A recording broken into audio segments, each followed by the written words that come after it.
Hello, everybody. Just a silly sandwich. There's nothing to say about that.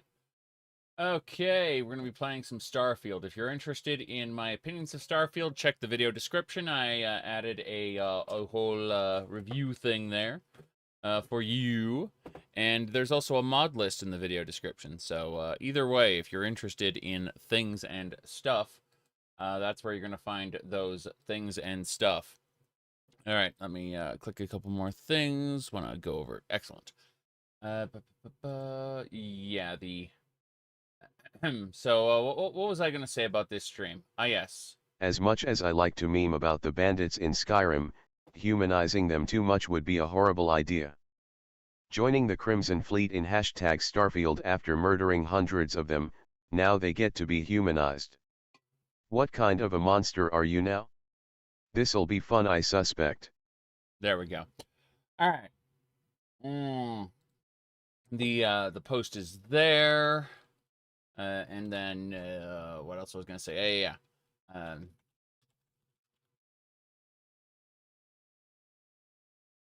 That should be...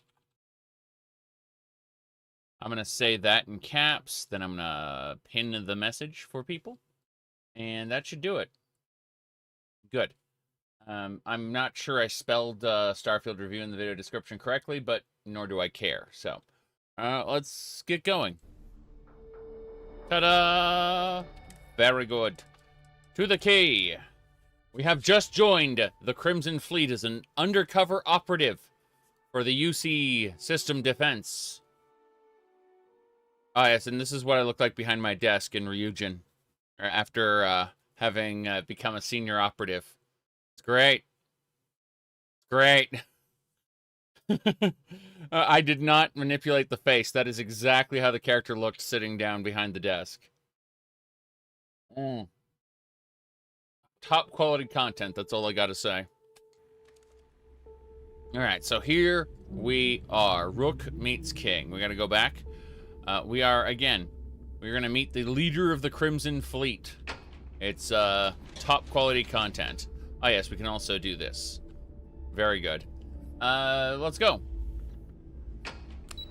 To the operations center. Yes.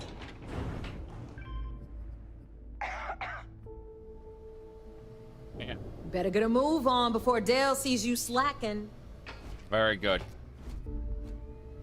Ah, there's our other new recruit. Hey, Diego. So, now that we're... Delgado. Dooby. What else was his name? It's something like that. We're all here. It's time to get down to business. The two of you are the only rooks that have made the latest cut. The rest, well, let's just say they won't be joining us ever again. Neva's willing to put her neck on the line and vouch for you, which means you've got what it takes to join the Crimson Fleet.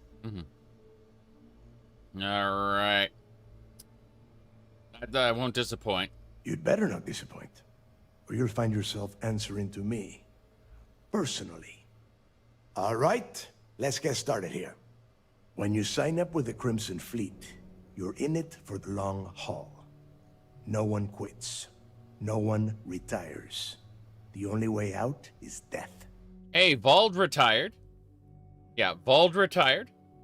Trying to think what else. I mean, I will, like, what's the worst they're gonna do? Send people after me? Like they've been sending people after me the entire video game? Come on. You stay loyal or you pay the consequences. All right. Fleet before friends. Fleet before family. Fleet before yourself. You know, it's funny. This guy reminds me of a multi-level marketing guru who I saw a video of one of his presentations where he explained that if people aren't on board with your new lifestyle as a full-time sales consultant, you should you need to burn your boats, right? Yeah, that's what he reminds me of. No, there was really a dude like that. He was trying to like cultivate a cult. He's in prison now, by the way. Just a heads up. That's how I know about him, because I was I was loosely associated with his organization, separated by 3 levels, and so I got a front row seat to see him, the big leader of the multi-level marketing organization end up in prison. It was great. But, yeah. The unfortunate thing about illegitimate organizations is that they actually interface with legitimate organizations all the time in order to function. So, if you're an actual, if you were an actual sales consultant or you were an actual marketing person, and you have to deal with an illegitimate organization that these guys are their time is numbered. They're not playing by the book. They're not doing things legally. Like, holy shit, But anyway, that's immediate. That's my first kind of impression of meeting Delgado. Is, oh shit, I've heard some of this shit from a guy trying to cultivate a cult of like salesmen. Again, he ended up in prison, so I expect very much the same of Delgado here. Prison or death. Got it, boss. I hope that doesn't include sleep before breakfast, because I like sleeping late. Nah, got it, boss. Boss? Good. You're getting it already. I like that. Can we get on with this? I want to get drunk at the last Nova. I'm impressed. That is the first intelligent thing you have said this entire time, Mathis. Since you two seem so eager to move forward, let's get to your next job. Pack your cold weather gear, Rooks. Where we are going, you're going to need it. Yep. Oh, God, don't tell me you're dragging him down to Suvarov for another one of your little initiation runs. 10 Johns to the surface, 12 dead Rooks. You'd think by now you would have given up on that goddamn campfire story. Kryx's legacy is no story, neighbor. We've got fresh eyes in the fleet. And if these two want to impress, they're going to help me search those ruins. Okay. I hope you're right, Dale. So the cool thing about searching for something is, as the protagonist, I will usually find it. That new code we grabbed for the lock cost us a ton of credits. And a decent captain. This initiation, as Neva calls it, is your chance to see where it all began. On Suvarov with Jasper Kryx. Suvarov. Kryx led the riots that gave birth to the Crimson Fleet. And if his legacy is still out there, we're going to be the ones to find it. So that's why it's called the Kryx system, I guess? Maybe you should tell me more about Kryx's legacy. Before Kryx left the fleet, he left a message talking about a major score. One that would set up the fleet to be a big player in the settled systems. Right. Somewhere down the line, they started calling it Kryx's legacy. And everyone who's tried to find it has wound up empty-handed, missing, or dead. If we're gonna beat those odds, we'll first need a lead. And I would wager we will find one on Suvarov. Now, hold on. Isn't the Crimson Fleet already a big player in the settled systems, considering the fact that it has, like, an entire fleet sitting here? I don't know. What happened to the DLC that isn't out? I don't know. Dale's leaving out the best part. That this whole search is based on a handful of words on a very old slate. Kryx left a lot of big talk on that recording. Okay. And not a lot of facts. Some of us believe in it more than others. Right. Don't listen to her. When we get our hands on Kryx's legacy, the fleet will be operating at a completely different level. We will become more than a match for UC Systef. All right. Won't the fleet just become a larger target? What if she's right and legacy isn't real? I'm looking at all these options and I'm like, the most diplomatic thing to do would just be to agree with him, and move along. But yeah, it's very silly how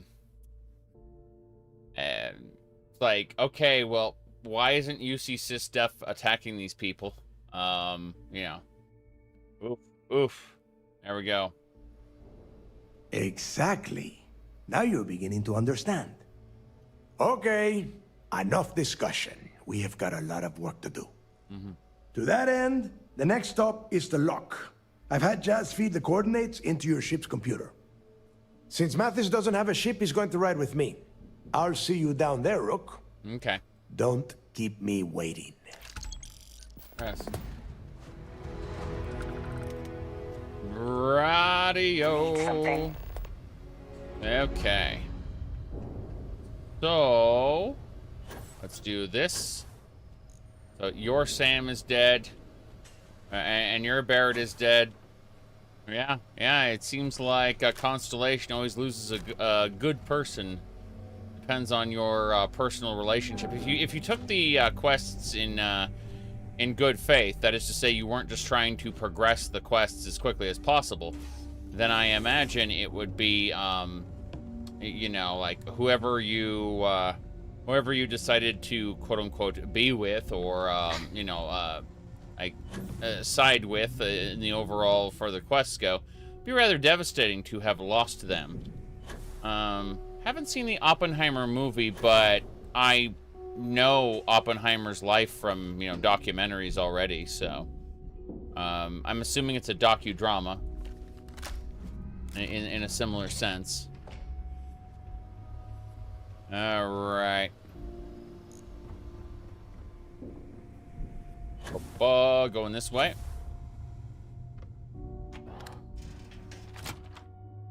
I mean, the fact that Oppenheimer and Barbie came out around the same time is just hilarious.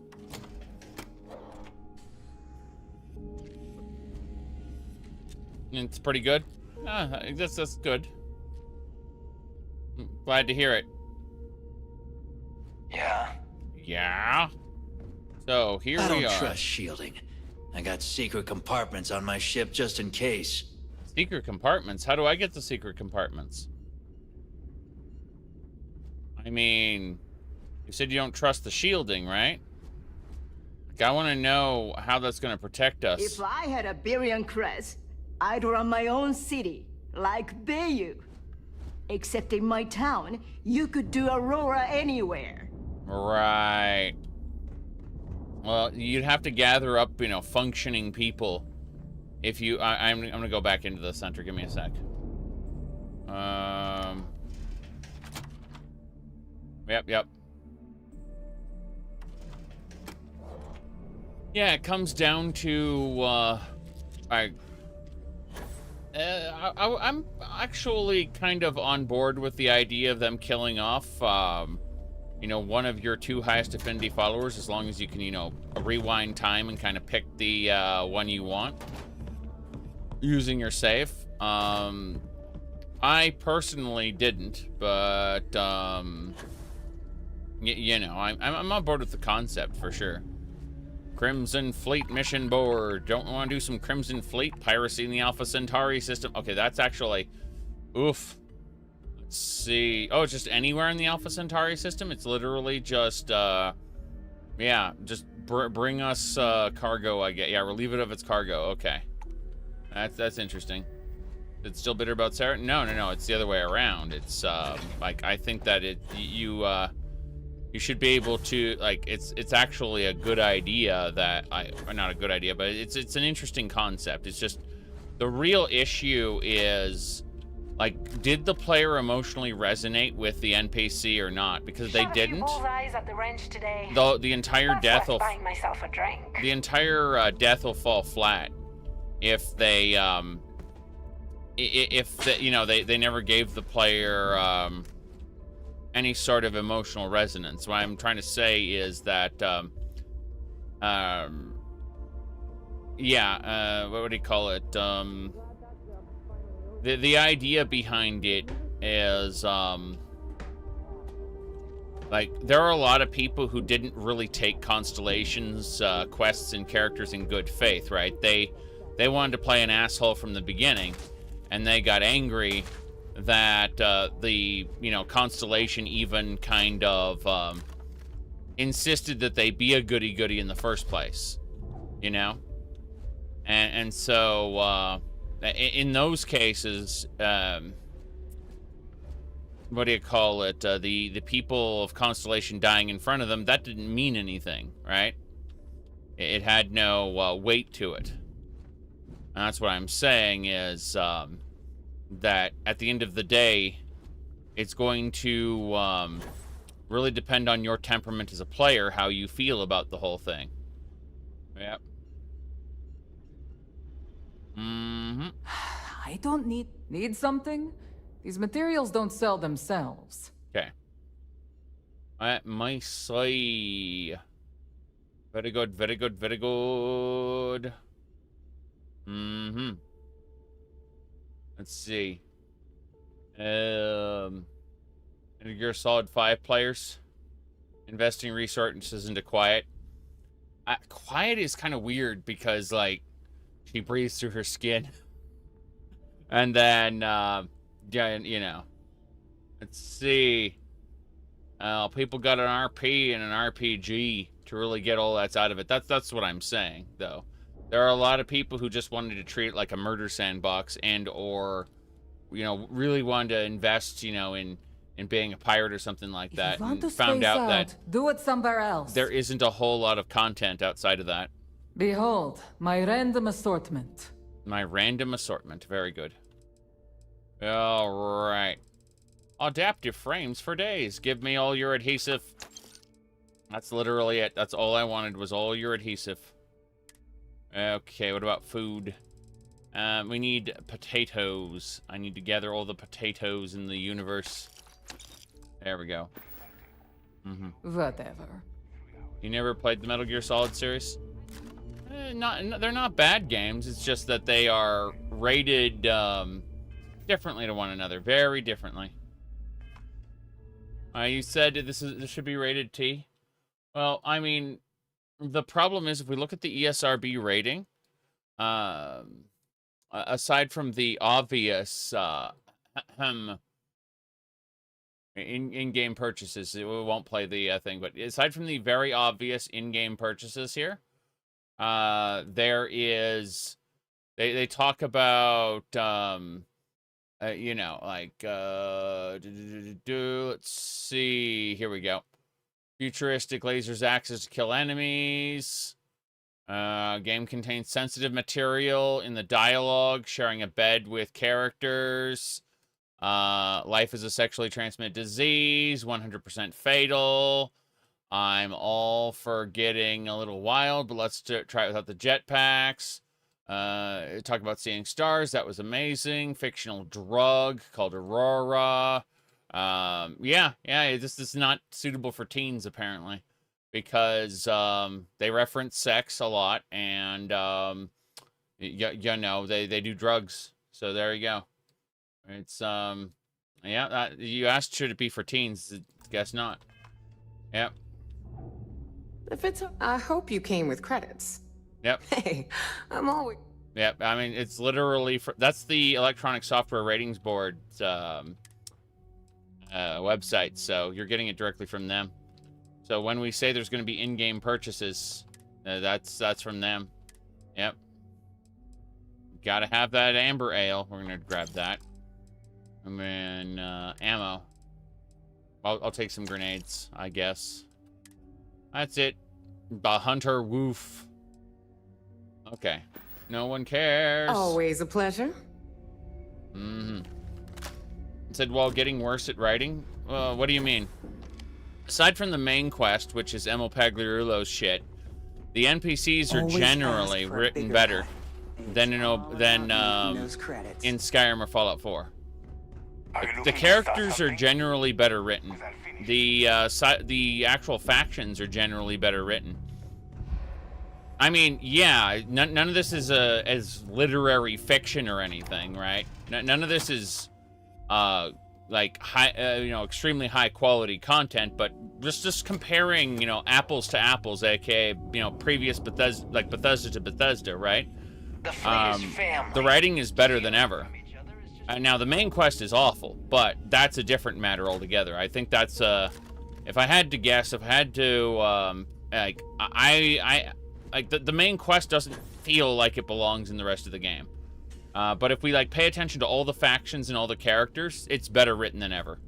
I can see the 3D NPC, interesting NPCs, like author's hand on this. They hired him, by the way, and you can see it in the actual like moment-to-moment dialogue. Yeah, like where characters will talk about themselves, the quote-unquote storybook NPCs. I'm pretty sure. Yeah. I enjoyed 76 for like the exploration, but once I got done exploring, I dropped the game like a rock because I'm not playing it in terms of live service systems. Yes.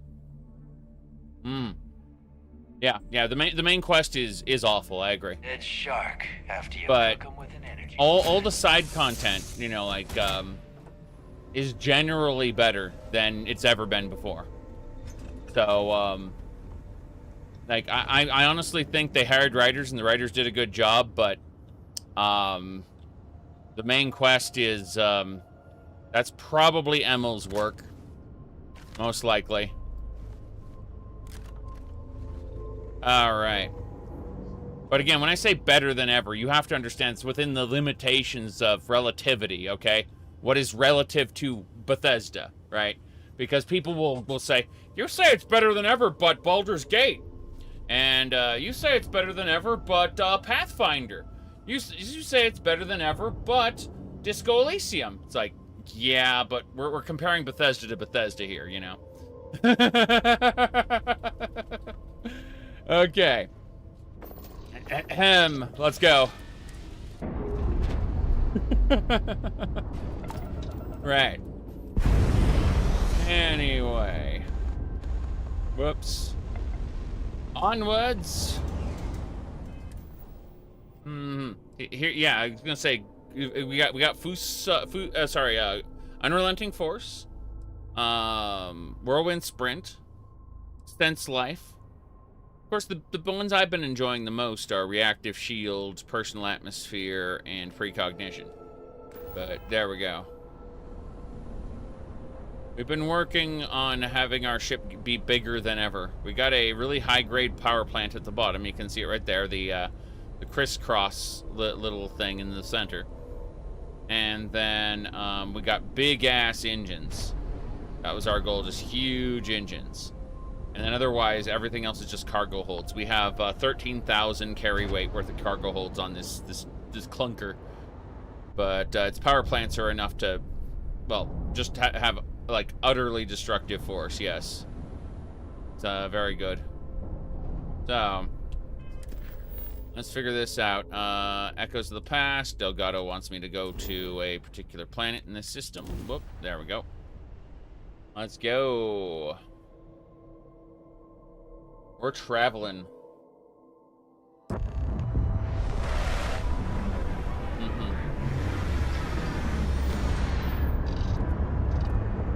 Okay. How does New Atlantis feel? The illusion that New Atlantis is huge is done pretty well. New Atlantis is actually tiny. It's like 4 tiny little sandboxes that are interconnected to each other. Like they're all linked together. Sorry, not sandboxes. 4 tiny little cityscapes.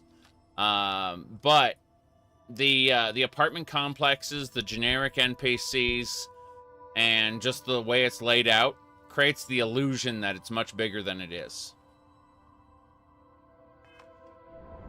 Okay. Let's get out of here. Give me a sec. Okay. We're here. We've arrived on Pirate Planet. There's my ship. Geez, my ship is much bigger than Delgado's. I'm impressed. Then again, this is something you can do at like level 1 or like the level 3, level 4. Yeah. Absolutely. About time you got here. I told you you were wasting your time, Del. You can't stand that people are citizen. I'm the other way around. I used to I've been installing mods in Skyrim that add more generic NPCs to the cities so that they look more alive, right? I don't want tiny bumfuck nowhere towns. I want to pretend like Skyrim cities are actual cities. So, I've been installing mods that add generic NPCs to the cities for years.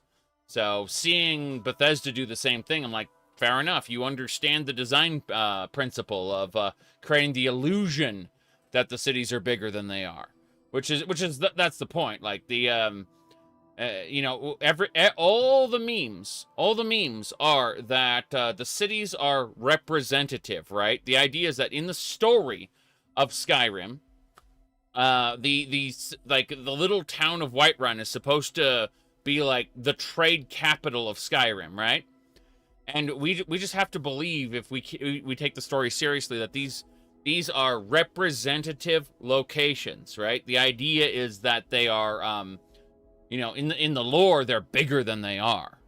You know, that's the idea. So, so to see Bethesda basically use the same ideas that mod makers have used for a while to, you know, create the illusion that the city is bigger and more bustling than it actually is, I'm on board with that. I really am.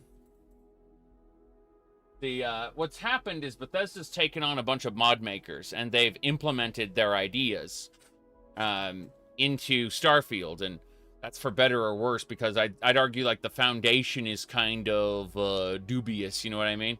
Yeah, exactly. Skyrim had like 6 merchants. It gets up to like, what, 14, 15 merchants when you overhaul the trade district, and that's about it, right? Like, even with an overhaul, like, but the idea is that wherever you look, there should be people, you know, it should be a hustling and bustling city, but it isn't. And that's why mods were installed to kind of, you know, fix that up, per se. So, yeah, it's the idea of the generic NPCs help to solidify that illusion.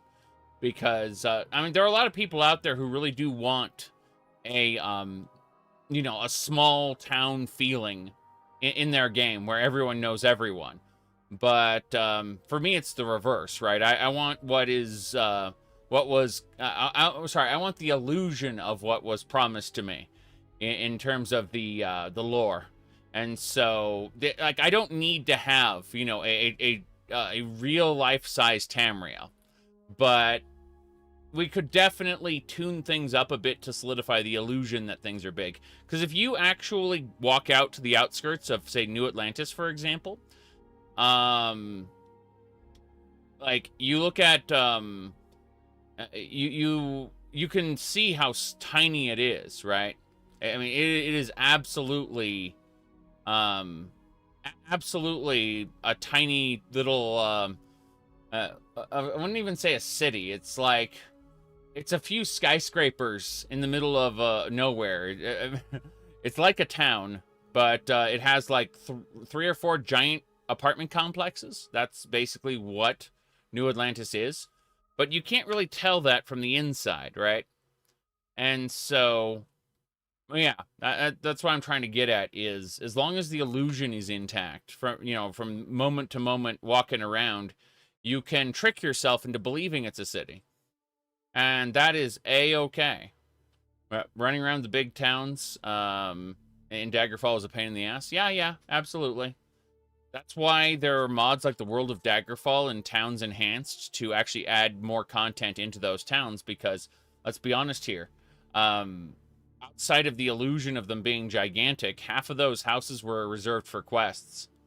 That's the thing, you know. There's a reason why I've been playing Daggerfall modded, and it isn't because, you know, it was an interesting and enjoyable experience originally, but, like, the, you know, say without wilderness encounters and roads to have those wilderness encounters on, what is the point of the giant world? See, at the end of the day, a lot of the things I like about Daggerfall now are all mod added. That's true. Absolutely true. No question about it. Okay. Anyway. Let's get going. Alright, I keep my word. Yeah? We will see. Right, And Delgado. Mathis, I am running things around here, so keep your mouth shut. You got that? Fine. All right. Listen up, because I am only going to go through this once. We are here to dig up any info about Kryx's legacy. We are not here to scrap for loot. Well, being the protagonist, I'm going to be able to find that legacy and scrap it for loot, I guess. Or at least find a clue. Whatever you pick up, don't think, don't get creative, bring it straight to me. Okay. Sounds, don't worry, Mathis is incapable of thinking, lol. No, let's go. It's so simple, even a rook like you can't screw it up. Yep. Hold on, no scrapping? How the hell am I supposed to make money around here? All right, that's enough. If either of you want to fly with the Crimson Fleet, then you need to follow one simple rule. When you're on a job, you do exactly what I say. No questions asked. Okay. If that doesn't work for you, just say so, and I will leave you on this ice ball without a ship. You will be dead within hours. Yeah. Okay, so when I hear talk like that, I think I go to my ship, I point gun at Delgado. I shoot him. Understood. Oh, and there's one more thing. Your little friend can tag along until we get to the outer doors of the prison, but I will be damned if I'm letting them inside. We have a lot of ground to cover between the landing area and the lock, so let's get moving. Right, that's fine. My little friend, this is my little friend. He's a robot. He carries stuff for me. Captain, greetings. Yes. Personal question? I believe this is a process known as small talk. It is not my specialty, but I will do my best. All right. I want to know more about what makes you tick. My programming dictates that I must answer any question. I see.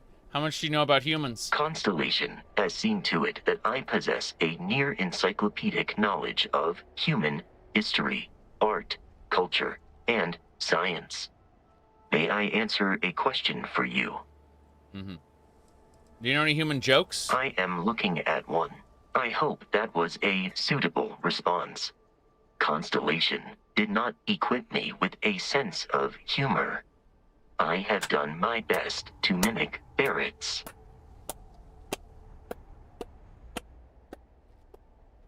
Holy shit. Okay. Goodbye, Captain. Let's go. Holy shit. Yeah, Bosco is best. I had no idea we would have such a great follower, but here we are. I had no idea. No idea that we would have such a great follower. Wait, what are people shooting at? Damn, Xenos! Like this. There are no more enemies remaining. Damn, that's a lot of adhesive. Remember when I went and I purchased a lot of adhesive? Apparently these little Xenos are just covered in adhesive. Keep going. Shoot. Where are they? Hold on. Said meet Delgado, but I see more of these Xenos. Got him. Fuck. I'm reloading my gun.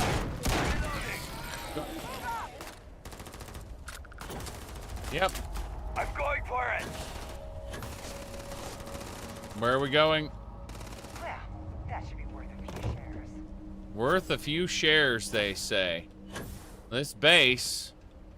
Yeah, I'm still gonna. Wait, what? I have no idea where the Xenos are. I hear them. Healing gel? Yeah, I was gonna say. Oh, wow.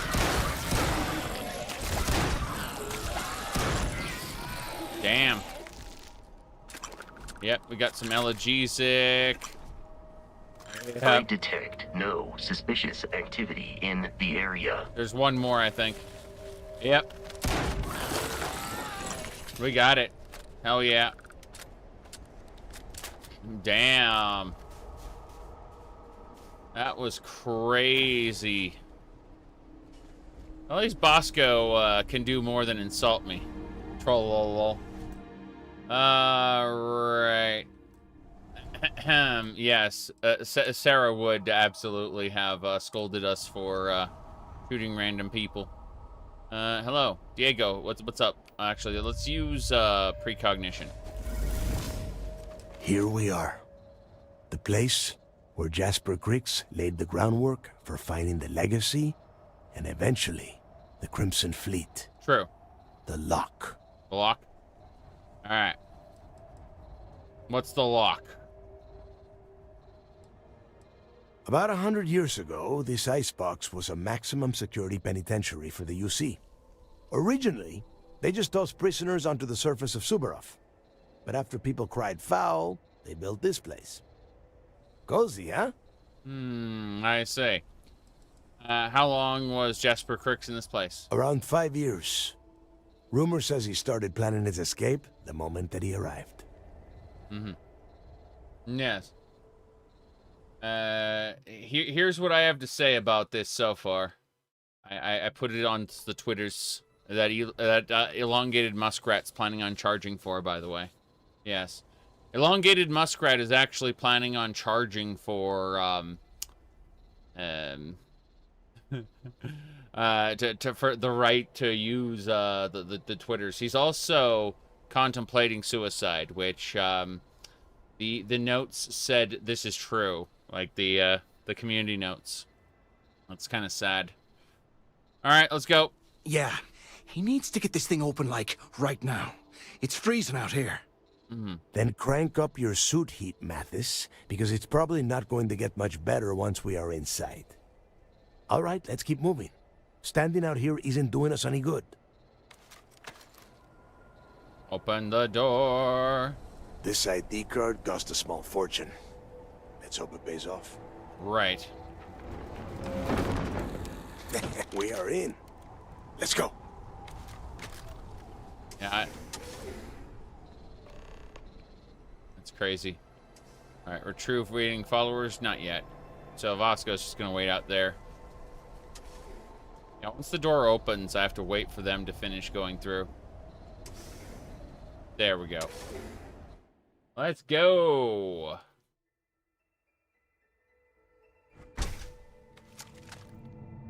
We're going to a prison. We're gonna be fighting Xenos in here, I'm pretty sure. I call it Dead Bird Site, specifically. First time I have been inside this part of the lock, so keep your eyes open. See anything? I'm using some big old death lasers for my primary. And I'm using stun guns for my secondary, and then I'm using turrets for... I haven't really messed with the rail guns, though. It would be interesting. I know having long-ranged shots are pretty good when you're going up against large fleets, so you don't have to, like, swarm into the middle of them and get shot to death. Usual, call it out. Yeah. If it's hostile, take it down. Couldn't be simpler. How many people did the UC stick down here, Dal? A couple of hundred at least. Might not look like much, but it was better than trying to survive on the surface. Well, not much better. Even with the heating on, this place looks like a goddamn dump. Now you know why the prisoners got fed up and looked to Kryx to lead them out of here. And that's how the Crimson Fleet began.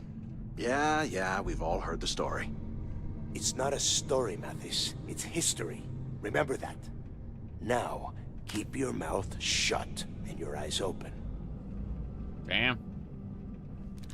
Yeah, that's a way to exposit the history without it feeling too forced. Imagine just having a random NPC tell you that information directly in a conversation. That would kind of suck, wouldn't it? Hold on a second. I'm gonna grab a thingamabobber. Should be right here. What was it? Someone sent me the thing. I think it was that one there, yeah. Okay. I'm just really quick going to disable the lockpicking minigame. Because as nice as it is on easy locks, it becomes just a really, really annoying sidetracking activity for what is essentially 2 or 3 items at most. Let's see here. Okay, here we go. Yep. See, 156 credits. There we go. Let's go. Good, good, good. There are things I'm willing to skip and things I'm not willing to skip. Most of the core gameplay loop of exploring and looting and, you know, just dungeon crawling in general, I'm on board with that. But in general, when it comes to mini-games, I've been of the opinion that my character should be performing the mini-game with my character's stats or perks, not me, the player, right? So the lockpicking should be done by the character, more or less. And that's why I've never been a fan of mini-games in RPGs. There we go. Apotheosis has a release date. Oh, boy. Well, we'll consider it for sure. I don't know if I'll be playing it anytime soon, but it is definitely something to consider. Let's see here. Yeah. Good, good. What do we got? Ah, yes. Very good. Okay. I think I fixed everything there. And, oh boy, we got time. So am I going to play a game? Sorry, a mod? Probably. But by then, you know, really it just questions. He says you like the minigame? I like the minigame. When we're doing novice or adept locks, or advanced locks, but when we get to expert and master, it just becomes annoying. That's what I'm trying to say. Like, it's okay in the beginning, and then it gets terrible later. So I just kind of turned it off. This must be where they registered the prisoners before transferring them to a cell block. Right. Could you imagine being stuck under a ton of ice like this for the rest of your life? Damn. Yeah, sure. Must have been awful. Better them than us, though, am I right? Yes, that's it, exactly.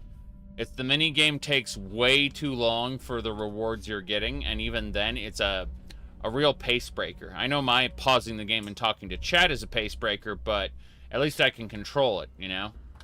It's not being presented to me as a challenge that I have to do or ignore. Oh boy. When there's 3 to 4 hard locks in the same room, it's a 6-minute sync exactly. Wait, shut up a second. Hey, what Did is you it? hear that? You hear what? Whoa, something's out there. The game just stuttered. Time to go! Whoa, back up! More of these? Back off! Back off! Take them all down! Damn. Fire! Wow. Got another one! Wow. You barely even counted target practice! Wow, some of these are level 50. It's outside with like child ones. That's crazy. Can't breathe. Damn. There it is. Yeah. They were barely good for target practice. You opened a master weapons case and got nothing inside? Yeah, I've seen that before. Exactly.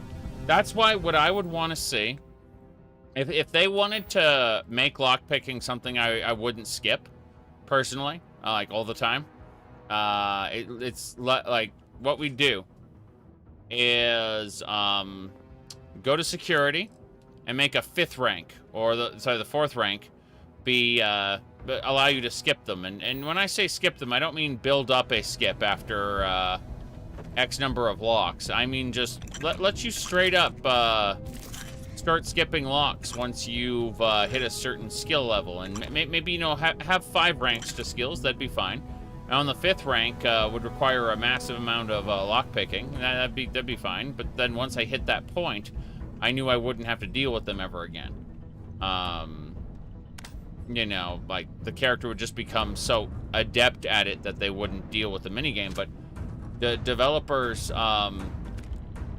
hate that idea. They've worked on a system that you, the player, don't interface with. Like, that is, you know, it comes back to World of Warcraft, when developers were really, really pissed off that players would, what do you call it? Players would have a, Wait, what was that? Like, how do I put this? Okay, like, about 0.2% of the player base, something stupid like that, ever got into Naxxramas before the 2.0 patch, right? So they spent hundreds and hundreds of man hours on working on Naxxramas, and the idea that you know, barely any of their player base ever touched it before the 2.0 patch was like, this is a waste of resources. Well, why did we spend all the money? Why did we spend all the money doing it? Said, yeah, exactly. It'd be great if the 4th rank would skip the system entirely, but it doesn't. It gives you, yeah. These auto attempts can be quote-unquote banked. In other words, you earn them by picking things. It's kind of awful. Yeah. Okay. The neuropropellant. No. Reverse progression, so locks become easier as your skill goes up. Kind of. There are issues with that. And that is, imagine having insurmountable locks in the beginning that the player couldn't, like, it would put people off of lockpicking entirely. That's the issue. But, like, there needs to be a balance that keeps the game fun, but simultaneously, you know, also injects that little bit of realism where your character gets better. Yeah. Loot would also have to be worth it. Correct. What? What? What do you mean? Wait, what was that? I know, I can see them, like, there's enemies. Delgado, what's happening? We really doing this again? Something's out there. Yeah, something is out there. That's why I'm trying to figure it out. Yeah. I think what would be best would be, letting you lockpick any lock, but then giving it the master giving it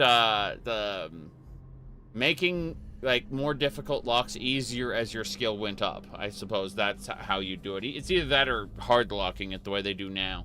Hard locking it the way they do now seems to actually be the best way, I suspect. Hey Delgado, what's up? Must be a nest. I bet these things are crawling all over the place. Yeah, and their buddies probably heard us firing from about 1 kilometer away. Hallelujah. In Skyrim, you have bash/magic locks. Yeah, I mean, a lock overhaul is such a great mod in Skyrim. It's true. It's true. Anyway, let's see. Let me just grow up here. You're right. We need to move quickly. Hey, how about that? Guess you're not so stupid after all. Well, look at that. One firefight and the two of you become best buddies. Now let's see.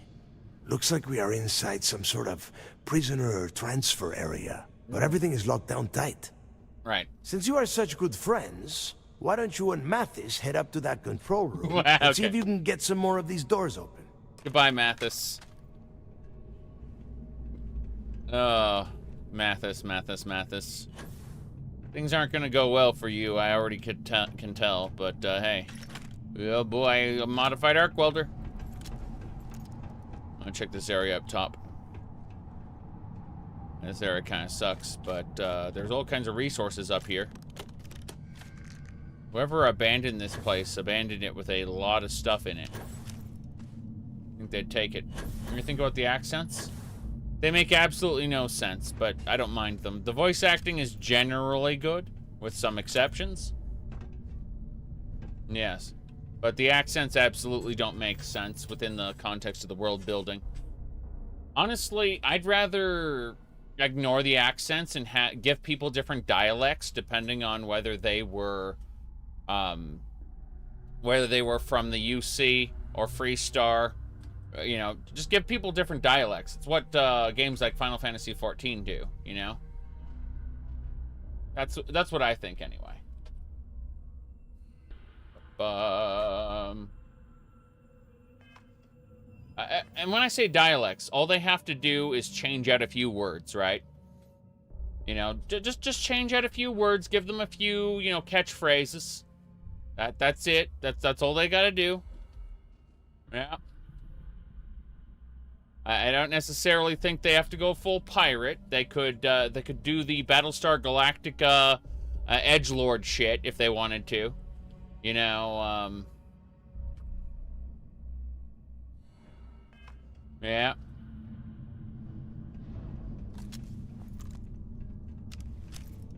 Son of a... The whole roof's coming down! Oh, shit. Yeah? Damn it. Stuck with Mathis. Gonna be known as the ice Mathis and rock brothers. must be several meters thick. God damn it, we're cut off. Hey, Del. Can you hear me? Del! Shit.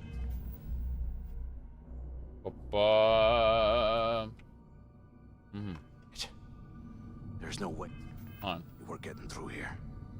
Honestly, Final Fantasy XIV, you, like... I assume you skipped way more, but, you can actually be, fine skipping all non-voiced cutscenes and still get, like, the entire story. That's how much they regurgitate shit in 14. Like, how unnecessary, all of the tons and tons of dialogue is in 14. If you skipped every non-voiced cutscene and only watched the voice ones, you would get the full story. Period. Well, this is just great. The hell are we supposed to do now?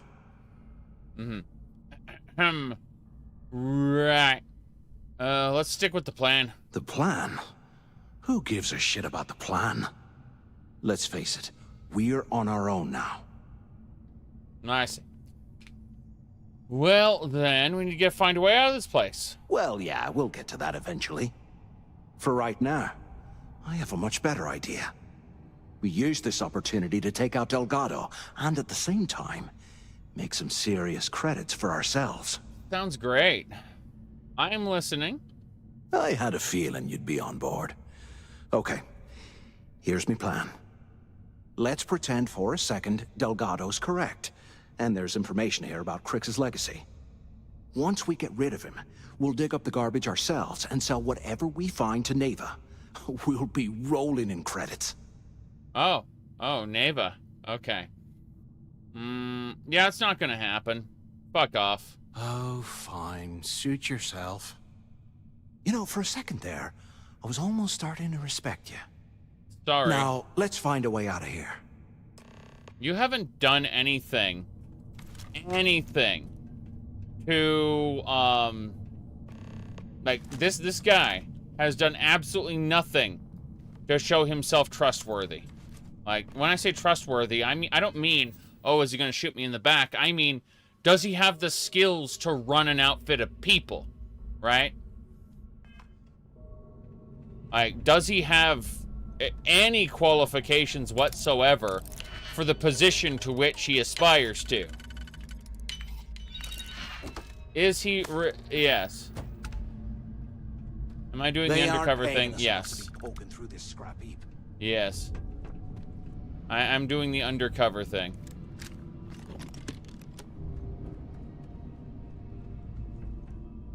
Oh boy. Well, I guess that's one way through. Yes. I hear shooting. Nothing over there. Yeah, it took me the longest time to realize that Fallout New Vegas has guns shooting in its soundtrack. So I think anytime I hear shooting, I was flashing back to Fallout 3, where... And here I thought we were going to be doing something fun, like rob a bank or something. Yeah. Oh, you're funny. But no, I was thinking of Fallout 3, where we were shooty bang-banging things. Like, there'd be an enemy that would just peer around the corner. Stuff like that. Okay. Children. Always so many children. What's Anyone this? still alive up there? Use the intercom up there if you can. Unfortunately, I'm stupid and I don't know what an intercom Hello? is. So, Hello? I'm gonna Can continue either of looting you this hear area. me? No, I'm afraid, I am, as you know. Is this thing even on? No, it isn't. Come on, we need these doors opened. No, no. Sorry, I don't know how it works. Is anyone up there? How to solve the initiation process? Oh, I just used the UC SysDef dialogue and had the guy turned in to a nearby station. He's not dead, he's in prison. Very good. Okay. Quit screwing around and so the two of you made it, huh? Gannon is once again imprisoned. Yes. Uh-huh. It was close, but we're in one piece. Well, brush the dust off and listen up. We have obviously been cut off, so I need you to do two things. First, I want you to keep looking for a way to open the rest of the doors down here. Otherwise, I'm not going anywhere. And second, try and dig up whatever you can about Jasper Kryx. You both got that? Got it. Yeah? You'd better. And tell Mathis not to get any bright ideas, or I will gut him myself. It's tempting to blow the ship up. Well, I mean, if you are joining the Crimson Fleet legitimately, yeah, sure, why not? It reminds me of, I mean, you can join them by getting caught in, if this were Fallout, I could, chop that head off. But I can't. No head chippy chopping for me. Blast of white light. Okay. Jasper Kryx will be arriving on Shuttle 05. Yes, I urge all security not to underestimate Kryx's ability to escape custody. Very good. Oh, we know. Attention. Lockdown mode has been rescinded. Cool. All the doors are open now, which means all the aliens get to scuttle through here. Gonna be nice. There's the Moonay. Those are prison scrubs. Hell yeah, we can get all sorts of prison scrubs. What else we got? If you're joining legit, you can refuse the covert op, and they'll invite you. That's funny. Yep. All doors snap open. We have all doors at a 10 times speed, and we have all furniture at double speed, and we have all cutscenes at double speed. This is because the game likes to waste your time. So if I sit down in my chair, the character's gonna like stomp over to it really quick and then sit down, and it's gonna zoom around like double speed. You know, sitting down at your spaceship is double speed. Grabbing a ladder is double speed. Climbing a ladder is double speed. The docking animation is double speed. Yes. Yeah. You hear that? Nah, never mind. Yep. This place is starting to... After action report, Guard Bryant It's me. reporting. The shuttle bay techs were complaining about hearing some type of banging or scraping on the access doors, so we were sent to investigate. We headed to the surface and immediately engaged some indigenous creatures that had been burrowing through the ice. We managed to drive them off, but I'm certain they'll be back. Fortunately, our squad only suffered minor injuries. First we deal with all the maintenance issues at the lock, and now this. behind the walls. If this keeps up, I'm gonna request a transfer.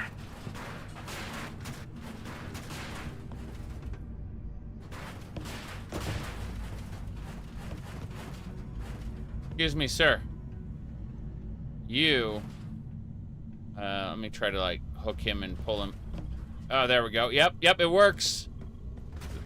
Look at this dump. I can't imagine being stuffed down here to rot. Well, you Poor are going to be bastards. stuffed down here to rot. I'm just looking at how the physics interactions work. Look at that guard, though. Yeah.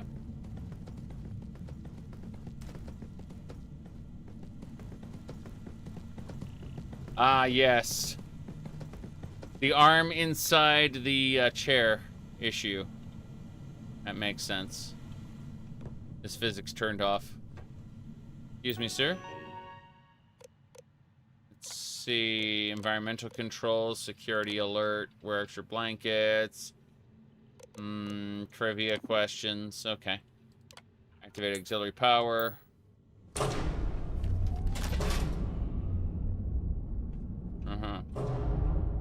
Huh. What's that over there? What's what over there? We're talking about. Oh, you mean like the cave? Is that a ship or that's a facility? Okay, I've seen this prefab before. I know. Looks like there's a guard tower overlooking the cell block. Yeah.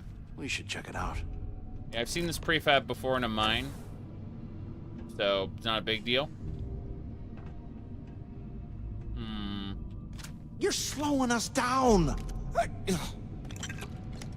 He's angry that I'm carrying too much junk. This area is gray, yes. This area is very gray. Xenomorphs! Kill the Xenos! Burn, burn to the ground, burn! What do we got? Incendiary Razorback. That is an epic pistol. Let's go. Inside was the sword. What? I don't remember what you're talking about. Final fight? No. Oh no. If you remember, come tell me. Right. I do remember one NES game I really liked was called Legend of Cage. It's nothing like what you were talking about, but like, excuse me, it's called Kage? Yeah, you know, except except the part where I don't care, so it's Legend of Cage. Yes. Very good. This is a revolver with a pistol. Imagine putting this thing to your face and then shooting, and the recoil smacking your eye socket with the viewfinder. I can only imagine, like, the blowback from a gun like this. Yeah. When you have the scope in front of you. Hey, how's this going there? I'm gonna... oh, I can't sleep on enemies nearby. That's fine. Yep. Yep. Prisons. Gotta enjoy the jail cells. Let's open this one. Gun animations aren't sped up, no. The only things that are sped up are, what do you call it? Animations, like, sit down, stand up animations, you know, like you interact with object animations, doors, ladders, and cutscenes. That's it. Everything else is vanilla. Yep. Yeah, the fact that this gun is insanely fast is because this gun is insanely fast. That's it. This is a vanilla gun. It's very silly. They're shooting rocks at me. The bastards.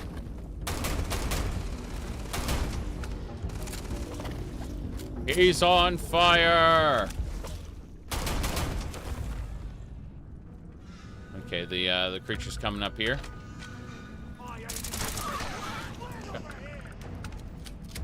That'll do it. Okay. Yeah, the gun attachments are vanilla as well. Outside of animation speed-ups, pretty much all my changes are user interface related. You can check the video description for a list of mods. Yeah. Bethesda really doesn't handle guns very well at all. I'm pretty sure they haven't hired any gun nuts to look over all their weapons, despite them using a lot of weapons.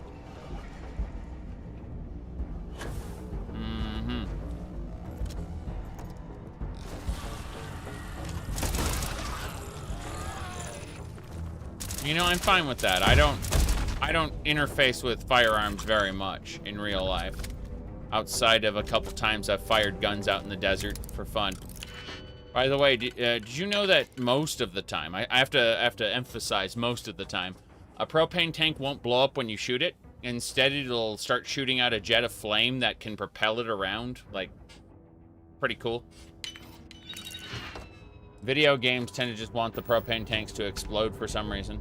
That's typically, I say typically because if you're the one case where it does blow up, I don't want to be like liable for it. But typically, they do not just explode. Okay. Yep. Sounds like a death trap? Absolutely. Essentially a rocket, yeah. And you absolutely can hurt yourself. There's no question about it. What do you mean the master lock is 2 pips? Yes. Yeah. Yeah, I had to emphasize that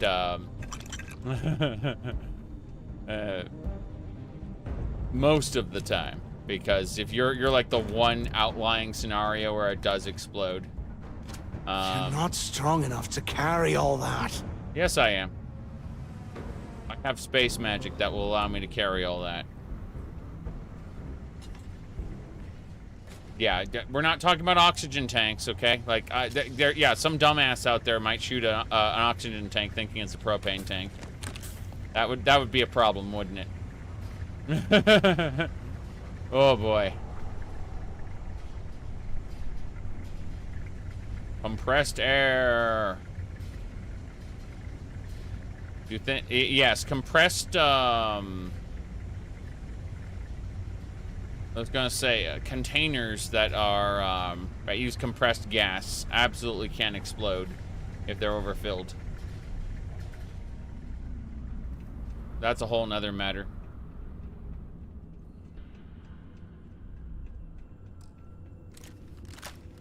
But that's just improperly handling the thing from the beginning. I need to go back down. Something over here. I knew it. I stunned it. Hold on. There we go. Damn it. I was trying to just stun them for funsies, but as you can see, he's getting his ass kicked. Yeah. Nah, nothing to worry about. Yeah. This one's stunned, you see? It's alive. Cowards must have run off. I agree, those cowards, they must have run off. Yep. It went crunch on the ground for some reason. I don't know why. There's another stunned one. Yep. Good. What else? Nothing's over here. Let's go up.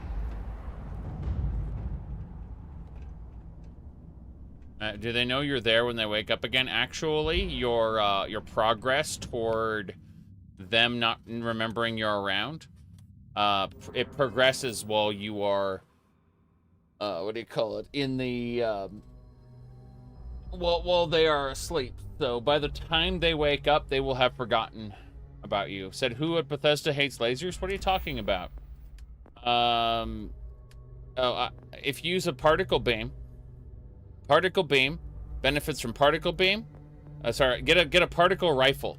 It's incredible because particle rifle plus laser, and all 3 perks will contribute toward the power of a particle laser to the point where it's just like, okay, well, everything's dead in one shot.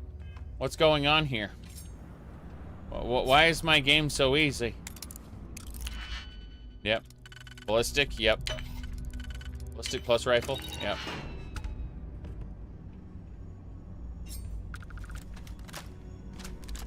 This rifle, for example, can get bonus damage from those perks.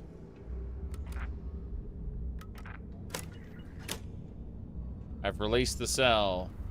I did not need to release the cell. That requires a computer lock. Hold on.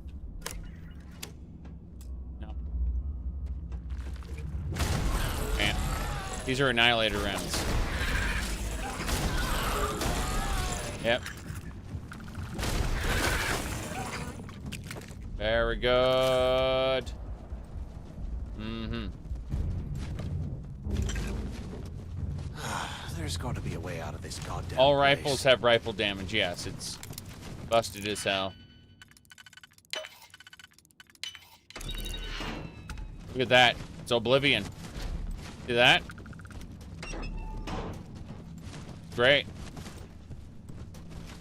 Some bugs in Bethesda never change. People are like, well, it's because Bethesda uses the same old engine.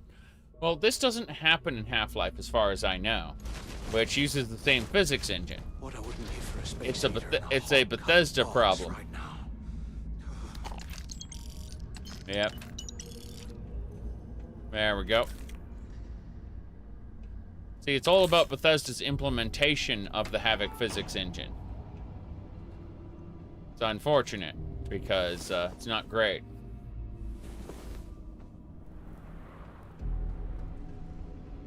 Oh, the game's been running fine for me most of the time. The only times it's crashed is when I visited New Atlantis while massively over-encumbered. That's it. Yep.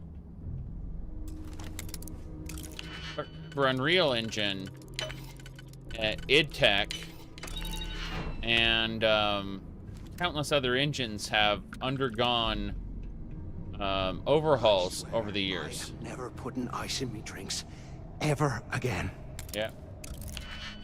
I have a high-end PC. Well, I have a mid-range PC with a high-end graphics card. Yeah. My actual what do you call it? My actual CPU and stuff is not great, but I'm unwilling to get a new PC right now because it works with what I got. That's bullshit.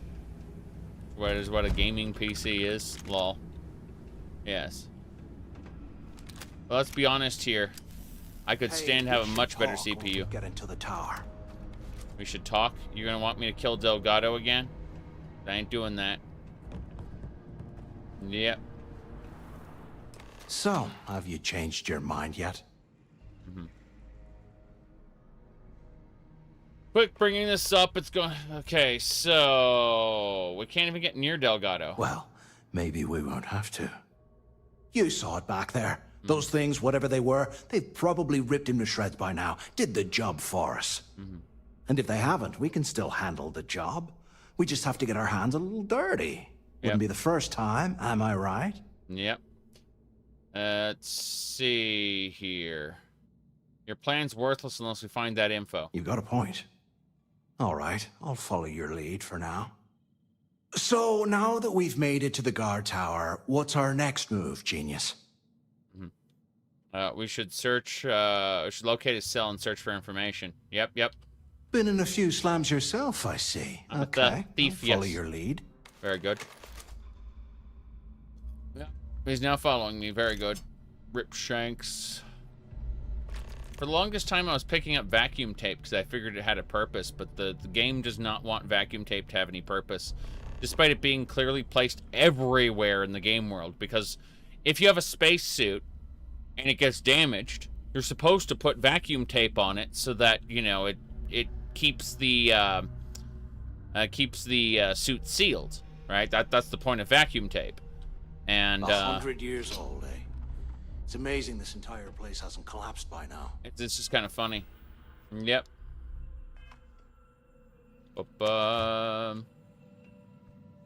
Crimson Fleet so far, it's all right. again, I've been memeing about how I've killed hundreds and hundreds of Crimson Fleet up till now, but they seem to be decent people so far, which makes me the real monster. Yep. Okay, Equinox is refined. So this is a death. This is a laser gun. It's also terrible. Can't believe this is where the fleet started. It's history, man. Blows me mind. Blows me mind. Got it. Let's go. Yep, they could add suit condition. It's true. It's true. Like the idea of vacuum tape being jettisoned mid-combat. Trollolol. Yeah. No, what I'm thinking about is I don't know. Item condition sounds like it would be a really fun mechanic if it isn't overdone, right? If every time you get a bullet in your suit, you have to apply vacuum tape, then vacuum tape better be ubiquitous and have like a dedicated hotkey. I'm just saying. But I would like to see, what do you call it? I would like to see food and water have a purpose. Maybe even fatigue. Yes. A sonic robo blast for the Doom engine? Yes, absolutely. Yep. Have like 100 pieces of tape for a single roll? Yeah, that'd do it. Fortunately, Bethesda's item situation doesn't really allow for that. Would be cool, though, having like a percentage meter on the tape. Okay. Vacuum tape every gunfight. You would have to do that, yes. You said Fallout 3 Oblivion durability. Jesus Christ, yes. Obviously. But I'm thinking when you have Bethesda and survival mode, they tend to make things really fucking terrible. Like in Fallout 4, for example, where I had to re-enable saving wherever I wanted to. And I, like, either, like, I guess no fast travel isn't a problem, right? Because you can have vertibirds with the Brotherhood of Steel, and, that's not a big deal, right? But my God, if you got shot in a spacesuit, pretty sure vacuum tape wouldn't save. Depends on if you, how much damage you took. Like, if you were wearing some form of armor underneath your spacesuit, then, yes, you could vacuum tape your spacesuit. You wouldn't just explode if your suit was compromised. What would happen is air would begin gushing out, and you'd have to apply the vacuum tape real fucking quick. That's what would really happen. That disables console. Yeah. So, I had to turn console back on, and I had to turn manual saves back on. Yeah, Fallout 4 Survival, like, that's what I'm saying, is Bethesda gets really fucking weird when they want to implement their version of survival, right? Mods do it much better. Modded in a key to eat, yes. Oh, it's really silly. Okay. Right there. What do we got? Okay, prisoner records, unknown. Let's see. Corrupted. Kryx is in cell block 3. Let's unlock all the switches. Yep. On. Yes. That's fine. Report everybody. Hazardous. Got it. There's Cell D03118. Okay. It's a place to start, I guess. Cell 0D116. There's a cache over there. I want it. The game wants us to go that way. I want to go this way. Permadeath. Lol. Yep. I don't mind, like, hunger, thirst, and fatigue systems. If anything, I think they act as great pacing mechanisms when they're modded in properly. The problem is Bethesda gets a little jank with their implementation. Skyrim survival mode was awful, and people who say it isn't awful usually haven't played with proper survival mods that they can tweak to create an enjoyable core gameplay loop. Yep. Oh, the Count of Monte Cristo. That's a book worth selling. Very good. Yeah, Fallout 4 survival mode and, what do you call it? What's the other one? And Skyrim, quote-unquote, Crashing Club survival mode. They're both awful compared to their modded equivalents. Yep. You prefer the Requiem approach to food? It's not mandatory. See, I'm of the other opinion. I like food being mandatory, but I don't think you should starve after a couple minutes of not eating, right?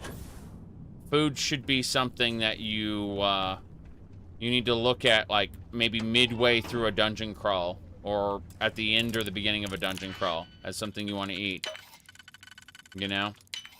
Like, when I say using it as a pacing mechanism, what I actually mean is, as a pacing mechanism, the, now, what do you call it? Like a pacing mechanism is, oh, I just finished this dungeon crawl. I should go ahead and eat, drink, sleep, get ready for my next dungeon crawl. You know what I mean? Instead of going from dungeon to dungeon to dungeon, one endless set of adventures, what you do is you stop and you quote-unquote go home, right? Or you go to town, go to an inn, whatever, you know. In this case, go back to your ship. That's what I'm saying. Survival mode is using it as a pacing mechanism between adventures makes a lot of sense. But having to, oh no, I have to eat again in the middle of a dungeon, you know? Make it a gameplay loop like Monster Hunter. Yes, that's the idea. It's why I will take, like, I need, for example, have the requirements, and you can do, say, all of Bleak Falls Barrow, and then eat again afterward, you know, and then go do the next place, whatever. But it makes a lot more sense that way, and food has a purpose because being full up means you get benefits. Got me! Got me! Damn! I may have put him into a bad zone with Annihilator rounds. He's screaming. It's fine.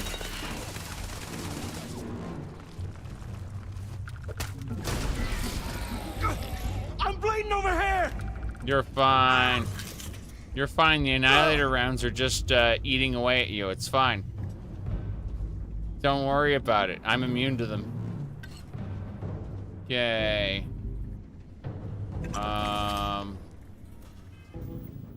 See, I'm the other way around. I disabled ammo weight in Fallout New Vegas survival. Sorry, hardcore mode. And I enjoyed hardcore mode a lot more.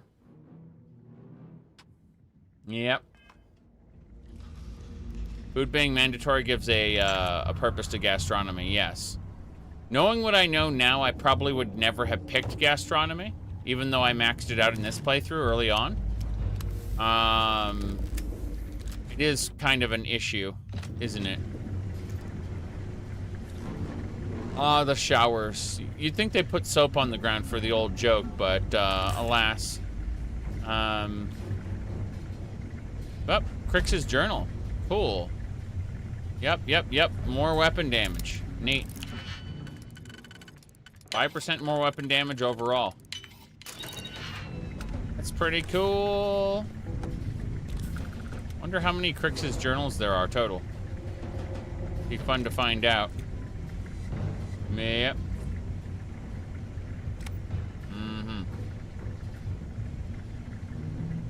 A master chef after Sarah died. My goodness. I'm trying to get at whatever this is, but it's selecting the pharmaceutical kit instead. So what I'm going to do is I'm going to TCL through the wall here to get at this thing. The snake oil. It's so silly. Yes. My character just couldn't grab it. Like, I must grab kit instead. Okay, survival is always walking the fine line of actions having more medium versus tedium. Correct. Yep. Mm-hmm. Wasteland economy, as well as famine. Your caps are always coming from quests. Yeah, I actually have, I actually did my Skyrim run like that. In my current Skyrim run, I have, or my previous Skyrim run, I specifically made sure that items have almost no value. Wait, Carter's Locker's key? Got Carter's Locker key. Where do we find that? That's weird. This whole place has a complex list of things you can get, and it's a little crazy to me. It's nuts. Yep. Was that the Cellro one? Yeah, the cell. Like, what happens is in the beginning, the game is brutal, and you have to get everything from quests.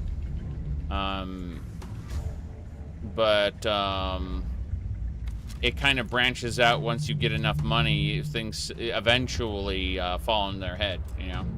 It just takes a long time. This one's opened by a computer. Fuck. Where's the where's the computer to open the cache then? I don't understand. It's very strange to me. I was going for that cache. There's supposed to be a cache in the ground there. But the computer... Oh, well, I guess we're not doing the secondary thing. Fuck it. Yep. But yeah, the Cellro run ended up having us being wealthy beyond measure, but we had to earn it. Through all kinds of nonsense. CERN. I'm thinking of, when you talk about CERN, Steins Gate comes to mind. Where CERN are the evil overlords who basically take control of the world after figuring out that what do you call it? Sorry, after figuring out the details of not time travel, but no, time travel. Yes. Oh boy. Ugh, look at this cell. There we go. No wonder Kryx wanted out of the place. Okay, we want that cache too. Whoop. Yep. Yeah. CERN becomes the evil overlords. It's great. They after discovering time travel, they end up more or less becoming the overlords, ruling the world. Can you imagine how angry the prisoners were when they rioted? I would hate to have been one of the guards. This food tray seems no. Oh. What did I miss then? Kryx's cell. This is supposed to be Kryx's cell. I'm supposed to search it for information.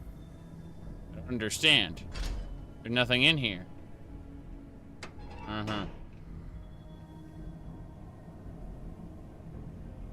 UC must have burned some serious cash when they lost this place. Serves them right. Helps to have a lamp. Pry the base open. Today, I bumped You into gotta someone leave some that things knows behind. about a ship carrying a fortune in credits.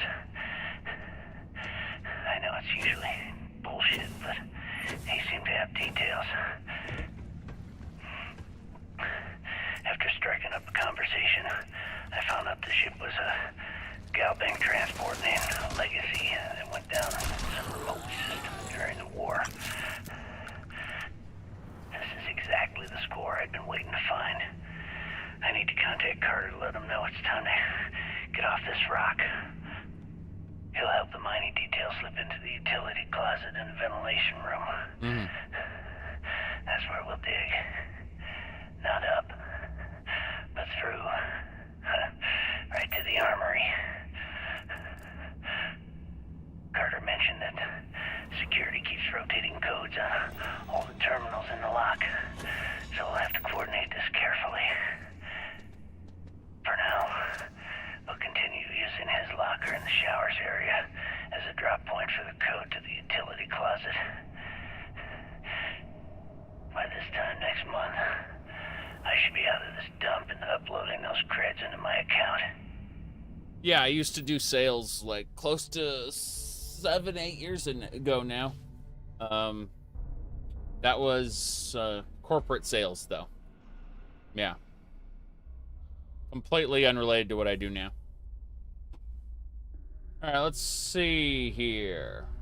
Jasper really likes breathing into the mic hard. Yes. Delgado was right.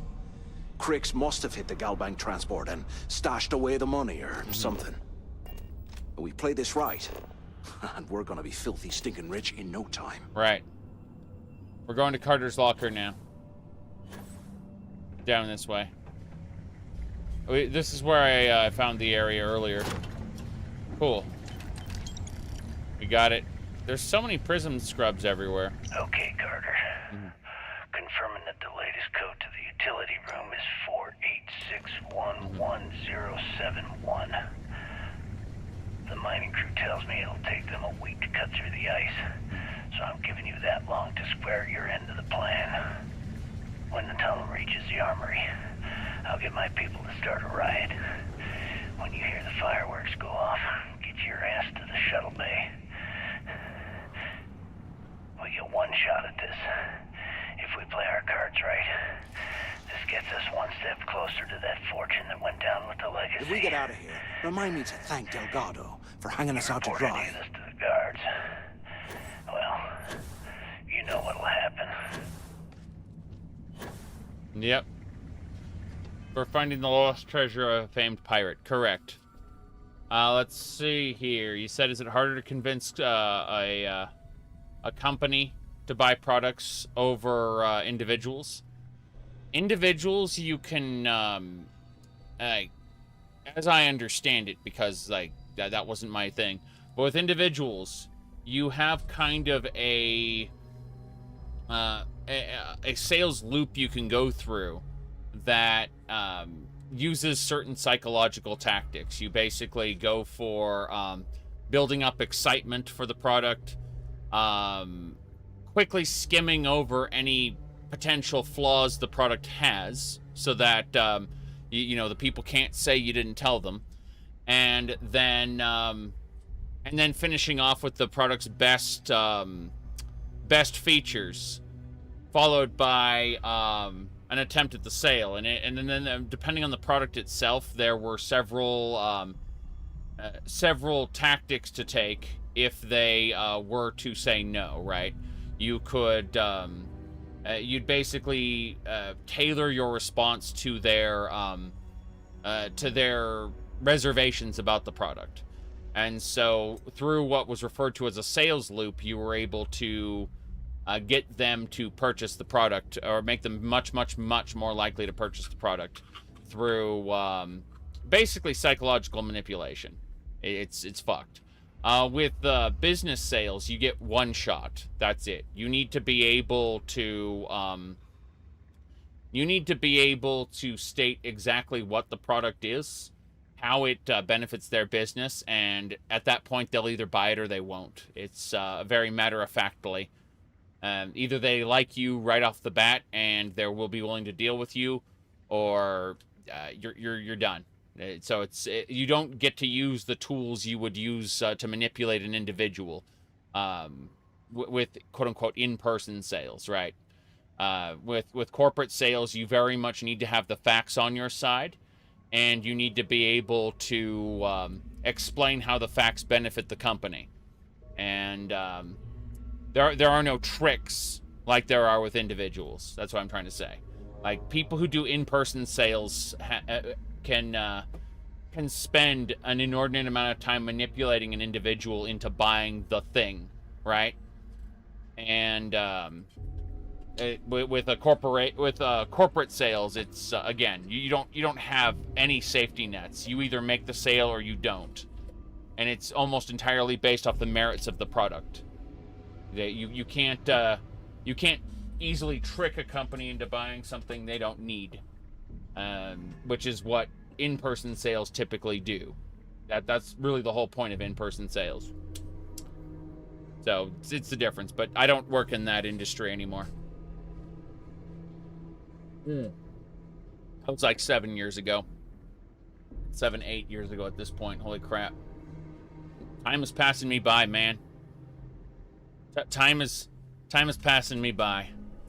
Like, I haven't done that in ages. Yep.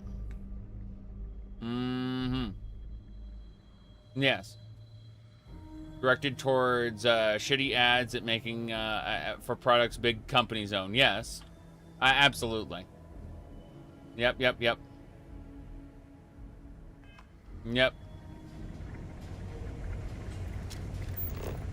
Yeah, okay.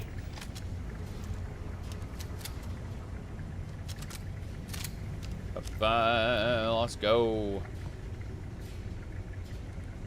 Yeah, there are times I will say, yeah, just about 3 or 4 years ago I did X. It's like, then I actually look at the calendar, I'm like, oh shit. That was more like 14 years ago. Missing a decade there. Okay. Open the door. We needed this this card to open the door. While we're picking through the trash, we might as well grab some good stuff for ourselves. That's what I did. That's why I'm over encumbered right now, but the game doesn't really care. There isn't any good stuff, by the way. I've looted all of it. Yep. Oh. Yes. Skyrim's a decade old, you know. 100 years old, eh? It's amazing this entire place hasn't collapsed by now. Yep, give me a second. I need to hit buttons there. Seems shady I'm doing pirate things now. I know, right? Like Sarah dies and suddenly everything goes to hell. It's true. I need to fix a couple things in a different window. Give me a sec. I'm poking at things. Yep. Missing a decade here or there. Don't worry about it. It's not a big deal. All right. Ooh. Mm-hmm. Okay.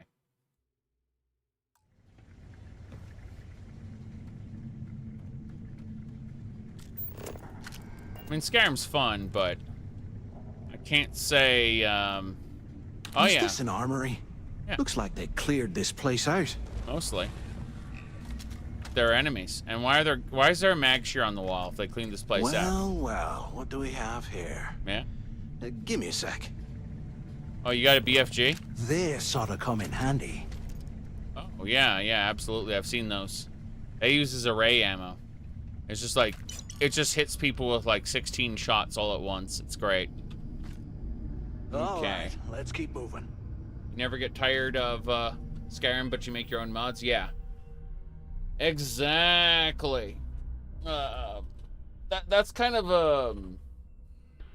how it works with me is I'll make a mod loadout that uses what 400 plus plugins, and it has tons of new land mods, and I'll approach things in different ways in each playthrough. I mean, at the end of the day, I'm of course an insane hoarder person, but that's what Legacy of the Dragonborn kind of lends itself toward, is the collectathon concept, right?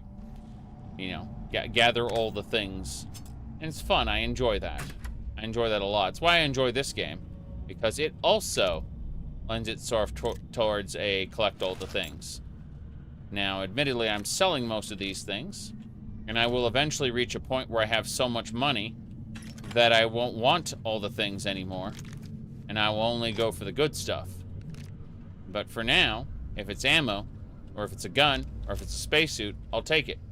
Everything else, though, like the miscellaneous containers that are worth 8, I've already stopped picking those up. Right? In the beginning, I was picking absolutely everything up. Now I'm looking at things that are, these security guard uniforms, I can grab those. But like these water bottles, I don't give a crap about anymore. Like, I've reached a point where those are irrelevant to me. I bet those things are crawling right behind the walls. Mm-hmm. Okay. The way I'm applying it seems fairly enjoyable. Yeah, again, check the video description. I've made, the idea is that depending on how you decide to play, you may love it or not. Yep. There are people who absolutely hate this, and it's probably for good reason, because it doesn't do the things they want it to do. I mean, Bethesda are experts at one thing, and that is they are the experts at changing their core gameplay loop just enough that people who enjoyed a previous game don't enjoy current game. It's kind of ridiculous. but I understand it, right? The idea is that every single game they make, they shed a bunch of their fans who don't see the value in the current game that they had in the previous one. Yeah, Falscar is really dated, and you know it was obviously one guy working on it. You can enjoy Falscar for like the enjoyable little dungeon crawls that it has. The problem is this guy needed like 4 or 5 more people working on the overworld, right? And working on, you know, like little side dungeons and stuff, because like it's not the size of Skyrim, but it's like a comparable world space to Skyrim, and then you can tell that you can tell that it's just missing something. Its leg is caught in the ground, and that's causing it to go have a conniption fit. Yeah. That's why Bethesda fans are always fighting, yes.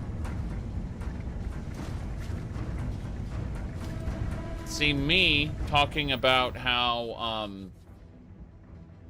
it would be better if they say like if they had certain RPG systems, you know, from other games. Be great if they had those.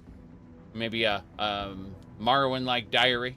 You know, I go on about that, and people go, "Oh my God, I don't want that. You're just a Morrowind fan." It's like, yeah, actually, I prefer Daggerfall to Morrowind these days, but that's because of mods. Oh, ho, ho, ho, ho. Anyway, hunting and camping, isn't that from Hunterborn? Or let me see here. Let me see. Thinking it was. Oh, yeah, it's Hunterborn. Okay. You're talking about a mod that's made for Hunterborn and Campfire. Cool, cool. That's neat. Yep. Starfield good. I'm enjoying it, but I highly, highly recommend checking the video description. I have a thing there. Yes. Simple hunting looks like a good replacement for Hunterborn. So far, no. Have not seen anything of the sort. Okay.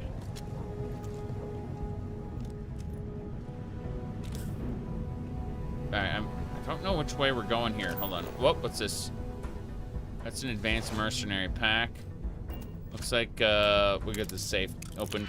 Hold on. Good. These are actually 2 ammo types that I use. That's good. Money. I'll take the magnet. It's funny, most of these are actual items I want. Not those. Not that. Okay, maybe not. Maybe all of the items I looked at first are items I want. That's the shuttle bay. What's that one? That's the cache. Let's go check out the area back toward where we started. I'm quick saving real quick. Okay, yeah, this is it. We've already checked this area. Let's go. Let's go. Let's go. Let's go. No delays. We're going up. Be careful. There's xenomorphs around here. You can hear them skittering through the walls. Great. Okay, this area looks familiar. It's all new, but wait, is that a slate holder? It's been a couple months since my arrival at the lock. Cool. And the place is continuing to go downhill. We've been dealing with heating malfunctions, communications issues with the key, faulty electronics, and unpredictable surface conditions. How this place manages to function at all is anyone's guess. No one's bearing the brunt of this more than the inmates. Normally, I wouldn't give a damn about them, but this is downright inhumane. I'm starting to get nervous that we're going to have a riot on our hands if conditions don't improve. Yeah. You asked, do I think an Elder Scrolls style Pillars of Eternity game from Obsidian would be good? They could, yeah. I do think that we could get Elder Scrolls games in different formats, and they could probably be good. The problem is nobody does a Bethesda game like Bethesda, and what most of us come here for are the Bethesda-style open worlds and dungeon crawling. The actual world of Tamriel is secondary to what gives a Bethesda game its value. You could put the world of Tamriel in the Neverwinter Nights engine, or you could put the world of Tamriel in a Diablo-like game, and it would probably be good. It's the world of Tamriel itself isn't all that important to the quote-unquote Bethesda experience. That's what I'm trying to say. Yep. Fallout New Vegas is absolutely a Bethesda-style game, but then it forgoes the dungeon crawling and the game's first mentality of the design. Instead, everything is built into the world building, right? The idea of Fallout New Vegas is that every single faction informs each other, and there are many choices that were made in the overall experience that were designed to guide you through the story first and foremost. Like that's New Vegas's primary goal, is to kind of give you a horseshoe-style grand tour. You can cut through the middle straight to New Vegas, but the game punishes you for trying to do that unless you know exactly what you're doing. For the most part, the game wants to give you a tour of the world in different factions before it confronts you with the main quest. I enjoy the horseshoe because it gives me the opportunity to go through all the different areas there. But Tamriel in Warband, yeah, I could see a Mountain Blade style Tamriel there.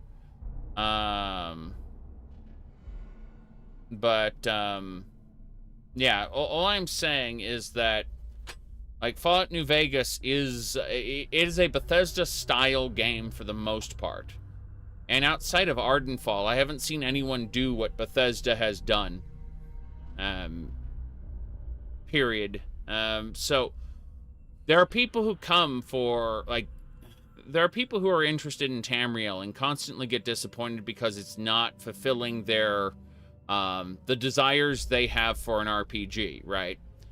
And the thing is, Bethesda's never going to make another quote-unquote classic RPG. We've got games like Pathfinder or Baldur's Gate or Pillars of Eternity that are filling that niche. But if you want a Bethesda game, you're going to end up getting dumb stuff like Starfield. And I happen to love Starfield, but it is a dumb game for the most part. Yes. It's very funny. You said asset copy pasta. Yes. Bethesda doesn't want you using their assets in other games. They want you... They're okay with you recreating assets from scratch. And, as homages to their games. But they do not want you copy pastaing. Yes. All right. Anyway, what I'm saying is that Tamriel is a really cool setting, but it isn't the heart of what makes a Bethesda game. And you could easily ditch it for a new one, a la Fallout 4 or Starfield. Likewise, I could see taking a classic RPG and putting it into putting it in Tamriel. Yeah, taking a classic RPG and putting it in Tamriel, something like that. Do you think Wayward Realms will be a Bethesda-like game? I can't tell until I have my hands on it. I participated in the very, very early development of Wayward Realms, so I can't really talk about Wayward Realms a whole ton. Other than I liked what I saw, and I'm looking forward to it. I am not actively associated with the project, but I did sign a non-disclosure agreement, so when I say I'm not allowed to talk about it, I mean I'm not allowed to talk about it.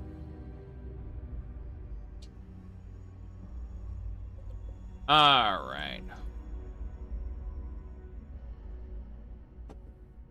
Let me see here.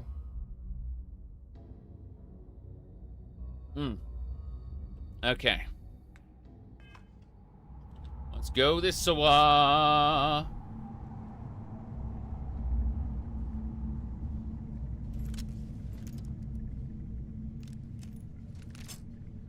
How can these things live in this kind of cold? Yes. It's bullshit.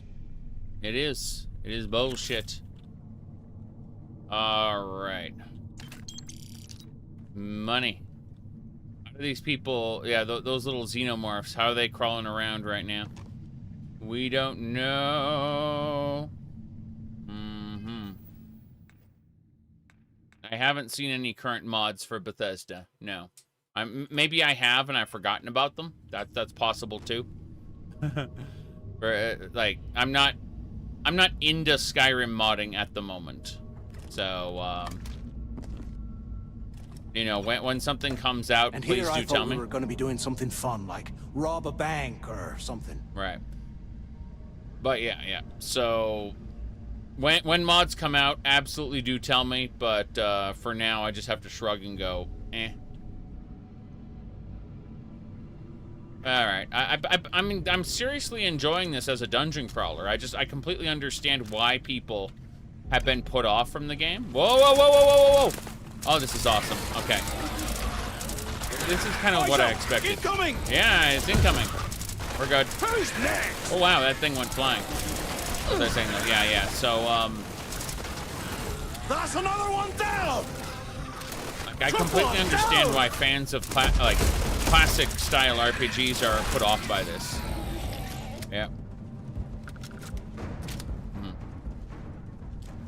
Is this my pirate guy? Don't know yet. Don't know who this guy is too much, other than he wants to take Delgado down, and I'm like, yeah, he trying to be Starscream from Transformers 80s version is probably not going to go well for you. You know that, right? We actually gonna find something down here? Or is Delgado trying to get us killed? Yeah, so things didn't work out well for Starscream. Let's put it like that.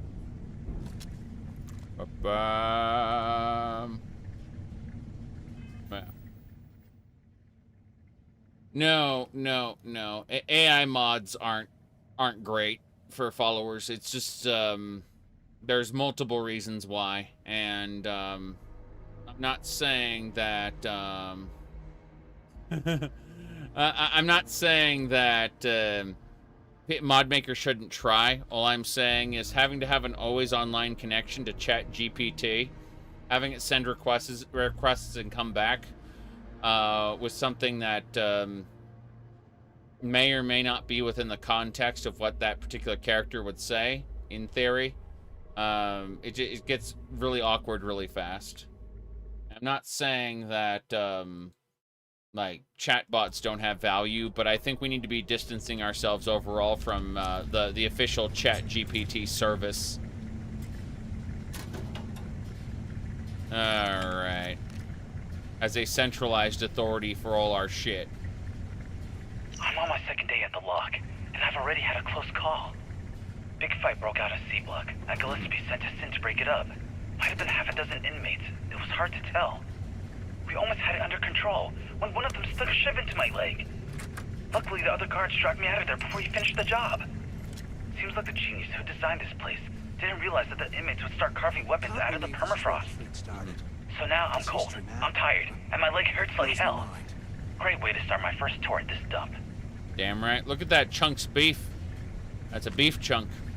Now, what was I saying? Yeah. So you're asking, do you ever think this game is railroading you into the story they want you to do despite it being against your character? Not as much as Skyrim.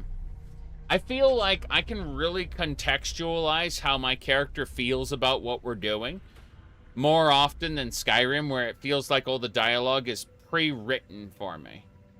That's a big deal. Is it all... Is the actual plot railroaded? Absolutely.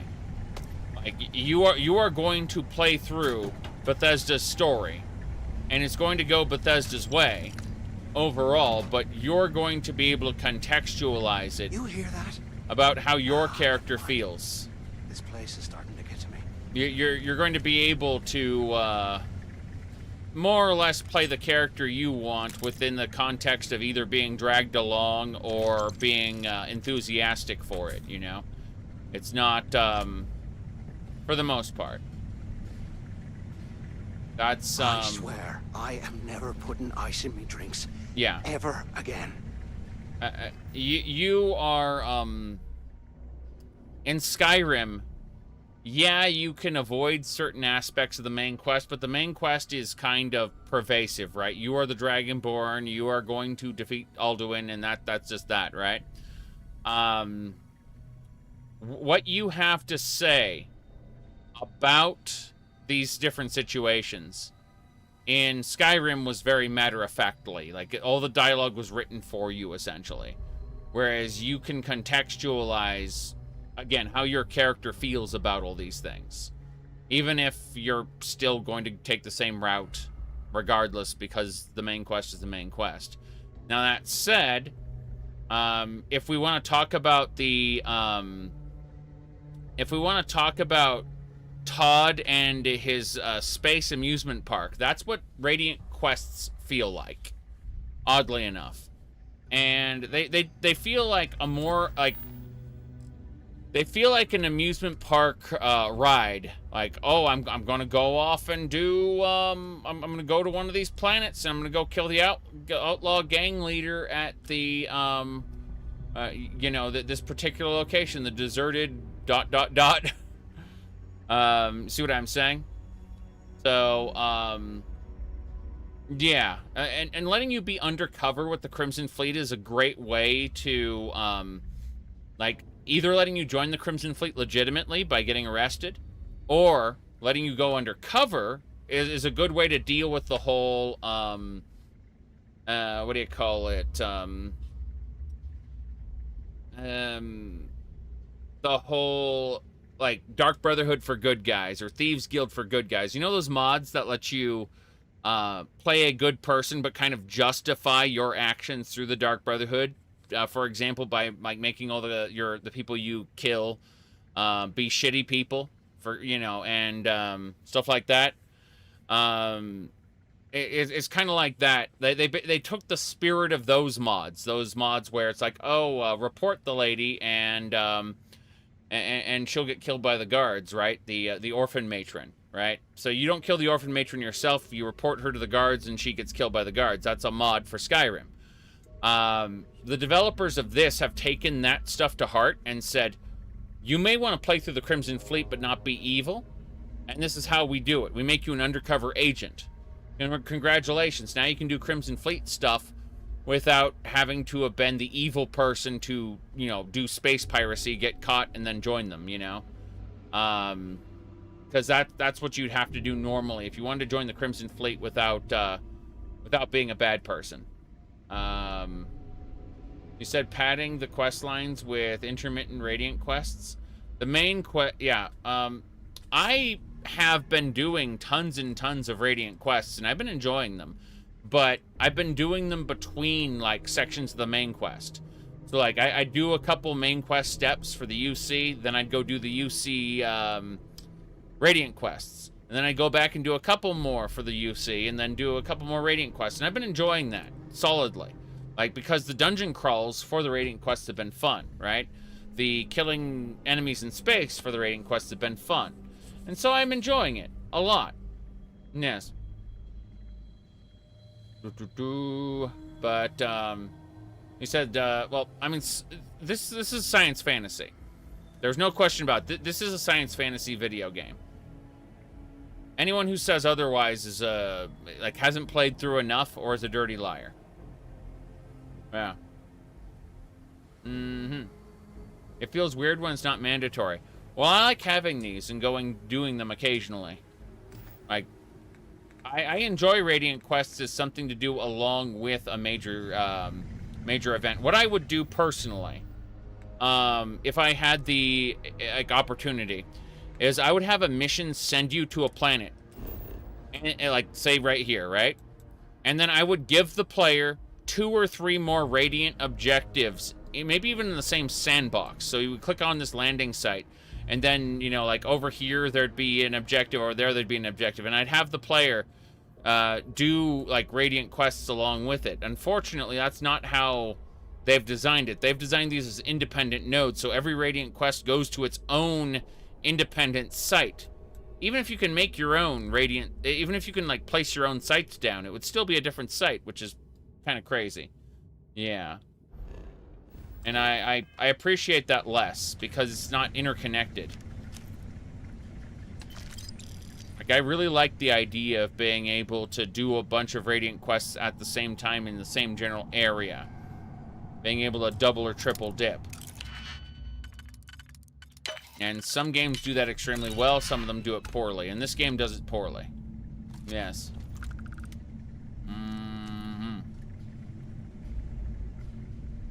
Okay.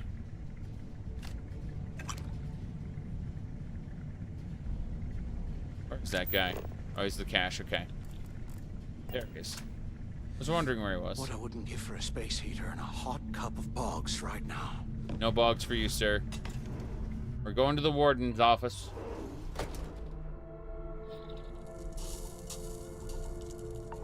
Extreme cold. Looks like this was the warden's office. They built the office right next to the shuttle bay for quick escapes, I bet. Smart. Smart indeed. All right. You can't terrorize this UC. You can't shoot that shopkeeper. Yeah, you know, I would like to be able to shoot the shopkeepers and then have them replaced with a radiant shopkeeper. All right, I'll do that in a second, sir. But yeah, I would love to be able to kill anybody and then replace them with a generic NPC. And I don't necessarily mean like the members of Constellation, okay? Like that's a bit much, right? But I'm talking about like the shopkeepers of the different stores. I'm talking about the what do you call it? Maybe even some of the quest givers, let them die as a result of like indirectly, not you shooting them in the head, but you know, other people. And then having like a say a UC actuary replace that particular quest giver. Stuff like that. Blah. Yep. You can't even kill Constellation for the most part, yes. Except for, you know, when the plot demands them to die, then I was about to give up. Yeah. Look out the window. You said the world feels underbaked? Yeah.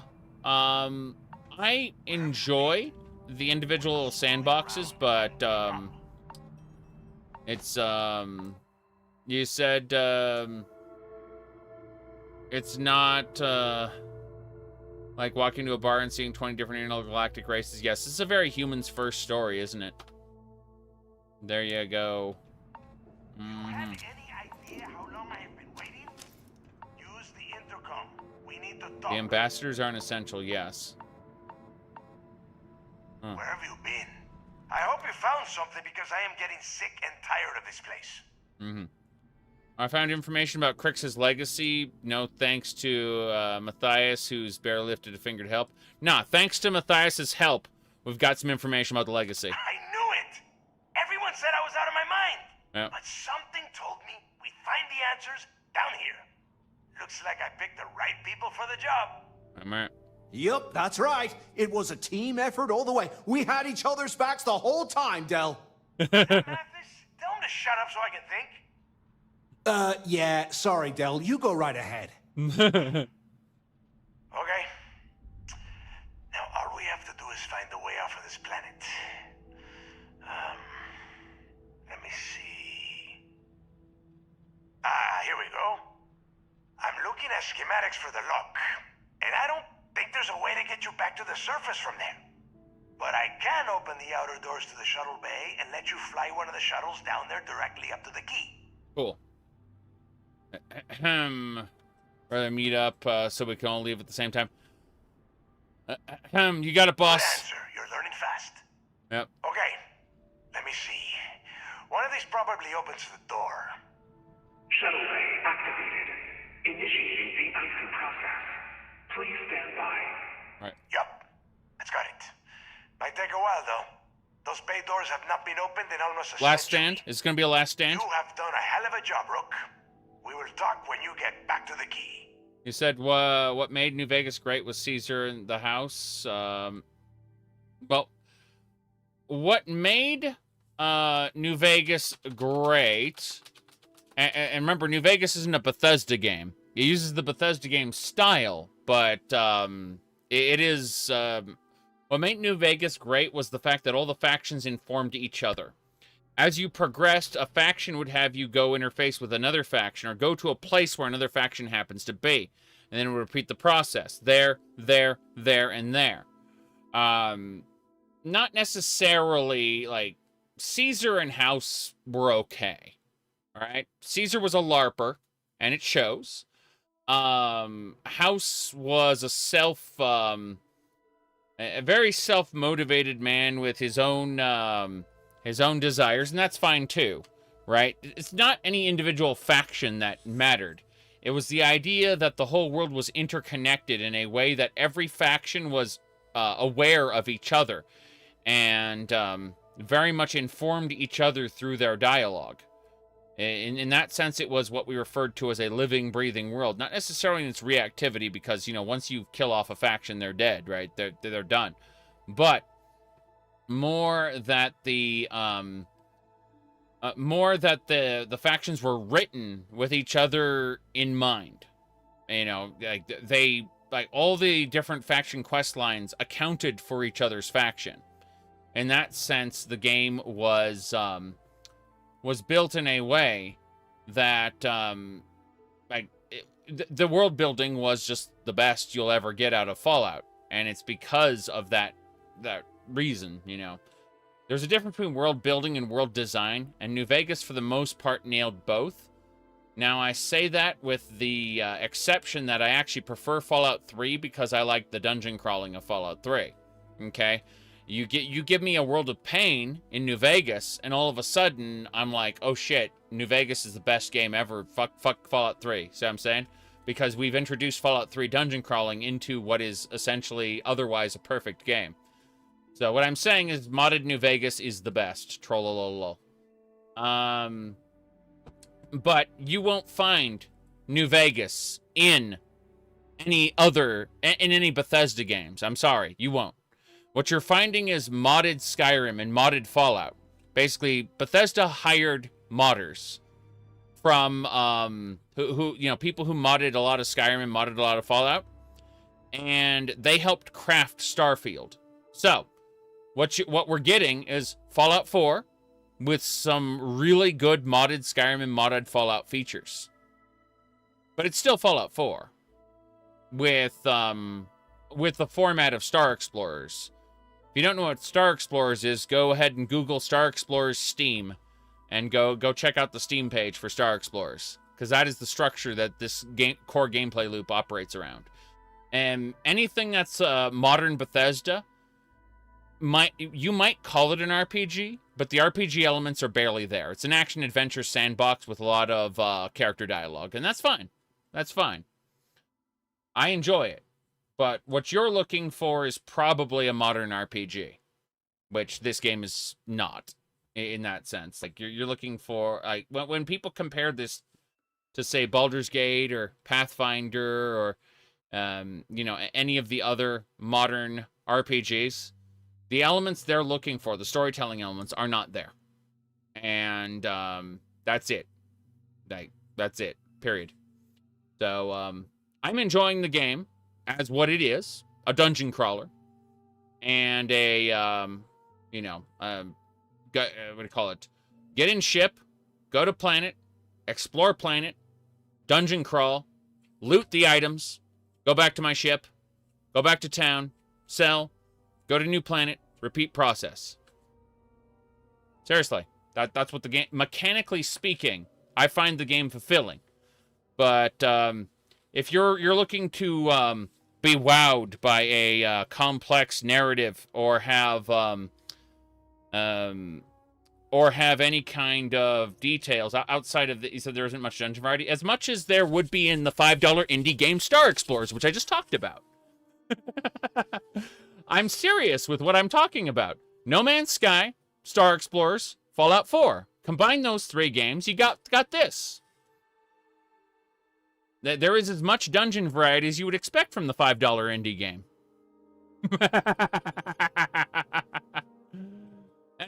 Anyway. Yeah. I like Star Explorers a lot. It's my jam. Dungeon crawler, space. Yes, go. But yeah, absolutely. Go check out the video description for more details. I'm not getting into this any further. But I did discuss Starfield quite a bit. I love the game, but it is a flawed mess as well. And people are right to not like it if they don't like it.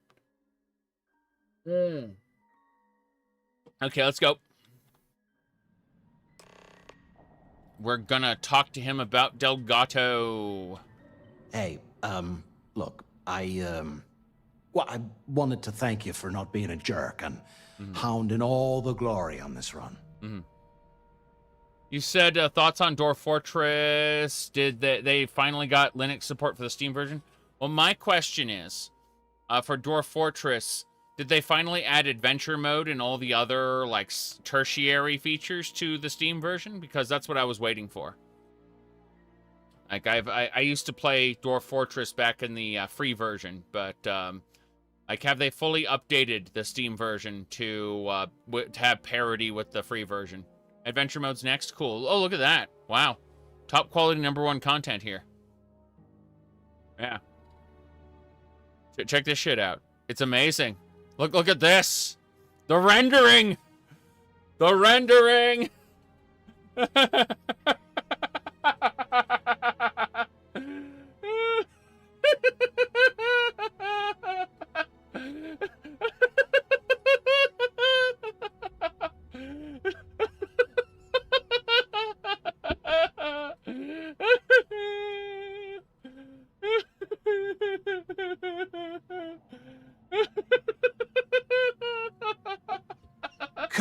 Come on, haven't got all damn day.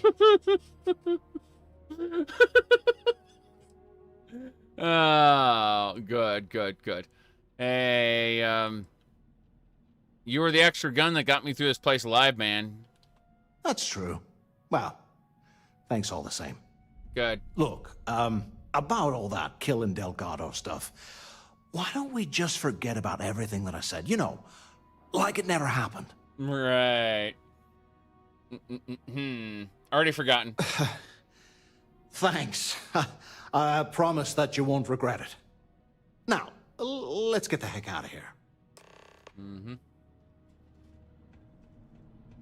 Yeah, so when Starfield is when Dwarf Fortress is done, I will consider picking it up some things down on Steam. Yeah.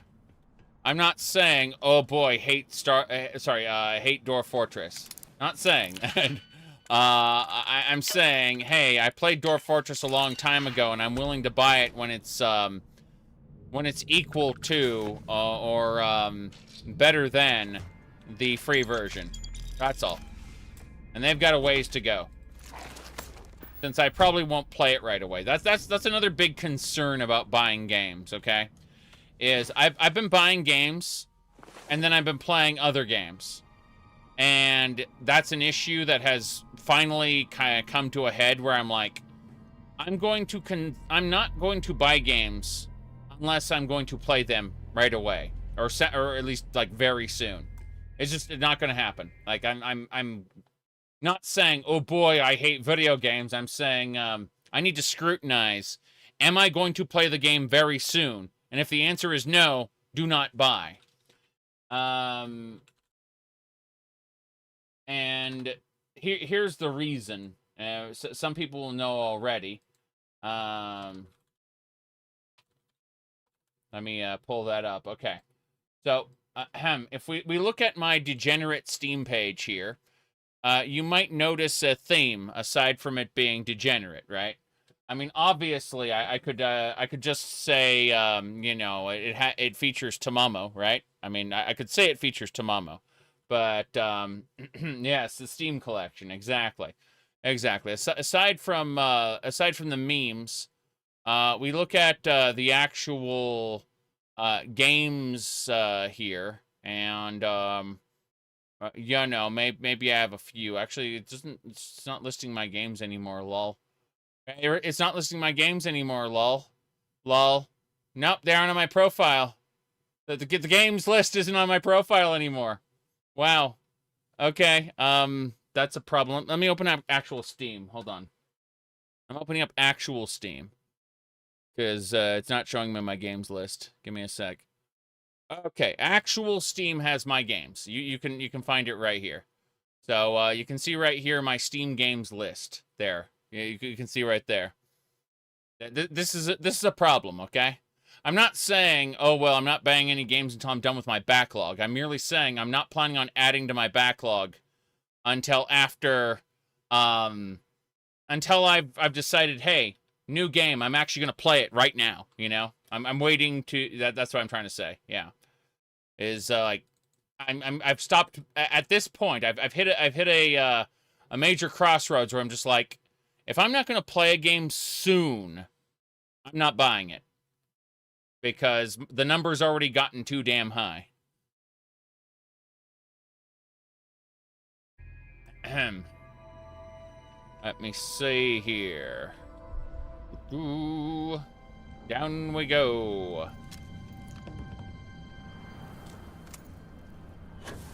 Let's see. FOMO, fear of missing out. Lol. Yep. Damn it. Oh, look at that one. That's great. We got a big one. It's a big one around here. Yep. There it is. That's an elite level 94 monster. There it is. Take me on. I dare What the hell? Wow. Level 94. Thing's a monster. Seems to be spitting at him too. We knocked him down. How about this? How about shotgun? Shotgun. Okay, change of plan. Change of plans. The Bethesda leak. The Bethesda leak is several years old, believe it or not. Like the letter from the emails that were leaked as a part of this this court boondoggle are several years old. They are out of date. We don't actually know what's going on anymore and how much of that is current. That's it. So I'm not saying none of it is happening. I'm not saying that. All I'm saying is plans may have changed in the meantime. Okay. Hold on. We got to go with. We're gonna get Unrelenting Force. It's Fusroda. Where are you?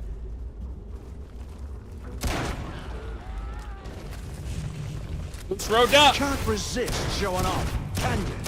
No, I can't resist showing off. It's true. This place is collapsing. We got to get out of here. Sounds lovely. Jeez. This whole place is collapsing. Getting the shuttle, get out.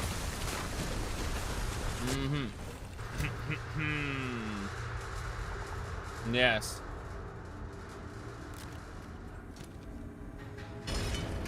The Zhakaron Faith, yes, they are, the Zhakaron Faith are from Diablo. Zhakaron. Oh boy. They're a church. They were corrupted by Mephisto. Okay.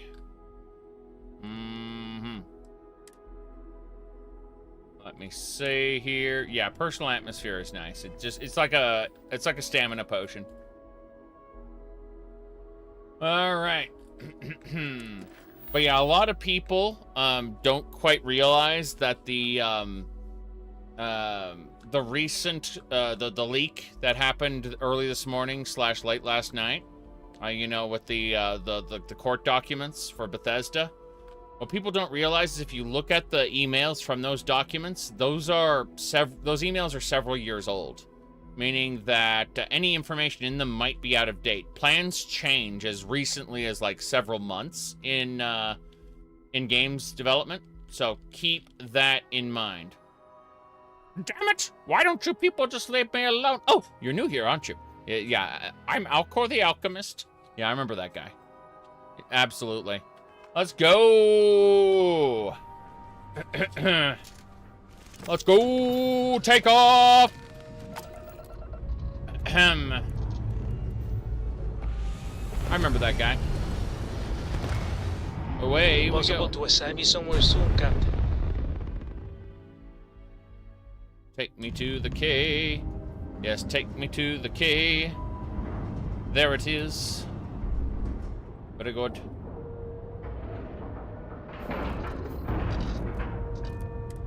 Yep.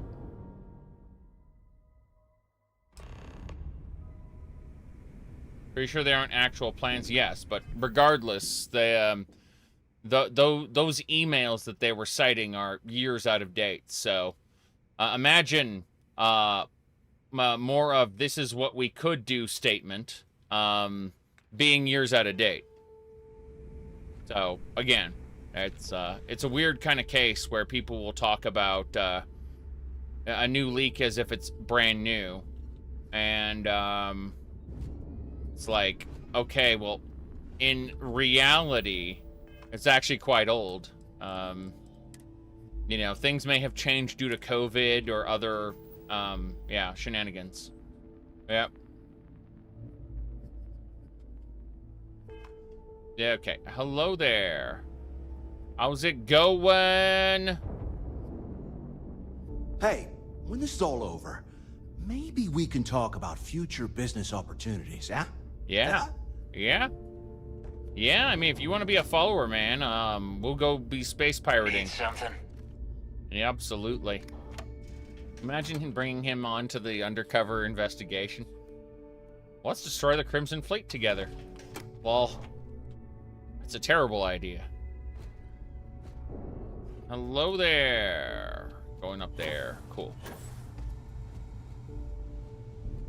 Yeah, they're all gonna, like, run up the side there. Oh, boy. Not this one. It'd be... That one's reactive shield. Fuck. Wait, what did you say? And do more than patch you up. She's got a drugs of every kind. If you know She's got a drugs, yes. Hello there. There you are. The hell took you so long? Man. It's about time. I was about to fly down and loot your bodies. Not now, neighbor. Well, you said you found something. Hand it over. Here's a slate. That's it? Just one slate? Yep. After losing so much of our crew, it better be a map with a big red X on it. Well, I'll be damned. Legacy wasn't referring to Kryx's fortune. It's the name of an actual ship. A Galbank transport probably loaded with credits. Never heard any stories about a Gal Bank ship going down. And even if it had happened, it would have been picked clean years ago. No, neighbor. Think. If Galbank covered it up, and over time, the location was eventually forgotten, it wouldn't be on anyone's radar. Okay, this changes things. Now that we know what we are looking for... Yeah, so... What happens in Starfield with its difficulty is Normal enemy difficulty is based on the star system you go into. But the elite difficulty could be plus 10 or 20 levels of where you are. You know, it's a variable difficulty. It's basically elite enemies could be higher level than where your system level is. And then bosses are scaled to your character level plus a certain number of levels. And so it's like, that's why I have a level 90 enemy as a boss. It's just like, what weren't all the enemies level 20? You know? We have to narrow the search. Yeah, so the legacy's real after all. And the recording that you found proves that it is out there. All we have to do is find it.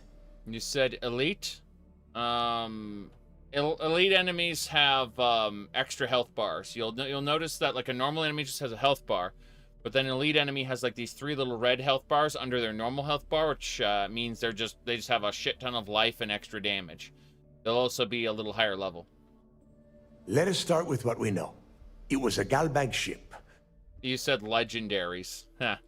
They don't drop legendary gear though. Like it's not guaranteed. So I don't call them legendaries. I just call them elites because, you know, like a legendary in Fallout, a legendary enemy would drop a legendary weapon.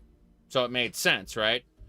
And they all had an extra health bar. But in this case, they are just elites. They do not guarantee a drop of anything at all. They are definitely not legendary. Yeah. You said legendaries are worse than the stuff you actually get. Well, legendary weapons, if you get them in a high-level system, are actually great. Yep. Arthas. Yeah, what a shame. Yep. Honestly, World of Warcraft is not the gold standard by which we should judge anything, though. Which means the company is going to have records of where it went down. Neva, weren't you working on a deal with Rokov? Something about a big-wig charity event on one of Trident's starliners? Are you serious? I've been working on that gig for 3 months. That's my score. Ay, Dios mío. Will you shut up about your score and think for a second? That starliner has a Galbank VIP suite aboard, which means... Come on, Neva. This isn't hard. Which means a Gal Bank exec will be aboard. We grab their credentials and get ourselves into the Gal Bank archives in New Atlantis. Big heist. Holy shit, that might actually work. I'll send a message to Rokov right away. Pack your bags, Rook. You're going on vacation. And since you've earned it, take this gun with you. Might come in handy when Rokov screws everything up as usual. Cool. Keel hauler legendary pistol. Okay. I always wanted to take a deep space cruise. Good, because that is exactly what you are going to be doing. Cool. Neva and I are too well known to walk around the starliner without being recognized. If Trident security spotted us, it'd be over. I need you to board that ship, make contact with Rokov, and get me those credentials. Right. I'll get it done. You'd better. Oh, before you leave, I wanted you to know that I took what you said about Mathis into consideration, and I've decided to let him join the fleet. Cool, I think you made the right decision. We'll see. That's it then. Next stop for you is Rokov Starliner, the Siren of the Stars. All right. And remember, Rokov does not need to know anything about Kryx's legacy. For now, it's just between us. Right. Now get out of here. Hey, Rook, before you head out, I need to have a word with you. Meet me at the last Nova after you wrap things up with Mathis. If you have any last questions about the job, ask them now. No, thanks. I'm gonna go talk about, apparently, she was all confident and suddenly, now she's just walking to the side. Wrap your business up with Mathis, then we'll talk. Right, so I haven't wrapped it up. Let's go ahead and have Bosco talk with Mathis, I guess. I'm sure that won't go horribly wrong. Hell of a job you did down there, Rook. Shouldn't you be packing for your trip? Well, you said if I had anything left, I should ask you, so I was like, okay. Keel hauler, aka always the reloading, yes. The fleet is family. Stealing from each other is just what you call a professional courtesy. Right. Rook. Sorry. Which way are we going? I can't wait to be over encumbered. Bomb some Dodongos. I don't. Yeah. What the hell is this ship? You kidding me? This prison shuttle is. Well, that's a ship that exists. I didn't realize it would give it to me. Like, they gave me the Star Eagle.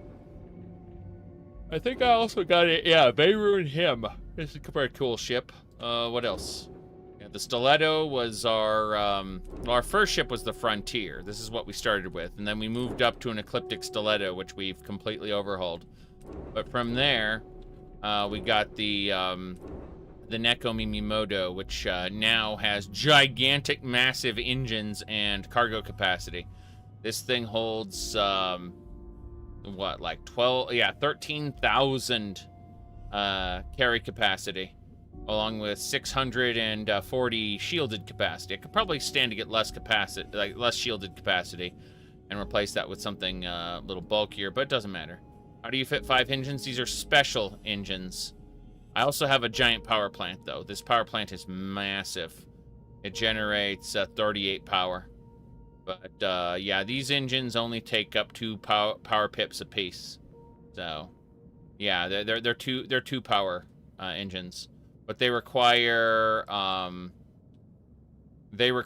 like, rank 4 ship upgrade. What do you call it? Ship engineering or whatever. Yep. Yep. I always thought heat leeches were just pests. Never considered trying to raise one as a pet. Imagine having your own terramorph. The problem is when it transforms into a terramorph, it stops caring about whatever it was as a leech and starts murdering the shit out of people. It's actually quite a problem. Yes. Okay, I gotta go back to my ship and get things in order. Docking bay. Weapons act as the cat ears, yes. That's true. I need to talk to an NPC here. This is going to be a pain no matter... Statistically, I believe that should be impossible. Statistically, my my space magic is impossible. Going to learn to fear the fleet. Yeah, but where's the ship person here at the key? Are you looking to start something? 'Cause I'll finish it. Yeah, but I'm looking for the ship person. Like, why is there no ship person here? The fact that this prison shuttle I'm stuck with is very annoying. Yeah, I'm out of here. I'm leaving. I'm gonna... Yep. Let's see. Cockpit. We go. Yep. You said there was a line about how terramorphs could grav jump and really got you hyped. I figured out they were heat leeches really early on. Like I was seeing heat leeches in different locations, and I'm just like, these are terramorphs. They get into ships, you know. She's at the front door. Jesse, James, Jazz, Juicer.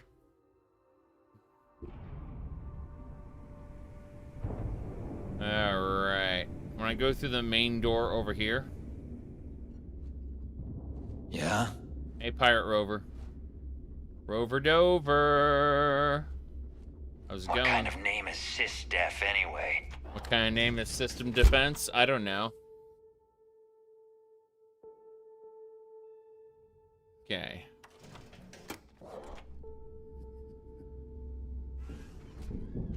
So, you? Is Samina seeing anyone right now? Hey, ship services. I gotta sort him. I mean, it was pretty obvious to me. The moment, like during the quest, they were talking about, like, we don't know how terramorphs get to different planets, and I just looked at all the leeches and said, these leeches are are terramorphs. They gotta be. And then the game didn't, you know, the mushroom smoke thing, that was, that I did not expect. But everything else, it was really obvious. Because they were harping on how the leeches were annoying. No. You've got stuff to smuggle, I've got the stuff to hide it. So, looks like we got ourselves a new rook. Once again, I'm Jazz, resident engineer here. Hey, Jazz. Like Neva said, you need ship parts, repairs? I'll hook you up. As long as your credits are good. Jezebel. I hope this fleet has a wider variety than the UC and Freestar Collective. It may not be wider, but it's not on the books, if that's what you're getting at. Yeah. I can guarantee your ship will be in good hands. So if you're looking for an upgrade, let me know. Very good. We got the best selection in the settled systems. Illegal, unregistered, recalled. We sell it all. You said Bethesda loves the mushroom stuff. Little Lamplight, the mushrooms didn't do much. And now if they kept the kids young forever, that would be actually kind of funny. Or they gave the kids superpowers, that'd be kind of funny.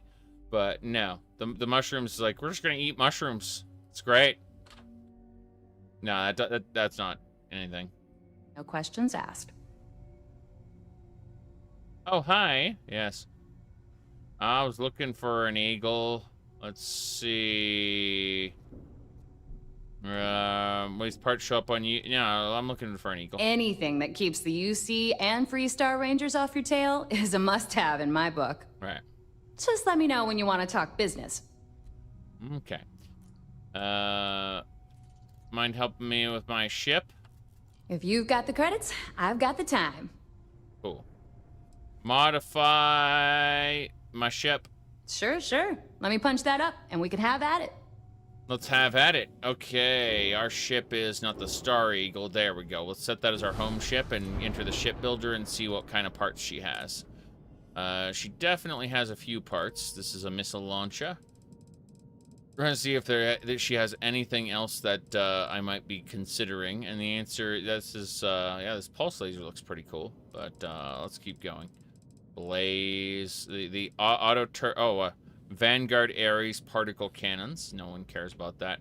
Looking more for like the auto turrets. Because yeah.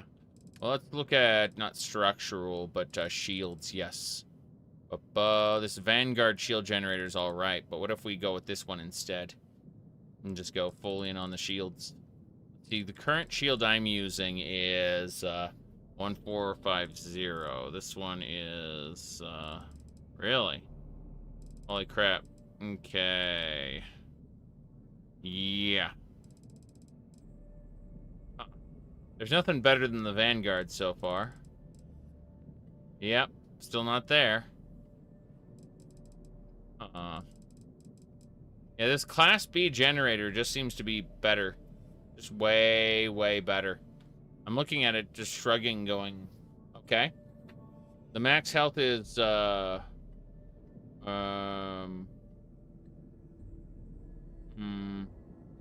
1450, and I'm looking at the others like, not even close.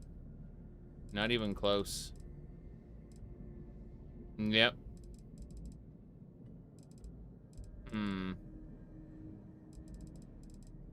These are all kind of terrible. So all the shields they sell are worse than the Vanguard Bulwark. Good to know.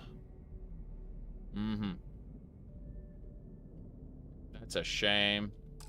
If we look at this one, this is the Vanguard Bulwark right there. You see, I've got it. I was hoping for more. Unlock options. All you have to do is get, if you look at the bottom corner of the screen here, like where my fingers are pointing, you can see the required skills. That's what you need. Yep. Okay. Very good. Next, let's have a look. Yeah, that reactor. Oh boy, those are Class B reactors. These are Class C reactors. What's the amount? That's 37 power generated, huh? Well, let's just have a look at ours.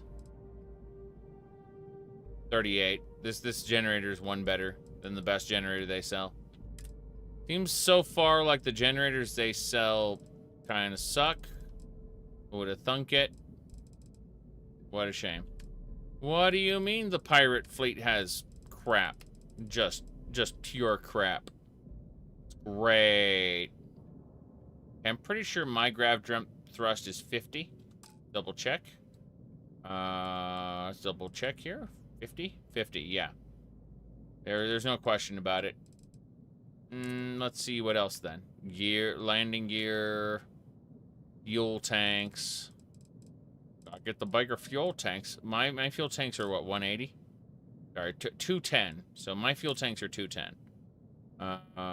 Don't think there's anything they have. Wait, 500. Holy crap. Yeah. Yeah, that's just a 500 tank. It's locked onto the side though. It's kind of weird. Oh well, 210 versus 500. Let's grab that. Boom. One error. Ship has unattached modules. What unattached modules? What are you talking about? What are you talking about? It said normal. Okay. So we delete that. It says ship has unattached modules. I don't understand. What are the which modules are unattached? Okay. Why did no other UC do research on the heat leeches? Tons of people did research on the heat leeches. They just couldn't they didn't have enough data. Remember that the heat leeches transforming into a terramorph was something that took about 100 years. And they've only been out away from Earth, like, they've only been dealing with heat leeches for, like, what, 200 years? So there isn't enough data for them to work with to come to any serious conclusions. That's just the reality of the situation. These are multi-frequency jammers by 50%.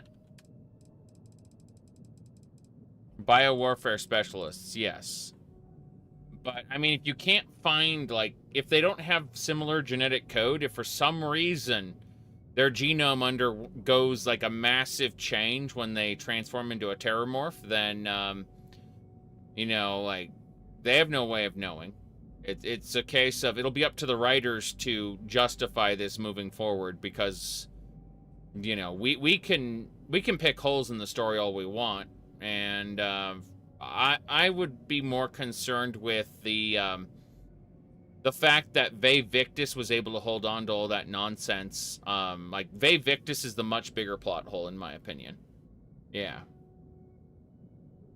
They tried to use terramorphs, and they failed. That's really it. Yeah, the Xeno Warfare was a non-terramorph alien. It's true. Like, all the Xeno Warfare they ended up using turned out to be non-terramorphs. Yep. Okay.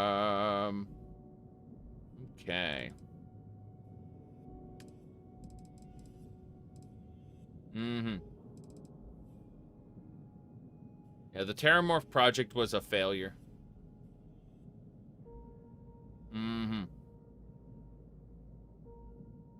See, if they were they developed more tadpoles into frogs. Yeah, not completely change their genetic code into an unrecognizable form. Yeah, exactly. But remember, these creatures can also do, like, psychic powers. They literally can mind control people and shit. This is space magic. Terramorphs are space magic. The sooner you realize that, the better. Yeah, they have psychic powers, so, like, they're obviously breaking what we understand as the laws of physics there. So it's that simple. Like, I'm not saying it's impossible that the UC are incompetent. The UC are probably incompetent. For how they dealt with Ve Victus, they're definitely incompetent, okay? No question about it.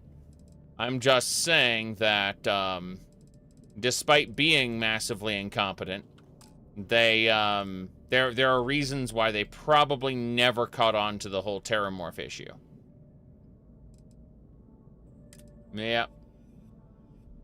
I honestly think that Terramorphs would have been a lot cooler. Could have been a lot cooler than they turned out to be. And that it's, you know, we actively, we ended up with a worse situation, more or less. Less interesting story than it could have been. That's for sure. Oh, I'm looking at the grav drives going, no, there's nothing for me here. Yeah, none of this is great, other than maybe like a bigger fuel tank. That's the only thing I can think of. Like 650, maybe, possibly. But even then, it just seems a little off. The fuel tank there. Let me see here. 400 fuel, 550. And then if we delete this one, this one I think has busted everything. Like, I'm pretty sure this is it. What a shame. What a shame. Okay.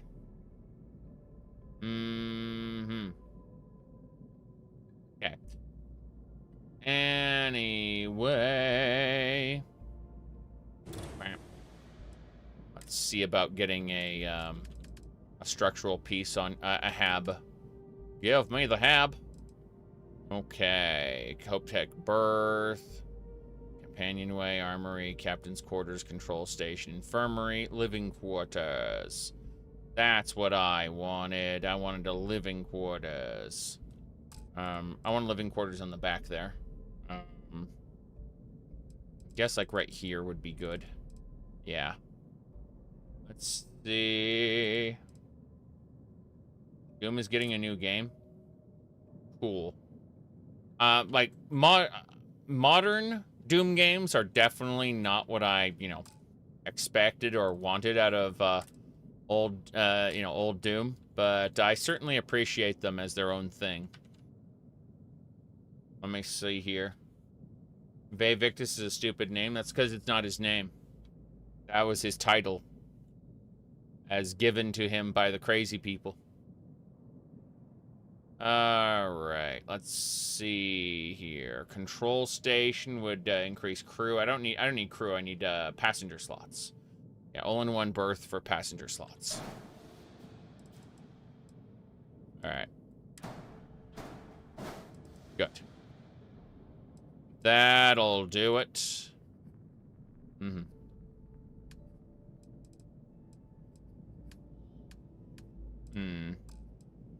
Think we got it. Yep. That's an additional 2 passenger slots. And we've moved our stuff over here. Hold on. Can I move it over there? Under there? Under there. Which means we can put a window. Give me the window. Structural, please. Thanks. Porthole? Yes. Cool.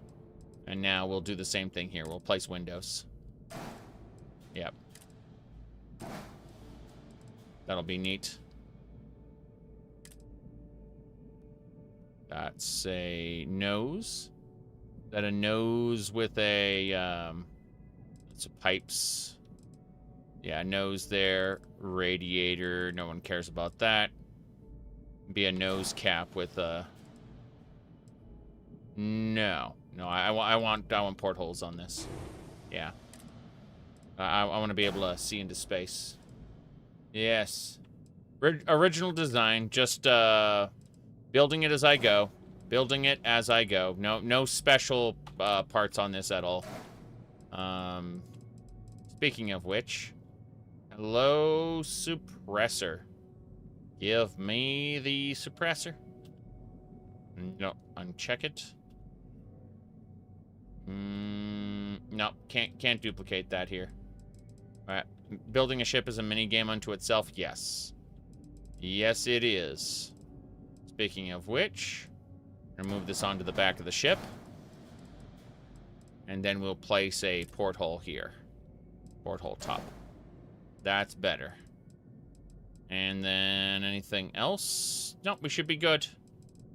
We've got crew quarters up here. This is an all-in-one berth. Actually, fuck. I was hoping for like an actual crew quarters. Yeah, let's Let's be stupid and delete it. And then I would like to place a new crew quarters there. Hold on. Habs. Yeah, I want an actual, like, not a crew quarters, but a, Nova Galactic, living quarters. There we go. Nova Galactic living quarters. Let me put that in there. There we go. That's better. Different design of living quarters. Cool. So, with artificial time sinks, like having to write down which shipyards and stuff, yeah, I'll just use... I'm going to be using the wiki. I think that's what most people will be doing. I think flying to different shipyards will be fine. Fine. Let's see. Putting down portholes removes stuff inside of the hab. Yes. Yep. You can lose weapon racks. That's funny. But I'm not using this as like a player home per se. This area is for crew member. For passengers. Basically, what I wanted to do is, because this has 2 passenger slots, right?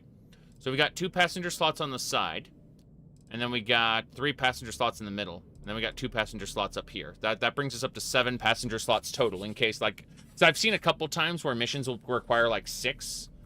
Yep. That's it. So I think that like I'll limit my quote unquote player home nonsense most likely to some settlement somewhere. Yep. Okay. Let's do this. And then we need to select that. Whoops. There we go. And then that. Yeah, we'll definitely be changing the module colors in just a second. I'm just making sure the rest of the ship is designed properly. Okay, cool. So the rest of the ship is set up, but I need to double click, single click, and control click, control click, control click. A few more of those, and these are the colors we're changing now. So, middle color, there. That's good. Okay. This is a meeting point somewhere in the middle between the gummy ship from Kingdom Hearts and Space Engineers. Okay, they met in the middle essentially. It's as worthless as the Kingdom Hearts ship, but it's also far more detailed than the Kingdom Hearts ship, more like Space Engineers. Except it doesn't have the physics of Space Engineers, right? So, you know, it's a meeting spot between the gummy ship from Kingdom Hearts and Space Engineers. Okay. Let's get out of here. It's gonna cost us a bit, but now we have an extra hab for those people. Yep, cool. Always stay under the radar. Bigger cut. I've got just the It's thing. all about making those credits. Help me. All business and All business and yes. What ships do you have for sale? shop's always open as long as your money's good. Yep. Very good. Crimson Fleet, Crimson Fleet, Crimson Fleet. Spectre. The Banshee looks pretty... Oh, remember these engines? Holy crap. This Banshee looks great. It's got multiple levels and everything. Would love to grab a Banshee. Phantom, Ghost. Okay, so Wraiths and Wraiths, Spectres, and Banshees. Those are the ones to grab. Yeah. Cool. Goodbye. I'm going back to my ship. Gonna poke around the design, make sure it's not terrible. That's my main concern. Is like the design can get terrible if you do it wrong. So. Do you think the Crimson Fleet remember me killing tons of their people? Yes, about that. Let me see here. Check out that post, lol. Who's the real monster here? I don't trust shielding. I got secret compartments on my ship. Yeah, I don't trust shielding. I got secret compartments everywhere. Good. So now that we're back in our ship, let's have a look-see. There are more things to check out, but give me a second. So first things first, we go to the cargo hold and we put away all the things we picked up in that facility. All of the junk we got. Yeah, most of the legendary stuff just exists to get sold, to be honest. It's kind of sad, but true. There we go. I'll take that Xeno Worst, though. This stuff over here. Yeah, the Xeno worst. Very good. What else? Miscellaneous. And, of course, materials. Cool. Yeah, having 2,000 weight in my cargo hold no longer scares me like it used to. It really used to scare me. Like, oh no, what am I going to do? Nah, it's no big deal. Okay, med packs are good, but there's too many trauma packs here. Let's put like 90 of those away. Holy crap. What else? 25 emergency kits. How about like leave just 5? We don't need that much Palomore either. What else? The game's gonna weigh down heavy on me. Wondering what we got that's killing us. Gonna find it eventually. Let me see here. Not those outfits. Ammo doesn't weigh anything. It's got to be under miscellaneous. I've just got to be doing something stupid. Oh, ship parts. There we go. Bam. No ship parts. I am capable of carrying additional supplies. Thanks. With him around, we really don't have to worry. If necessary. Preston is ashamed. Yes. I'm sure he is. Okay. So let me double check up here. Whoops. Yeah. So we got these portholes there. Cool. So if we go down this way, check this location here. We got a straight view out. Cool. This is the side path where where some civilians live. Very good. Yeah, some civilians live over here. Two passengers can be in this room. We go back here. What do you call it? 3 passengers can be in here, in this room, in this galley area. And then we climb up here to the extra hab we just added. And this hab should just be for passengers as well. So, yeah.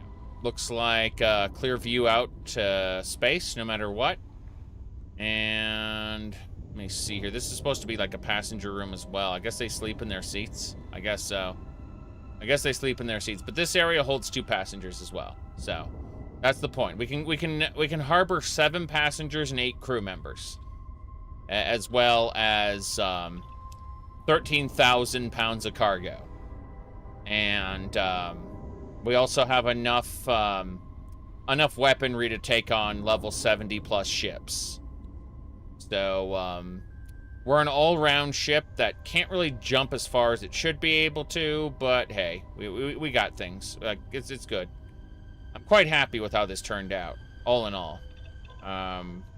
It's not exactly an amazing player home, but the point is, it's an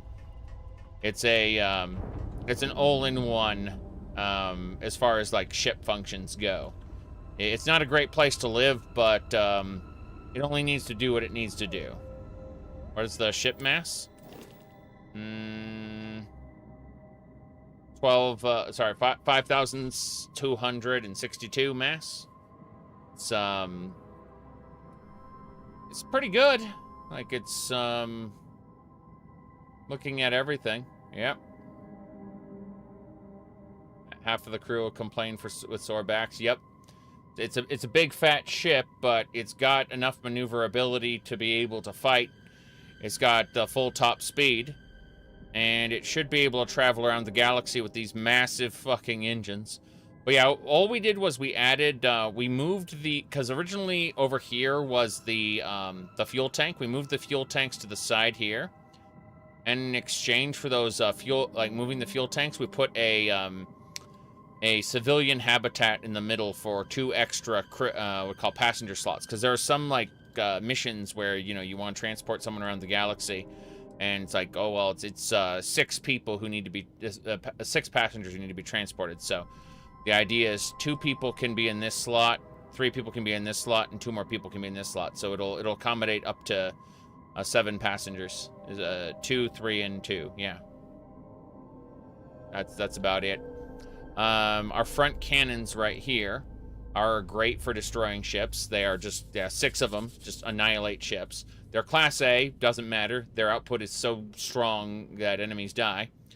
Next up are the EM cannons, one on either side if we need to take out a ship's engines without destroying them. Because if we try to take out a ship's engines with these, we will probably destroy the ship. Whereas these 2 EM turrets to either side won't. And then over here, these laser turrets, these will shoot behind me. As long as they're powered up, they'll shoot automatically. So I have to power them down if I want to capture a ship, because otherwise they will destroy the ship. But the idea is, if you look over here, there's one on the back and then one on either side facing the bottom. So if an enemy is below me or it is behind me, it's going to get blasted by 2. Like if it's below me, it's going to get blasted by these 2, and if it's behind me, it's going to get blasted by all 3. But the idea is that we have pretty good defenses on this otherwise ridiculous little ship. So we had to get a lot of landing gear on it. A lot of landing gear. So I'm quite happy with how it turned out. I would like to be able to color the inside and customize the inside, kind of like how we can do the settlements now, but I suspect that's going to have to be something that that is mod added, because of how their priorities went for how like the ships are put together. It's also a shame that every time you change your ship, like all of the containers and everything reset. So you might lose items inside of your containers if you aren't careful. I didn't put anything in my containers, but only your cargo hold stays consistent. Even your captain's locker gets reset when you change stuff on your starship. Like change pieces of it, I mean. But yeah, I'm quite happy with the bridge. The bridge sports 8 crew members, so you know, when we get our crew fully assembled here, like what I'm doing under social is I'm working on outpost management. When I get enough points, when I get 2 more points into outpost management, I'll put my next point into Starship Command, and we can start getting more crew members. And that'll be good. Yeah.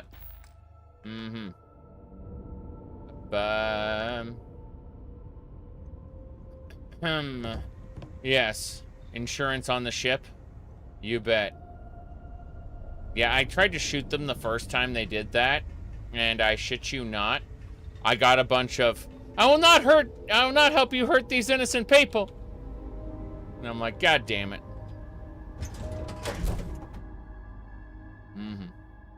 Yeah, the lockers and other containers being reset is crazy. But as long as you don't change any aspects of your ship ship is a great container. Yep. A chorus of loud chatter during quest dialogue. Well, we're not talking about Constellation members. We're talking about NP, like generic hirelings. Yeah. Do you expect to be soured by New Game Plus removing your ship design progress? No. I've played tons and tons of what do you call it? New seasons of Path of Exile. I'm used to starting over. Hell, I've played tons and tons of what do you call them games? Yeah, the cargo hold is not what we're talking about. We're talking about lockers. We're talking about containers. We're talking about stuff on the floor. We're talking about things that you may dynamically place in your ship that go away when we make changes. Yeah. Unfortunately, things like, say you stuff an object using the physics system into a physical locker and close the locker. It'll stay there up until you redesign your ship, and then it goes away. Yep. No. Yeah, not being able to save your ship design is kind of crazy. I agree. But no, I've done new seasons of Path of Exile. I've started like new Skyrim runs, new Oblivion runs. Like I'm like having stuff go away and approaching it in a new direction is just part and parcel with Bethesda games in general. I'm not overly concerned about it. Oh, I can see my ship there. That's cool. Yep. Nothing like the smell of a dead shark after you cook them with an energy. Yep. Very good. Your crew members get accustomed to the clutter. Yeah, something like that. You seal Your crew members kind of distribute stuff around the ship as well. It gets a little irritating. Last Nova. We're gonna go over here first. We're gonna see about selling things. Buying, selling, all the things. How are you? Every time I see Radley smile, I want to punch him in the face. Docking ports over there are closed. Got it. Hello, Miss Essentials. Don't even try to rip me off. Hey, I'm always ready to take credits off your hands. Of course. Let's see what you've got that are worth credits. Look at this computer here. Don't you want this computer? God, I've never owned a computer like this, but I have had a mouse like this. All right. Alien genetic material. Nobody cares about that. Neuro boost. The hell? Intimidation chance. Crazy. Instigation chance. Yeah, that is crazy. Alright. Pirate Charger space helmet. Advanced Trackers Alliance space helmet. This one's better than my current one. What a shame. Okay, what else? Refined Ecliptic spacesuit. This thing looks great. Holy crap. That is some great design. It's a shame it's tied to garbage stats. Yeah, I don't want any of your ammo. To be honest, I'm just going to sell you things until you don't have any more money left. And that's going to be that. Yeah, all of your everything, please. Lab outfits, no one cares. Spacesuit packs, nope, I don't care about any of that either. I mean, some of this is good. Yeah, this Trackers Alliance pack we'll hold on to. The advanced type. Everything else goes away. Good. Spacesuits. Looking around. Okay. Nope. No more money. What a shame. Don't be a stranger.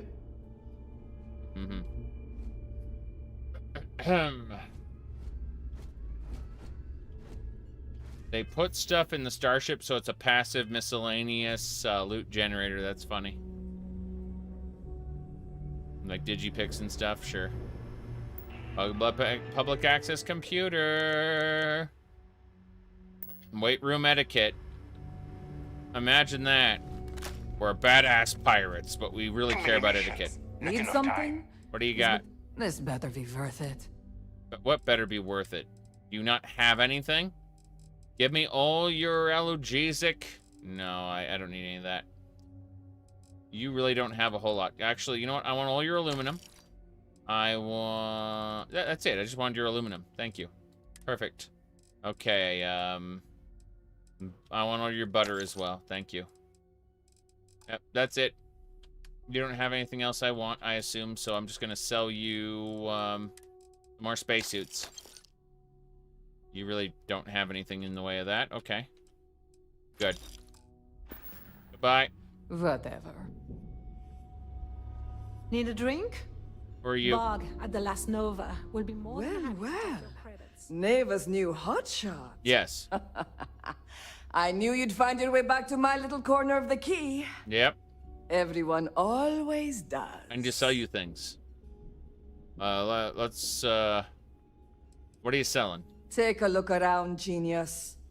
And don't tell me you've never laid eyes on a gun before.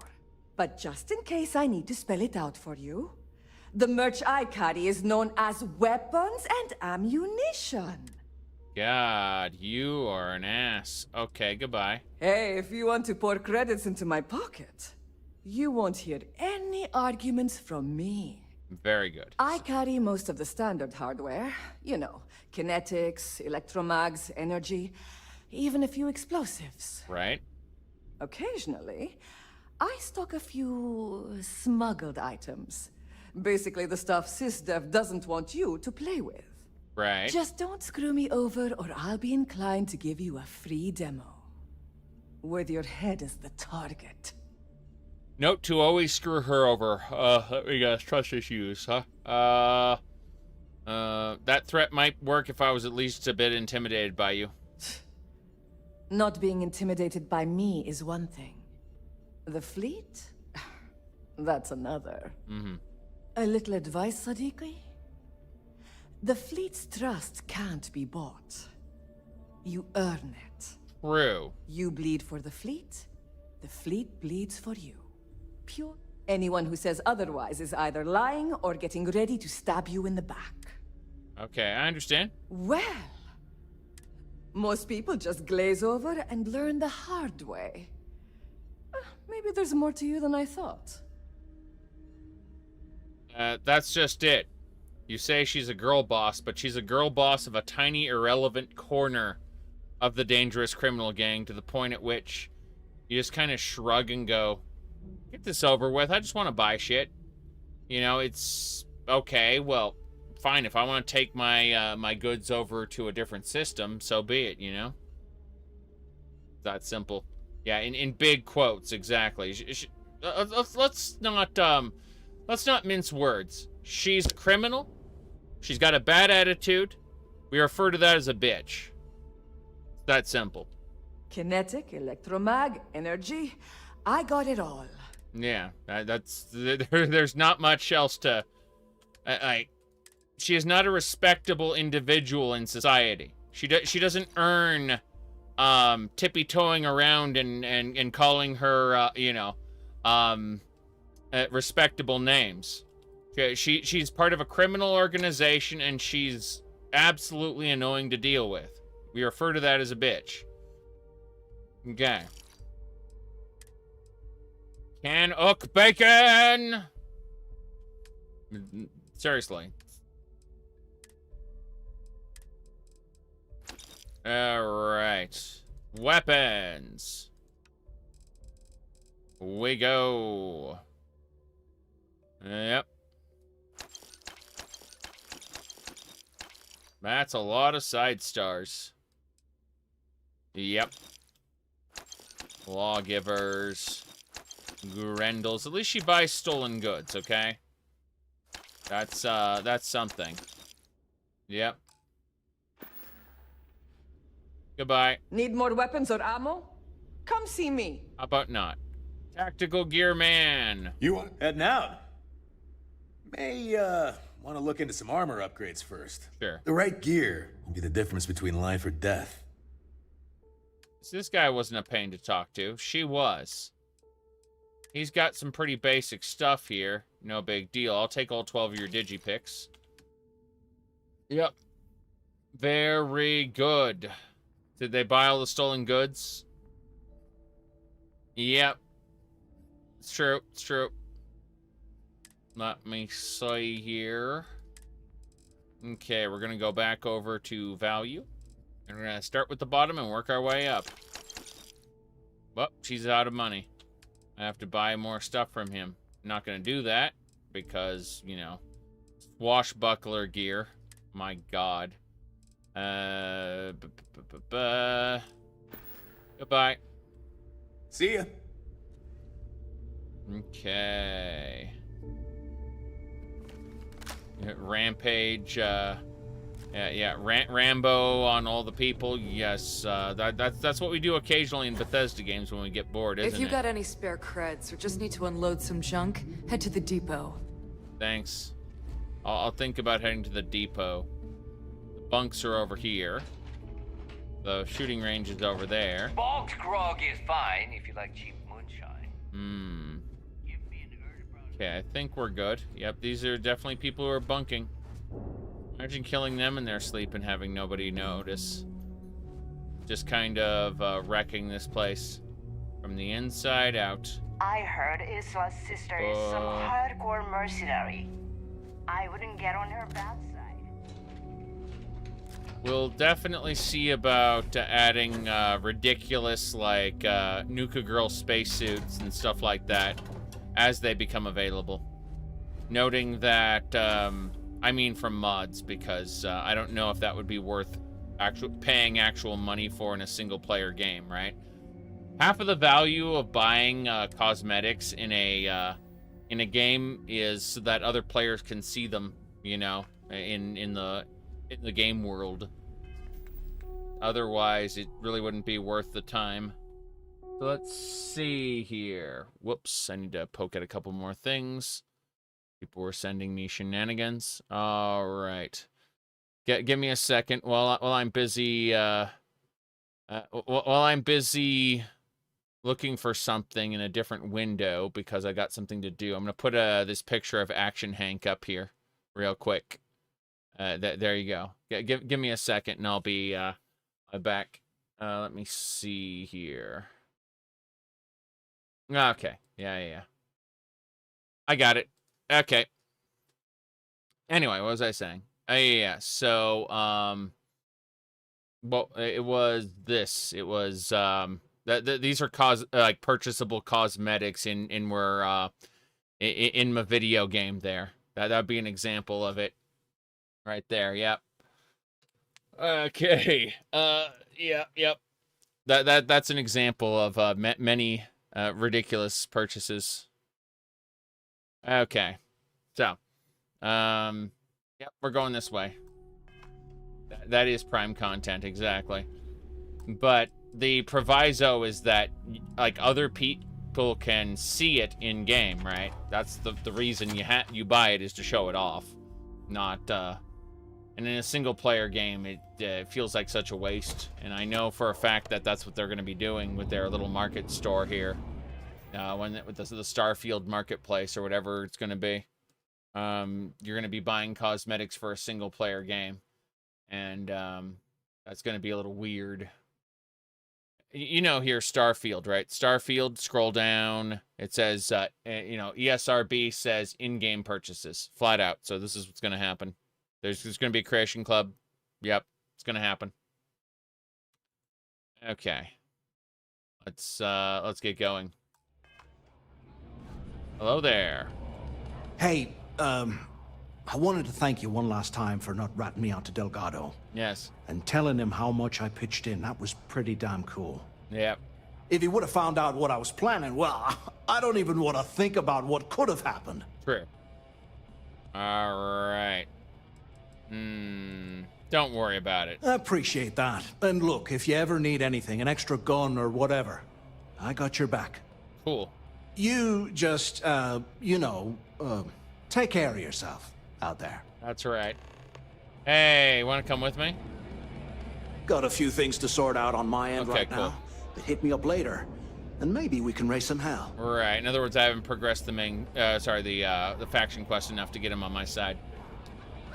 Makes sense. In the fleet, you either put up, shut up, or die. Yeah, if they push the in-game purchases in Starfield too hard, mod piracy is going to make a huge comeback, like it did when the Creation Club was in full swing. It's unfortunate because, I'd like to see the developers, who make this content get paid for this content, but also you have to be reasonable, And a lot of these marketplaces aren't reasonable. Your choice. Okay. Hello there. We'll have the whole settled systems on the run someday. Maybe. We haven't decided. What the hell you mean you haven't decided? Wait, what? Need to have Well, Aludra take a it's look just, at the genetics. we were thinking. Recoils off. Why is it every time we go out and do a job, it's you who ends up with all our creds? My friend's got a point, Bug. Every pirate in this joint comes to the Nova for a drink. Seems to me, instead of trawling deep space for stick change, we got a much bigger target right here at home. You're dead, sir. A lot of jingle in those pockets, Bug. Could use a good shake. Well, that's an interesting theory, but here's my take. First off, the creds you spend here go to the fleet. Not to me, not to you. Second, if either of you bums lay a finger on those creds, I have Delgado's express permission to blow your heads off and serve the guts as sushi. Now, either buy a drink or get the hell out of my bar. I've got bounties in every system. Idiots will never catch me. I got bounties in every system.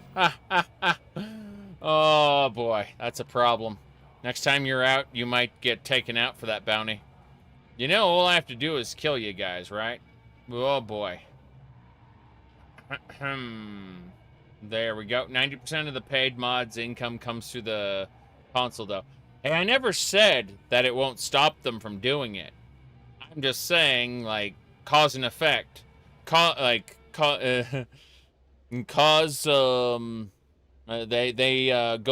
get unreasonable with their microtransactions, and then effect mod piracy makes a big comeback. See what I mean? Doesn't mean that they don't get the money. It just means that you know, cause and effect.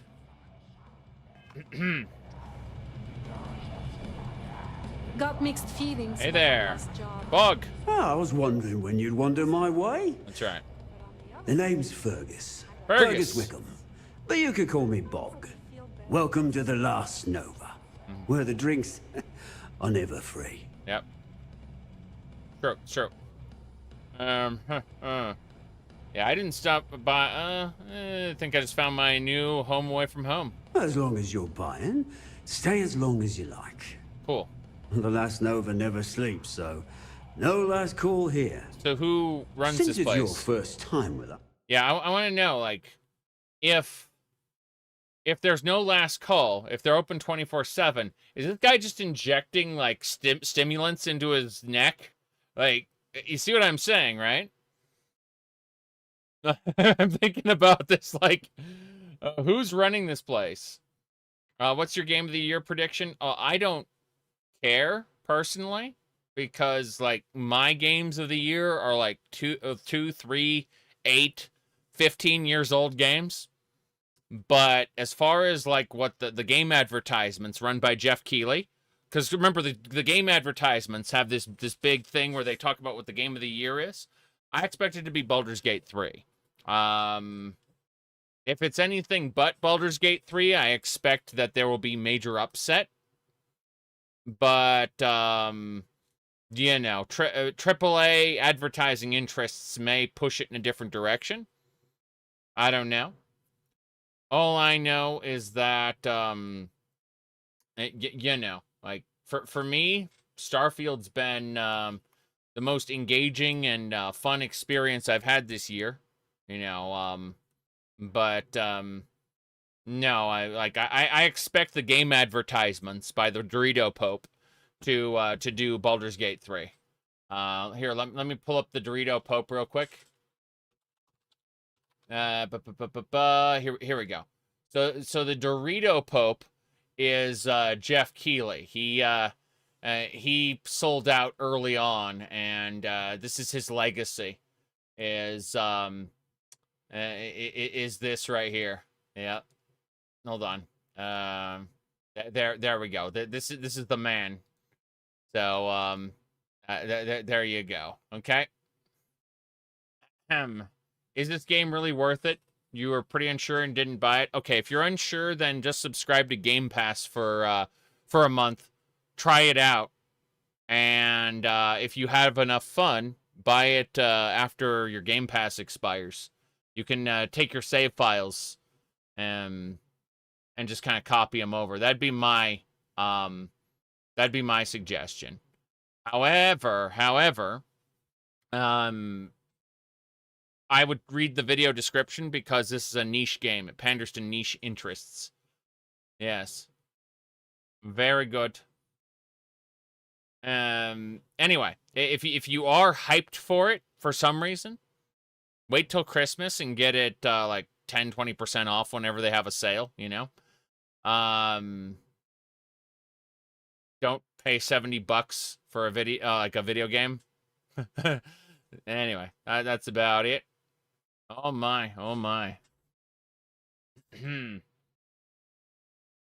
Hey, as long as I'm the one administrating the torture, then that'd be fine, I guess.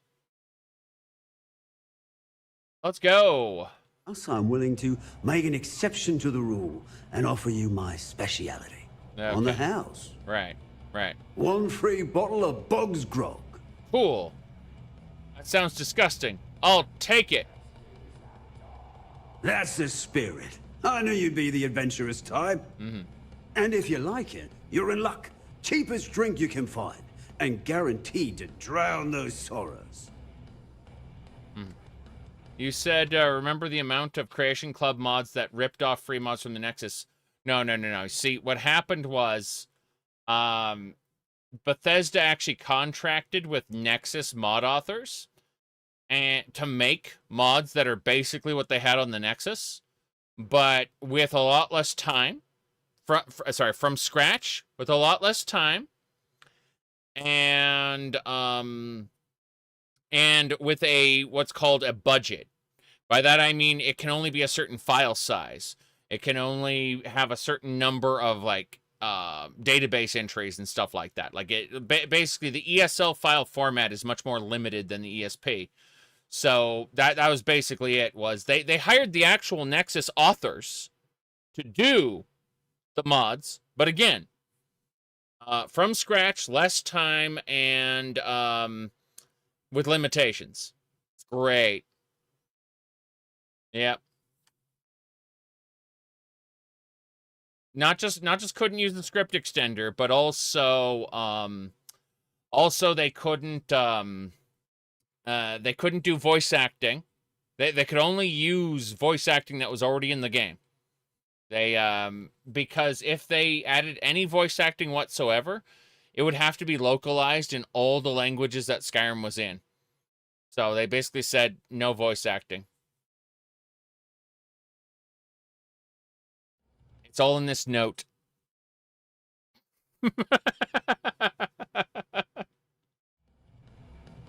Okay, tell me about the last Nova.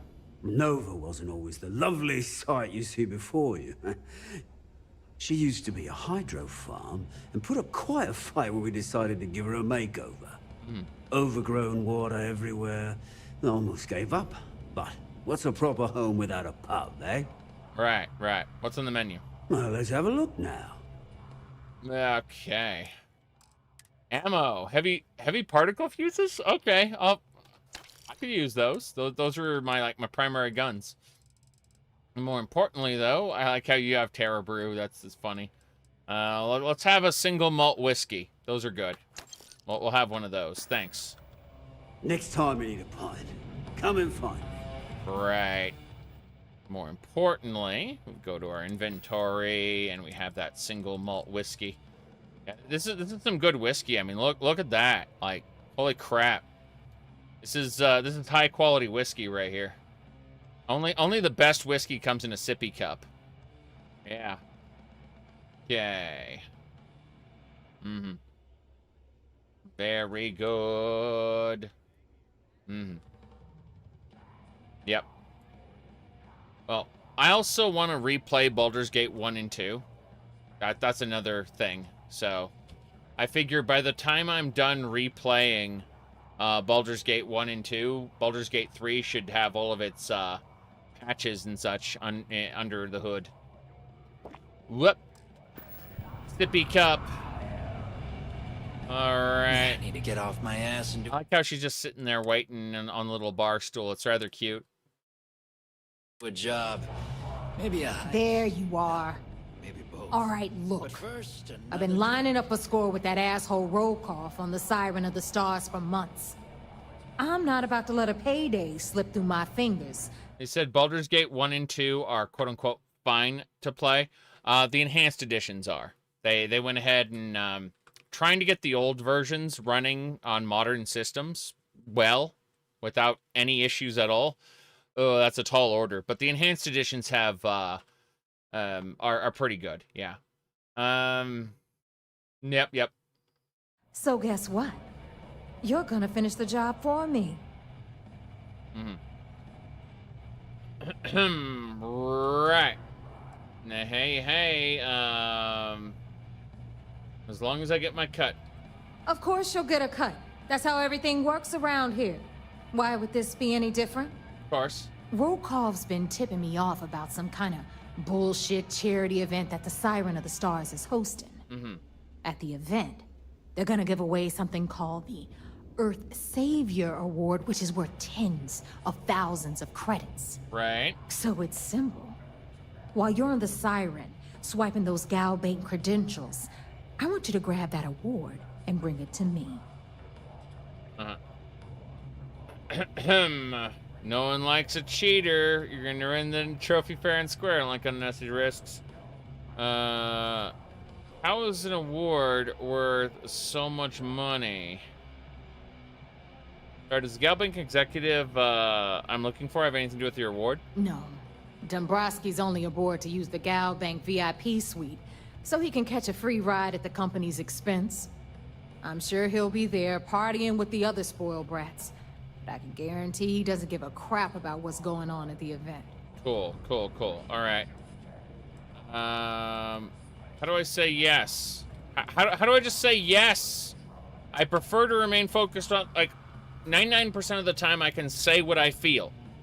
You know, for what I want my character to say, I should mean. Like, I can say what I want my character to say, but right now I'm trying, like, how do I say yes? How's an award worth so much money? From the pictures I've seen, the award is set with 12 blue diamonds and covered in gold filigree. Right. If I get Jazz to take it apart, I can turn it into a hell of a lot of cash. And best of all, the components become untraceable. It'd be great if the if it was made of fake, like literally a standard blue gem, standard clear gem just painted blue or some shit. Yep.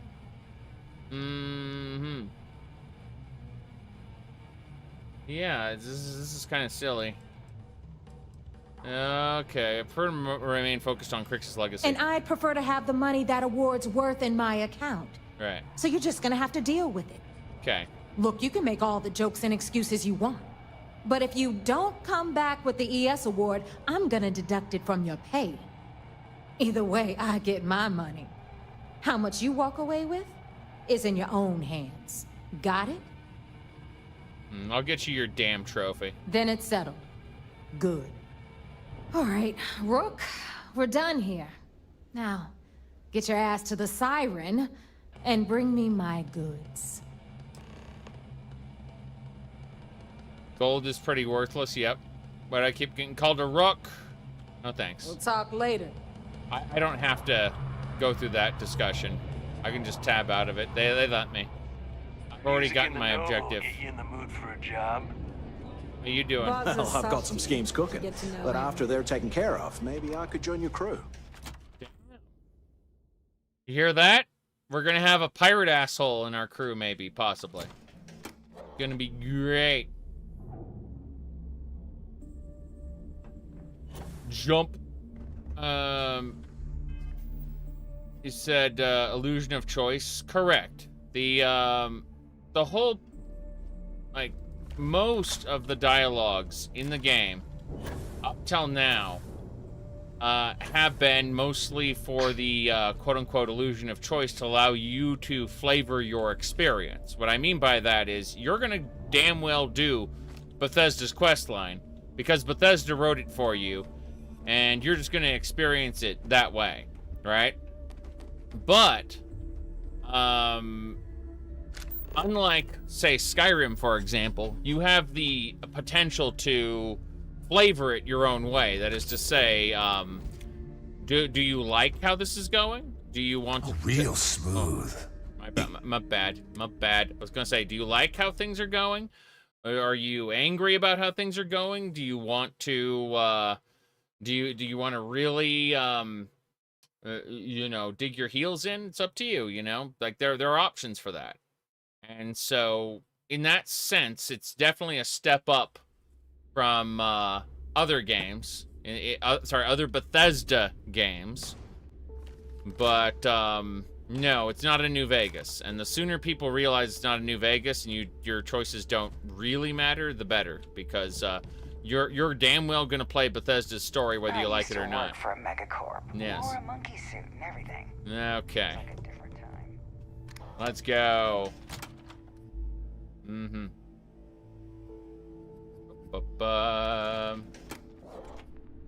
Yeah.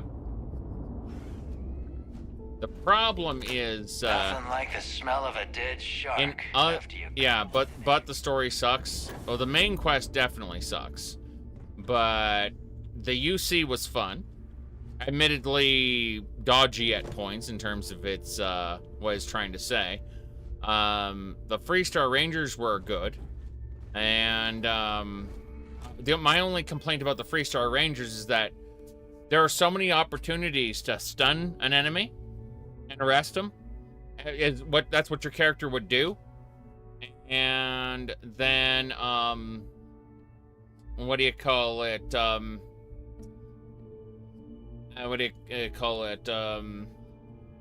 You can't. It just says kill target as part of the quest. In the Freestar Rangers, on multiple occasions, I had stunned an enemy, and the quest says kill that person. I'm like, but I can arrest them right now. You gave me a stun gun, for God's sakes. What are you doing, video game? So, yeah. That's it. Like, the game on multiple occasions gives you a stun gun and tells you to use it to prevent casualties. Yep. Arena, Daggerfall, and Morrowind. Yeah, those have good main quests, I agree. But, those main quests are mostly, well, except with the exception of Daggerfall, is, yep. You forced me to use the stun gun in a mission and taught me the mechanic. Yes, and give me a brig module for my ship. Yep. Even tells you to equip NPCs with EM weapons. It does. It's crazy. And then we turn around and go, okay, well, where in the quest can it work? And the answer is it can't. It boggles the mind.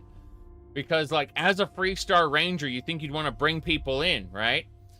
And instead, it's all frontier justice, shoot the man dead, you know? Jeez. Don't you see it's part of the cowboy theme? Alright. Yep. Okay. Let me see here. Some leftover dropped non-lethal mechanic. Yep. Like brawling martial arts. Yeah, we got leftovers here. I mean, they even straight up give you incapacitation as a perk, right? Where you can have a 15% chance to just instantly one-shot a target you're shooting with a with the ability to render people unconscious. It's crazy. Yeah. You never played the main quest tomorrow? It's pretty good. Admittedly, it's pretty good if you're reading the books they give you. There are people who will just, like, go from dialogue, try to skip through it as quickly as possible. When they give you a lore book as a part of Morrowind, like Morrowind's main quest, like, they kind of want you to read it to give you context for what you're doing. You can play the game without reading the lore books they give you, but you're doing the quest a disservice by doing that. Yes. You think they left EM in, as I discovered, because it can be a fun weapon to use? It can be a fun weapon to use, yes, but again, it's absolute freaking nonsense. Does the game have a proper antagonist? Yeah, the Hunter is an 11th hour antagonist, isn't he? He shows up in a couple bars in the game, hanging around, but he's not actually relevant to the dialogue until he shows up at the very end. I'm thinking about it. It would be cool if, honestly, Terramorphs would have made better, much better antagonists, I think. There's no Space Dagoth, of course not. But no. Between the Guardian and the Hunter, like, those are your antagonists, apparently. Okay. Stop it, robot. Okay. We're getting out of here. Come, Starborn, friend or traitor, come. Come and look upon the Amilary and the relics inside. Oh, boy. Yeah, it's nuts because, again, like, I can see the hand of the 3D NPC, interesting NPC guy, on the NPC dialogue, right? The NPC dialogue in general, like that, the NPC's history, what they're up to, you know, like the background for quests, it's all much, much better than anything else in the video game before. So, is the gameplay vanilla? No, check the mod list at the bottom of the video description. Okay. Let's get going. So, where are we traveling to?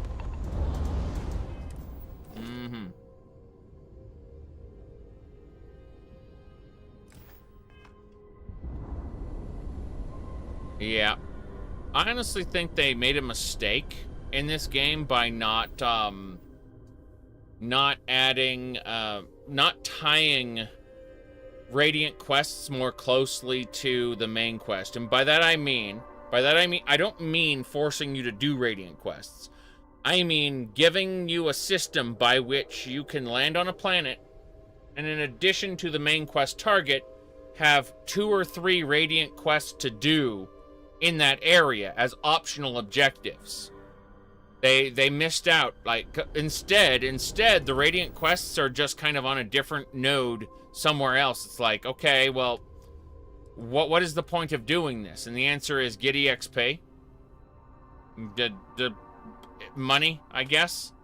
But they don't tie themselves, like, if I were to go to this destination, there should, in my opinion, be like 2 or 3 objectives to go to that are connected to whatever destination we're going to. That's how I feel about it anyway. Oh wow, I'm looking at the thing there. Yeah, it's some good fuel consumption. Holy crap. That's that gets me halfway across the frickin' settled systems. Yeah, that new fuel tank I picked up is absolutely worth it. I'm impressed. That's some distance there. Oh yeah. Okay. What madness is this? Echoes of the past. Let's go. Very good. Oh, just for a second I got a little confused. Oh ho. Yeah.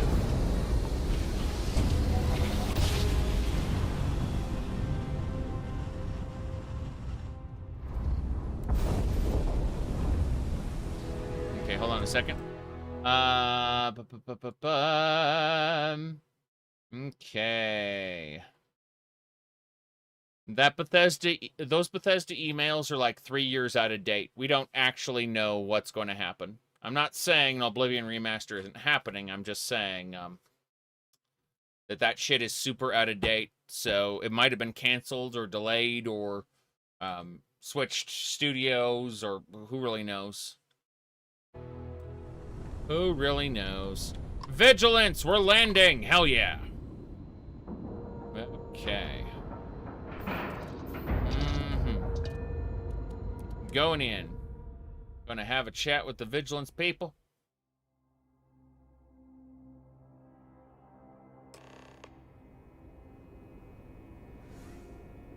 Yep.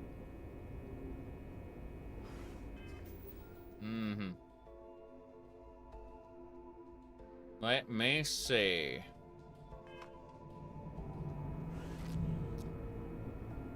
Onwards and sideways.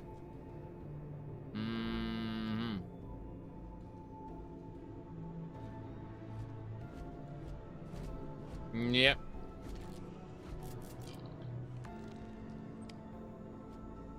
Yeah, there's a very good chance that the Oblivion remaster was either delayed or completely canceled due to COVID or other considerations. It's very possible. Yep. Orders came down. Some new science division policy. Everyone on board's to look out for heat leeches. Consider yourself informed. Yeah, that's right. Heat leeches must die. Word is the fleet has you chasing ghosts on Suvarov. True. There's one thing spookier than a pirate. Yep. Yeah, I'm definitely not saying it's happening. I'm just saying that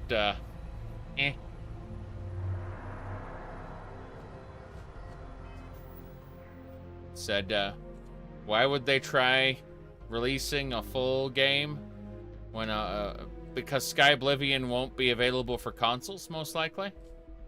And that's where they make most of their money? The XE Boxo. Hello there. We need to have a chat with this guy. We need to use precognition. Yep. Very good.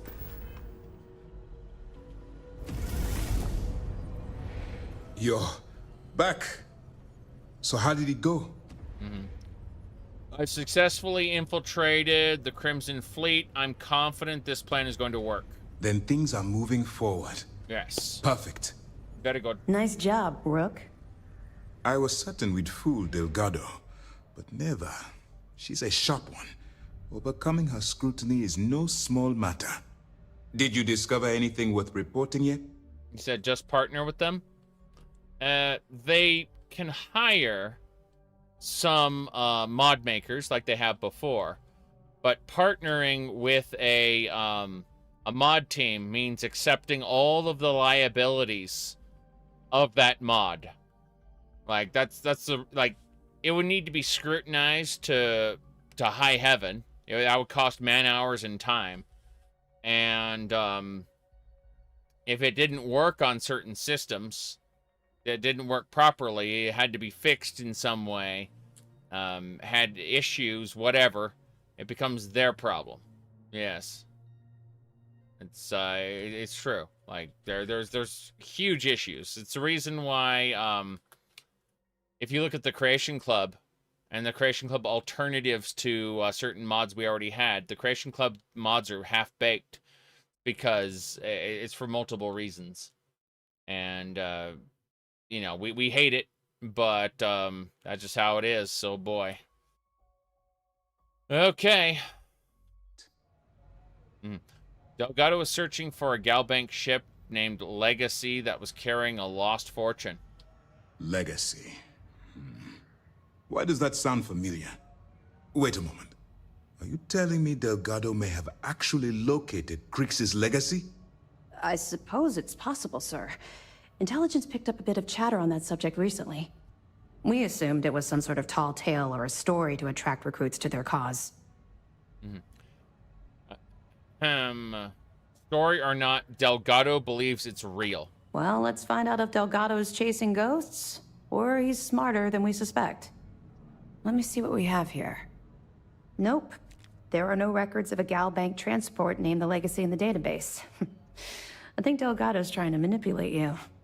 What do you think, sir? I think there's no record because Galbank is hiding something. Delgado's no fool. If he risked his own neck to get that information, then he must be on to something. We have to take this seriously. What's your next move? I'm supposed to board the Starliner to steal Galbank archive credentials. Clever, Delgado. Very clever. If I were in your place, I'd be trying to do the exact same thing. We can't let Delgado... We're in the UC SysDef. Currently, we're pretending to be Crimson Fleet to do, like, you can join the Crimson Fleet by getting caught, you know, with a bounty and getting arrested, okay? Or you can join the UC Vanguard, then get forwarded to UC SysDef, which is a different faction, and they will have you infiltrate the Vanguard. Infiltrate the Crimson Fleet. So it's basically like those mods, like Dark Brotherhood for good guys or Thieves Guild for good guys. That's kind of how this works. It's the idea of doing the Crimson Fleet questline, but you're acting as a double agent, right? But you don't have to do it like this. You could have done it the other way around. Yeah, you absolutely can join them by what do you call it? By being like arrested and shit, and then they'll be like, "Oh shit, you're a criminal. Join us," you know. That's one way to do it. But this is the other way to join them, which is a what do you call it? An undercover operation to learn more about the Crimson Fleet. And so by doing that, we accomplish their quest lines while snitching on them the entire time, basically. Delgado get his hands on what could potentially turn out to be the largest haul of credits the Crimson Fleet's ever seen. If you join the Crimson Fleet, you should be kicked out of the Vanguard. In my opinion, that should be a thing. However, it's not. And this is, yeah. If you do enough stuff to anger him, you can be kicked out of the undercover operation. Yeah, absolutely. Yep. So, you can kind of do it either way. Forced into the same quest line. It's not an organic, join fleet option. True. Yep. What a shame. But you can be kicked out of the operation, like the undercover operation, by just being a piratey pirate, you know? Either way, whether you join the Vanguard and get kind of co-opted into this mission, or you get put into this mission by being a bad criminal, either one will get you in there. Yeah, you should be kicked out of the Vanguard, in my opinion. That's, said Vanguard. Oh, no. I mean, at this point, we're a first-class citizen who has, actually, you know, managed to, like, save the world from the terramorph threat, trollolo. And, yep. It's true. The UC sysdef treats you differently if you're a criminal joining versus being a yeah. Yep. You can become a UC citizen for aiding and abetting the war criminal. You bet. I was gonna say I'm a first-class citizen who is now taking assassination missions from a war criminal who is supposed to have been executed. It's great. This is great. Yep. Maybe I should head out to New Atlantis, sir. I could press the Galbank execs for information.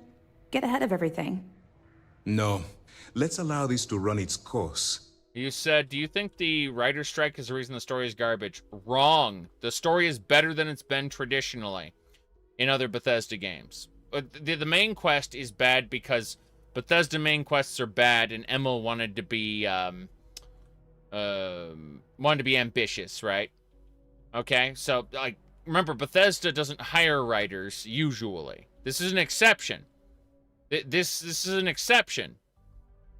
Like the actual character dialogue and the side quests are better than they've ever been in modern Bethesda games, like Oblivion and onward. Period. I'm not. You may think, well, but New Vegas isn't a Bethesda game. Shut up. The writer's strike isn't affecting this. Yes, they hired, what's his name? The interesting NPC guy. We know that much. Yes. They hired the interesting NPC guy. So, we know that the followers and stuff have these in-depth dialogues and backgrounds that, none of the other modern Bethesda games has. You know, like Skyrim's characters are cardboard cutouts compared to this game. Keep that in mind. Now, I also don't suspect that the video game writers who worked on this, specifically like the interesting NPC guy, I don't think they're gilded. I don't think they're a part of, you know, like I honestly don't think that they are at all. Period. No, not even a bit. I think that the writer's strike affects them 0%, if I had to guess. Yeah. I don't, yeah. I'm almost certain they're not Screen Actors Guild. Or, in this case, oops. Bellathor is the best NPC ever written, Trollolo. Yeah, it's because Bellathor doesn't have much details built into him that you're able to use your imagination to think about his, if I had a sister, I'd sell her in a second. You know, there you go. Yep. Writer's strike is too recent to have affected this. Basically, yeah. Yeah, that's right. Yep, that's what I'm saying. So, who usually writes for Bethesda? Oh, here, hold on. I mean, I got it. Okay, give me a sec. Okay, I'm going to archive, useful, streaming, stream memes. Then I'm typing T for Todd. Here we go. What do you look for when considering a new writer? That's a tricky one. Actually, our designers are our writers. So obviously we look at writing samples. You know, it's another thing where most people who do video games tend to overwrite. We overwrite. Like we write way too much stuff. Most people who play Fallout, I watch them play it. We wrote all this brilliant stuff. And they get to a guy and they're like just jamming the button. Shut up, shut, shut, shut, shut, shut, shut, shut, shut, shut, shut, shut. Oh, that's who I kill. Thanks. So I think the trickiest thing to do is to write really short things. Just to get the information across. But our writer, we don't have anyone as a sole writer. They're also quest designers, level designers. So if you're looking for that kind of thing, we would look for, like a quest designer, you really have to understand some programming language. We'd look for a quest, like here's what the player does, here's what the characters say, that kind of stuff. So taking it from that perspective, that spot in the back, right? Understanding that from there, people criticized Fallout 4, right? So ignoring Fallout 76, because that's not a Todd game. That's an Austin game, okay? Skipping Fallout 76, he took feedback and hired the interesting NPC, 3D NPC guy, to do the like character backgrounds and dialogue and shit. And that's why the NPCs are far more verbose than they've ever been in the past, right? That's why Starfield's like NPCs have like actual backgrounds and history to them. You know, like they feel like more than cardboard cutouts like they were in previous games. It's because they have a writer working on parts of it, but Emil Pagliarulo's still in charge, so, you know. It is what it is. All right, let's get going, shall we? This is better written than other Bethesda games, with the exception of the main quest. That's what I'm trying to say. Okay. You said the Chunks fast food workers giving his life story? Yes. Yes. They're far more verbose, and they're full of what are referred to as storybook NPCs that you get to know. You get to have whether you like it or not. But like you may be thinking, well, the interesting NPCs aren't extremely well written. Most of them aren't anyway. Some of them are pretty good. But you may be thinking like, this isn't great writing. And you'd be right. But in terms of like, if you compare that to like Bethesda's normal stuff, where it's just like cardboard cutouts, the NPCs are better in Starfield.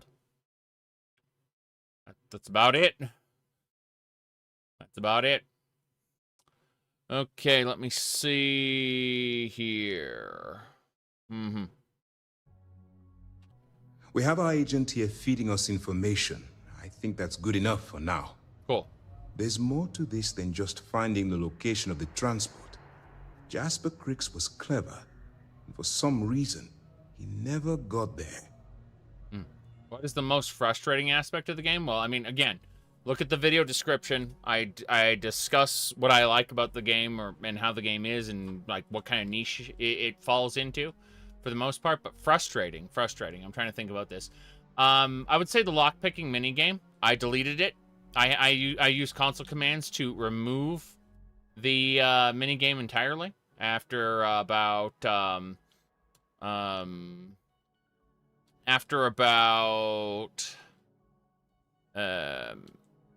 I want to say, what, 100 hours? I got to the point where I had, like, expert and master locks, and I was just like, this shit is terrible. It's wasting my time. The loot isn't good enough to justify it. So, yeah. Let me see here. Needs a companion wheel? Yes.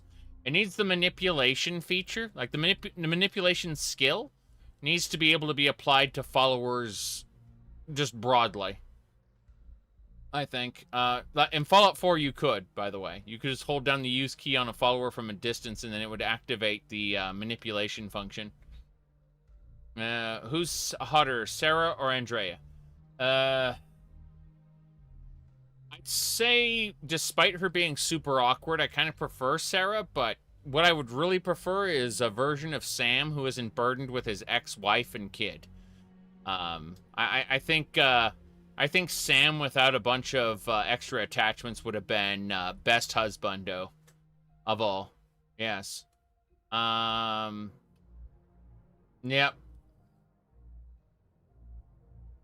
Yeah, the main issue, like, I was actually on board with Sam up until he started talking about his ex-wife, and I was just like, nope. Just nope. Anyway, let's get going. So, shouldn't stop by killing Delgado.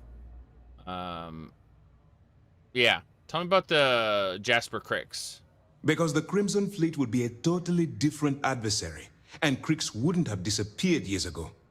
Even if they hid the money with that damn human computer Shinny of us, our forensic accounting people would have found that data. No, the Crimson Fleet are in dire shape right now. They haven't seen that much currency, well, ever. It gets a bit worse. You're currently going through Sam's stuff? Okay. Yeah. Yeah, Sarah turns into a total nympho after you marry her. It's true. It's absolutely true. She becomes a sex maniac. That is absolutely true. I'll proceed with the plan. It's imperative that you do. Okay. If the Crimson Fleet gets its hands on a transport full of currency, it would be disastrous for the settled systems. I need you to do whatever you can to bring us more information. And for God's sake, don't kill anyone on that Starliner. You're both dismissed. Right. Don't kill anyone on the Starliner. Right.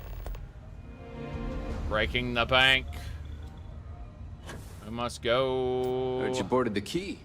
I can't imagine what state the pirates have left it in. Yep, there was a kid on board, wasn't it?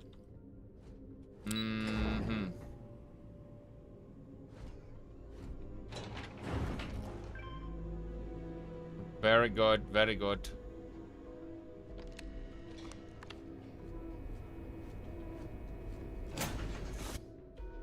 Let's see.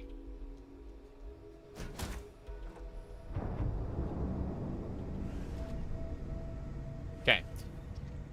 This should be fine.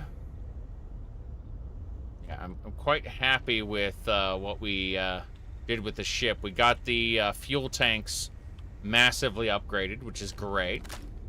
And more importantly, we also got the extra habitat installed up here, so we can accommodate up to 7 passengers, in addition to our 13,000 pounds of carry weight.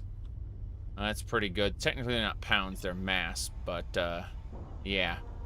Because mass stays consistent, gravity changes. So, how many pounds something weighs would be different on different planets. Very good. Halo, eh? Well, as long as it's advanced, so what's we doing? Hold on. Yeah, we got this. Let's go. We're traveling. Your ship's way too much of a maze. Okay, so one thing my ship had, if I turn photo mode on, you'll notice that over here, there used to be a habitat here in this spot on the ship. This module here used to be a habitat. And when it was, the whole ship became a maze because of, like, interlinking ups and downs. So what I did is I replaced this section of the ship. You notice that these are all one color and this one's a different color? That's because I replaced this section with a structural module, which evened out all of the habitats and made it just one simple path through the ship. And then what I did was I moved the habitat from over there in that spot. I moved it back over to here. And so now that the habitat's back here, it's again one long path there. Yes. It's very silly. But yeah, it works. It works. See, this one has a porthole. Yes, we literally put a there's nothing beyond this porthole. It's literally it's cosmetic fluff. See, if we look through this porthole, this porthole here, you can see inside, okay? No problem. But if you look in this porthole, it's literally just a hull structure. There's nothing in there. And so I basically, yeah, these are 2 single hull modules, but I basically placed these in here so that the ship couldn't auto build itself into nonsense, which it did, with a habitat module there. So now, the ship is basically one big hallway. So if we start on the bridge here, and we go over here. So this is where we are. We're sleepy. We're sleepies, but it's fine. From here, you can see it. There's 2 paths here, but they're all disconnected. But the idea is that, whoops, boy, that didn't work. Okay, there we go. You can see up here is the, in the middle is the crafting area. On the other side is the captain's quarters, and over here is the, medical bay. But the medical bay has the medical crafty station. Down here, if we go down to this section here, on the lower level, this is the passenger quarters, and the passenger quarters holds 2 passengers, obviously. The galley here holds 3 passengers, and then above, this area holds 2 more passengers. So we have a total of 7 passengers total across this entire space. Then our crew members, we can support 8 crew members with this gigantic bridge module. The idea is that you can just have all 8 crew members here on the bridge. That's about it. So, yep. There are some truly massive, yeah, there are definitely some truly massive,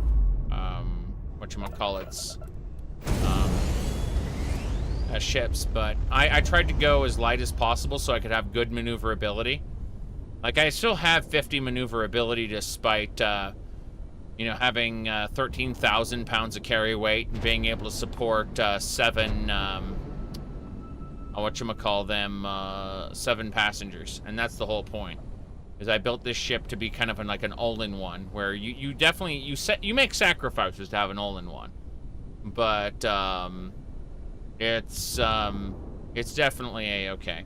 So what we're going to do first, I was gonna say, we're going to hit our map, and we're gonna go to Titan. So we're in Phobos right now, but we want to go to Titan. So we're gonna land at the Titan outpost here. And you can see right there, that's some quality time with Sarah. No problem there.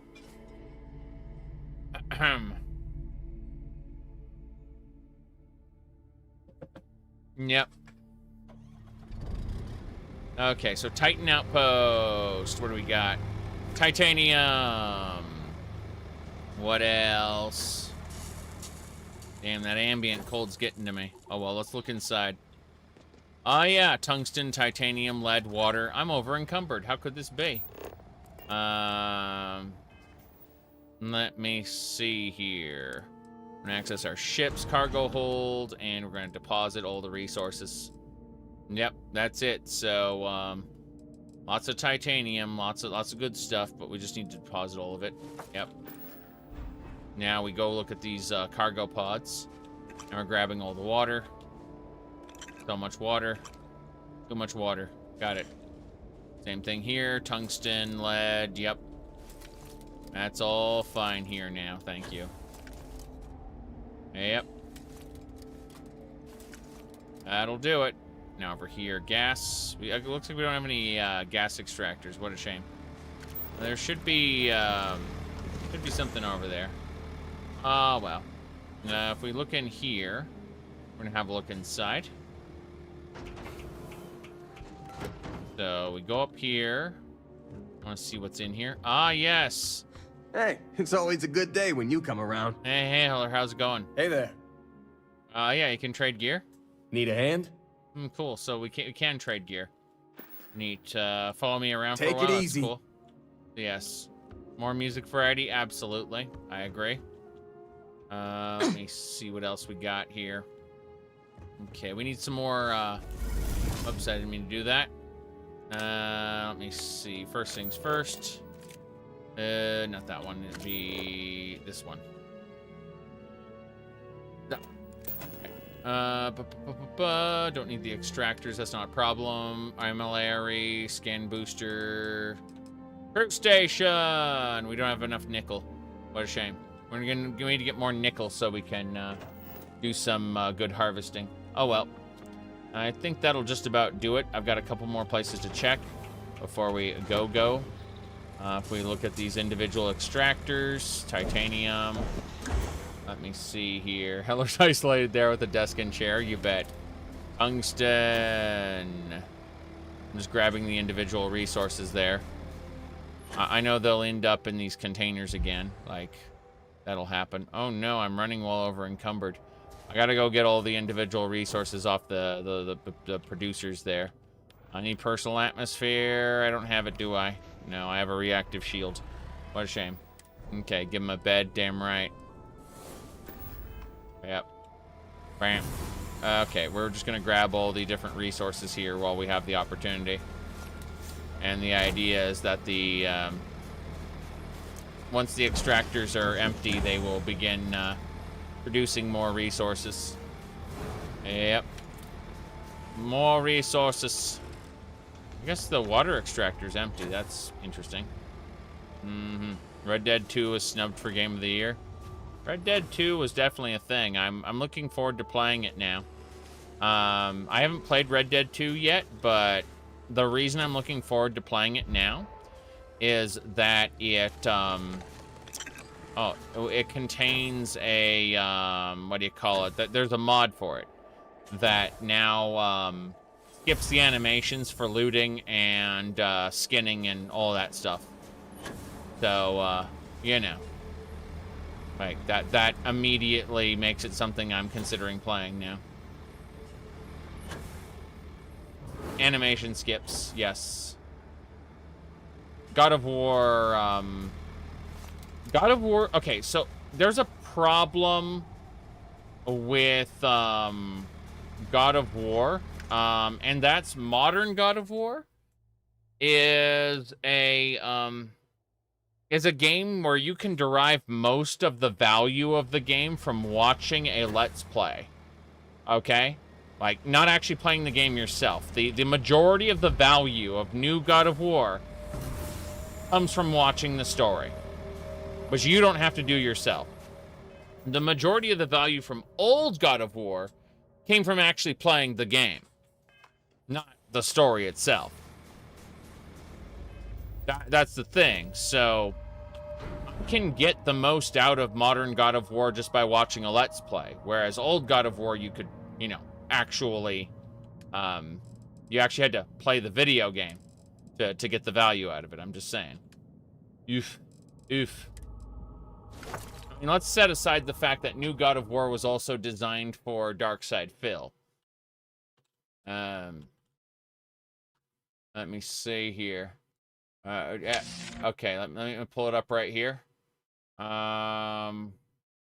not a joke, by the way. That's I'm finding the actual scene where we've confirmed this. It's under level design of God of War Ragnarok, and I don't remember where it was exactly. I'm finding it right now because, like, this isn't a joke. This isn't hyperbole. They literally designed the game for Darkside Phil.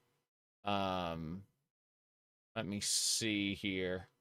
I have a link. Let me see. Give me a sec.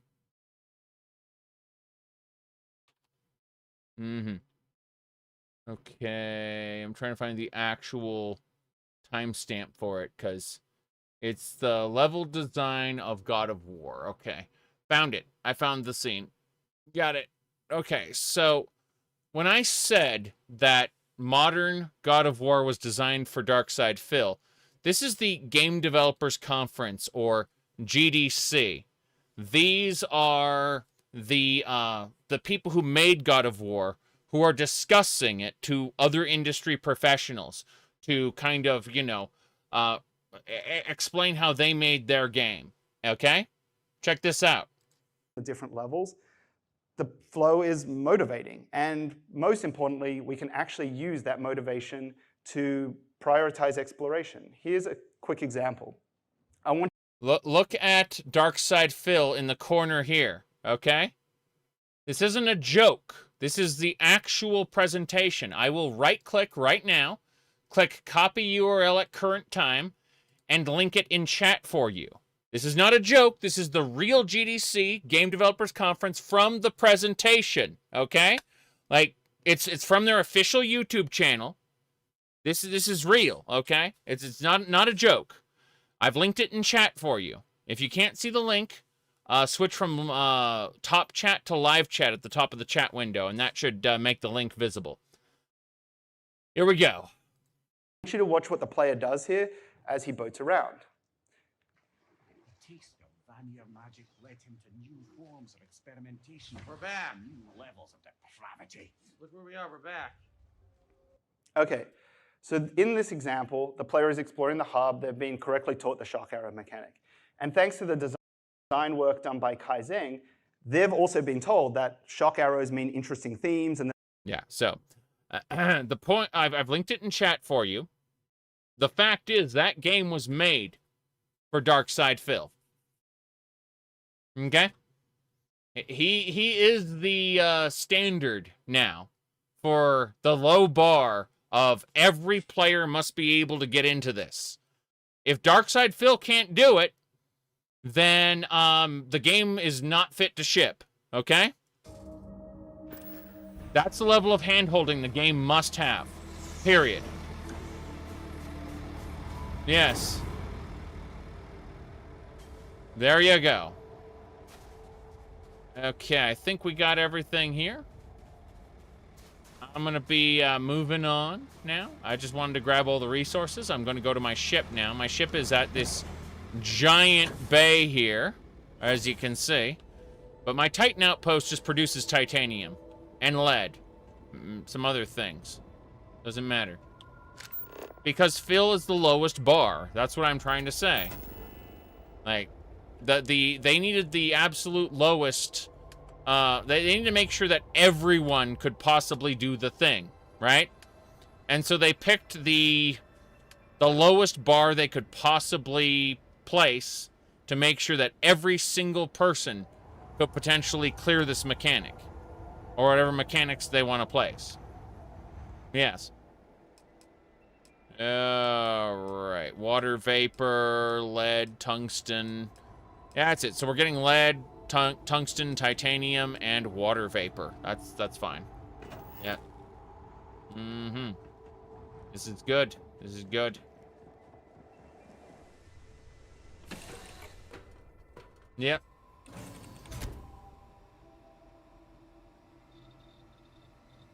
Yeah, Red Dead 2 also has a nitpick inside of it that bugs me, and that's it's a prequel sequel. And on principle, I hate prequel sequels. In reality, I'll probably enjoy the hell out of the game when I get around to it. But it's just a nitpick, that's all. Right. I like how all of my resources, like, gathering are out there. Like, you can see all of those little nodes just grabbing as much stuff as possible. It's great. Mm-hmm. Yep. You don't need hand-holding. We need a damn explanation of, yes, outpost mechanics. I agree. This is the other way around, right? This game was designed for psychics in mind. People who've seen the future and know exactly how to use outposts. It's really dumb. There we go. Take off.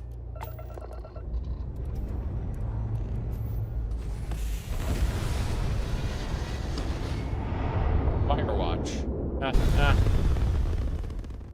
I don't remember a whole lot of Firewatch other than it had an art style that was something. Save game. Precognition. Right. They gave it to us in game. That's funny. Okay. Right. What are we doing? Travel to this. Yeah, we just need to go over to Olympus. Take me there. Enjoy this or No Man's Sky. So, presently, like, I'd say I like both games pretty equally, but I like this more because I'm in the Fallout 4 mood. You know what I mean?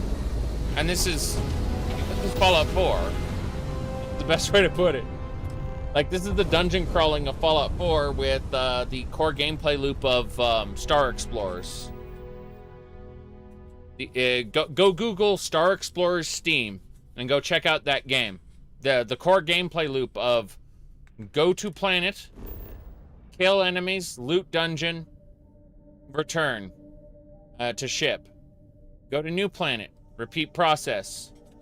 That's the core gameplay loop. Okay, hello there. I'm docking. Yep. Let's get out of here. Siren of the stars. Oh, wait.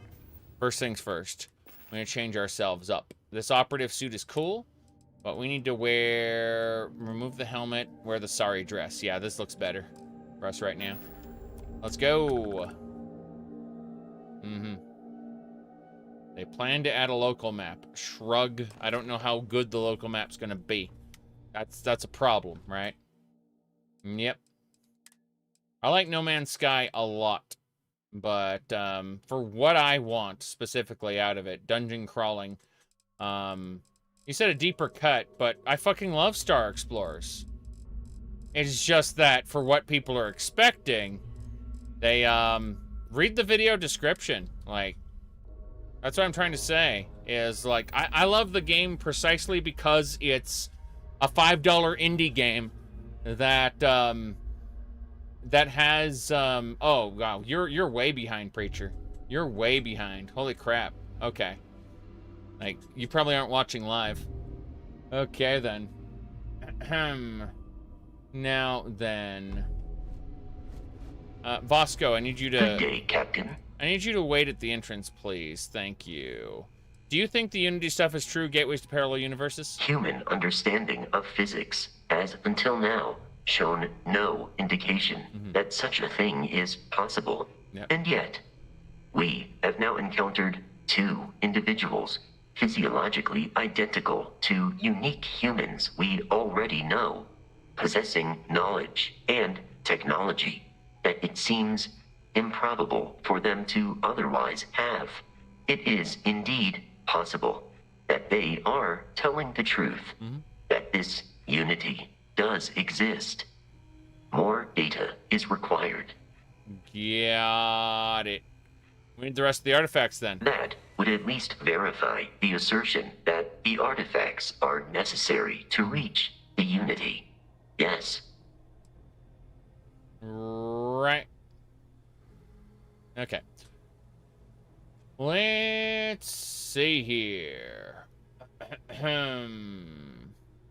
Anyway, wait here a moment. Trade gear.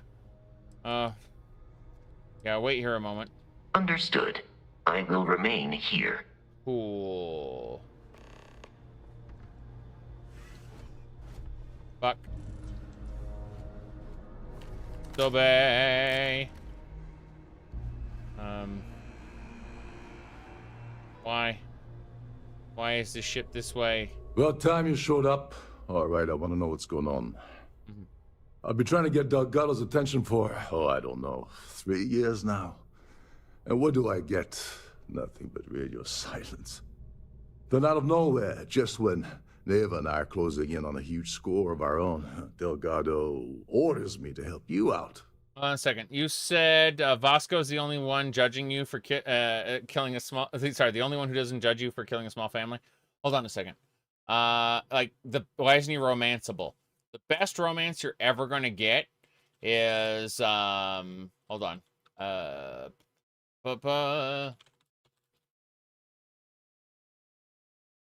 think it was... Okay.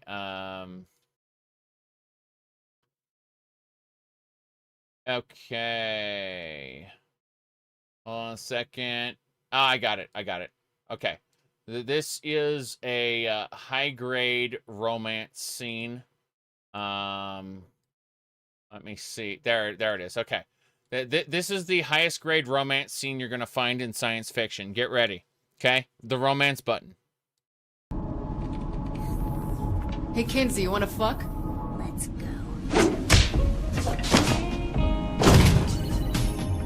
There you go. Anyway, let me see what else we got here. Yep.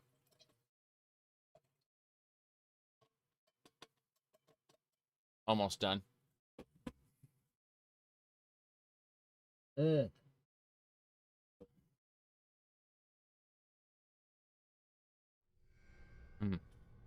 was gonna say, since that'd be unsettling, man. Yep. Well, I'll be damned. Someone from the fleet finally agrees with me about something. Yep. It's a goddamn miracle. So Neva's message said you were here for Dombrowski. Was that all she sent you here to do? Or was there something else you were sent here to steal?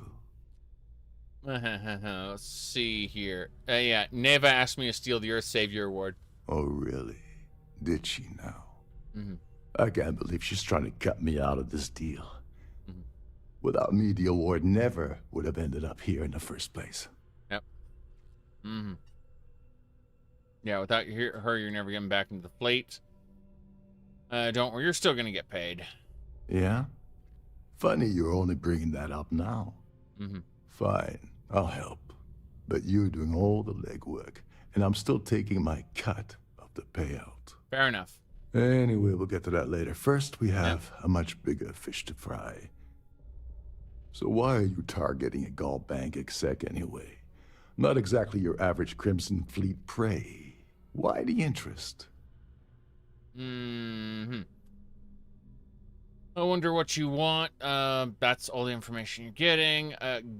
Yeah, Delgado wants Demigovsky's Gall Bank credentials. His credentials. So you're hitting the Gall Bank branch in New Atlantis. Nice score, very lucrative and very dangerous. If you're going after a gold mine like that, I'll want to come along for the ride. Or you're not getting near Dombrowski. How would I react if it was revealed in the real world that there are infinite universes?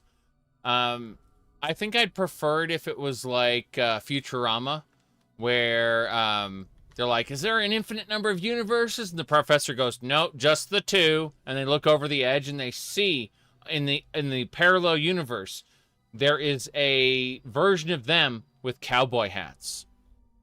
Yes. Nothing else is different. They just have cowboy hats. That's the other universe. Yes. But no, the actual answer is it wouldn't matter unless we could go there. And if we could, it would be utter chaos. It would wreck everything. But then again, so would space travel. Just space travel as it is, without regulations, it would also cause utter chaos and wreck everything. The reality is that space travel would have to be extremely regulated if we obtained it at a if it were ubiquitous. I mean, kind of like how airlines are regulated. All right.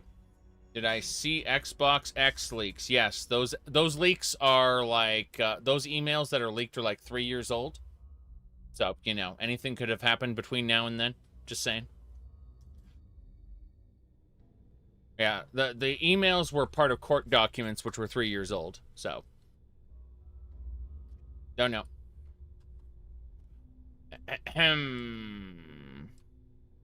All right, you have something specific in mind, sir? Well, it appears we have a mind reader here. You're absolutely right. I don't want money. I want back into the Crimson Fleet. It's as simple as that. So no Fallout Remastered? Never said that.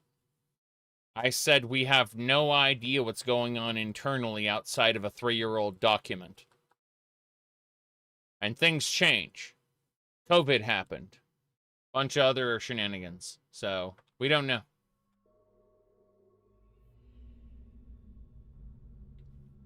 You're in no position to make demands right now. Dragowski, you're back in the fleet.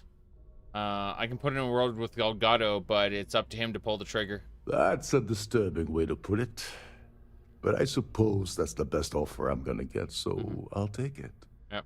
Dombrowski's a full-timer aboard the Siren of the Stars.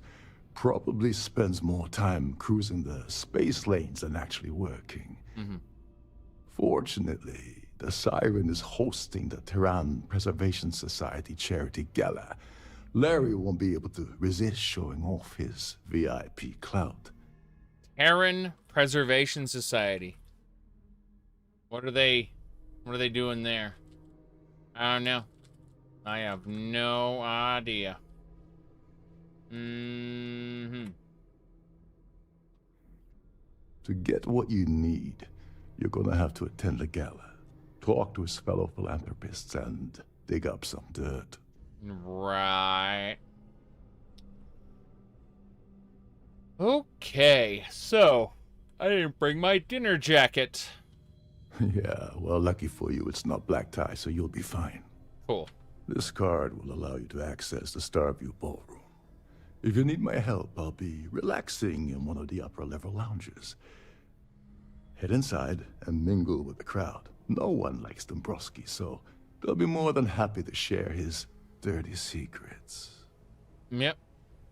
I'm gonna say, what sort of dirty secrets we're talking about? He's a VIP executive, which means he either worked really, really hard using blood, sweat, and tears to make the arduous climb to the top, or he backstabbed, lied, cheated, and betrayed his way up the corporate ladder. From what I've heard, it's the second option. Right. As long as you're free booze. Now you're speaking my language. Oh, there's one last thing. Dryden equips all of their starliners with the latest acoustic threat detection. Meaning that you lose patience and kill anyone aboard the ship, security will be alerted and all hell will break loose. Anyway, I suppose that's enough to get you started. Good luck. So if I don't kill anyone, say I use a stun gun, I'm sure the security will still be alerted. And it'll still be bad. Alright, what about the Earth Savior Award? As long as you remember that I'm getting paid my cut, I'll help you with anything you want. What's the status of your plan? I've just gotten started. Okay, then let me point you to the person in charge of the award. Her name's Sheila Holbrook, and you can probably find her in the Starfield ballroom. Right. I'd press her to reveal where the award's hidden, and we can go from there. And if you're thinking of pulling the trigger on poor Miss Holbrook, remember that any gunfire is gonna set off the ship's alarms. Any gunfire. Got it. Okay, tell me about the Terran Preservation Society. They claim their goal is to celebrate the soul of the Earth. The culture, the people, and the ideals of the past. In their minds, Earth is now dead, which is why they feel that preservation of its remaining aspects is so important. True. In reality, this is what happens when folks with far too much time and far too much money get together to make themselves feel like they're contributing to society. Yeah, I agree with that. Yep. Okay. You said Fallout 76 hype train. Yeah, I kind of looked at the announcements of Fallout 76. Like, people just want to kind of glaze over the fact that Todd Howard marketed the Fallout 76 beta, as in break it early test application. You know, the idea that if you pre-ordered Fallout 76, you could play it early. In reality, what that actually was, it was a server stress test, and nothing, none of the bugs reported were ever fixed during the beta. Not ever fixed, but fixed within a reasonable amount of time. They gave everyone basically a week early to then like server stress test, and that was it. When you heard no NPCs, you weren't interested. I knew because Asheron's Call 2 already tried the no NPC thing that it was going to be a flop. I was pretty sure. The thing is, when they added NPCs in later, it was a bastardization of what the game originally was. The game's core story wasn't terrible when it had no NPCs, but the story that it added later with the bars of gold and stuff, it's like, oh, this is kind of bad. Like, it's kind of funny how, like, yes, it got more RPG elements than Fallout 4 had after they added NPCs, but those RPG elements were in the service of writing that was even worse than Fallout 4. So it's just like, okay, I guess if all you care about is the superficial RPG elements and not what kind of story it's servicing, then sure, like, it's better than Fallout 4, I guess. But no. Wastelanders, arguably, if you care about what Fallout 76 was trying to do initially, it made the game worse, which is hilarious considering NPCs are what people wanted. But what people wanted with the NPCs were for them to be interesting, for them to tell interesting stories, for it to be a Fallout game, you know? And I found, personally, that the best part of Fallout 76 was just wandering Appalachia. And that, you know, and I found out why. It's because Todd Howard's team made the world, the actual, like, overworld, the landscape and everything. Like, that, the world of Appalachia was made by Todd Howard's team. Everything else was done by Austin. But, so basically, the part of it I kind of liked. Yeah, it was that. Minecraft, you said, has a better experience than Fallout 76. I gotta say, I really do enjoy, like, I've been playing a little bit of RL Craft a couple months ago, and I really enjoyed it. So I'm gonna be sitting down and doing some of that after, what is that game called? After we finish this game and we finish up our Tale of Two Wastelands, because I'm not done with Tale of Two Wastelands yet. That's for sure. All right. Anyway. Goodbye, sir. Oh, and while you're at the gala, avoid the canapes. They're frozen, not fresh. Oh, I see. Hey. Hello, Captain. Farewell. Yeah. Will I stream Marlcraft? Absolutely. Absolutely. It'll be completely and totally bonkers. It's a modified version of RLCraft, by the way. No heat cold mechanic, and I have the ability to mark and recall certain locations. I mean, so it's not a like a vanilla RLCraft is masochism. I've lowered it down from masochism to tedious, basically. But in a fun sort of way for me, because I'm crazy. So, let me see here. Gonna look at something real quick. I'm just gonna pull up my my Minecraft shenanigan here, and you can see what my Minecraft avatar looks like. It's completely, totally normal. There's definitely nothing degenerate about it at all.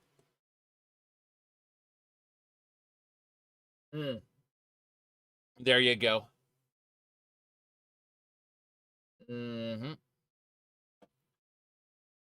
Real RLCraft is mostly for content creators. Yeah. So, as I was saying, like, I like the loadout a lot. Like, a lot. The RLCraft loadout. I just needed to remove the heat cold mechanic because it's fucked, and give myself mark and recall so that I don't ever lose my place in the world, per se. And otherwise, it's damn fun. All right, everybody. I've been streaming for 4 hours and 40 minutes. I'm going to continue the Crimson Fleet. We're going to do this quest on the Trident, lodge there. Can't wait for it. But That'll be in about like 5-10 minutes. Gotta go stretch my legs. Like, you know, actually stay healthy and all that. So, be right back.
So hold on a second. So you're saying that my streaming capacity rivals that of those VTubers? Yeah, you can't trust VTubers at all. Like, you know what I'm saying? Like, they could be up to anything. But to answer your question, is spend hours playing video games around the 30 to 80 hour mark, you're done, okay? So there are different types of video game players. There are the, what do you call them? there are the goal-oriented type of player who is going to pick a, like, completing the game, for example, is a goal of theirs, you know, like, and so they want to get through it as quickly as possible. Fair enough, right? Because they want to move on to the next game, the next new thing. Then there are people who just are there to enjoy the overall experience. They may waste an inordinate amount of time. Usually someone who isn't quote-unquote goal-oriented will still have goals within the game. You know, they will be aiming for some ridiculous thing. For me, it's completing most quests, for example. And I'm enjoying each kind of step along the way. That's the best way to put it. Regarding the general the general route through here. I don't personally, I hit the wrong button. Was gonna say if we go to missions, yeah. So I don't have anything against going to the planet and completing this ecliptic mission, other than the fact it's nowhere near any of the other missions I want to do, right? Like, I have a Crimson Fleet mission to do, breaking the bank, and not a single one of these side missions have anything to do with the location that this is at.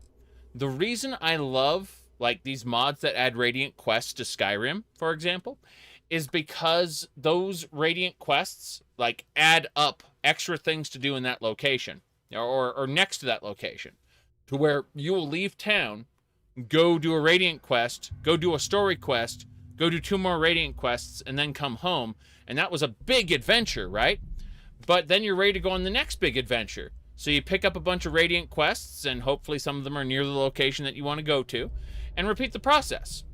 See, the issue with Starfield, I think, is that a lot of these Radiant quests are disconnected. They aren't taking place in the same sandbox. So, for example, if I were to go do Bug Hunt, and I were to eliminate Terramorphs on Montera Luna, there nowhere else on Montera Luna will you find any Terramorphs, or sorry, any other, like, objectives in this particular, like, sandboxy region. And that's what works against Starfield, I feel. Because otherwise I'd be playing Skyrim for like 700 hours, going and doing a shit ton of Radiant stuff and then one story thing, right? And I do that frequently. And I find that a satisfying core gameplay loop, to be able to do that. To make a whole big adventure out of it, you know? And because I'm still making progress toward the story, but at the same time, I'm also filling this adventure with many, you know, randomly generated little side adventures, you know, and it all kind of adds up to your character's level, your character's wealth, their, you know, anything like that, right? You know, like, that's really what it comes, like, at least in Skyrim, I mean. Like, every little side quest, every little Radiant thing is building something up. And if there are reputation bars or something, maybe it would feel even more fulfilling. But oh yeah, I gotta fix something. Give me a sec. Grumble. Yes.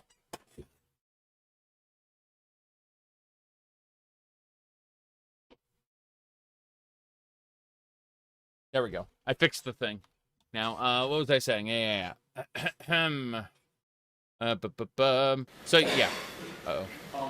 Ignore Todd Howard there. What was I saying? Yeah. So, yeah, it's kind of weird because Starfield is just one of those situations where, like, I enjoy the moment-to-moment dungeon crawling, and I can go to a place and spend time looting an entire facility, and I enjoy it. But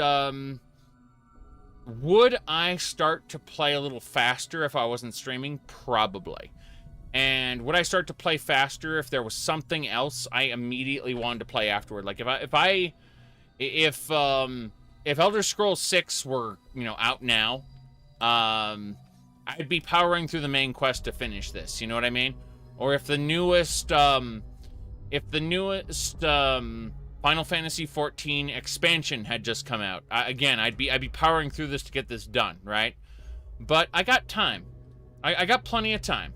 Yeah, I'm having to slow down my gameplay a little bit. Not today, but like other days, I have to kind of pull back and work on some real life stuff. But for the most part, I got enough time to sit down and enjoy the quests for the most part. And there isn't anything that's like, you know, I'm looking at things on the horizon. I want to do another Starwind run, for example.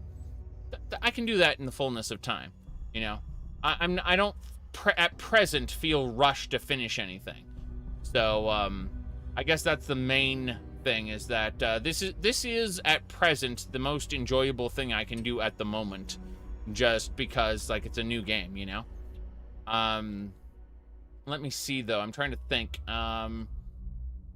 As far as like the game getting boring though, and you being done, no, I'm not feeling that yet. Now I admit I'm still making progress. You know, there's no level cap for me to really hit a wall and go, yeah, it's time to get this shit done, right? I'm nowhere near that. I haven't gotten nearly that many perks and stuff like that. I want to finish all the quest lines, or the major quest lines, I should say, before I finish the main quest and go on to the next universe. That's about it, really. Just figured it would be fun to kind of play this game out, and being able to talk with people on stream, I think, also contributes majorly to that that kind of feeling. You know, I think I might be going through things a little faster if I weren't streaming. You know, if I weren't talking to people about things, if this wasn't a little show. You know, without the social aspect where I tell people they're banned forever for being a fucking asshole in chat. I mean, where would we be? Like, playing the game for personal enjoyment? I do that already. It's called Path of Exile right now. No. Path of Exile, I've actually capped out my character, like, as far as abilities go. We are done. Like, yeah, it's kind of funny. I'm as strong as I ever will be on that character for this season. But, yeah. That's about it, really. I'm gonna say, I usually pick a game to play casually, you know, and usually that's Final Fantasy XIV. I'm taking a break from that because they don't, like, they announced the next expansion. There's a Baja. There's been no Baja, like, stand-in for this expansion, so I've just been shrugging and going, well, I'll come back later, you know. Not to say I won't go back and enjoy what's already there, but currently my MMO of choice is Final Fantasy XIV. I'm just taking a break from it. A lot of games that I would play instead. You know, I'm constantly being tempted by the upcoming Bloodstained Ritual of the Night posts. They're going to add co-op to Bloodstained Ritual of the Night, and that's exciting. I think that's about it. I looked at it. Yeah, I don't see anything else that I really haven't really covered. For the most part, no. I'm able to enjoy games for quite some time, but usually I play through them a little bit faster if I'm not streaming them. At the end of the day, that is absolutely a thing that like I'd say streaming is a huge element. That contributes to my being able to enjoy games longer. You know, just comes down to when I stop playing this game, I'm gonna probably stop playing it for a while. I'm probably not going to be going and I'm probably not gonna come back for like the first DLC. I'm probably going to wait until multiple DLCs have been released. People will constantly be coming in the chat going, oh, you heard Shattered Space is out? I'm probably going to be like, so what? That's probably what it's going to be. Like, seriously, I'm probably going to look at the fact that the DLCs are out, and I'm not going to rush back just because the DLCs are out. That's what I'm trying to say. I'm probably going to be playing other things, probably old games, maybe other, maybe newer games, but yeah. I will probably wait until all the DLCs are out to replay Starfield. That's the truth of it. I'm going to go through New Game Plus, now or soon, and we'll give it a try, but like I'm not going to be I'm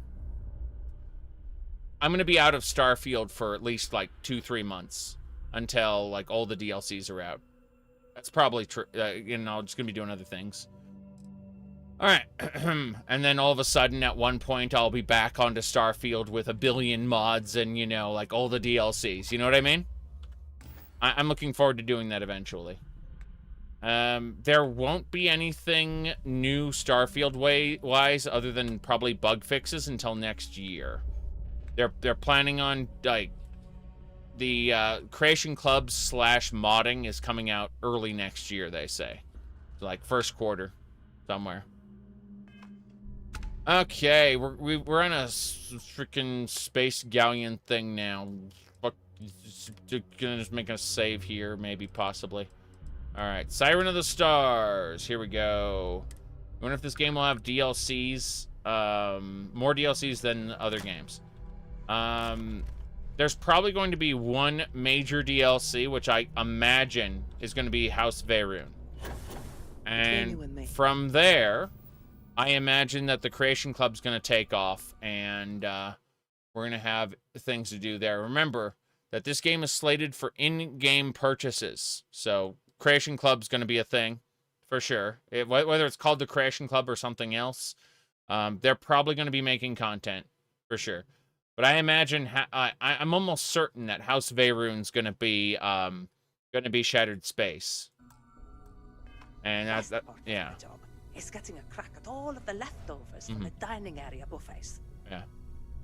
But I imagine that whatever mods people will want to make will, like, after I finish this playthrough, and when I say playthrough, I mean, like, including New Game Pluses that I may or may not want to do.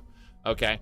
Once this playthrough is done, with, like, all of the cycles, however many I want to run, done, I will be on to other games. No question about it. But I will come back to play mods and DLCs at a later date. Probably after any and all DLCs are done.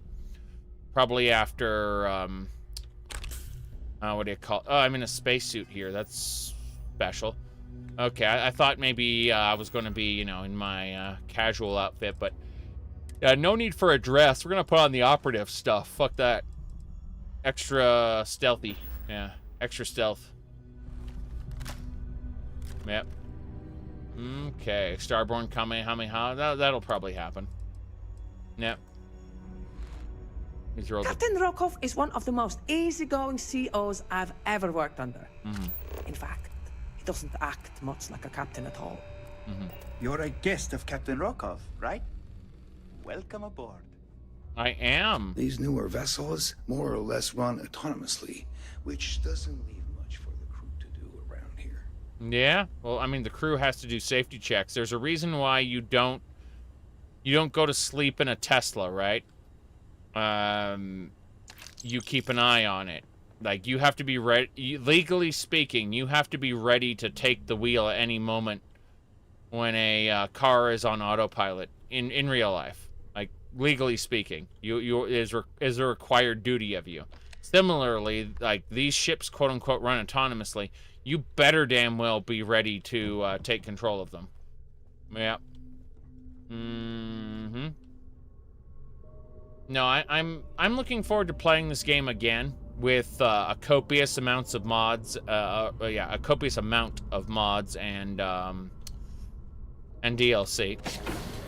Even if it's just one DLC, it's fine. Let's see. Please let me know if your voyage is unsatisfactory in any way. Understood. We're gonna have a chat with her in just a second. Feel like people have too much faith in technology. What technology? Lol. On behalf of Trident Luxury Lines, I'd like to welcome you aboard. Mercy. Can I store things with confidence in your safe? Oh, absolutely. The safe is magnetically sealed and shielded with multiple layers of fully damage-resistant, vacuum-proof plating. In the unlikely event our vessel is boarded and the threat detection alarm is triggered. Is this main missions? No, we did main missions already up to the point where it revealed that they're terrible at the very end. Then we stopped and we're doing side missions. We're doing other factions until I'm ready to hit the button and end the main quest. Yes. The safe will be permanently sealed until it reaches port. Right. In the even more unlikely event this ship is destroyed, we can assure you that your loved ones will be able to recover your goods from the wreckage. Right. So, as you can imagine, your property will be completely secure until you decide to retrieve them from our safe.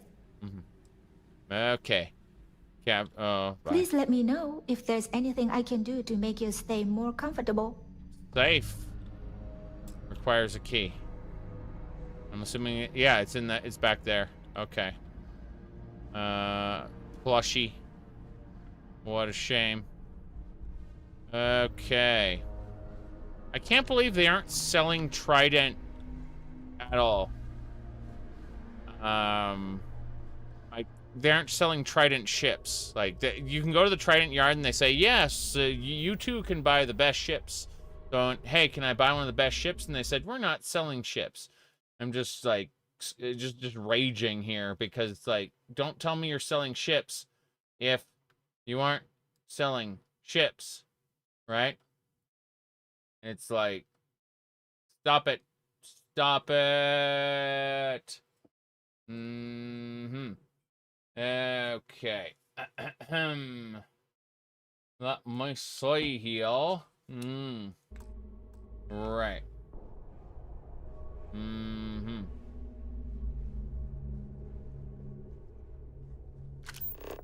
Let's go. Expert lock. Passenger. Cabin status. Access pass.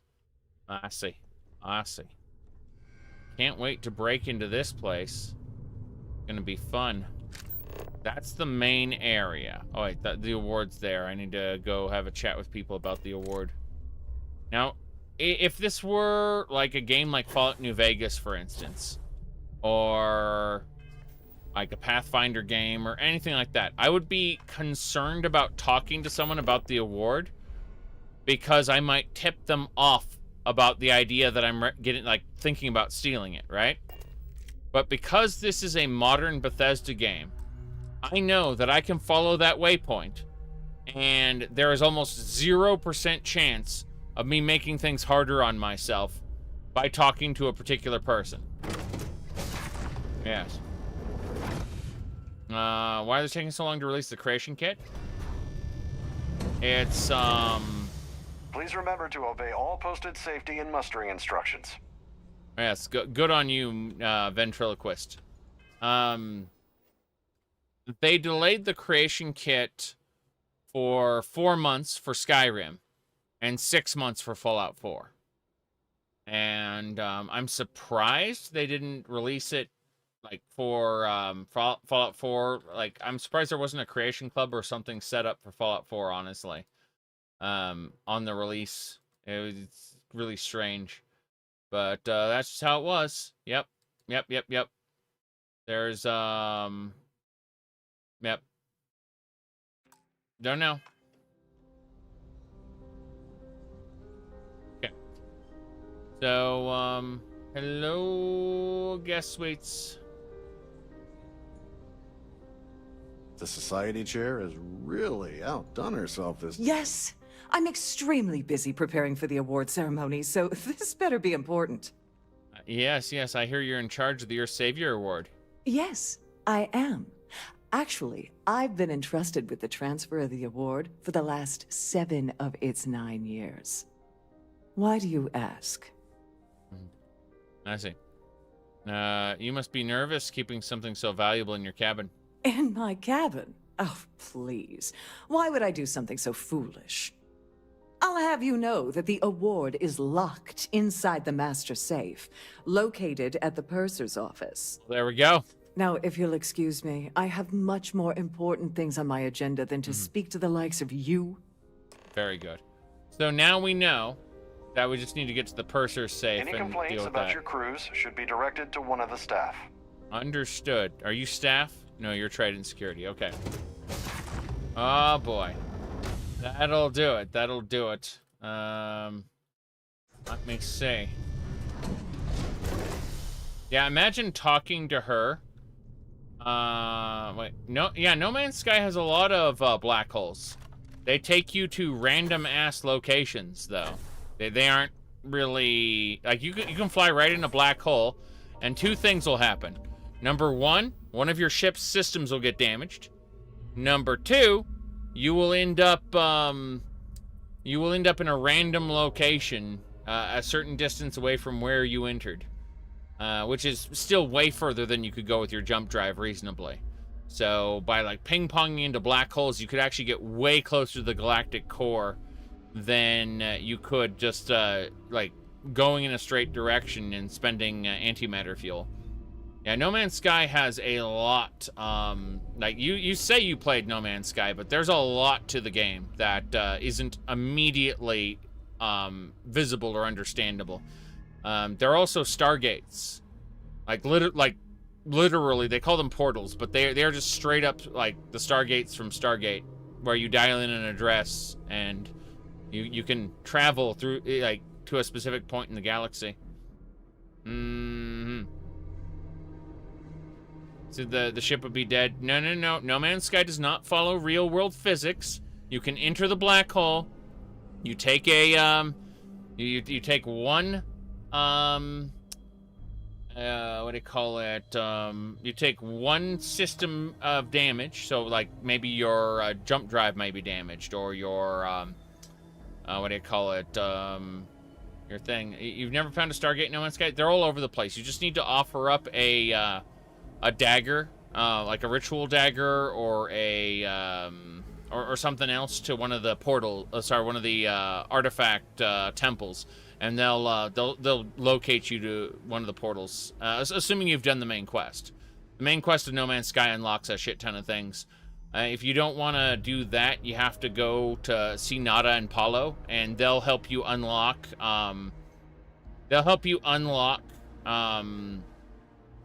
Things that are not necessarily tied to the main quest. Things that are tied to the main quest that you don't necessarily want to do the main quest for. The main quest is mostly optional, but you know, there are alternative ways to unlock the things that the main quest unlocks. You know, let me see here. What else we got? Yeah. You wish black holes were bigger and blacker. Well, I mean, with the theory of how time would slow down in the presence of a black hole, and how you get crushed and fall into one and die, you know, there's issues with that. So, my point is that more that No Man's Sky has a shit ton of things that aren't readily apparent to a player just sitting down and playing it. There are things gated behind the main quest, alternatively things gated behind Nada and Paulo, and yeah. Okay. Very good. Scientists have absolutely no fucking idea what'll happen to the universe in 150 billion years. I'm sorry. Like we're currently at the phase right now where we're terrified that because the galaxies are the celestial bodies within the galaxies, but then the galaxies themselves are moving apart from each other, that we're going to hit a point where they are moving away from each other faster than we are physically able to get to them, meaning that like space travel might become like completely impossible to anything outside of like our local star system. It's kind of terrifying, actually. But that's just a theory, along with many other theories. So good luck navigating the labyrinth of theories. Glad to have you aboard. Welcome to the Purser's office. I'm Chief Purser Murata. How can I be of assistance today? Give me a second. Whoop. I'm moving some things around. Okay. Very good.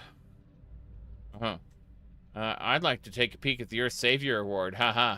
I've only seen it briefly myself, but I can assure you that it's quite lovely. Unfortunately, the item is locked inside of our safe, which can only be accessed by presenting an appropriate claim ID. Is there anything else I can assist you with today? Very good. Optional. Kill her! No, I'm fine, thanks. Well, if you change your mind, I'll be here. Have a wonderful trip. Yes, yes indeed. Don't forget to tell your friends how much you enjoy the cruise. I will. Thank you. Very good. It's locked inside. We need her key. You'd think that me asking these questions, having freshly arrived on board, would be setting off alarm bells, but no. It's pretty funny. If you have any specific requests, please speak to one of the cruise attendants. How's it If you going? have any little ones aboard, story time with Serena will be held in the ship. If you want to dine at Captain Rokov's table during dinner service, it's only an additional 5,000 credits. Oh, that's actually not very expensive at all. That is... Here for business or pleasure? Business or pleasure. I need to be able to... What is that spacesuit mod that lets you, I gotta go find the spacesuits. I should have some in the cargo hold. Hold on. Yep. Okay. Do I have any sneakies? I don't have any sneaky suits. What about backpacks? No. Helmets? I don't think I have any sneaky. Oh, chameleon. Hell yeah. Hell yeah. Fuck. Hold on. There it is. Yep. Persuade. Yeah, there's no persuasion on that, unfortunately. What do you mean he just got behind her for no reason? I'm still detected. Despite being, cloaked. Yep. Damn shame. So how do we convince her to go somewhere else? That's the question. Must you continue these unwelcome interruptions? I'm a very busy woman. Yes, I need your claim ID for the Earth Savior Award. Excuse me? And why in goodness name would I do something as foolish as that? Just hand it over so I can be on my way. And why in goodness name would I possibly agree to that ridiculous demand? Nobody will ever know if you told me, I promise. I'd like to tell you. I really would. Holy fuck! Manipulation? My implant! My Ryujin implant! My Ryujin implant! You're starting to make a lot of sense. Yes! Oh, just take the damn thing already. Listen, maybe you can keep this between us. If the award goes missing, there's no need for the insurance company to get involved. Holy shit! Holy shit! My Ryujin implant can assist you with it. Yes! There we go!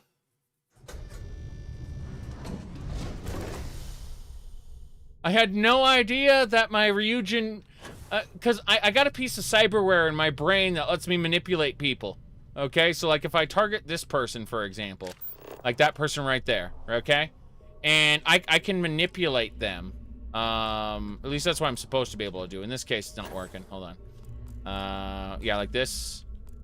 Let me see. Trident staff. Okay. And you see manipulation. I can treat people like puppets. But, yeah. Without it, it's the most stupid persuasion check you've seen. Yeah. See little animation there, the way it's like a little puppet on strings. Yeah, I got the manipulation skill from the implant. I have a Ryujin piece of cyberware in my brain that lets me manipulate people. That's so fucked. Okay, here we go. Yep.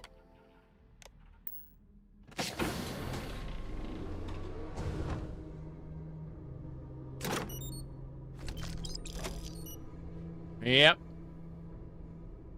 Okay. Hidden. Detected. Hidden. Detected. Hidden.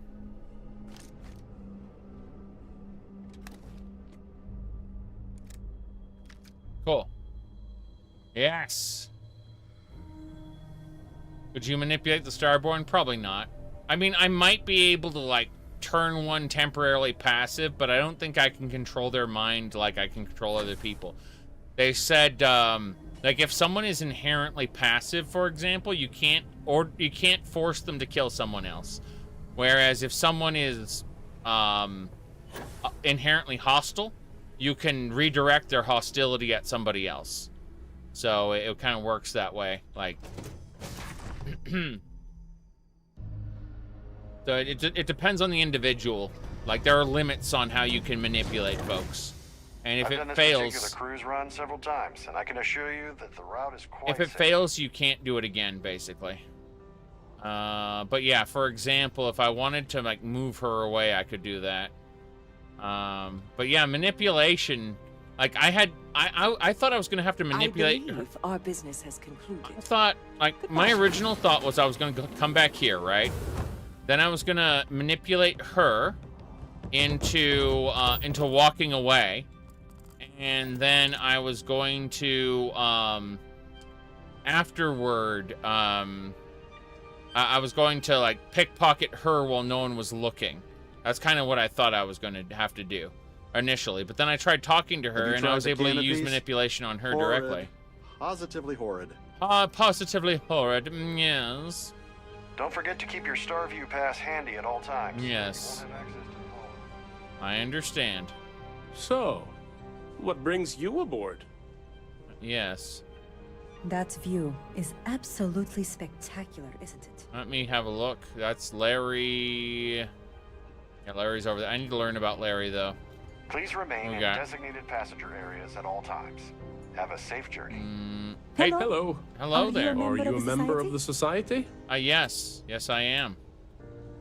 I'm glad you understand this. Okay, before I talk to them, I need to use magic. I need to use space magic. Specifically, precognition. I certainly Pleased hope to they make your decide to hold acquaintance. all future society events aboard a Starliner. Yeah, this is going to be the 9th Earth Savior. Okay, so any information on the Savior Award? What can you tell me about the Terran Yeah, what do you know about Larry? Larry likes to drop overly complex words into conversations. I'm sure he knows that it annoys people, but he does it anyway. I see. Terran Preservation Society? The society is such a worthy cause. What could be more important than the preservation of the Earth's spirit? I see. Enjoy the rest of the event. Quite a lovely Starliner. Nothing but the best for the society. What do you know about Larry? I don't know why Larry's attending this event. He could care less about any planet, let alone the Earth. Yep. Site itself? Is this about that feature SSNN ran a few years ago? I can assure you, this is a legitimate charity organization. Right. Yeah, Minecraft has the most mods, and it has one of, not the most large player base, but one of the largest player bases in general. Yeah, absolutely. That's all then? Right. Okay. Okay, yep. If you have any needs, please enter a request into the computer located at the entryway. Hey there. An open bar would have been nice, but Trident's gouging us for every credit we've got. Larry? I heard he uses Galbank's VIP suite on the Siren of the Stars almost monthly. Does the man ever do any real work? I see. What can you tell me about the society? It's a shame that the Earth ended in such a sorry state. But I'm glad the society has the nerve to do something about it. Really? Yeah, the Earth may be destroyed, but we're going to preserve Earth's society. Nice to have met you.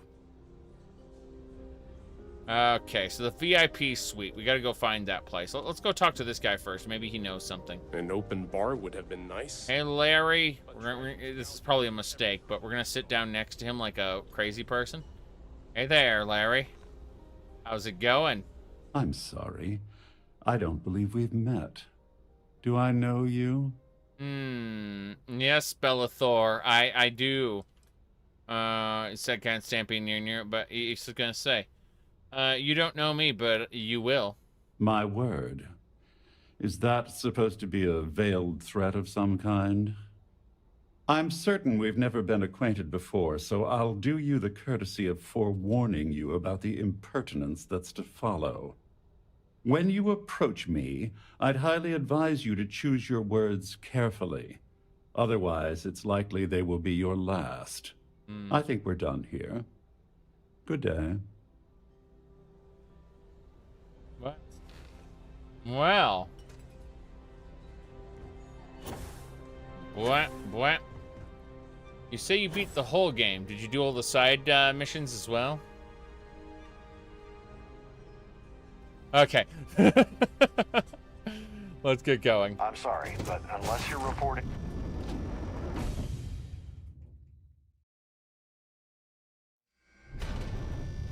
Yeah, the fate of Earth isn't important to the main story.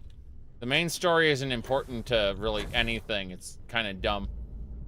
Wait, you find out in the main story? Really? That's... oh, I guess we're gonna be figuring that out ourselves soon. Okay, cool. So we're on the verge of finding out, basically. I'd say it would be on the trip to Earth's moon if I had to guess. Since there's going to be, yeah. Whoa, what's this? Oh, this is it. This is him. We're doing it.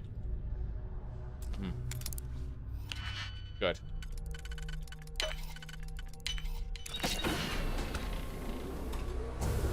Can we please close the door? Thank you. How? Where's the door located? There it is. I got it. Cool. Okay. We gotta figure what's where. Where can we find his credentials? Damn, this locker sucks. Got it.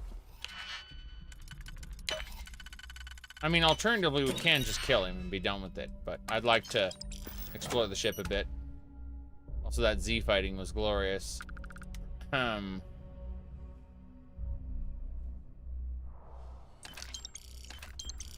Why does someone so rich have such small value cred sticks around?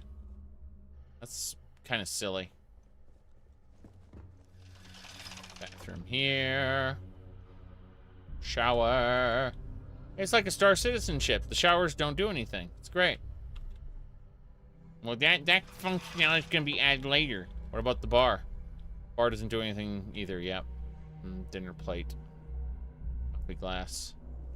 Alright, coffee. Very important. Gotta get that book. What else? You need about 160 people to avoid inbreeding and have genetic diversity. That's assuming you wanted to have, that's assuming you had strict controls. As far as who mated with who. You're looking more around like 300-ish. If you wanted to have like a semi-normal, not really strictly controlled society. Yeah. If you want to give people personal freedom, it's closer to 300.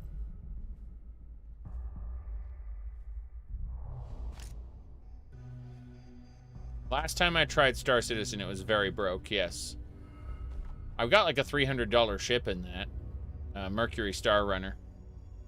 I even have lifetime insurance on it. Oh boy. The game's very close to looking like a Ponzi scheme right now. The people who are invested in it are cultish about their investment. Okay. Ooh, we're gonna sell all this junk that we just picked up.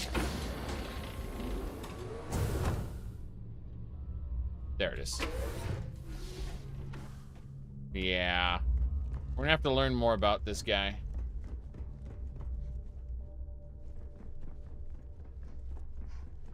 Go, go, go. Wait.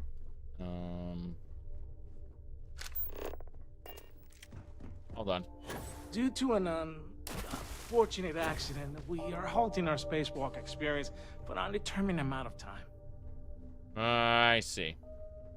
They're halting their spacewalk experience. What a shame. Okay.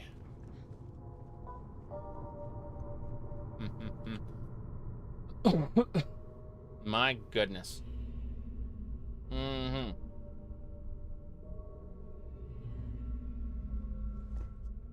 Yes. I've got to say, like, the only money I've ever made the only money I've ever spent on Star Citizen, other than the initial $40 A, was money I made on a video, my Star Citizen video.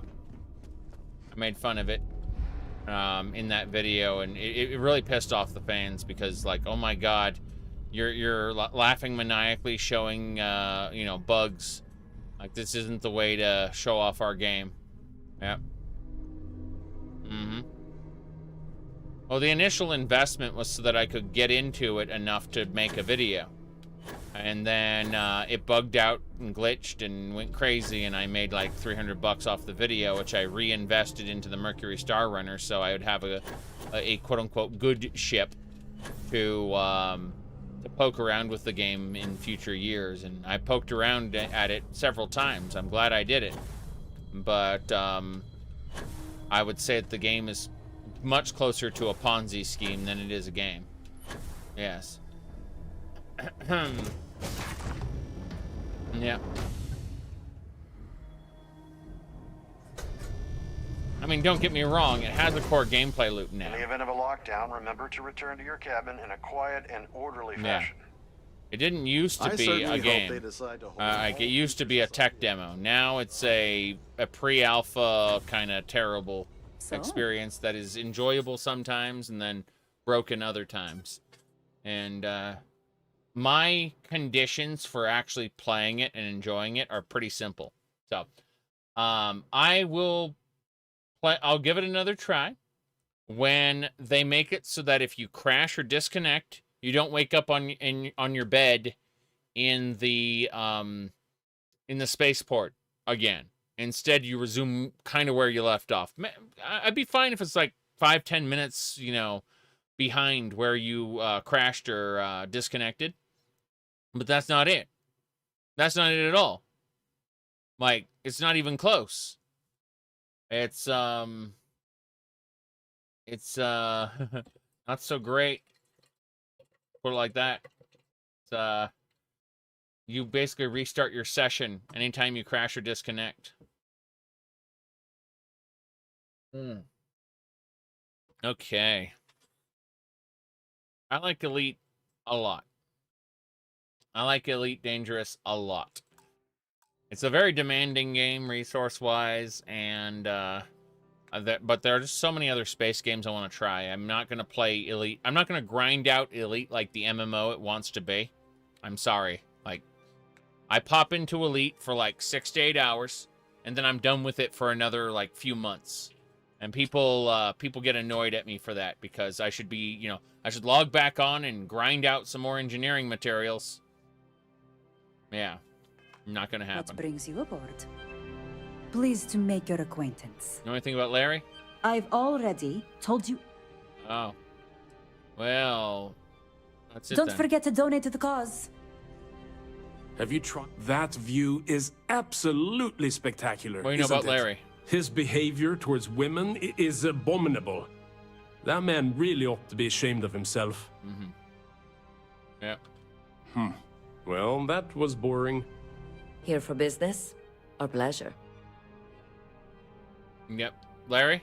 The considerable amounts of cash that Dombrowski donates is the only reason we allow him to attend society functions. I see. That's all then? Okay. The society chair has really... he's been spending a lot of time with Claudia Swist. Quality time, if you catch my meaning. Right. I'm certain his wife doesn't know a thing about it. Oh, we gotta go speak Don't forget to to Claudia. donate to the cause. Hello. Are you a member of the society? On behalf of myself and the entire team at Trident Luxury Lines, we wish to thank you for choosing to travel with us. We're gonna go talk to Claudia, who he's been poking, apparently. Yep. There we go. Mm-hmm. Elite Dangerous is $7 right now. I mean, make sure you get the expansion packs with it, I guess. Yeah, Star Citizen and Elite Dangerous and Starfield are all very different things. They're all very different to each other. I agree. But I've enjoyed Elite Dangerous a lot. So, entirely up to you. It's just, as like a space trucker game, it's enjoyable. As a casual, occasionally go hunt pirates game, it's enjoyable. But it is also very aimless. It's Elite Dangerous is a sandbox, and they expect you to roam around in it. Yeah, alright. So you're not going to be given overt directions on where to go and what to do. You're gonna have to figure it out on your own. It's very easy to get lost in that universe. I haven't played X4 in a while, but I want to play more of it for sure. Sorry, do I know you? Hello there.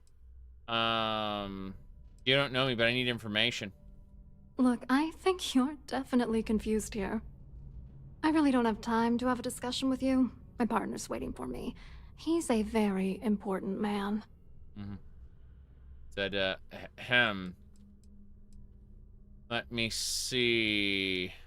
Maybe I should talk to Larry's wife instead. His wife? Oh, for the love of God. Mm-hmm.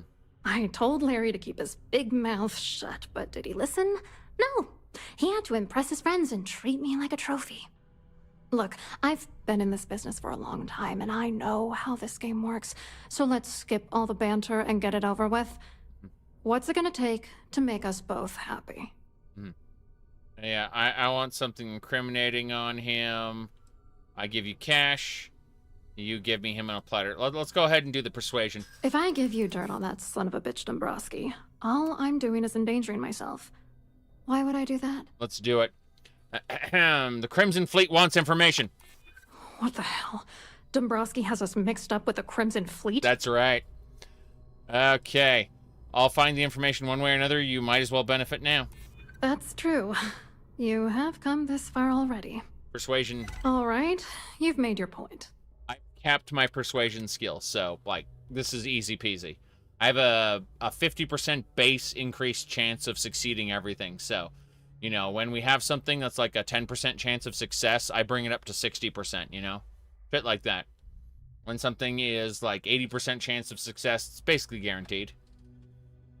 You know, this whole thing really pisses me off. Larry and I had the perfect scheme worth thousands of credits all worked out, and...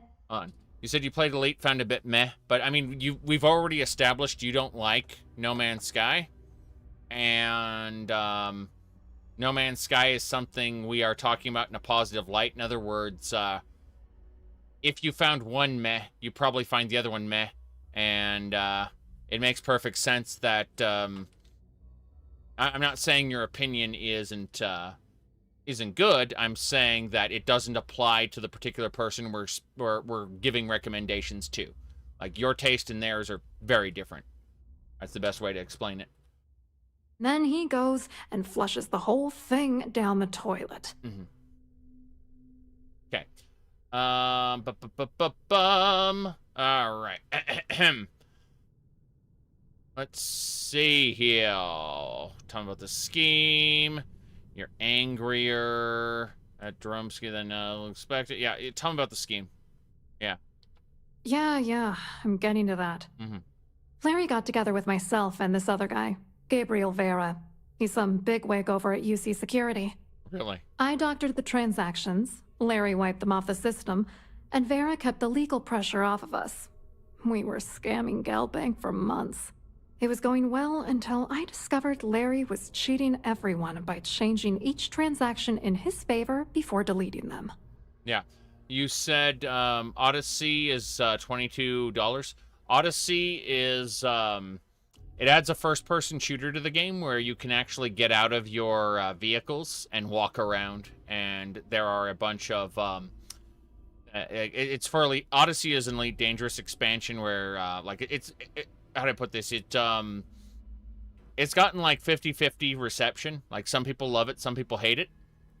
But it gives you on foot missions, walking around in stations, stuff like that. Yeah, it gives you more options, exactly. So I'd argue it's a better version of the game than the one that didn't have Odyssey. It's just that people look at Star Citizen and other games that have walking around on stations and say, you should be able to walk around in your ship, or you should be able to do this, you should be able to do that, and you can't. That's just the honest truth of it. It's limited compared to other games walking around on stations, basically. If Elite servers get shut down, will there still be a game to play? Absolutely not. No. This is definitely one of those cases where this is an MMO, and it's a live service. And while they're absolutely developing more stuff for the game, and like the Thargaloid War is going on and all this cool stuff, one day those servers will be gone. That's something any MMO you pick up, any live service you pick up, one day it's going to be gone. Period. All right, let's go. Yeah. So, if you want revenge, give me proof I can use against him. I wish I had some. Maybe you should try talking to Gabriel Vera. He should be around here somewhere. Cool. If he doesn't want to cooperate, just mention my name. Yep. That should grab his attention. Good luck. You're gonna need it.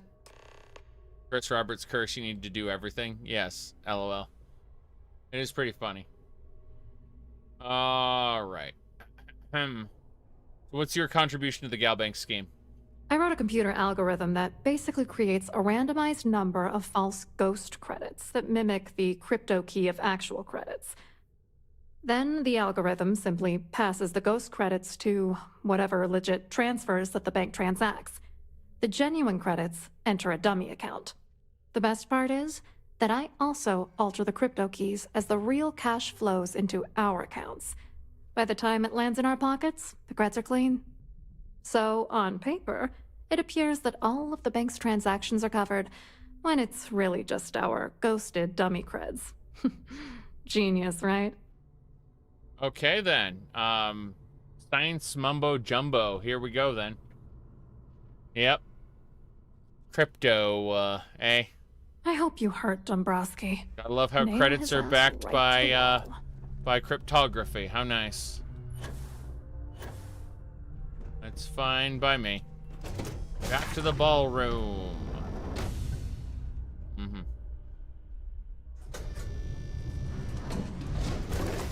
If you have any specific requests, please speak to one of the crew's attendants. Understood, but Quite we a must lovely go. How ya doing, Von Bross? Gabriel Vera. Quite an event they're throwing today, don't you think? Mm-hmm. Hello. You here for the charity event? Yeah. There we go. Actually, I'm more interested in what's going on at Galbank. Oh, I'm afraid that's a bit outside my wheelhouse. Mm-hmm. I work for UC Security, so I don't think I could be of much help. I have nothing to do with Galbank. Mm-hmm. It said, okay, what do you do for UC Security? You mean specifically?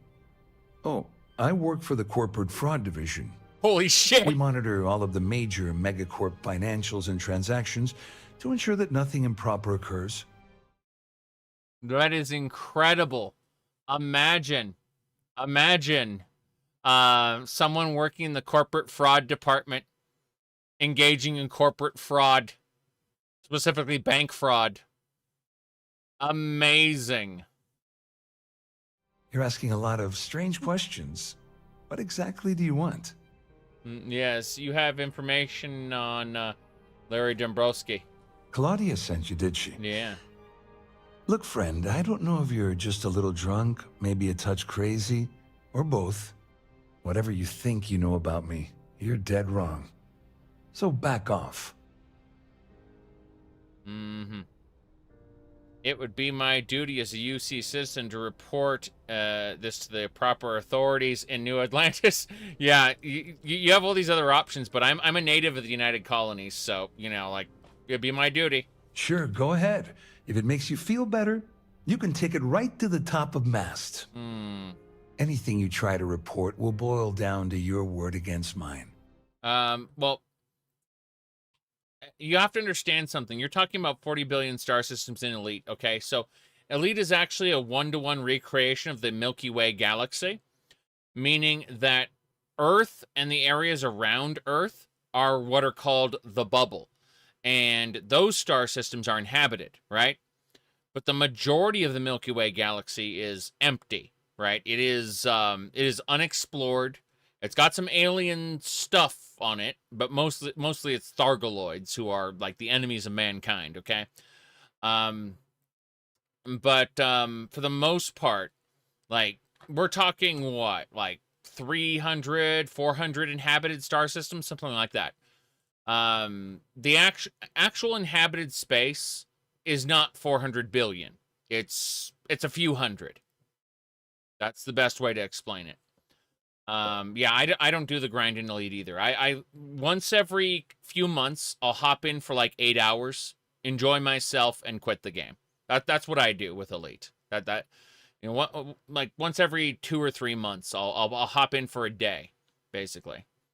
It's the Sol system is fully explorable with the exception that you are not allowed to land on Earth-like planets. And that is because the level of detail they would need to replicate an Earth-like planet is just too much for the developers. They don't want to half-ass it, basically. So what they do is they just say, you can't land here. That's it. Because, but like, everywhere else you can go. Okay. And since I work for UC Security, who do you think people will believe?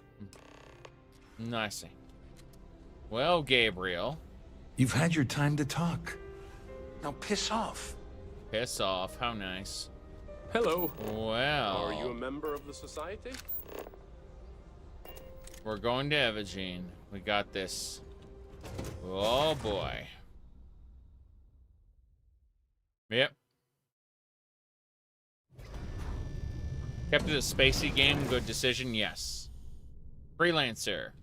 Freelancer's a good game. I recommend trying out a spiritual successor to Freelancer. Give me a second here.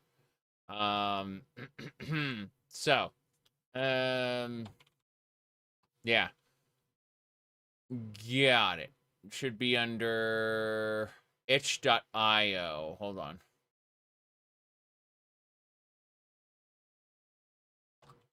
Yeah. Okay, so current game in development, fully playable demo. It's called Underspace. Check it out. It's it has a fully playable demo. Downloadable for Windows, Mac, or Linux. I will give you the link there. There is also a Steam. Let me do it right here. Steam.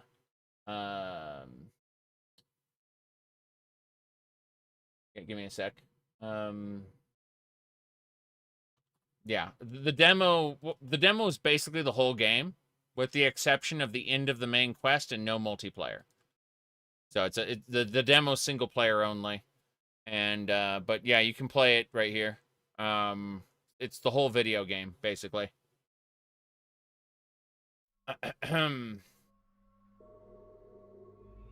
Yes, it's handcrafted. Correct.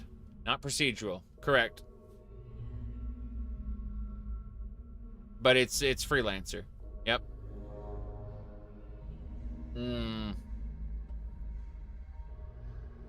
Goku versus Superman.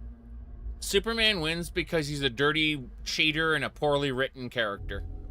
Goku has limits, like actual limits, whereas Superman does not. It's that simple. Easy peasy. It's when people want to gauge Superman's limits, they are flexible depending on what the writer wants it to be.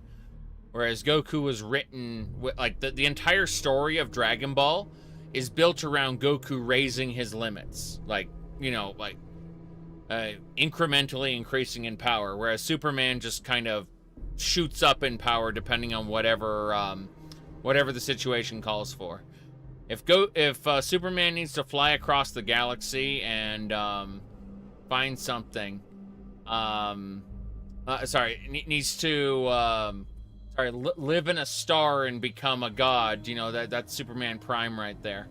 Superman has plot weaponry. Yes, most powerful arsenal in the multiverse. Exactly. Goku is at least, you said Superman is cool? Yes, Superman's cool. Someone can be poorly written and awesome at the same time. Yes. Yep. There you go. So, they serve different narrative purposes. Correct. Absolutely correct. Yeah, Goku can't breathe in space. Correct as well. Yep.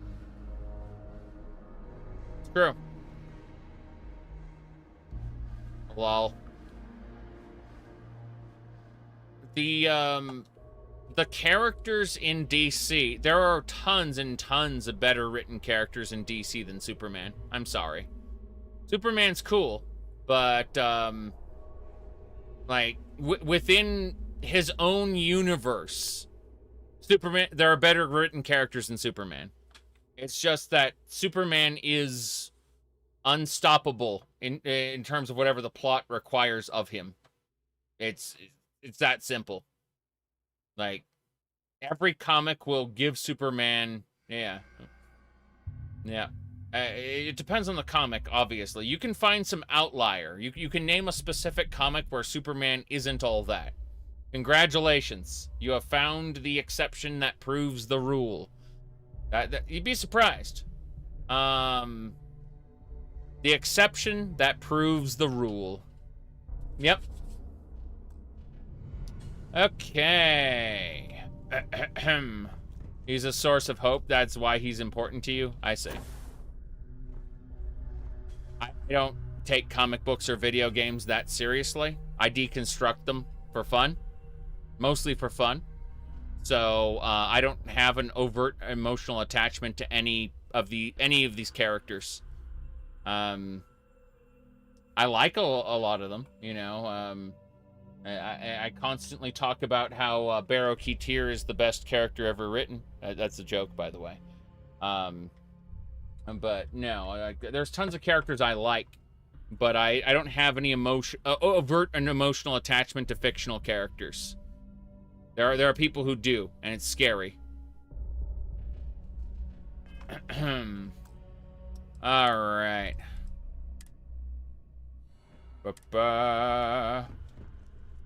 The evil Superman trope? Lol. Injustice nonsense. I've done this They're particular good video cruise run games, though. several times, and I can assure you that the route is... You get attached to RPG characters? I mean, so what if I like Alia from Mega Man X a lot? Fictional character. Hold on, let me pull up let me pull up the best one. Yeah, let me do this here. Hold on. Okay. Yes. Get ready for Darth Vader, everybody. Get ready for Darth Vader. Your feelings for her are not real. They are real to me! One more time on that. One more time on that. Your feelings for her are not real. They are real to me! There you go. Okay. Yes, yes. Okay.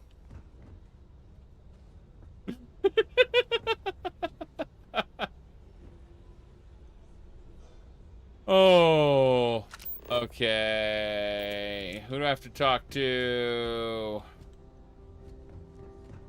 Hello there. I saw your little exchange with Vera. Keep that up, and I guarantee that imbecile's gonna demand that you be arrested. Mm.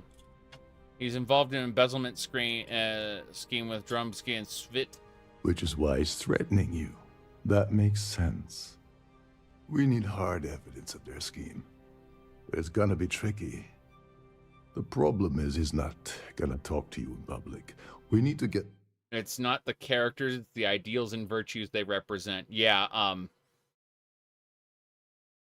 yeah, I'm not going there. I'm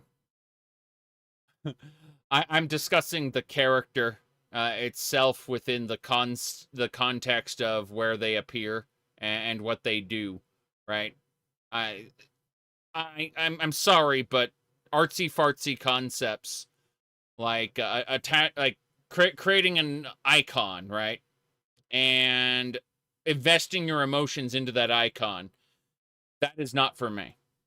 I understand why people would do it, but no. Like I will reject that 9 times out of 10. Yes. More pervasive since you have audio.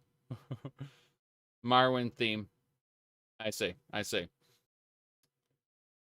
No, I can look at the idea of a character representing something, but I'm going to break that up. I'm going to isolate and put a scalpel to the icon and its ideals, and discuss it within the context of its narrative, and you know, like we can discuss Morrowind, and oh my, Morrowind is interesting because it is, oh boy, let me see here. See here. Anything that appeals to your instinct has to be timeless. Oh boy. Anyway. Let me see. You think Superman has a better ratio of good to bad comics than most heroes? I would say the biggest issue is that people overinflate the value of most comics, I think. I mean, people overinflate the value of video games as well. That's, but in general, comics are written by a variety of authors. And they generally, not always, but generally fail at having a cohesive, like an actually, sorry, a good narrative across their entire runtime. Mostly because the idea is that one writer will write a block of comics, and then another writer will take on the next one, and the other writer will take on the next one. So when we separate the, you know, as you said, the ideal of what those comic book characters represent, and we like distill it down to just, is the narrative well written? Usually the answer is the narrative has to be cobbled together using what has come before, and it is compromised by what comes afterward. In other words, you have to isolate it, put it in a box, and then only discuss it in that little bubble. Otherwise, it is a complicated thing, a messy thing. That's the unfortunate reality of the comic book world for the most part. Not to say we won't, not to say there aren't really good bits and pieces, but, Yeah, both DC and Marvel have their real issues with how the medium is written. It's why I tend to gravitate more towards indie comics, to be honest, and not the what comes out of the big industry, as it were, because it's toxic to like the actual creative process that they use is toxic to really good, long-lasting narratives. All right, here we go. They're isolated, so he'll spill everything he knows. Mm-hmm. All right, shipwide emergency might do the trick. Wait until he returns to his cabin? Maybe. But if something goes wrong and he's able to raise an alarm, we're sunk. With all of these wealthy patrons aboard, the ship is crawling with security. Yes. A shipwide emergency might do the trick. Smart. If there's an emergency, standard practice is for all passengers to clear the decks and report to their cabins for lockdown. I think the best chance we have would be to tamper with the life support sensors. Manipulate a few controls, and you can fool the monitoring system into thinking there's a life support failure. And there you have your emergency. All right. I guess I'll do whatever it takes. Don't worry. It'll be as easy as it was mingling with the guests at the party. Just throw a few lousy switches and you're done. One more thing. If Chief Engineer Sundin gives you any trouble, tell him I'll erase that gambling debt he owes me. I prefer you use that as a last resort, but hey, what's the harm in losing a few credits when I'm on the brink of rejoining the fleet, right? Anyway, I better start packing. Things are getting hot around here, and won't be long before Trident figures out you had help. Gonna say, do you have a lowdown on Gabriel? On the surface, he's an upstanding citizen of the United Colonies, pretty high up in UC security. Lots of clout with Mast. Underneath, he's a greedy piece of garbage. Given the chance, he'd backstab you for a cret stick and pin the murder on someone else. Come to think of it, if he wasn't such a petty tyrant, he'd probably thrive with the Crimson Fleet. Nice. All right. Once the emergency is sounded, how does the ship's lockdown work? All passengers are instructed to immediately report to their cabins. That way, we keep the halls clear and avoid a panic. Fortunately for us, all of the passenger cabin doors will automatically unlock. This is normally to ensure the crew can check cabins quickly and without interference. But in our case, it's like having an all-access pass. I see. And where are the life support systems located? There's access to the crew section that you can reach through the Starview Ballroom. Chief Sundin should be there, wasting time at his station as usual. Have fun with that guy. He's a real piece of work. Once you're past Sundin, just look for the room marked Environmental Control. Cool. Everything you need is inside. Neat. Don't you have somewhere to be? Yes, I do. You said, when was the last time Marvel created a new superhero? Oh, recently. It wasn't very good. It wasn't very good. It was presented to me. It was, but don't worry, because DC also made a bad superhero recently. So, you can rest assured that the entire American comic book industry is producing garbage. At least recently. Can't say like that they always produce garbage. Some was good, some was bad. You know, it is what it is. I'm just saying. Recently, it's been not so very good. There you go.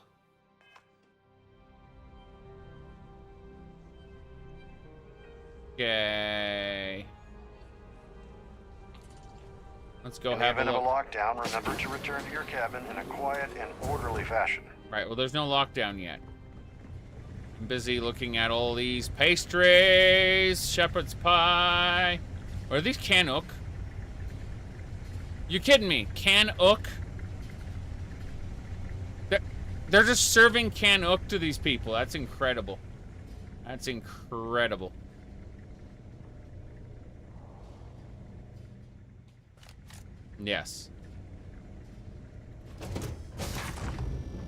to the crew quarters. Mm-hmm.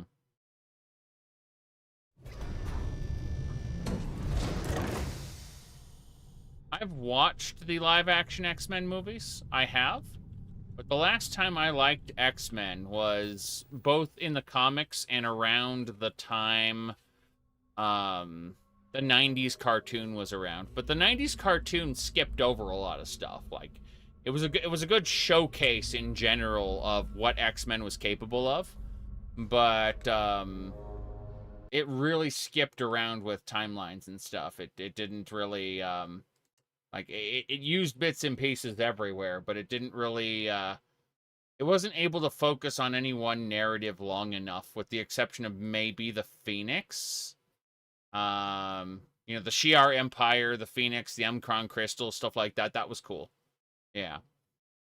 But, and of course, Cyclops' father was Corsair the Space Pirate.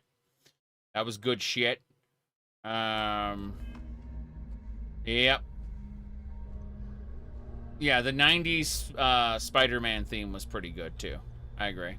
Every day that I wake up in my bunk, I count my blessings to have been posted to a ship like the Siren of the stars. Work to the engineer. There's nothing quite like the view from the Starfield. Right.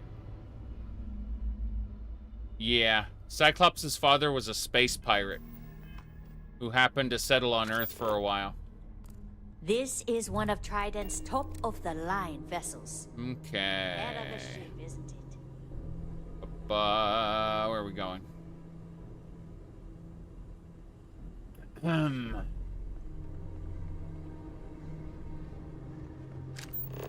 This way. The chief engineer's that way. Okay. Yep. That's the... Wait. The chief engineer's over here? Oh. Okay, whatever. I left and ran around the whole area. The Batman 90s animated series, funny enough, had, I would say, like 4 or 5 good episodes to every bad episode. It was unprecedented in the form of an American cartoon. It was just, yeah, I'd say 4 or 5 good episodes for every bad one. And that's crazy.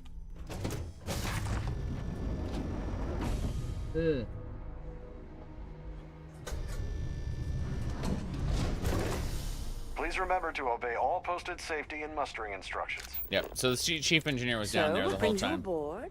I just need to go in this side. Pleased to make your acquaintance. Yep. Ninja Turtles was really fucking funny. Like, really, really funny. It didn't need to be good. It was hilarious. Yeah.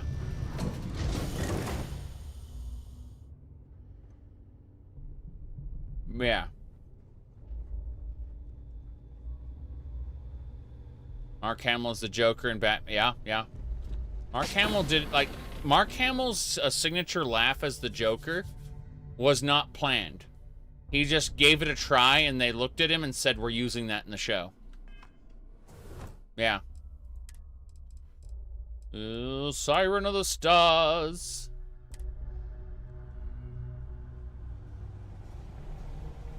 Hey, hold up. This area is off limits to passengers. Wait a second. You're Captain Rokov's guest, right? Didn't expect to see you down here. Sorry to give you trouble. What can I do for you? Yep. Said he's Batman first and Bruce Wayne is the Mask. Yep. It gets a little silly. Like, where, how do I put this? So there's a difference between, like, the 90s Batman as he was written for the animated series versus Batman as he was written for the what is it called? For, like, Justice League and stuff. And while he had the same voice actor and he had the same character design and animation style, the writing was not there for the Justice League Batman. He was mostly just he was mostly just kind of, how do I put this? They kind of cheated and had him ahead of the curve for everything without putting in the work to have him ahead of the curve for everything. That's the best way to put it. It was, Batman was written lazily when it came to the Justice League stuff, which is annoying because, not because it's Justice League, but because he was drawn in the same art style, with the same character design and the same voice actor, leading people to believe that it is the same Batman, which is not true. Anyway, I need to get into the life support area. What are my thoughts on the newest Batman movie? Haven't seen it. I'm sorry. That's just the truth of it. When I talk about like 90s shit, it's because I paid attention to it in the 90s when it was new. Like, I haven't, I think I've watched the X-Men series recently.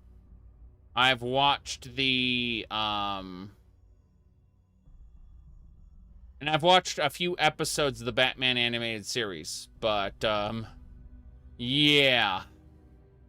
I haven't seen anything superhero recently. I'm like, pop culture in general is, you said wasn't Justice League the same continuity. What I'm trying to tell you is that regardless of whether it was part of the same continuity or not, I'm telling you the writing is different, okay?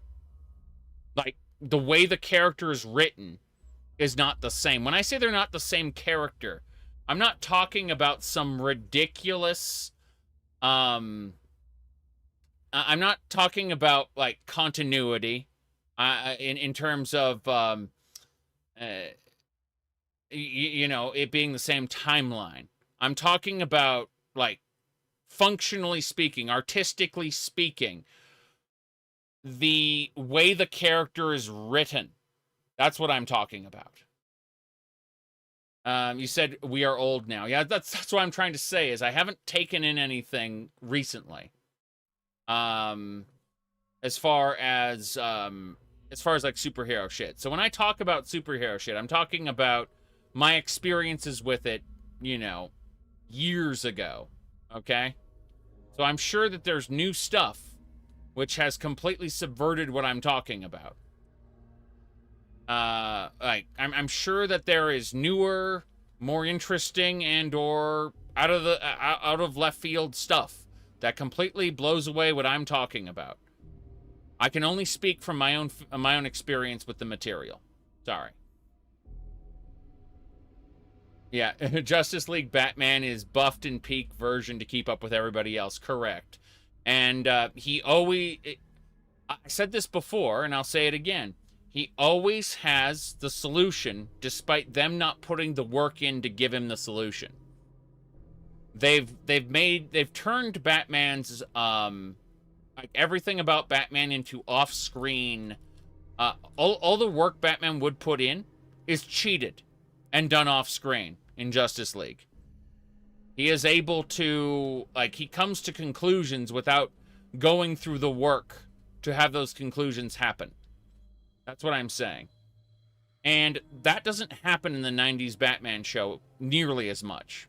It may have happened one or two times, but as I mentioned before, like, the ratio of good episodes to bad episodes is like 4 or 5 to 1 in the old 90s Batman animated series. Like, it's a great series overall. So, Valerian would make a Fallout spin-off like New Vegas, but in the style of Fallout 1 and 2. Yeah. Why not? Like, other than, of course, the fact that they wouldn't get the Fallout license because Microsoft is holding a death grip on it.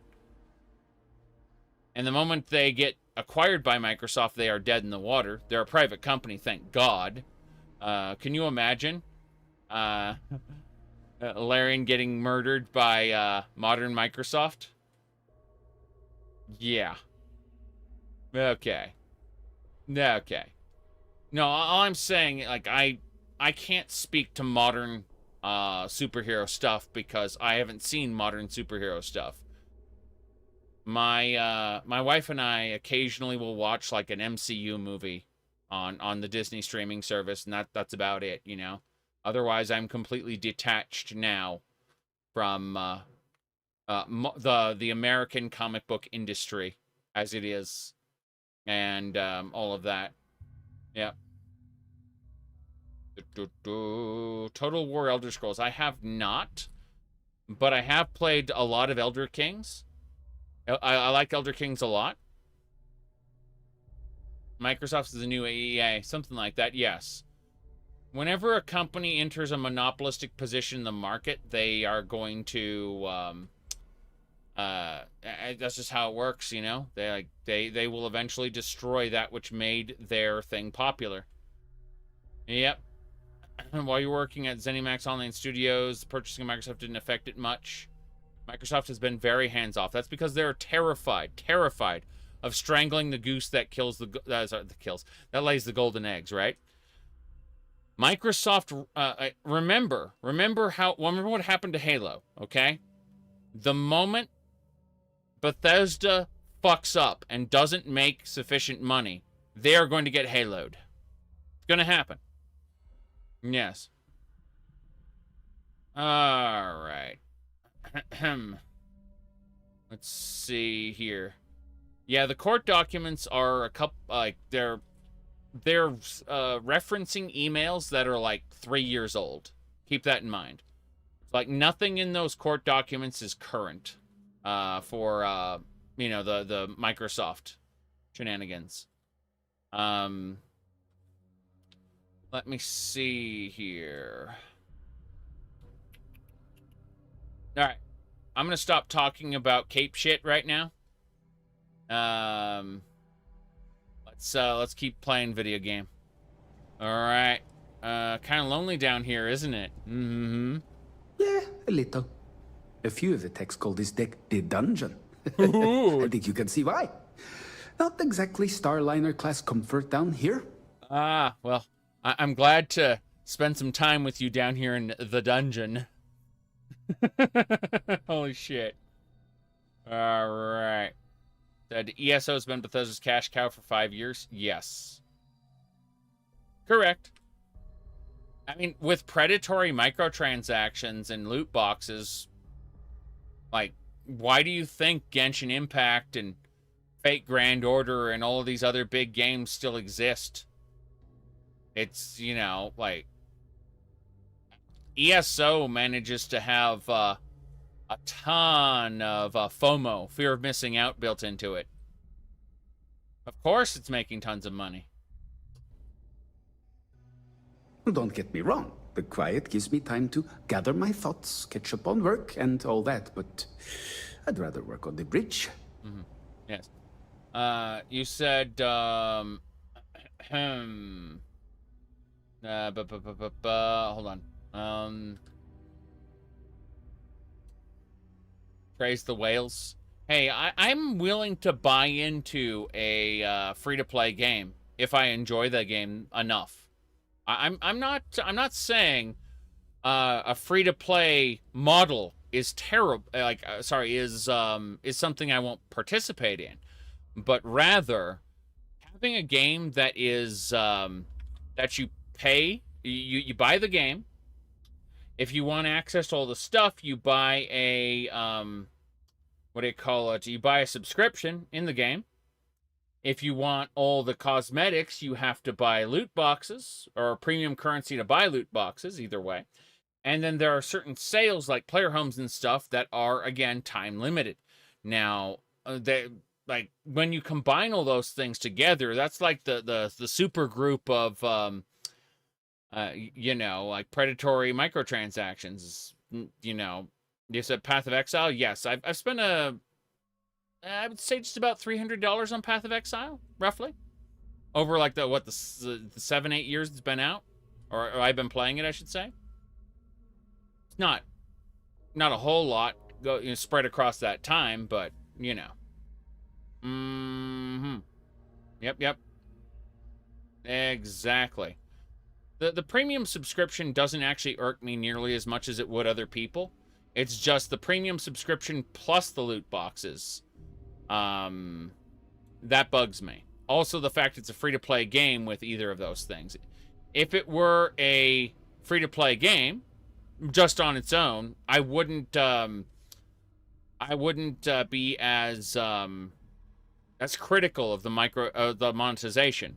But the fact that you have to buy into it, and then people, I don't know how the fuck they keep getting people to buy these DLC priced single zone adventures, but they're doing it. They keep doing it. It's crazy.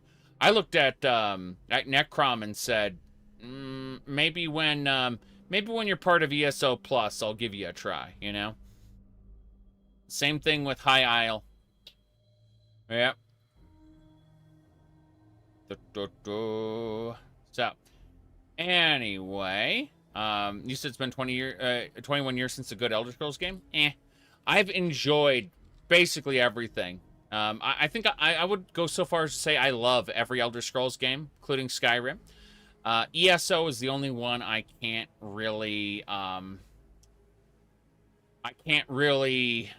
enjoy nearly as much. So the players who play ESO are not the same type of who play mainline Elder Scrolls game titles? Correct, absolutely, I understand that. Again, I've mentioned this before, but my MMO of choice has nothing to do with Tamriel. It is, in fact, my amazing degenerate experiences in their Final Fantasy 14, right? That this is my MMO of choice here. So, you know, playing my cat boy. So that's just saying it. Very, very different experience from ESO. Very different experience. All right, there you go. So, all right. Let me see here. Yes. Let me see. You're free to speak on how much you paid in ESO. I mean, yeah. You couldn't get past the slow-paced combat in Final Fantasy 14. Final Fantasy 14 is a bit different. So, like, people who play it don't really understand, because the game doesn't tell you, that the first 30 levels of the game are aimed at people who don't play video games at all, right? It's not a difficulty, like, people think about, like, a difficulty curve. This is more like a difficulty slope. Like, a very, very low-grade difficulty slope. And, in other words, by level, like, everything below level 30 is for people who don't play video games. And everything below level 50 is for people who aren't really good at MMOs. And so by level 60, you have things that you weave in between your actions. Like, you know, by level 70, the combat gets a bit hectic by comparison. Like, if you compared it to, like, your sub-level 30 stuff, the combat is hectic by comparison. By level 90, it is absolutely, like, there are so many things to keep track of. And it is a difficulty slope. That's the best way to put it, instead of a difficulty curve. So, yeah, but people will play the first 10, 20 levels and quit, and I don't blame them. I don't blame them at all. Like, the game is extremely slow at getting started, and the story doesn't even pick up until after level 50. That's the crazy part. But I have a guide. Let me see if it works. I'm gonna see if the guide works there. It might not. The bot sometimes wants to talk to me, sometimes it doesn't. I guess the bot, yeah, there you go. So it actually linked to the guide. But yeah, I have an all-encompassing Final Fantasy 14 guide there. Streamlabs just posted it in chat. But yeah, it's kind of crazy. My goodness. Anyway, yeah. So I played tons and tons of World of Warcraft. Although my World of Warcraft, you've been hearing about older folks about the Final Fantasy XIV getting dumbed down. It did. It was absolutely miserable from what I saw before. And the people who liked the way the game was, when for me it would have been miserable, are right to be angry, right? Because there was complexity within the game that was removed over time. That complexity led the game to be extremely, at least for me, annoying. Yeah. So WoW has been going downhill for a while. So I switched to Final Fantasy XIV when Shadowlands was announced. Like, we had Battle for Azeroth, right? And I played a bit of Battle for Azeroth for, like, I don't know, a month, and then I quit.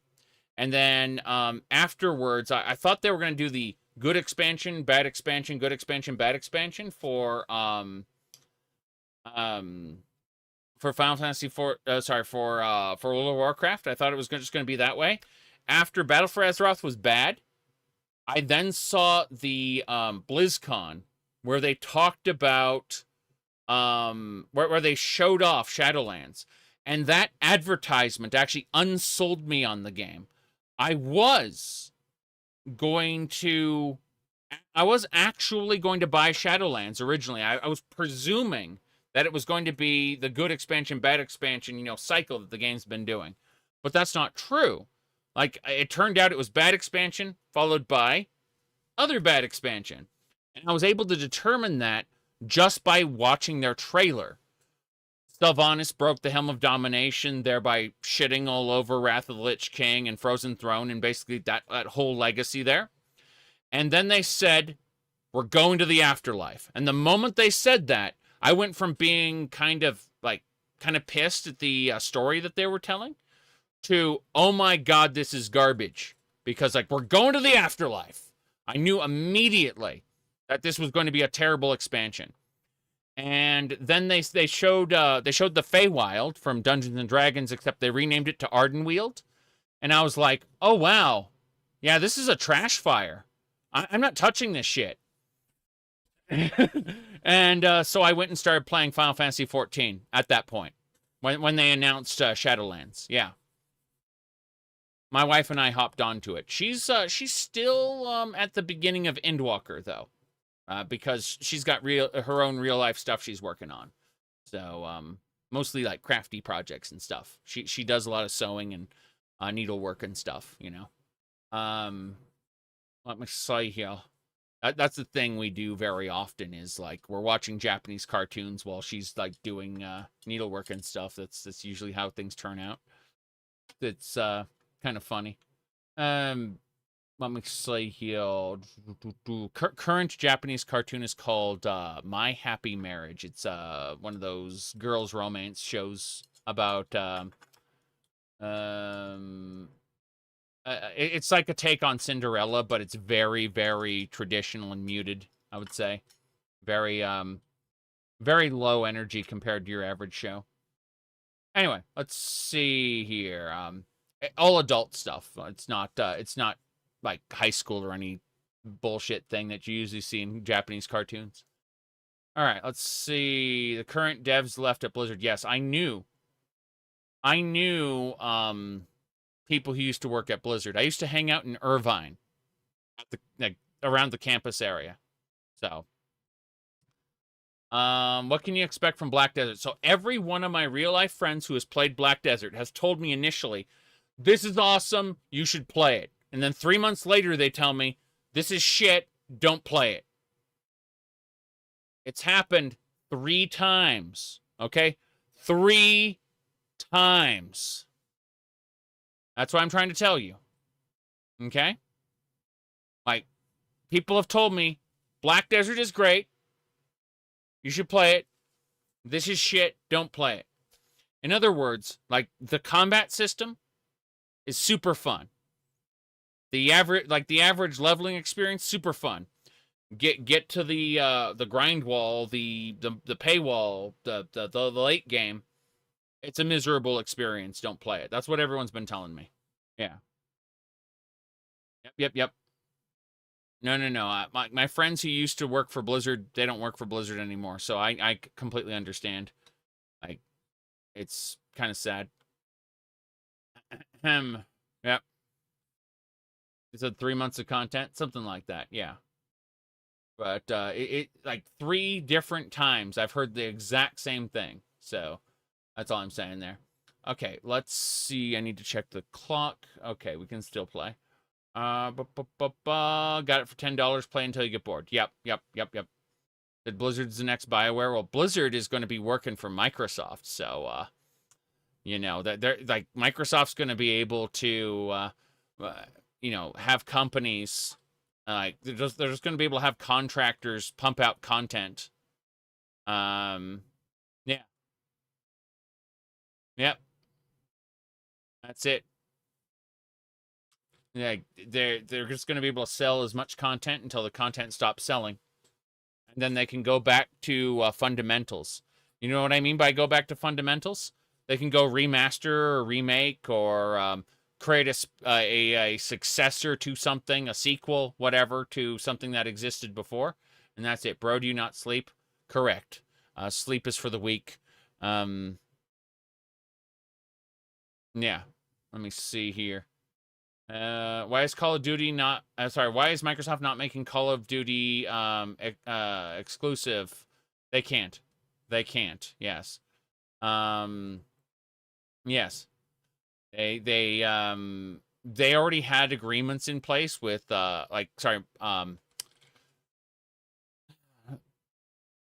Blizzard already had agreements in place with, what do you call it, with Sony. And so Microsoft inherited those agreements. If they want to renege on them, they're going to have to spend some money doing that, and they're going to have to deal with any fallout from that.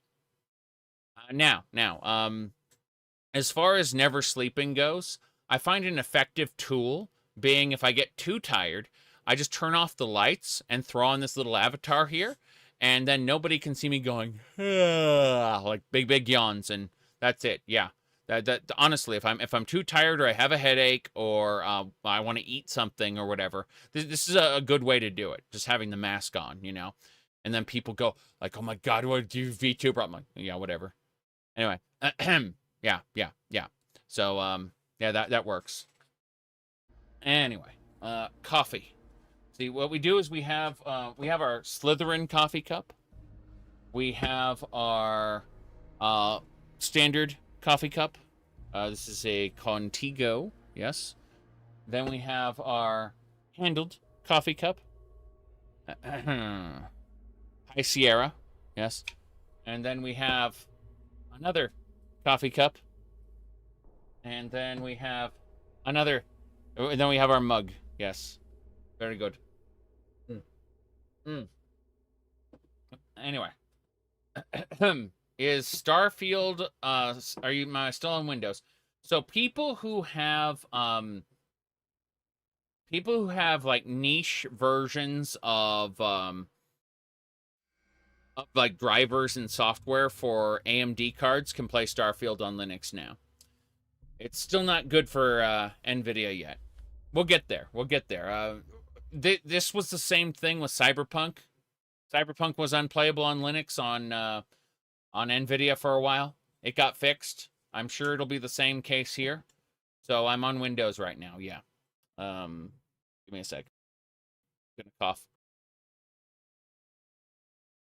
How many hours do I have for Starfield? So Starfield's been left open for longer. I actually can't see my Starfield on Steam because I hid the game so that I don't accidentally double-click on it because I'm launching it through the script extender so it doesn't auto-update. Yep, sounds like an NVIDIA problem, not a Starfield problem. It's totally a Starfield problem.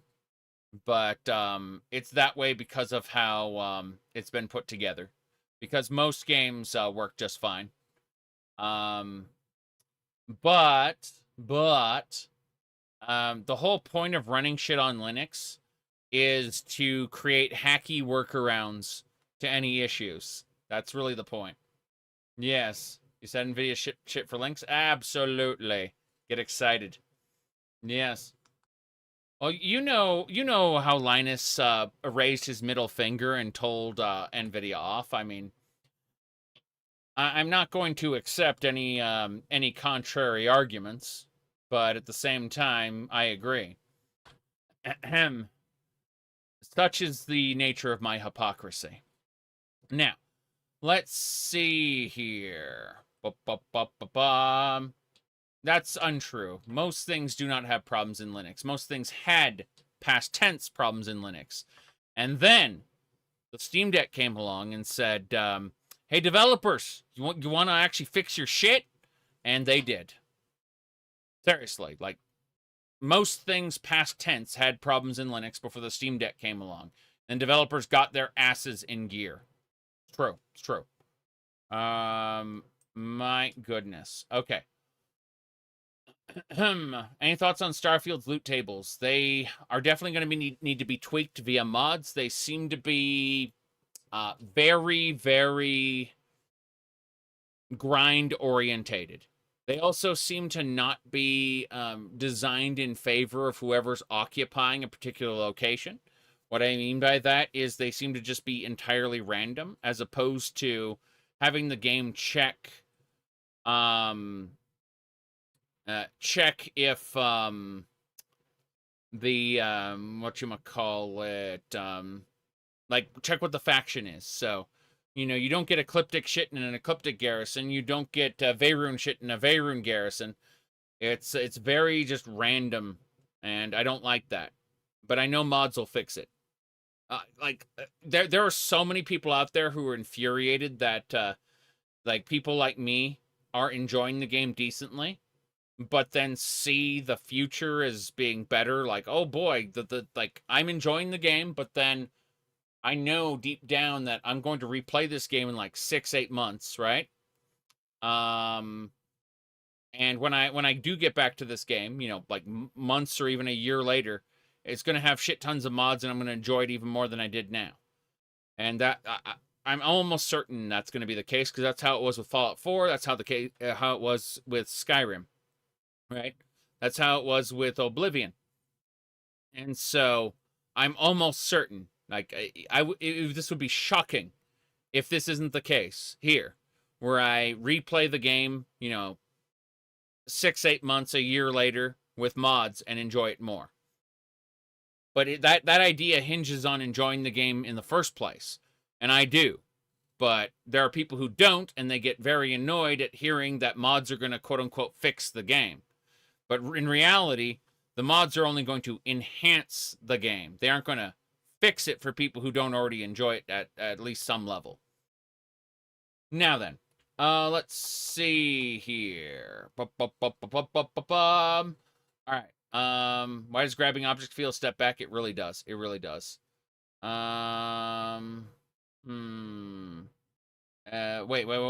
A Papyrus decompiler, recompiler, CK mods way sooner than the CK? Cool. That's great to hear. Looking forward to it. But I've got other things to play in the middle between when I start heavily modding this game, you know? Let me see what else we got. Yeah. I don't need the Richer Merchants mod, because I actually like going from merchant to merchant around a city. I actually find that to be a fun little thing to do. Should you buy Baldur's Gate or calm down and play Starfield? You should wait on Baldur's Gate. Wait until like Christmas. It might be on sale for Christmas. But really, the reason I say wait on Baldur's Gate is the same reason I'm waiting on Baldur's Gate, is that they're patching mods. They're patching bugs. They're like every few weeks, so every couple weeks, they're releasing a major patch and fixing a ton of bugs. And let's be honest here, a bugless or less buggy Baldur's Gate 3 is going to be better than a current Baldur's Gate 3. Period. I'm not saying don't play Baldur's Gate 3. I'm saying if you already have other games to play those other games first, and you'll benefit by buying it later when it's on sale, you know? That's what I'm saying. Like, you said you have Elite Dangerous and The Witcher to play. The Witcher 3. Witcher 3 is really fun. That'll take at least 30 to 60 hours of your time. Yep. Let me see here. Someone asked how much time I have on Steam right now. I'll find out in a second after I finish this conversation how much time I actually have on this save file. But yeah. So let me see. Act 3 is unfinished and buggy. Okay. Well, I am okay. I am okay with waiting regardless because I've got a bunch of other things I want to run. Speaking of which, let's play this game for a bit. Let me hit the button. Maybe. Possibly. Oh, by the way, Daggerfall Unity's, what is called 0.16 release candidate is available for download. This is the final step before 1.0 comes out. That's it. Yep. That's it. Like, Daggerfall Unity is officially done. They're just testing shit now. That's it. Okay. I need to get in the life support area, hey? Oh, sorry, that area is off limits. No exceptions. Let's see. The captain said he's willing to forgive your gambling debt. Oh, really? Well, that changes things quite a bit. Tell you what, I'm just going to step out for a bit and stretch my legs. Maybe you can hold this for me while I'm away? Okay. Oh, he just handed me the card. Okay. There we go. Goodbye. Feel free to look around, but don't mess with any of the controls. Yep. Can you hold this access card for me?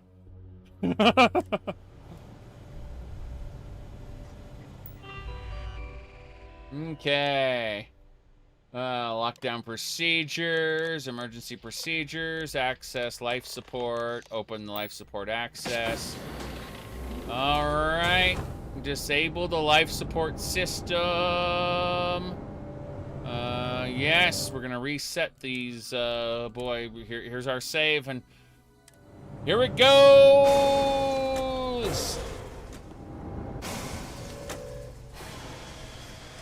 All passengers, may I have your attention, please?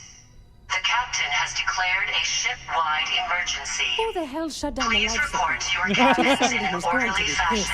and remain there until you receive further instructions. Okay. Perfect. Okay.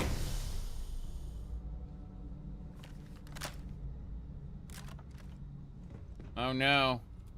Oh no. I need to get out of here. Need to go up, Ship's life support ain't gonna stay off forever. I'm freaking out. How do I get up? How do I go up? I gotta go, oh, these stairs, okay.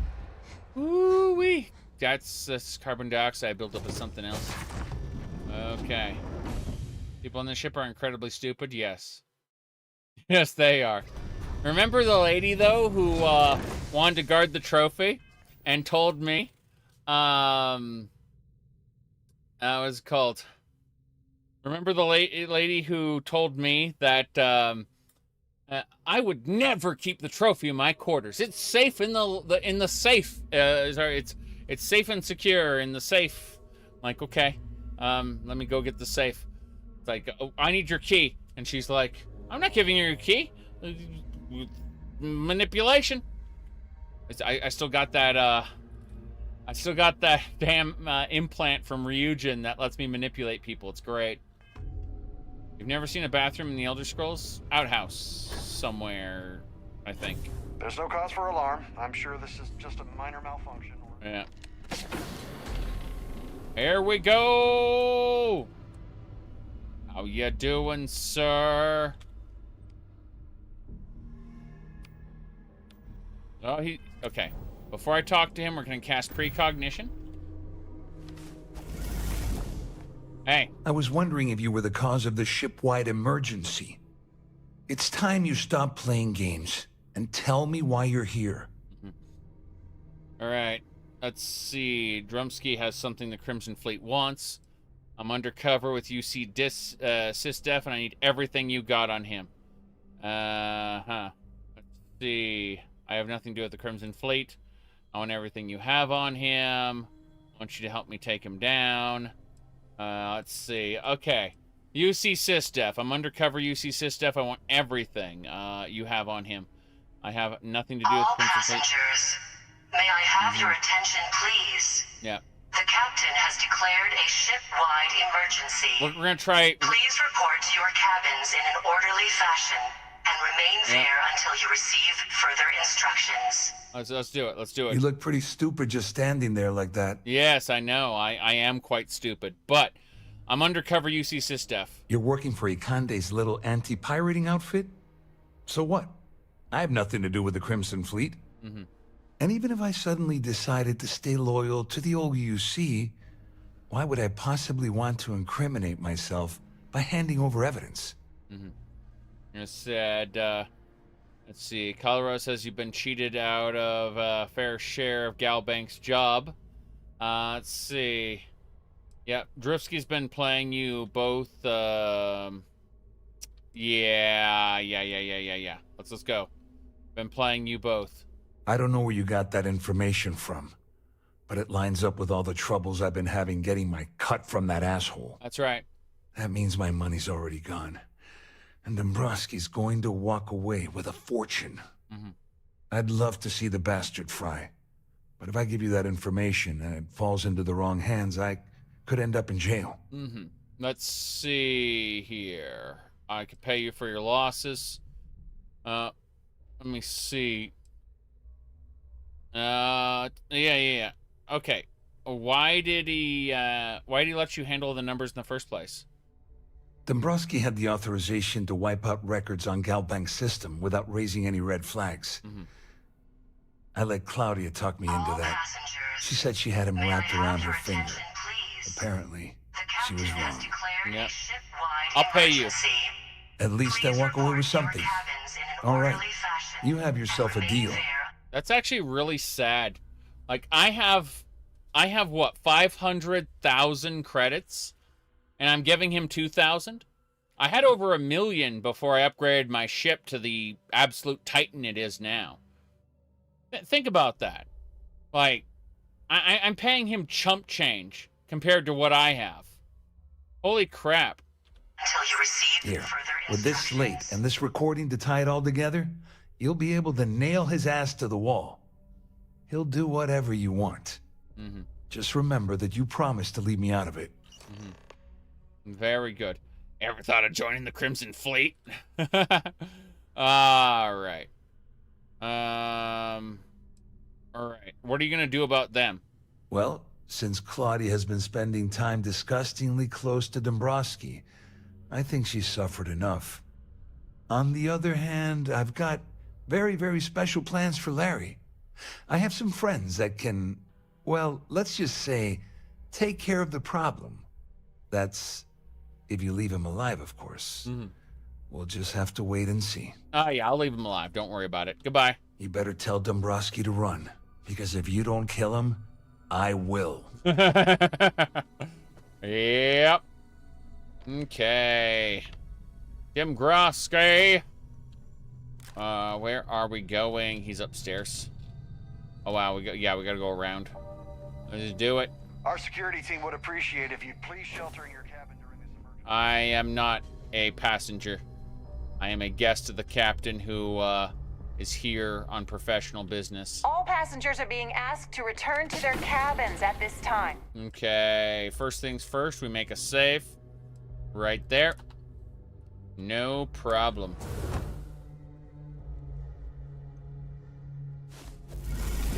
Well. You must be the one who's been accosting Claudia and Gabriel.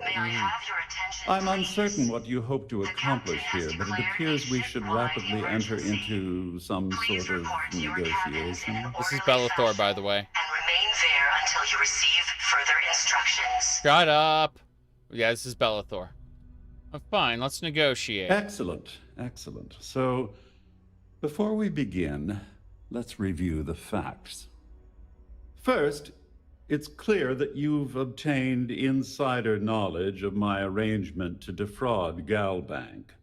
The means and the method, perhaps, but not the motive. Mm-hmm. And second, I'm going to hypothesize that my compatriots are despondent regarding their share and have assisted you with this endeavor. Since we're speaking and I'm not at the reporting end of a bullet, this leads me to conclude that you desire something personal from me. Let's see, I need a thesaurus to understand. I haven't entirely ruled out the bullet option yet.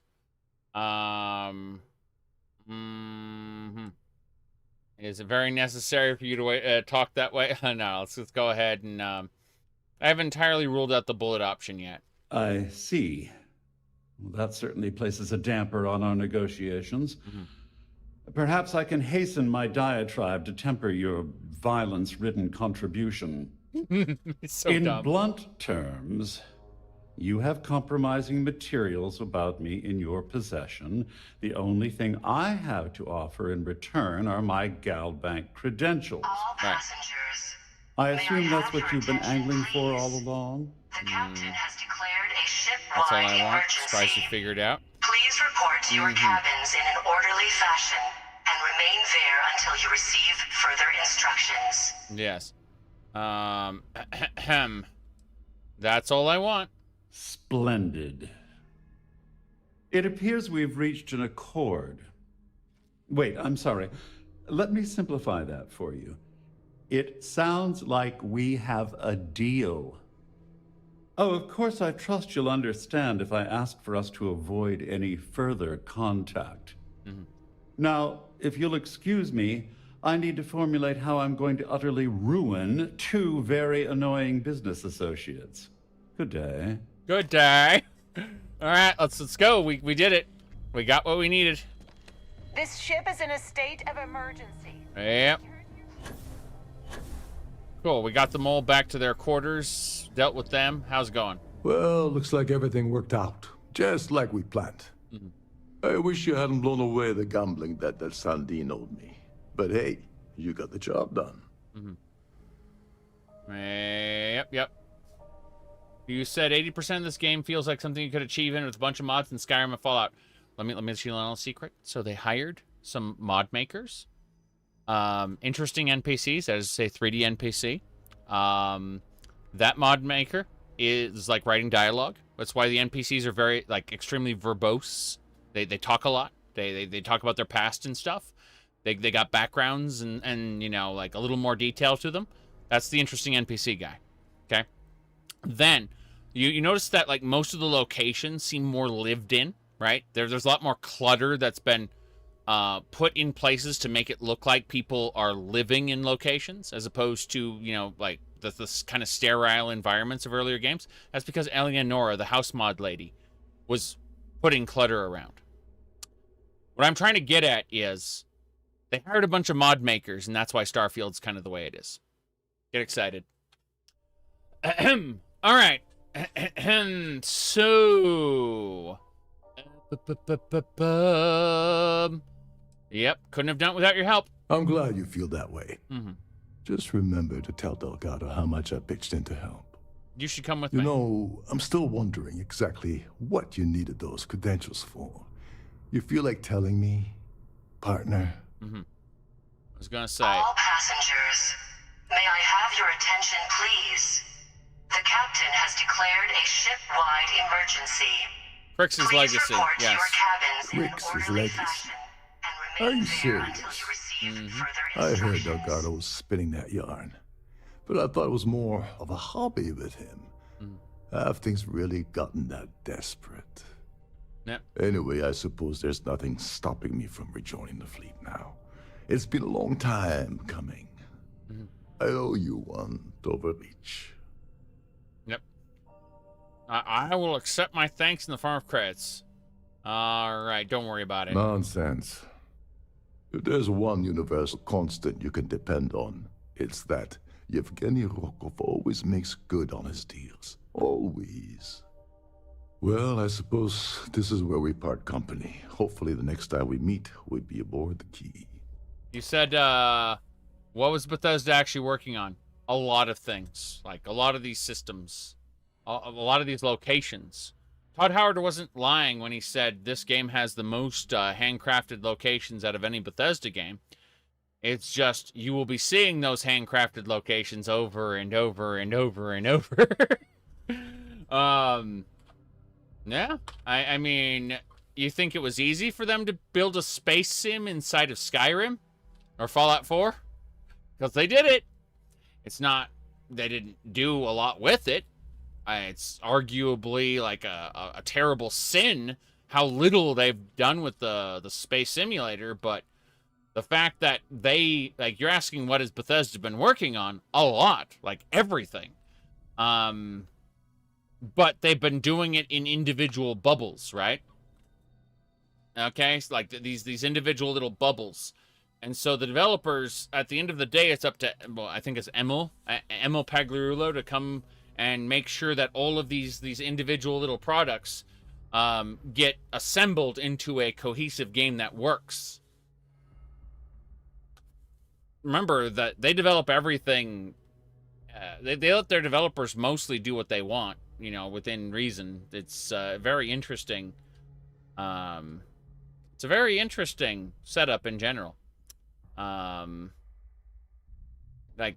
compared to other game studios. Yep. What did Todd do for the game? You don't know? Todd Howard is an administrator. He occasionally comes in and like, what, every week or two he comes in and sees how people are doing. Occasionally gives suggestions. But he's mostly an administrator. That's what Todd does. Todd isn't allowed to program or script or whatever. Yeah. He's an administrator. That's his job.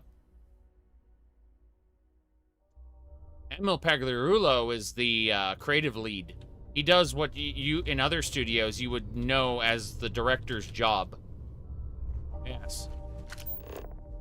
Back in Morrowind, Ken Rolston was the creative Siren lead. Of the Stars is now in emergency. He was doing what you would assume would be the game director's job.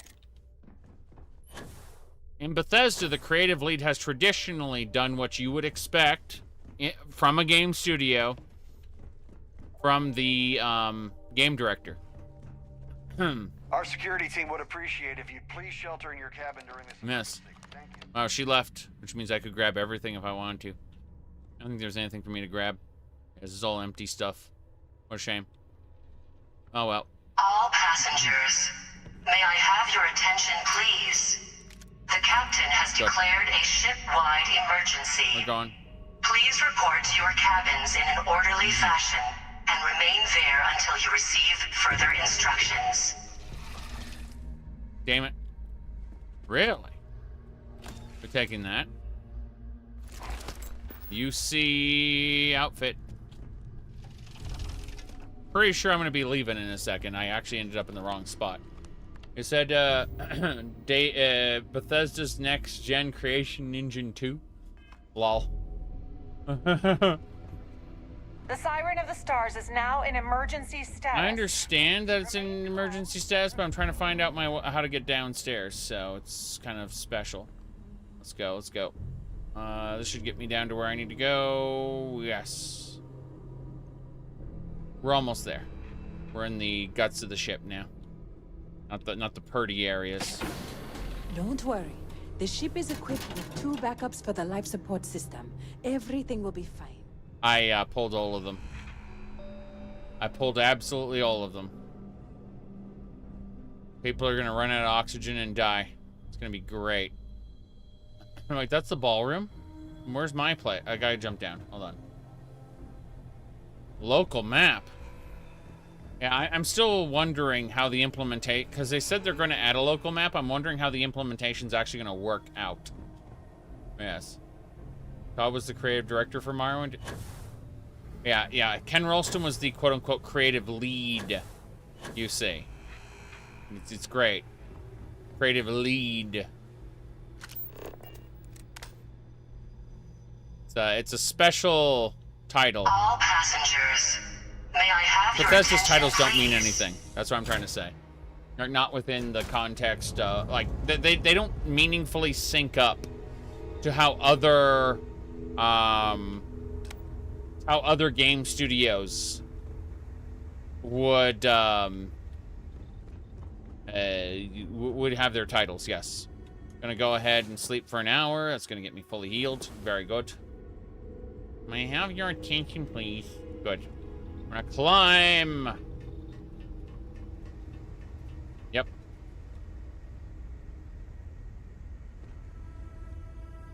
Okay. Deposit all things. Yes. We're taking all the extra crap I looted, and we're shoving it into our cargo hold. You notice that our cargo hold has 13,000 pounds of carry weight? That is not modded.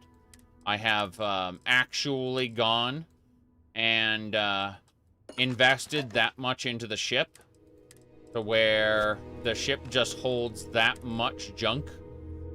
Your Savior Award. Excellent. Oops, I accidentally put those digipicks away. My bad. Where's the digipicks? Under here. It's D. Or digipick. No, it's at the very bottom. Look here. There we go. Thank you. Good. Yep. Anyway. Let's go ahead and save. Damn. We gotta get out of here. Bam.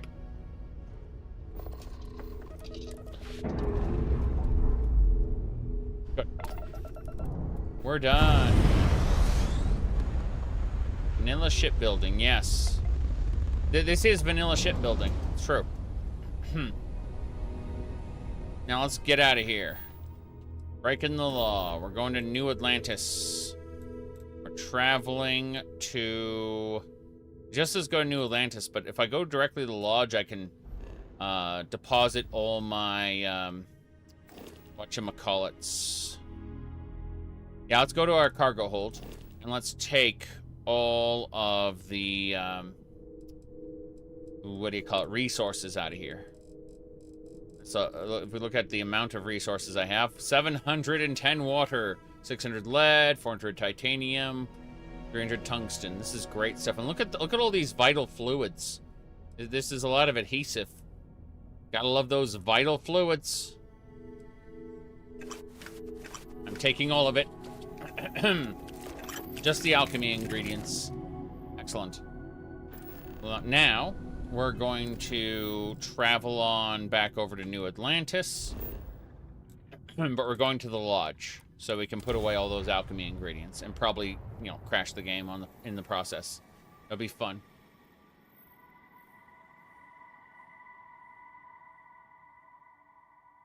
Yes. Redguard. Redguard is an interesting game. I would love for them to turn it into a movie. Or, you know, just remaster it in a way that gives it decent controls and a stable frame rate.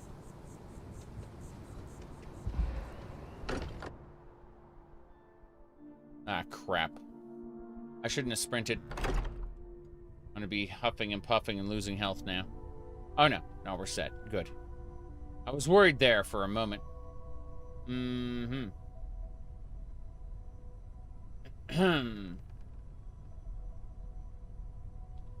Let's go ahead and get this done.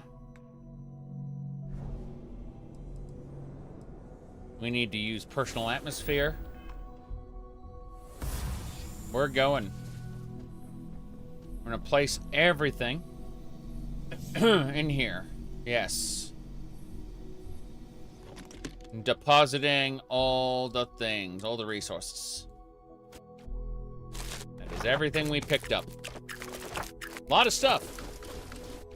There we go. We're set.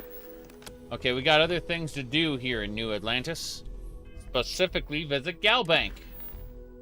We're gonna break into the Galbank archives. It's gonna be great. We have the credentials and everything. Look at us. We're a super sneaky, was looking at that, this over here. Hi, Evolved. How's it going? Oh, sorry. Was doing the tallies work in my head. Inventory on the station. Next supply run.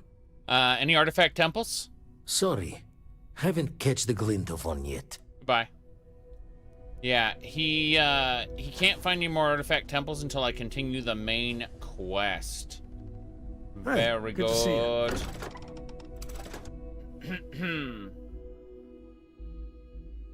Let's go.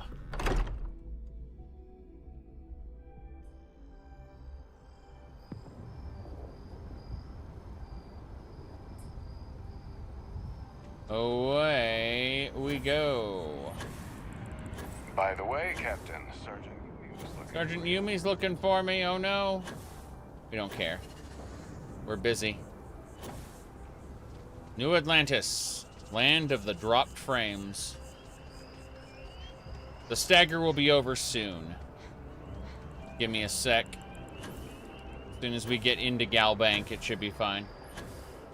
Yeah, New Atlantis just likes to do the little stutter. Especially when I'm running through it real fast. It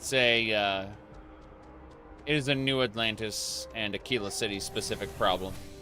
The rest of the game is unaffected. Alright. Let's go.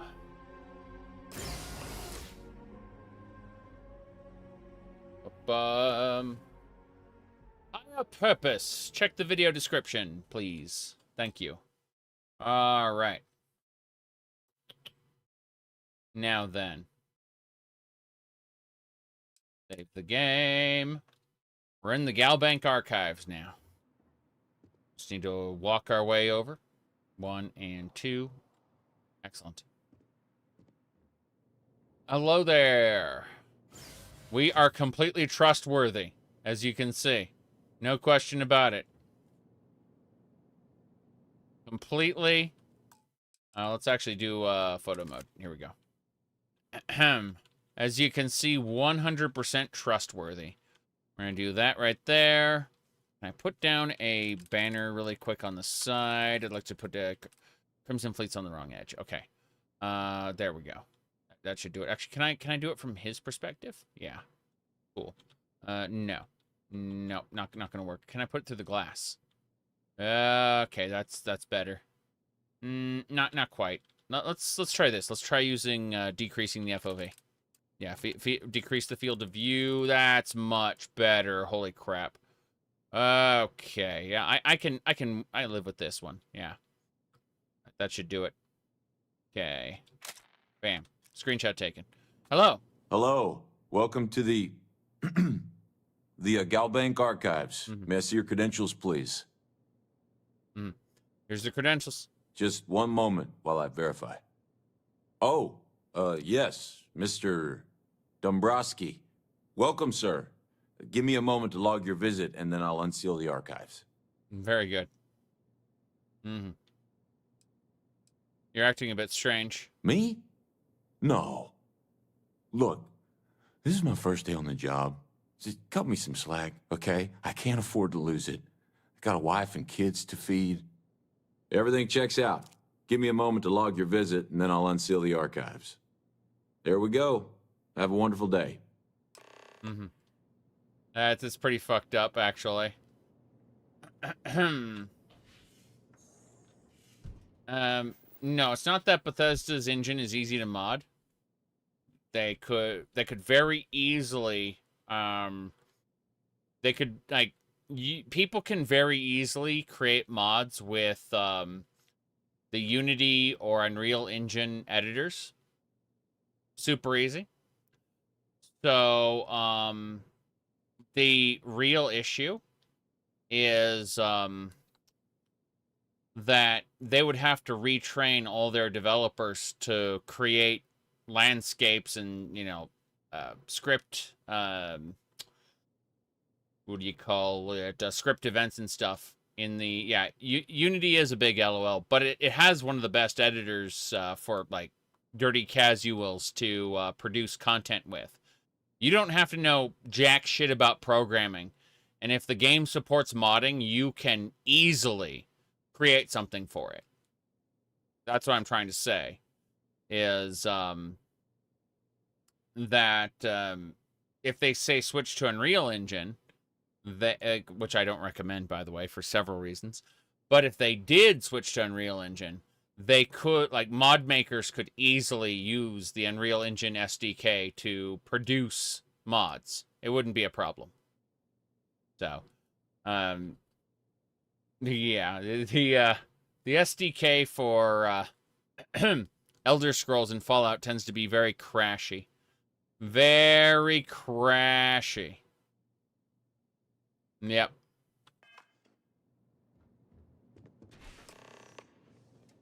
Mm-hmm. Ecliptic. Ecliptic.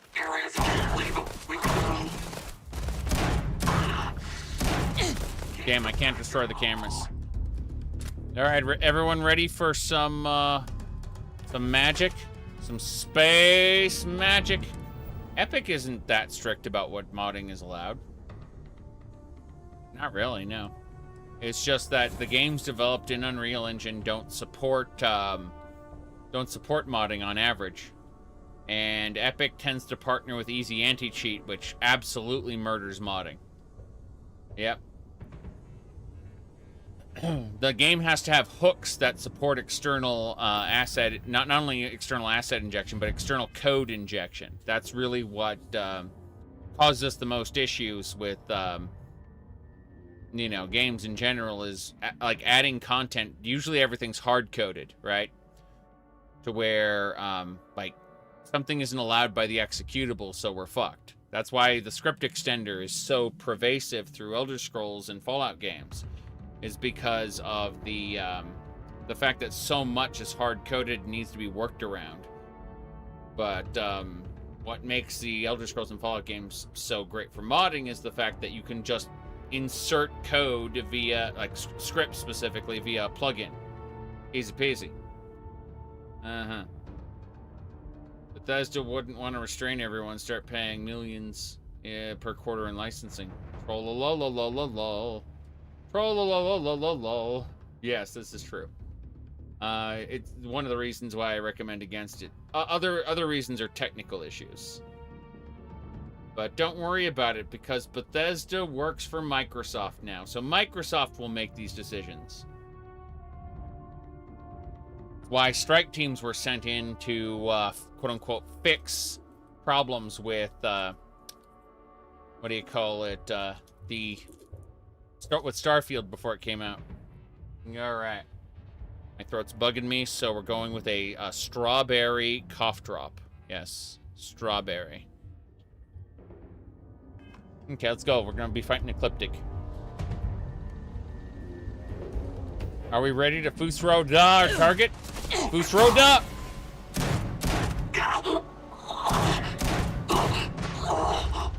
Mm-hmm. Very good.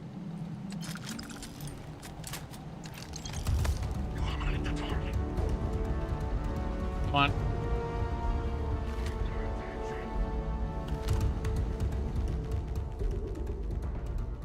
Alright, let's send star stuff. Sense. These guys aren't that great. What a shame. It's a damn shame if they'd be killed by my Veyroon Disruptor with Annihilator rounds. That would be very sad. What a shame. Only one target left. You're talking to yourself, sir. All your friends are dead. All your friends are dead. You come over and see me? The best part? See that orange? The red turning to orange? He will lose sight of me.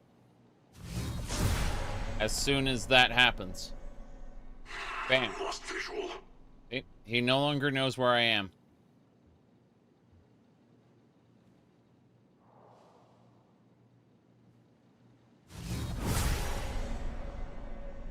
Yep. All clear. Depleted uranium can't melt steel beams. That's unfortunate. No piercing mechanic for bullets, not even a bit. Potential threat. He's an elite. That's crazy. Your rockets suck. His grenades suck. Have to reload. Look at him, he's crawling on the ground. He's so sad. He's also dead.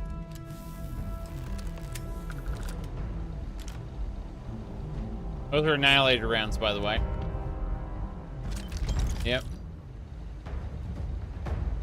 Break windows on a starship, everyone gets flushed out into space. True. True. I want in my safe deposit box, please. Thanks. Oh, that's toilet paper. What? Employee? Toilet paper? What the hell? Why are there desks in the archives? Who's working here? Nobody. Ecliptic's here. What a shame.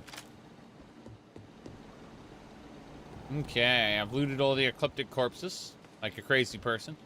Wait a second. Yes, I have. Up and away. Oh god. That wasn't gonna be able to vault up there. Okay. Database disclaimer. Transport information. Lost ship registration. The Serendipity. Got it. What else? Fuck. Wait. Oh yeah, the disclaimer's fine. Supremacy. The prosperity. And finally, the legacy. Got it. 8 attempts to find. Failed. Okay, classified. We got it. I remember to keep a roll of toilet paper at your desk. I've very often kept a, what do you call it? Like a roll of paper towels at my desk, but that's more to do with, like, the coffee cup, like leaving a ring on the desktop or whatever. You know, basic things like, spray some cleaner and, you know, clean off the dust, stuff like that. Yeah, I think, there's tissues here and toilet paper right next to each other. But no, like, I very often have a, like a paper towel roll, but that's, like, rough. It's not the same thing. The guard is gone. Yeah, the guard just freaking left. That was great. Gotta find it kind of interesting how Ecliptic just popped in. I don't know what to say about it. We're out of here. Imagine if a bunch of people are in New Atlantis ready to arrest me. Okay, back to Lagville. I can't wait to lag. Geez, that autosave definitely lagged me pretty hard. Okay, Galbank doesn't seem to care that Ecliptic was in there. Nobody seems to care. That's great. The NPCs live anywhere. So New Atlantis has these, like, these 5 skyscrapers. But you're asking, do NPCs sleep? And the answer is usually no. NPCs, as far as I can tell, don't have the same dynamic schedule as they have in Skyrim. Which I don't mind. I don't need for an NPC to go back to their apartment at the end of the day. That is not necessary for me to enjoy the game. I'm not living in New Atlantis. Some NPCs do have schedules, but they're based where they they'd have access to everything. So like the New Atlantis. Let me go over here. So this guy over here, this Galbank guy, he lives here forever. Period. Hell, dealing with you is the best part of my oath. Okay. So we're going back to our ship. Yep. Look at that loading screen there. This is what to expect from Starfield. High quality content. Top quality content even. Yes. Sidonia officers head down to the bar during evenings. Yeah. That's why I'm saying it's inconsistent. Yeah. Let's go.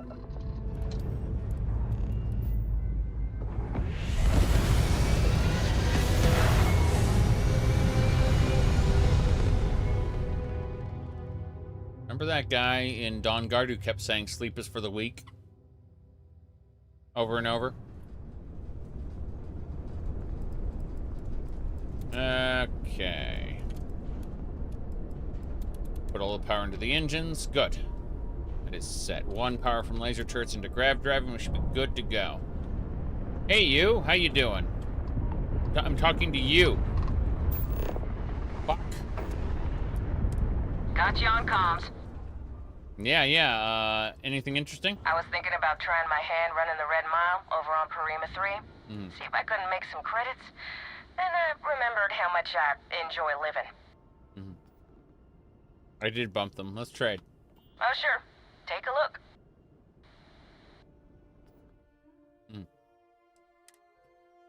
Uranium. I'll take it. God, you don't have anything. Goodbye. That trader had jack shit. Okay. We're going. We're getting out of here. The engines are pretty good. I had to change some elements up, though. I had an extra hab. Whoops. Let's do this. Let's access photo mode. I had an extra hab in the middle here for 2 extra passengers, bringing my total passenger limit to 7. That will let me do the passenger quests that require 6 passengers. Down here is, of course, the galley where everyone hangs out. No problem. And here's the other quarters for the extra passengers. You know, so it's 2, 3, and then 2. So the all the back areas in the ship are for passengers. Obviously, outside you can see this is a cargo hold, and then underneath you can see all the different all these cargo holds. Like all of this is freaking cargo. Like most of our ship is cargo or landing pads. You can see there like little landing thrusters, but just cargo and landing thrusters, tons and tons of it. Of course, we have a turret on either side on the back, so they can shoot down. And then a turret on the top that can also shoot back, but mainly exists to, you know, shoot above me, whatever. So in theory, all 3 of these can shoot back. My fuel tanks are off on the side here, which have more in them. Like, we're talking quadruple what was on the single tank I had there. Are landing thrusters placed automatically? I had to place most of these so they'd work, because the ship is too big, too heavy to rely on the base thrusters it started with. Started with just a bunch of little thrusters over here, and those weren't enough. But yeah, most of this we got. And then, of course, our bridge supports 8 crew members, which we only have 3 of right now. What a shame. That's about it. We've got our captain's quarters, our crafting area, and our medical bay. The medical bay, of course, has the pharmaceutical here. No problem. Yeah, this bridge specifically just allows us to have 8 crew members without having any additional modules. I tried to keep the modules, as few internal habitation modules as possible.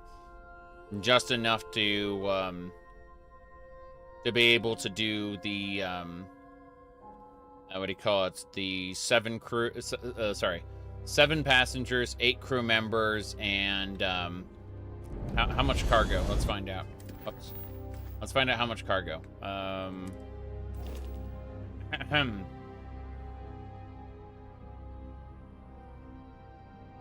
13,720 cargo. Yep. That's pretty good. Big ship, lots of damage. It's an all-rounder. It does a little bit of everything, and that's good. The shielded cargo capacity is I can have up to 640 cargo that is not detected. Yes. Can I fit all my loot on it? Probably not. But we got like what? I think like 15,000 pounds of resources. I'm definitely going to grab a lot and take it to my base at some point soon. Where you get shielded cargo again? Shielded cargo isn't 100% in terms of detection, but I got mine at the Red Mile. My shielded cargo are these two little pods on top. This one and that one. But it's important to understand that the shielded cargo is like 50% detection protection, something like that, on its own. And then if you have a scanner, like the scan jammer, which you can also get at the in the same location, you can bring it up to like 89% chance of them not detecting you.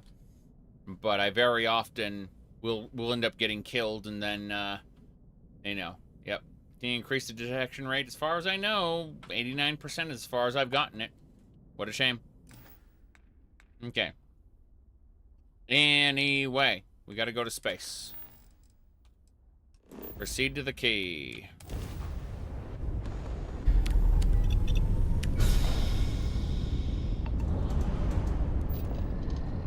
Yep, we're cool. I will eventually need to get a better, not grab drive, but a better power plant. I've got the best power plant I could find so far. But, would like to be able to get a few more pips of power. Just a couple more. Be able to, max out my laser turret if possible. We're docking at the key.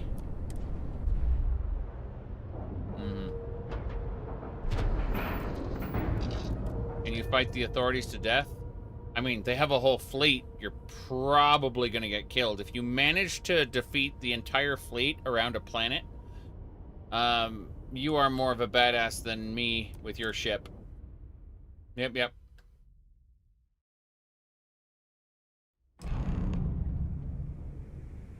The ship port at your outpost is missing most of the top tier unique items. I mostly want it for the purposes of, I said, with a player ship like that at home seems redundant. Well, you're going to be making massive amounts of resources in your, from your outposts, and your outposts are your true player home. The actual player homes in the game are underbaked to the extreme and should definitely be criticized because they don't do much. Yep. The contraband isn't worth it? It's fun. Contraband is fun. That's the whole point. Next time you see Bog, tell him to lighten up. Guy's got a real attitude problem. A lot of people tell me about what is or isn't worth it, but if something is fun, then it's typically worth it. Okay.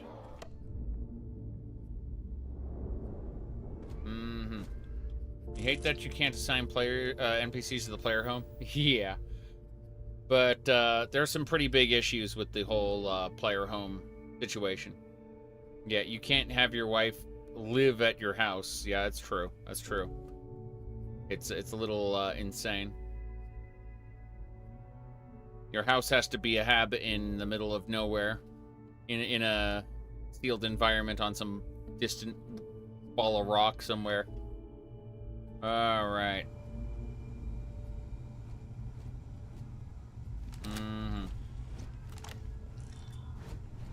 Right. Anything ship-related, you're at the right place. You want to kick back? Avoid the last Nova.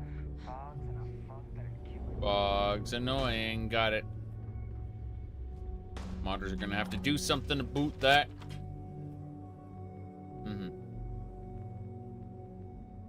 Yeah, absolutely. Best part about Fallout 4 settlement building was I could have a pillory set up, you know, one of those stocks where you could take Preston, put him in short shorts, and then put him in the pillory. So it's good shit. You can assign him to it, and he'll just live there. It's great. The house trait seems pointless? Yes. Yes, it is. Player homes are basically useless. I don't mind them. They're kind of fun to play around with, but getting your resources into the player home to then build things in the player home is asinine. There needs to be a single resource chest that is shared between all your houses, in my opinion. Houses do have customizable interiors, but they do take resources, so you have to have all the right resources on hand to build in them, and you can't fast travel to the houses, which is absolutely bonkers. Absolutely bonkers.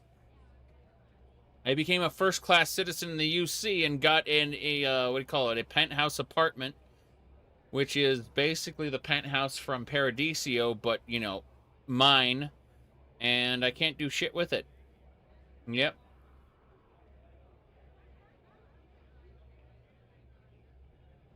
Anyway, let's go.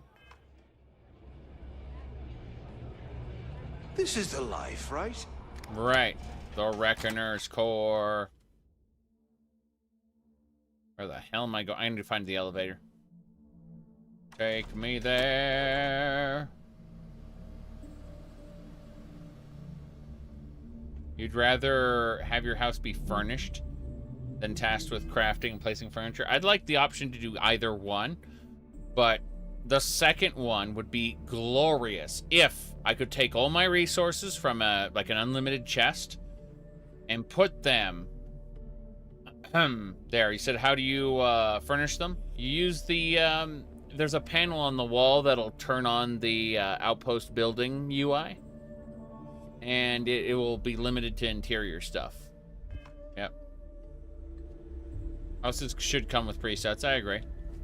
But again, if the captain's here, don't put up with any shit. Certainly not from the rooks. Yes. Again, if it were possible for me to go and do that, it would be great. That's great. Hold on. Let me find the elevator. I always thought heat leeches were just pests. Never considered trying to raise one as a pet. Imagine having your own terramorph. The problem with the terramorphs is that they have a tendency to eat people. You end up like 30 outposts in your chests. Yep. I have a whole wall of chests in one of my habitats with all my extra gear.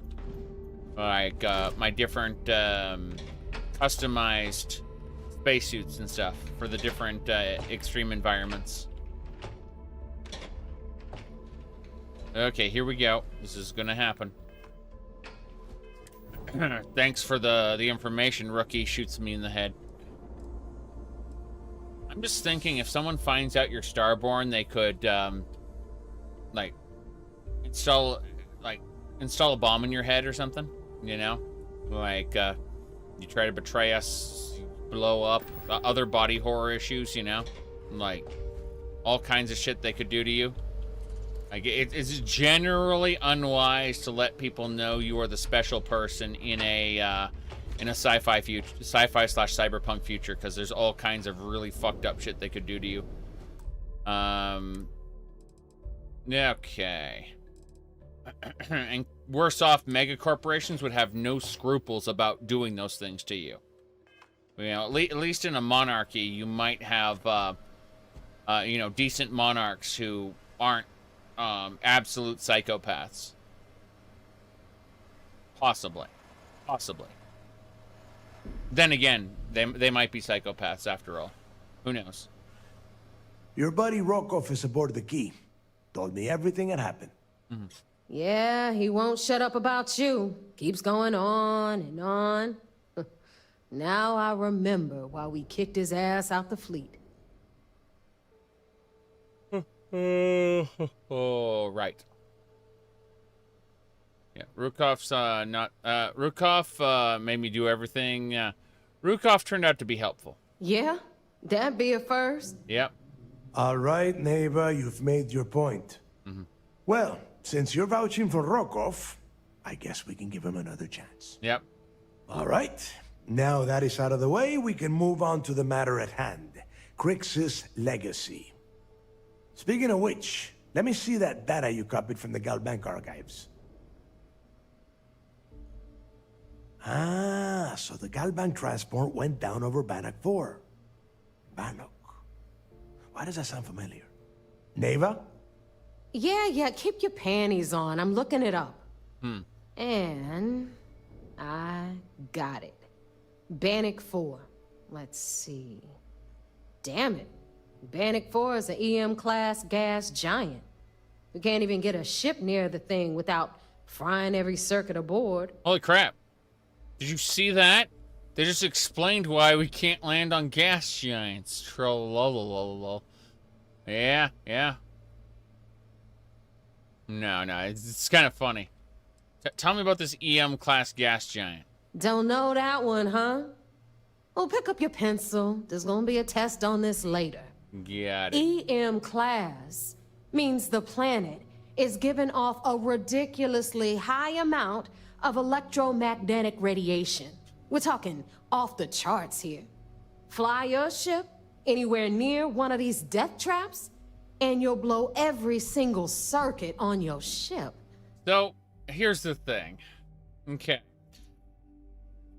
This questline is not badly written, but the way she was directed to speak is very annoying. However, I don't know if that's intentional and we want to shoot her in the head, or if it's just they really thought she was a good character to release into this game. I haven't decided yet. I really haven't decided yet. It's not a poorly written quest line. It's just that they have created a very annoying character. Yeah. You'd be dead in space. Get it? Mm-hmm. Yes, you said most of the Crimson Fleet NPCs have something snarky to say. Being snarky versus going on and doing a pause and then being snarky again and continuing with that form of voice over and over and never stopping. Because it's not just condescending in a single comment, but rather it's condescending through the entire explanation without a single pause to be a decent sounding individual. It is just constant, non-stop sass that will just cause me to want to put a gun to her head.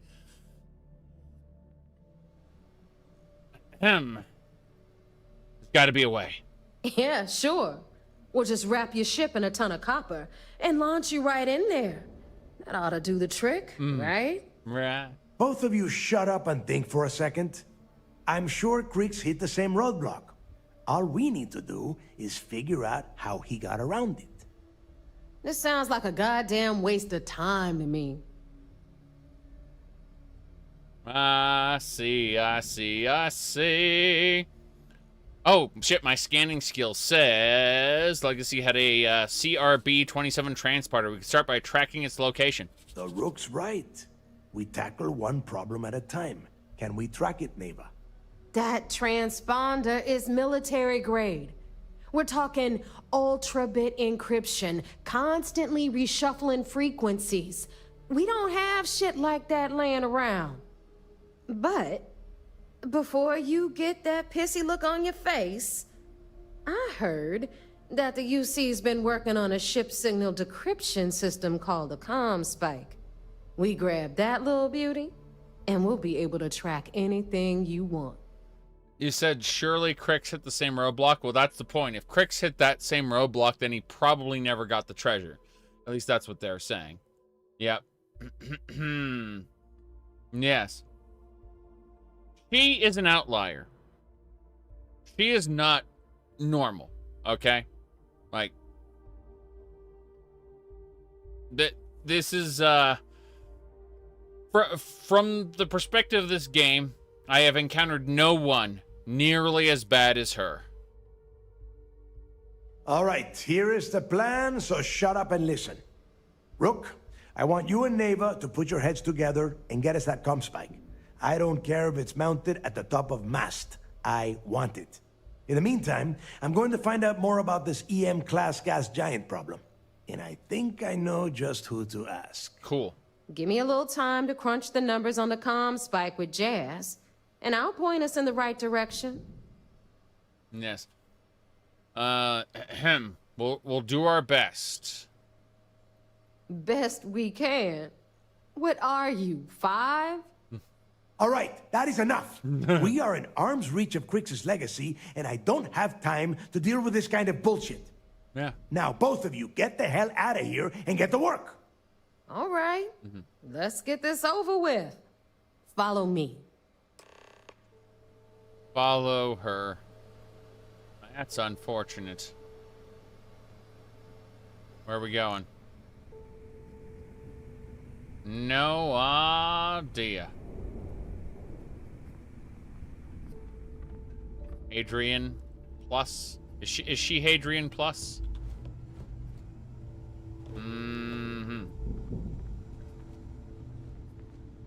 Interesting.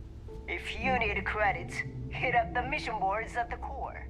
Constellation are generally nice people. They are upbeat and positive, and like if you are looking to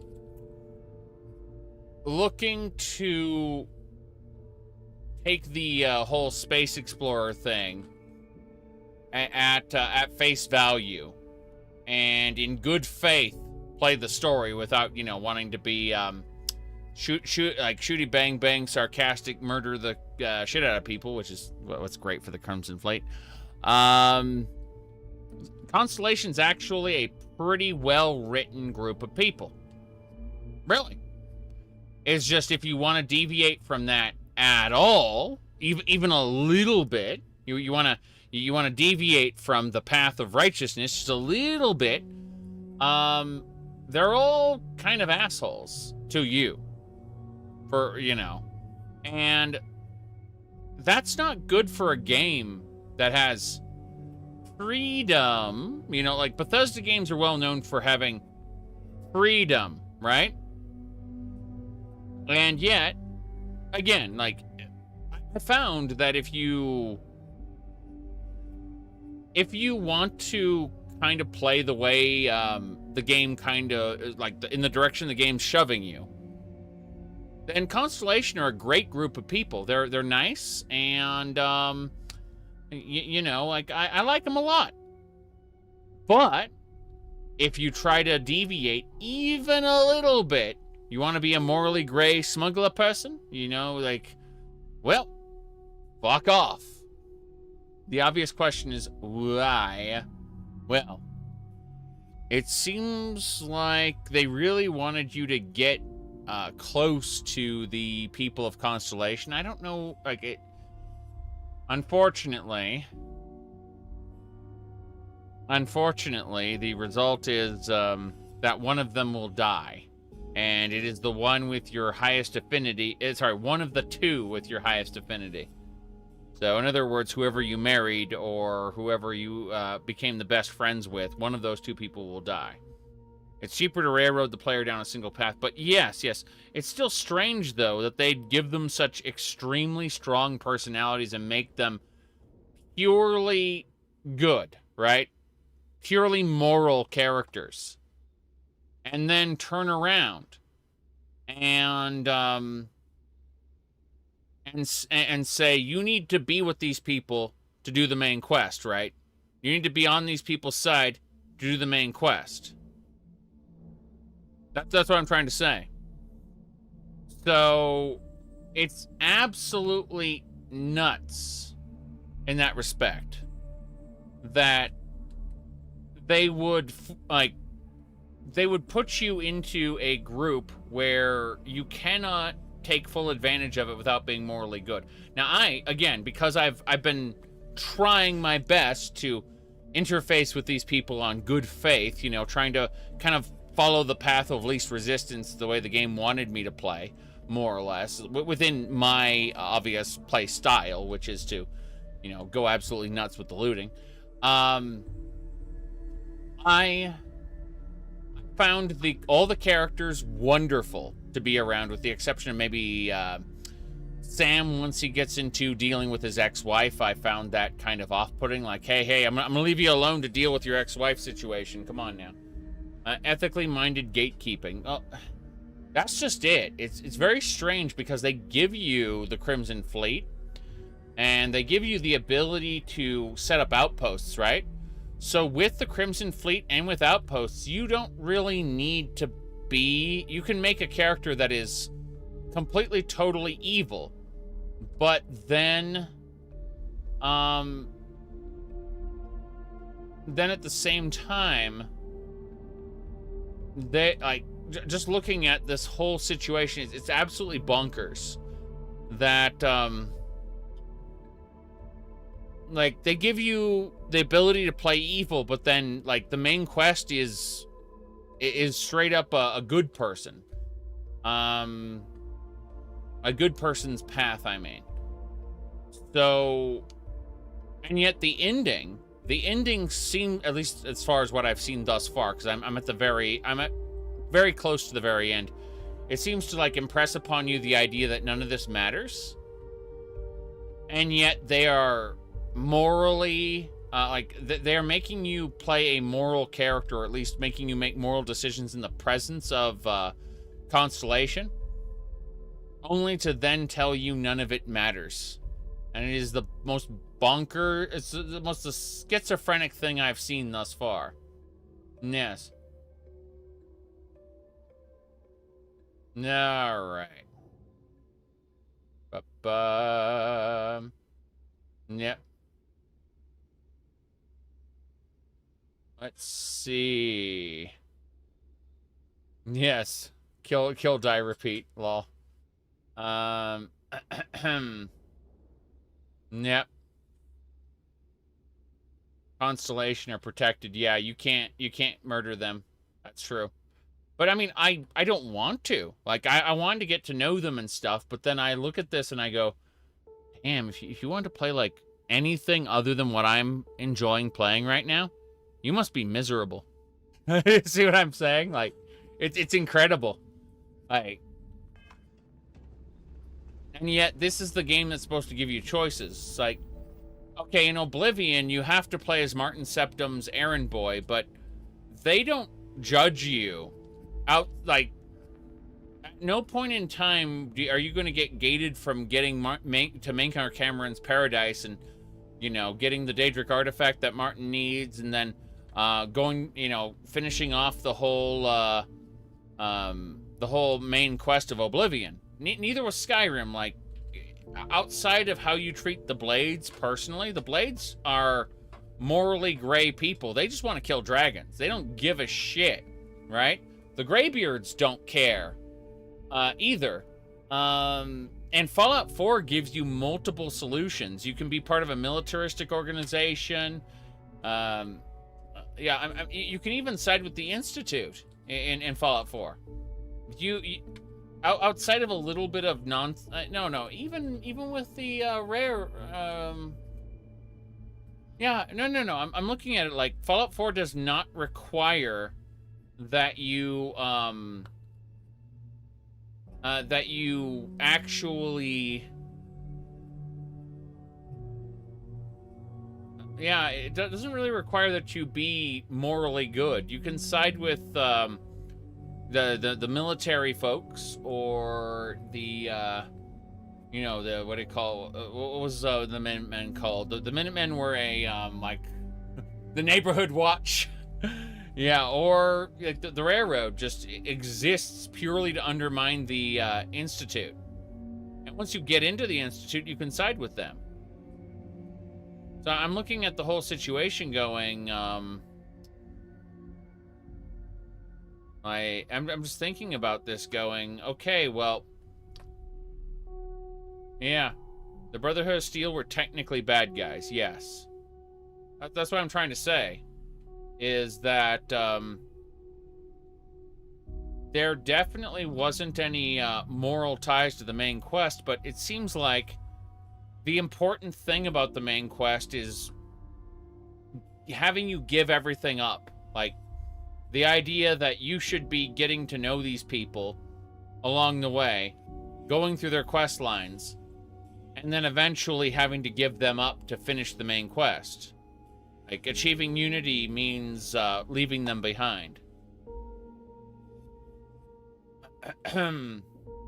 What I'm trying to say is that it seems like they, in order to make this game work, they really need you to feel emotionally resonant with the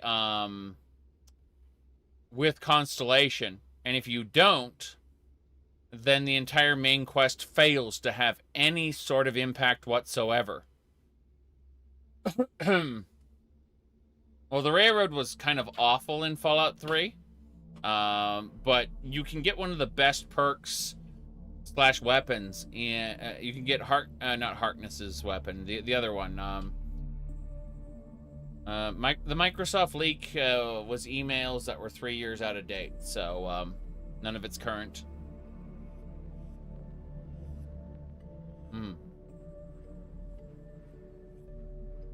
Yeah, I'm trying to think about this because yeah. Well, I mean, the story of Fallout 3, if you Fallout 4 was actually leaked, and they made some changes to the story after it was leaked. But we got to know about the story of Fallout 4 a year before it actually came out. Originally, you were going to be the synth, by the way. Like, you were, that was the whole big twist. Yeah.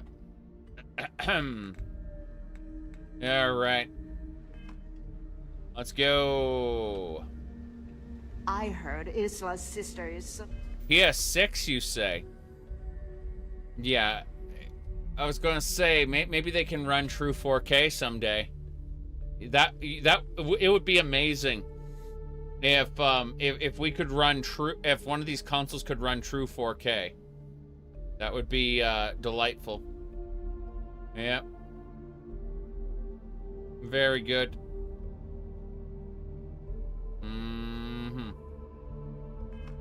Hardcore mercenary. Neon's nightclub was oh. No. You're talking about like Puritans who just absolutely despise sex. No. Starfield is not that. Starfield is trying to lean heavily into its quote-unquote NASA punk. I'm using big air quotes for that because that's a terrible name for it. Aesthetic. But Neon was supposed to be cyberpunk inspired, but also within the limitations of what of that overall style. So like they're still into retrofuturism a lot, right? It's kind of like Fallout, but a little more advanced. You know, we're talking like, you know, somewhere between the 70s and late 90s, and not even late 90s, early 90s, in terms of you know, like space aesthetics or space orientated aesthetics. And no, Sarah wouldn't have turned into a sex maniac if they were really like running off of like Christian Puritan values. Wouldn't be that way. Like the NPCs would be a lot more grounded and than that. Yep. Okay. Right. Yeah, cities are way too small. And sex is implied. Correct. True. The sex is implied. But remember that symbolism is what they care most about. I don't think that a Bethesda game has ever slipped a nip. Let me see. But no. I think it's mostly Bethesda's sense of fashion for this. Again, their whole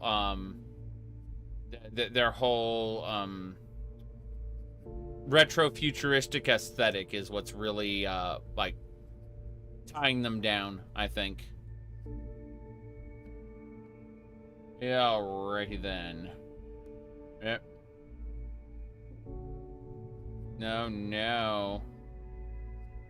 You kill a shopkeeper? Well, the whole world's going to collapse in on itself because there's no way to express that shop. They don't have a generic NPC that could replace that shopkeeper, even though they should. Oh no! He was jittering. What are you doing? All right, let's get right to it. Did you get the Earth Savior Award, or... Hold on a second. Did you say we need a good, healthy amount of blood and guts? Nope. They pulled back on that too. We get a big red jam splatter, and that's it. Nothing else. Yeah, Sarah became a sex maniac. It was Not great. gonna be very disappointed. Yep. All right. Here is the award. Well, well. Look at that. You followed my directions, and now you're gonna end up with some credits in your pocket. Mm-hmm. Of course, it would have been more money if you hadn't blabbed about the damn thing to Rokov. But that's on you. It's on me. It's fine. Anyway, here's your cash. Keep this up, and I might even start respecting you. Yep. All right, Fleet? We've all got work to do, so let's get to it. Goodbye.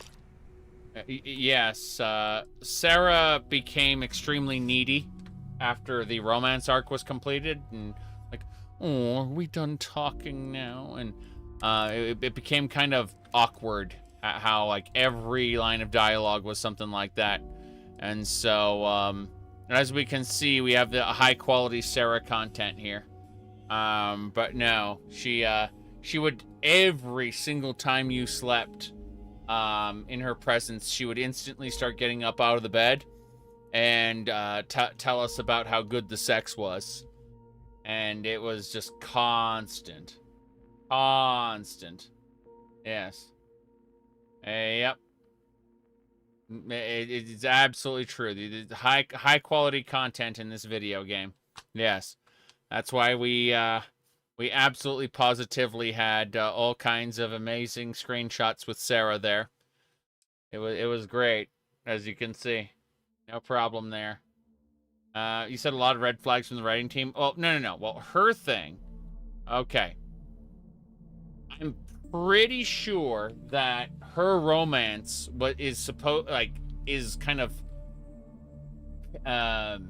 it's all about on the same level as like Japanese dating sims, you know, those visual novels. Like once you get to their like it's obviously supposed to be a power fantasy for people who really want the romance, and it's unlike say Skyrim or Fallout 4. It's definitely something I could call a romance. Now, is it good? Is it well written? No. But it's something that would definitely be serviceable as a quote-unquote power fantasy for someone who really wanted to have some kind of romance in it. That's what I'm saying. Is for a certain type of player, this is gold. For other players, this is cringe. See what I'm saying? You didn't like how in Skyrim, Aelia turned into a housewife? I was gonna say, the characters lost their defining traits in Skyrim, and just like disable character package, enable housewife package, basically. It's true. That was Skyrim in a nutshell. It's but yeah. You said the AI is just flat out boring to me. Yeah, or to you? Yeah. I could get that totally. But yeah. It's high quality Bethesda content. No, she was absolutely obsessed with sex. Every time we rested, she'd comment about how good it was, and then what do you call it? Yeah, exactly. Oh boy, you sure wore me out. Yep, that's what marriage is like for every day, every year. Oh boy. Yeah, she's kind of. Like, they took what should have been a dialogue where if you had been away too long, she'd say some of those things, but instead, that dialogue was every single time you talked to her.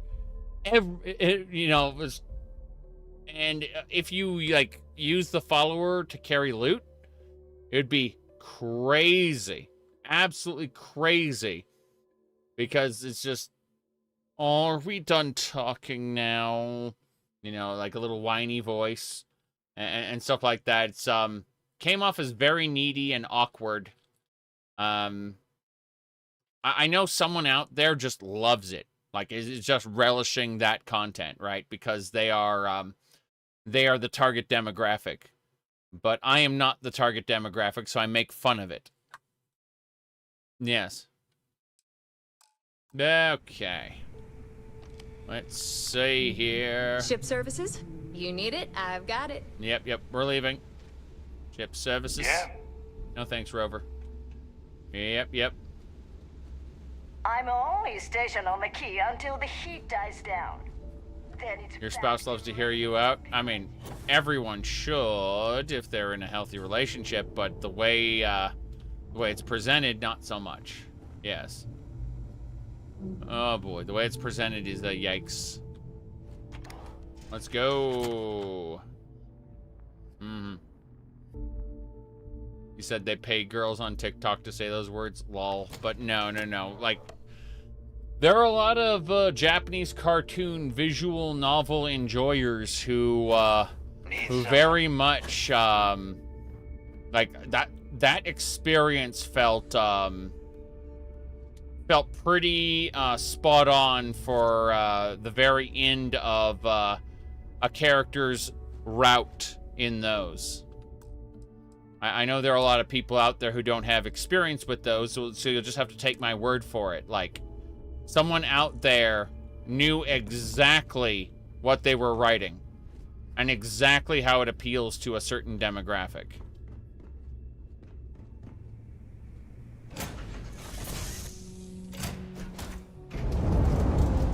Hold on a second. I need to meme this. Give me a sec. It's meme time. Here we go. One more time, everybody. One more time. Oh no. Your feelings for her are not real. They are real to me! Yes. One more time. One more time. Your feelings for her are not real. They are real to me! There you go. Okay. Yep. Let's go. Yeah, Force Unleashed is a great game. It's an awful story. Like, pull down that Star Destroyer with the Force! It's awful. But yeah, let me see here. Okay. Let's go.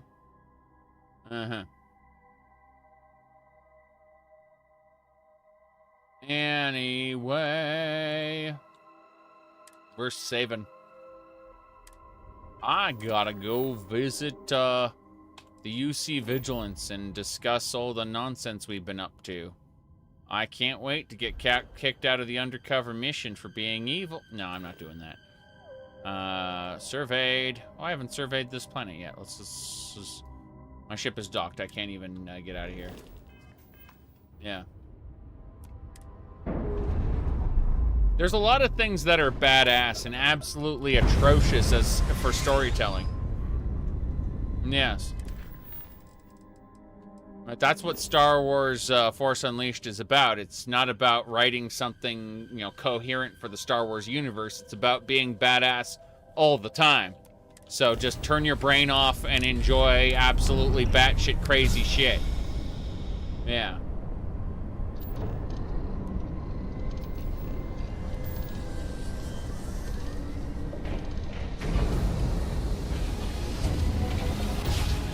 All right. They carbon dated the game and it feels old. You think Bethesda had that in mind with Skyrim? Well, with Skyrim specifically, I don't think that the marriage mechanic had much thought put into it. I think it was just something they felt they could do, so they did it. I think what they had in mind for things being badass was the Dragonborn, the idea of sucking the soul out of a dragon, right? If they had actually put work into it, you would probably like get in front of the dragon and hold the X button or something to rip its soul out, and watch as the soul gets ripped out in reaction to the character doing an animation based on you holding the button, right? That's how like if they had any experience with power fantasy, they would give you that tactile feedback of ripping out the dragon's soul yourself, and things like that. Like, they really didn't have experience doing doing any kind of extreme power fantasies. Mostly just the lower tier power fantasy of let's be honest here, Oblivion and what do you call it, Fallout 3. Yep. Strange how you can hear stuff in space. Yes, but otherwise it's awkward. Like that's where realistic space sims come into play. Good luck with that. Pretty much every space sim wants you to have sound in space, because otherwise it's boring and awkward. Someone out there is really, really happy that that they, you know, someone out there would be really happy if there were no sound in space, but yeah. Let's board. Yep.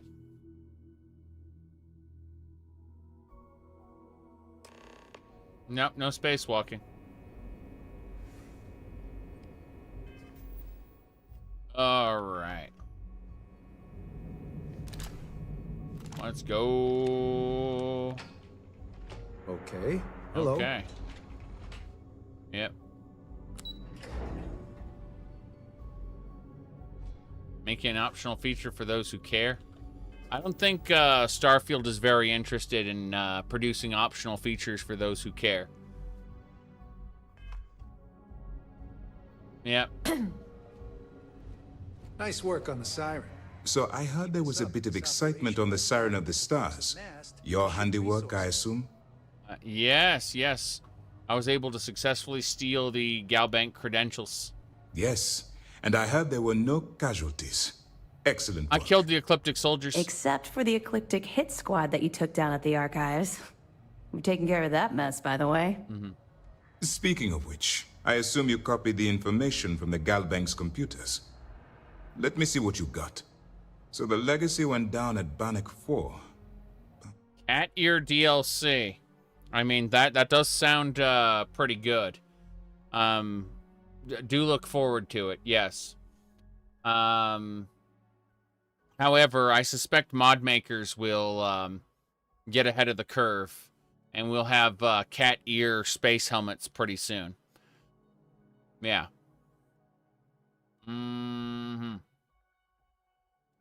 It'd be depressing if you didn't hear anything for hours while playing a space game. Yep. Even the space temples are pretty empty? Yes. Absolutely.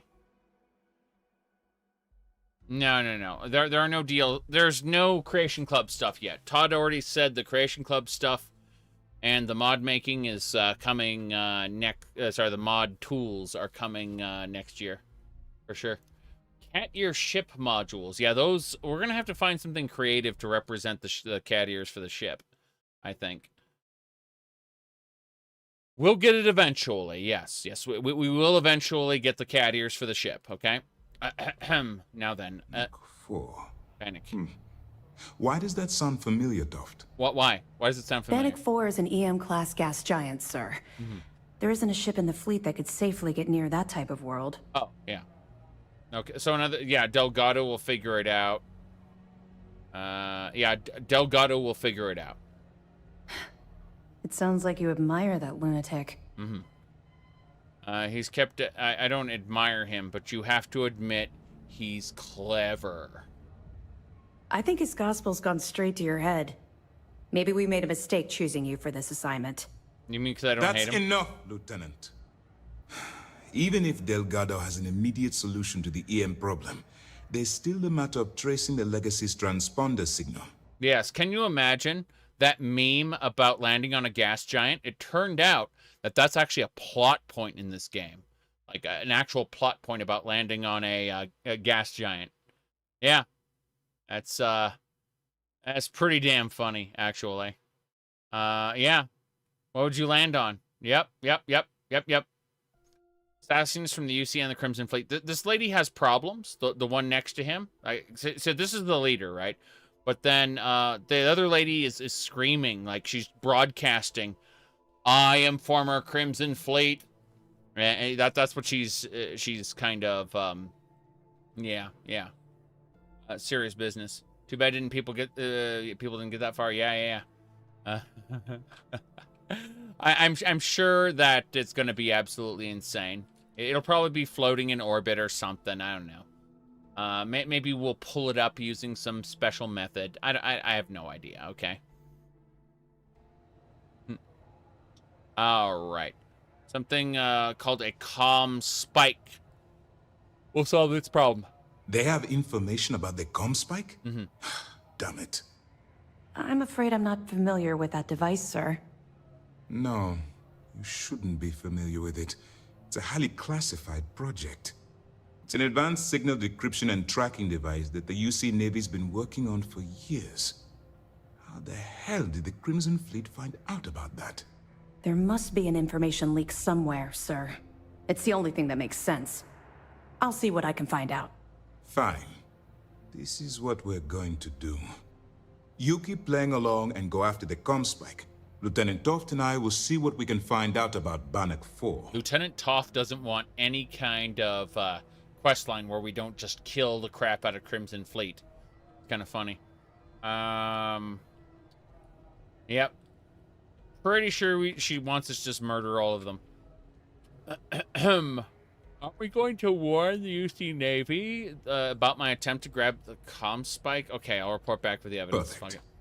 Just stick with the plan, and we'll see who gets to Kryx's legacy first. I have no idea. Mission rewards! Can't wait. Yes, we get a lot of personal lines from Toft, but you can't recruit or waifu her. Apparently not Toft. This mission is going to require discretion on a number of fronts. Mm-hmm. I have evidence for you. Nice work. Let me take a look. Mm-hmm. Let's see. I picked up this from the penitentiary lock. It's amazing that all this romantic nonsense about Kryx's legacy really just amounts to a rumor Jasper Kryx picked up in jail. True. It just goes to show you how a tiny rumor can snowball into a full-blown fairy tale. True. Find anything else? Yes, they got this piece of information on a certain Galbank employee who was aboard the Siren of the Stars. Are you kidding me? Dombrowski was already making a 6-figure salary, and yet he couldn't resist starting an embezzlement scheme. It makes me sick. It's gonna be an absolute pleasure to throw his butt in prison. That's right. That it? That's all I have for now. All right. Keep up the good work. Yes, let's see. Hold on. Let's see. Will I have access to any SysDef resources? We'll provide you with information, but any inventory or ship services, it's best you get from the fleet. Where? It'll help you maintain your cover and also give you an idea of how the fleet's operation works. Right. Okay. So, what else? 6 figures isn't necessarily enough of the salary, considering how much money I've made killing people and selling all their stuff. Yes. You can avoid... Can you avoid this agent stuff and be a genuine pirate for the Crimson Fleet? Just go massacre people. Like, just go do Crimson Fleet missions. And the commander and I are quite busy. Murder the shit out of people, and they will kick you out of this little operation here. And you can just be full-time Crimson Fleet. Yeah, you just go and do things the Crimson Fleet way, right? Or like when they say avoid killing people, murder the shit out of people. They will absolutely, yeah. It's pretty funny. Okay. I don't know. So if you don't mind continuing. What can you tell me about the actually, what other background can you give me on the Crimson Fleet? They're pirates in every sense of the word. but they've managed to get more organized under their current leadership. That makes them especially dangerous. Right. But hopefully it makes them a little more predictable, too. So, you get 2 chances, kid. 2 chances. Okay. Let's see. What can you tell me about the ComSpike? I know as much as you do. I wasn't briefed on this particular device. Okay. But if the fleet wants to trace the Legacy's transponder signal, they'll need something beyond the decryption tech we have currently. If such a device exists, it's likely being developed by the UC. Oh, I see. Where is it being developed, though? That information is classified, so even what I do know, I can't divulge. Fuck. Now, I realize as part of this mission, you'll probably end up finding out anyway, but that's besides the point. For the sake of your cover, it's best you work with whatever information the fleet gives you. Damn it. You're a jerk. Why hold the prisoners here anyway? 2 reasons. First, Commander Akande's playing this operation extremely close to the vest. That means keeping prisoners under his own roof until this is resolved. Okay. Second, this is an undercover mission. For our safety and yours, we need to keep these prisoners out of the spotlight. Okay. That's fine. Let me know if you need anything else. That's fine. Goodbye. Orders came down. Some new science division policy. Everyone on board? Goodbye. I've no... Yeah, science division policy. We gotta hunt heat leeches. We see a heat leech, we gotta go kill it. Because the heat leeches, over 100 years, transform into a terramorph. Where we going? We're just out of here. Got it. We're leaving. Yes, Graphic is very important. Actualize. Synergy. Synergize. Growth. Profit. Graphic. Gotta have all the Graphic. Alright, so what we need to do next is go to... You have all the key? Search for evidence? What? You mean breaking the bank is done? Yeah, we need to search for more evidence. Probably not going to find that. Oh well, doesn't matter. We're going to the key. We're traveling there. Here we go. So even though the world is huge, you can select anywhere you know about on the map and instantly fast travel there. This gets you right to the front. Fast travel. Fast.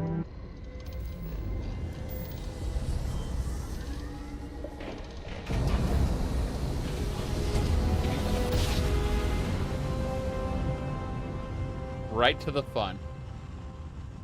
I have no idea.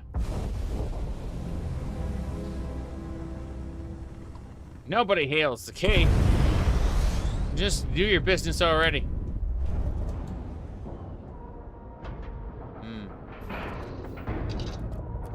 Who's laughing now?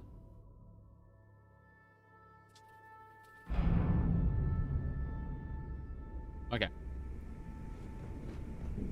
Go, go, go, go, go, go, go. Wait, where are you? see SysDef as a joke. They haven't caught us yet. Damn right. The fleet is family. Stealing from each other is just... The fleet is family. It's great.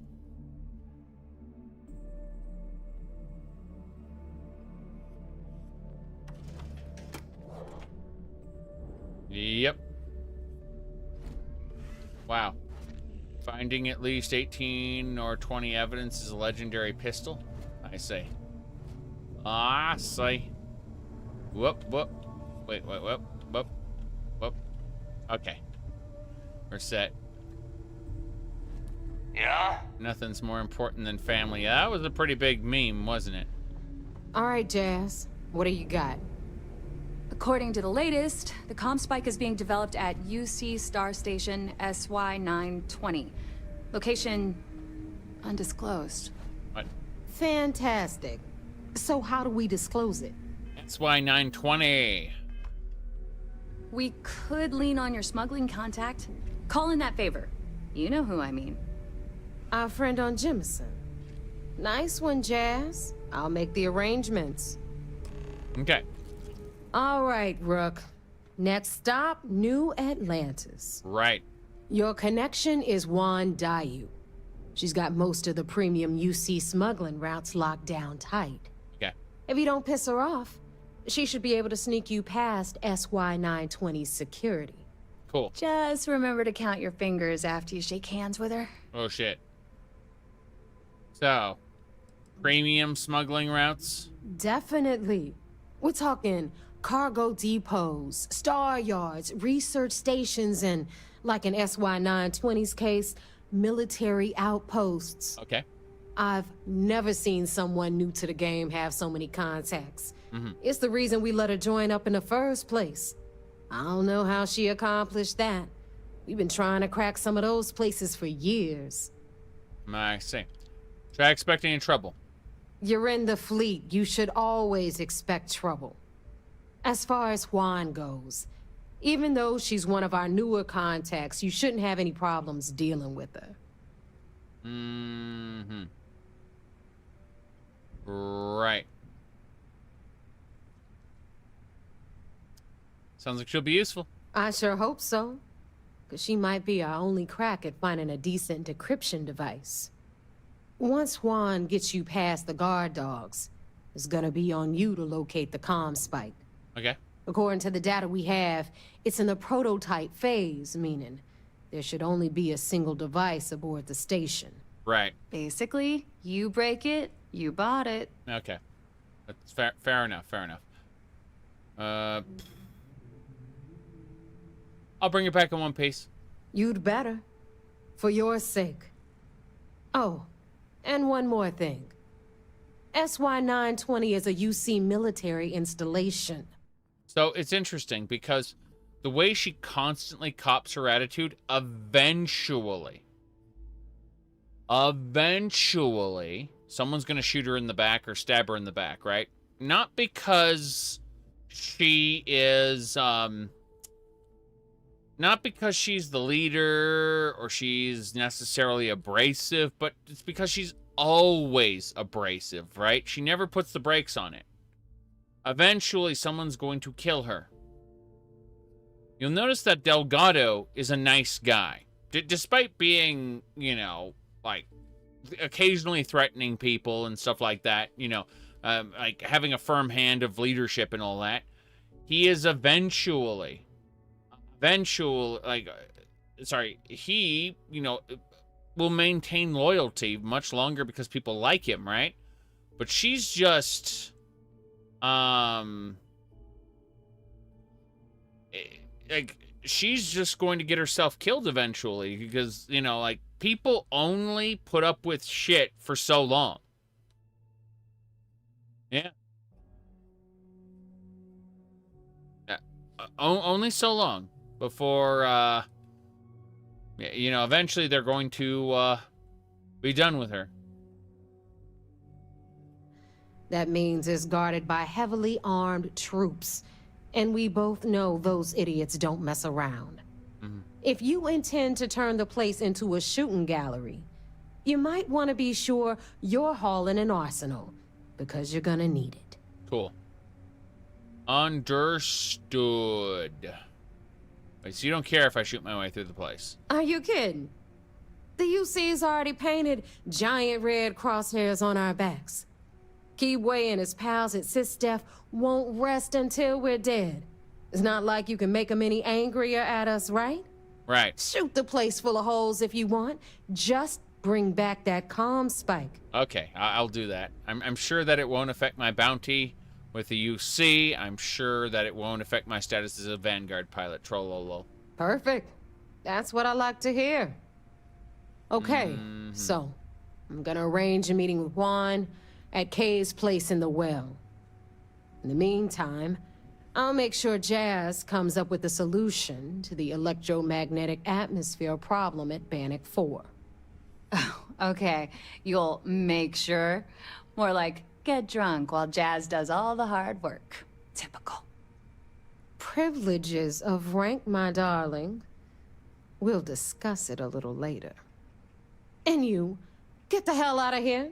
And don't come back without that ComSpike in your cargo bay.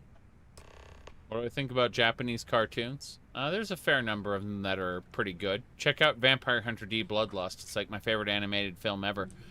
But I think that Japanese cartoons very often have awkward and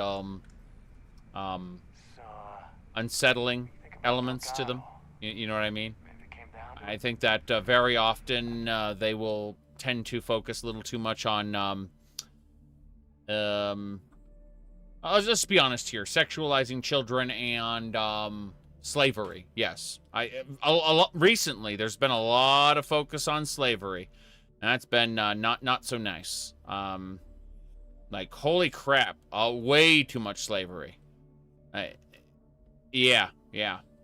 Old-time fairy tales, they never filtered out the nastiness. Something like that. Except, you can tell some of them are aimed at certain people. No. They tend to use fantasy worlds where the main character participates in and generally props up slavery. It's kind of bad. It's usually those isekai things where... you know, it's like, hey, the problem wasn't that this person was a slave. It was that they just needed a slave master who cared about them, you know? Like, the protagonist of the story will be a good master, you see, and make them happy that they are in their position. Yeah. You said isekai is a broad genre? Yes, it started off with the Western tale Alice in Wonderland, aka Through the Looking Glass. Anyway, let's see here.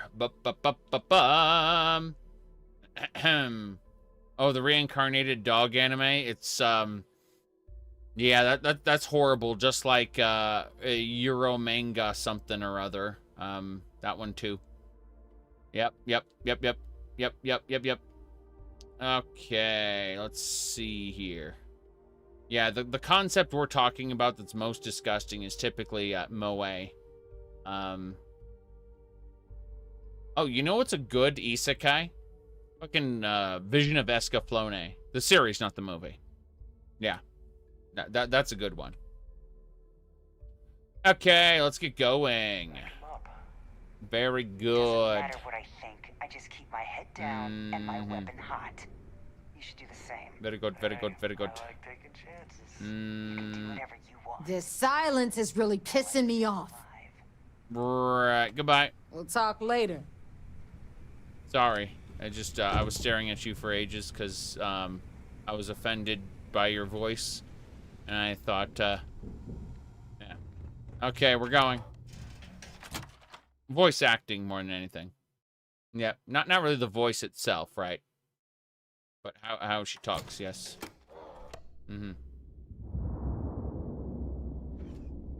Audience for isekai needs that first episode to self-insert. Yes. Absolutely. It's awful. It's just awful. Are you looking to start something? Okay.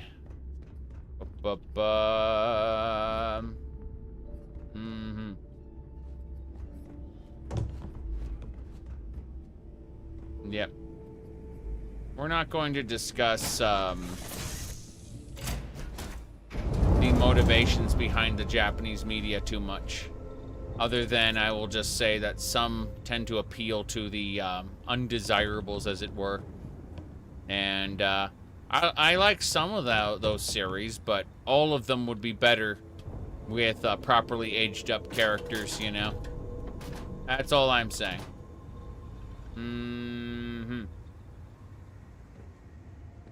Yeah, I'm gonna go ahead and I'm just gonna go ahead and delete that little bit of conversationing.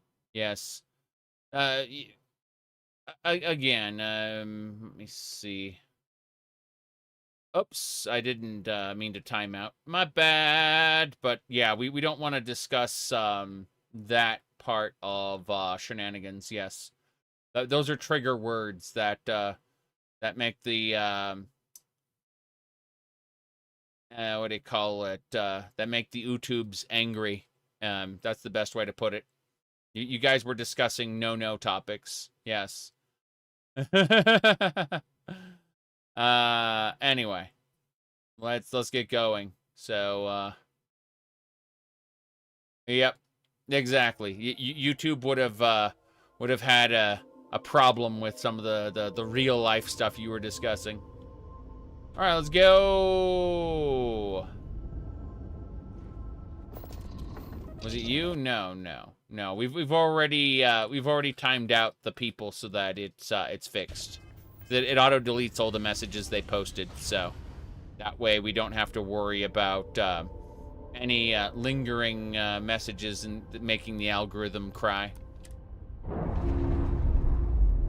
It's less algorithm and more whatever bot monitors the what do you call it?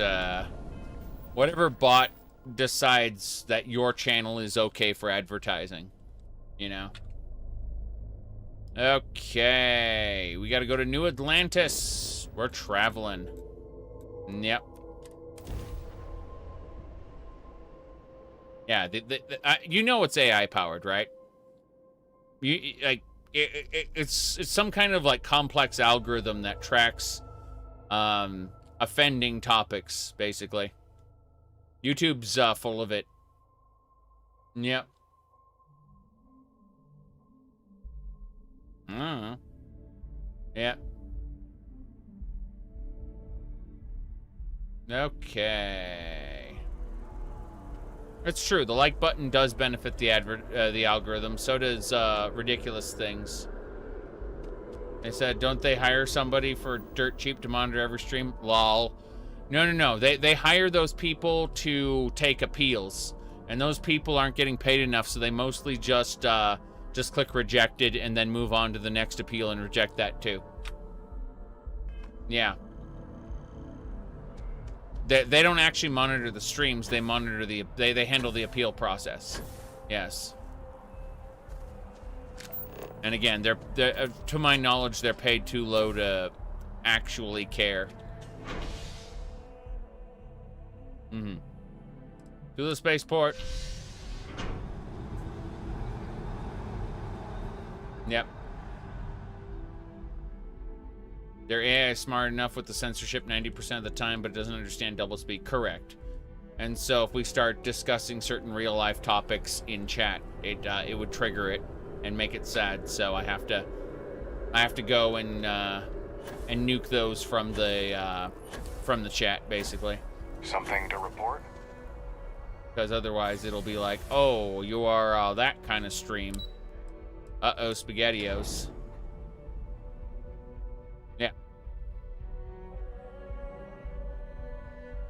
Okay, where are we going?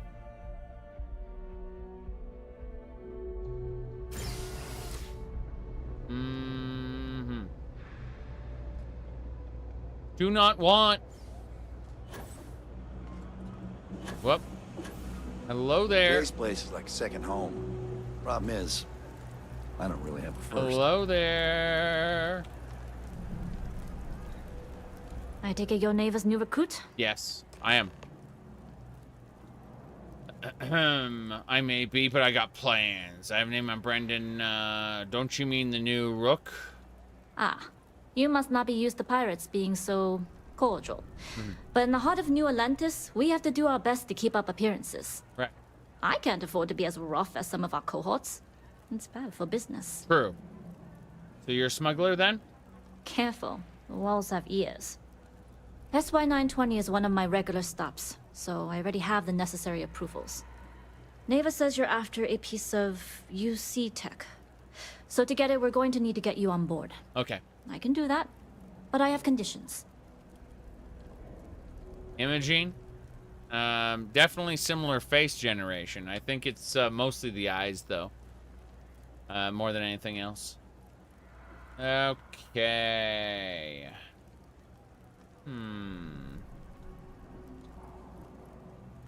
Let's hear him. Good. If I can be candid, for this job to work, we'll have to do this my way. We take my ship, and you're a member of my crew. Mm-hmm.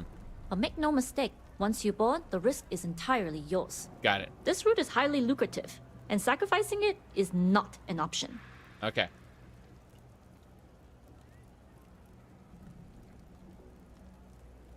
Got it. Good.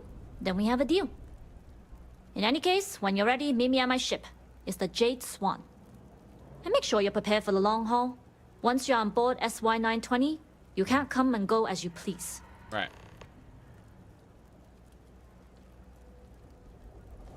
Often do you dock at the station? Enough to be on a first-name basis with the Marines working the comms. Cool. It also helps they want us to dock. A cargo ship means supplies, special requests, slates from home. Are you talking about janitors? Because that's what it sounds like you're talking about. Sounds like you're talking about janitors. Anyway, remember that when you get outside of first world countries, you know, you're outside of, it said 4chan. Okay. Right. No.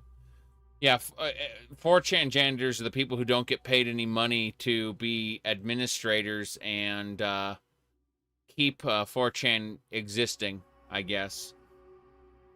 Yeah, you do it for free? Like, yeah, apparently. That's crazy. The amount of work it would take to keep a site like that up and running. That's crazy. Reddit and Discord. Well, Reddit and Discord mods aren't that big a deal, right? Discord is easy to manage by comparison. Reddit is easy to manage by comparison. The particular Chan site. The people there are always toting the line between like, this is socially unacceptable versus this is fucking illegal, and if you cross that line, they have to delete your shit to keep the site running, because otherwise, you know, it ends up going the way of the Kiwi. The Kiwi just kind of got banned everywhere and can only be accessed through Tor, you know. That's what ended up happening. Yeah, that's what I'm saying, is the Kiwi is off of the normal internet and can only be accessed with specialized protocols. That's what I'm saying. And like 4chan could go that way if the janitors weren't cleaning it up. So yep. It's true. But no, that's kind of the weird situation. Like, those people don't get, to my knowledge, don't get paid to keep the Chan existing, right? And yeah. We're not talking about the Kiwi right now. We won't be discussing that in any details other than just calling it the Kiwi. You said Tor is just a browser? Yes. Tor is a browser that has a particular secure protocol in it that makes it that makes your contact with it extra secure. That's about it. Yep. Yep. Users, they rotate them in and out. Yep. You have to apply. That's funny. But yep. Mm-hmm. It's the other thing, Riddick, not the birth rates. It's the other thing. The thing the Puritans don't want to talk about, and I definitely don't want to get into any kind of quagmire about. Thank you very much. Okay. Now then, let's see here. Moving this around. Let's go. Okay. How much do you know about this job? Only what I've been told. Get you on the SY-920, get you out, if I can. That being said, I can be a better guide if I know what it is we're after. So, it's up to you. Yeah, that'd be cool. Make a flying space cafe. That'd be pretty funny. Nova said you didn't need to know the details. Fine by me. If this goes bad, the less I know, the better. Cool. And if I do get caught, there'll be nothing to confess to. Right. Who am I working with? I'd like to, but I need to keep a low profile. In my experience, the more people know about you, the more they have over you. Okay. You've got to have somebody you can trust. Famous last words. But you do this job right, and who knows what the future holds. Cool. Anyways, I appreciate the small talk. Delgado's crew aren't usually so chatty. Okay. But let's keep our focus on the mission. We can swap bar stories and share scars when we've got enough creds to buy the bar and fix the scars. Oh, yeah. Goodbye. We'll talk more on the ship. Wouldn't a hotel be on a starship? That's what we're talking about. That's what we were saying. Tried it once. We were saying we wanted to have a space cafe / hotel, like transport ship.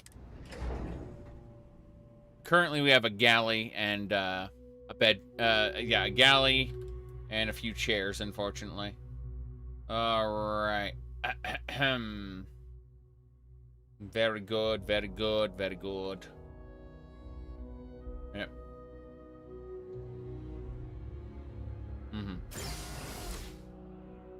So there's a bug that allows the use of all ship parts regardless of skill rank? Yes.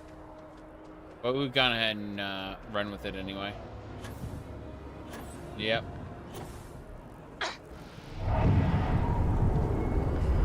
Tomboys are underrated. This is true. Gonna say.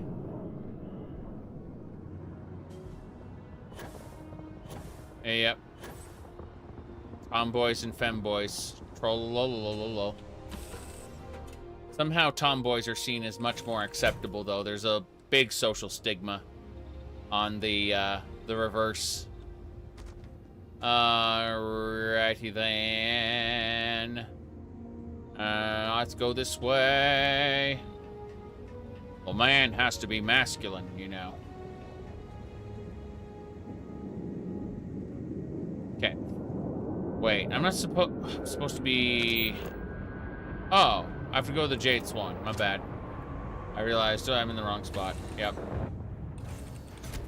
Select a ship part, then use the arrows to select the grayed out. Oh, no. You're right. That's a bug they're going to have to fix. The Jade... Oh, there's her ship. Okay, cool, cool, cool.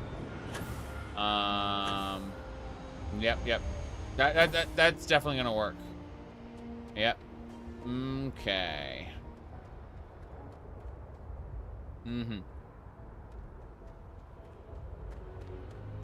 I don't know what I'm doing. This is a cool ship, though. It's pretty big. Like, it's definitely... Oh, shit, these are cargo pods. Yeah. These are the kind of cargo pods I have on my ship. That's cool. All right, before we go in, because that's a pretty cool docking bay. Holy crap, I like that docking bay a lot. Anyway, yeah, it makes you wish this was multiplayer. I agree, like, there's... But you know what my real problem with, like, most space games that are multiplayer? They don't let you multi-crew ships properly. And they don't let you, multi-crew vehicles either. Like, makes me sad. Okay. Let's go.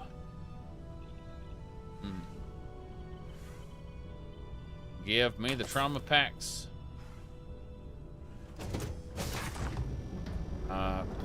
Bosco? Greetings, Captain. Goodbye, for now. Hold on. My speed up mod may break things. That's great. I'm looking forward to seeing how it breaks things or not. I need to get back to my ship, and I need to get Bosco dismissed. I like dismissed. Pardon? What if Shattered Space is nothing but multiplayer? I mean, that'd be like No Man's Sky. And its next update literally, quote-unquote, shattered the walls of the simulation, allowing people to, whatchamacallit, hey, Vasco, I need you to Captain, leave. it is pleasant to see you. Return to your post. I have no objections. Cool. We're doing this alone. Because I'm probably gonna have to shooty bang bang a bunch of people with a pistol. And I want to make sure that I'm alone in this crazy place. I can't have Vasco go less than lethal, you see. It's not gonna work out. I, on the other hand, can get this gun out and shoot people, and they are stunned. They are just stunned by how cool this gun looks. I mean, they're knocked onto the ground for like 3 minutes. Okay. What are we doing? Robot dog that carries stuff? Yes. Absolutely. DLC that accesses functionality will get people mad. I agree. I agree. That would be a thing, wouldn't it? Let me see here. Yeah, we're set. Let's go. Travel time. Hello. Hello there, Mr. Swan Crew. I like how I'm getting the immersive Jameson frame rate here. It's great. Whoops. Okay, it's an interesting ship, but it's also... Excuse me. Oh, hello there. Yeah. Gonna say, whoops, ladder there. Impact driver, that's what we need more of those. I'll take the adaptive frame because I can have it. Howdy. Hello there. Hold on. I don't know where I'm going. Nope, I have no idea.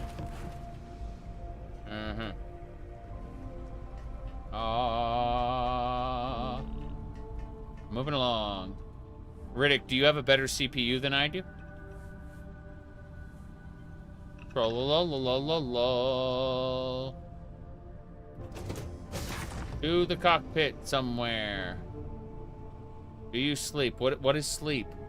What is that? Okay. Yeah, you have a better CPU than me. Congratulations. Yep.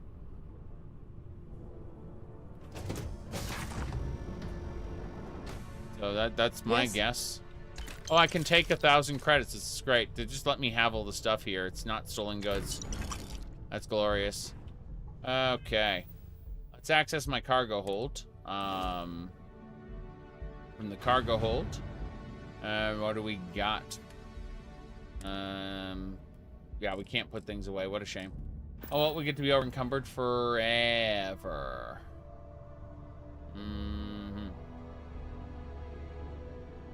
Oh. Yes? All right. What? A few things to note. What is it? When we get to the checkpoint, UC military will be hailing us. Cool. Let me do the talking. Pretend you're a piece of cargo if you have to. Okay. I'm gonna pretend I'm a piece of... I'll be as silent as a crate of tissues. Good. Say nothing and let their minds fill in the gaps. Now, like I said before, once we take off, there's no turning back until this job is done. If you need to take care of anything before we leave, do it. If you want to ask me any other questions, go for it. Let me take care of a couple things first. Don't take too long. Neva is... She just suddenly went... She just looked up into the air. It was crazy. Okay. I'm going to make a save right here before I do anything else. So we're going to save on the Jade Swen. The Jade Swen. Let me know when you're ready to leave. Yes, we're going. Take off, Jade Swen. All right. Then get comfortable. We leave for SY-920 immediately. Go, all move crew Zig. prepare for takeoff. Routing power to engine and grab drive. Holy crap! All systems go. That was pretty amazing, actually, seeing another ship take off like that. Graph jump the SY-920 from here. Don't worry about your personal ship. The fleet will make sure it's secure. Cool. You can take this time to prepare. Just try not to bother my pilot while they're flying. I'm gonna... Don't worry, Captain. I've spent half my life walking and chewing gum at the same time. I can handle a little banter. Okay. Sounds like you're putting in a request for double duty. Captain, I retract my earlier statement. For the record, I don't even like gum. Noted. Just get us there safe. Roger that. Let's go. Pretty cool. What direction are we facing? There? Okay. Are we doing the grav drive? Hey. Hey? Yeah. Can you imagine this multiplayer flying while someone else walks around? Yeah, I can imagine that. It'd be better off if they could use the crafting stations while you walked around and, You've entered secure UC military space. Identify yourself or you will be considered hostile. Alright. Are you gonna do it? This is Captain Huan Daiyu, cargo class ship ID UC 793A, requesting permission to dock. Identity confirmed. Prepare your ship for scanning. Right. You're cleared to dock at docking bay 2. Bay 2. Looks like we're clear. We'll talk more once we're docked. Excuse me.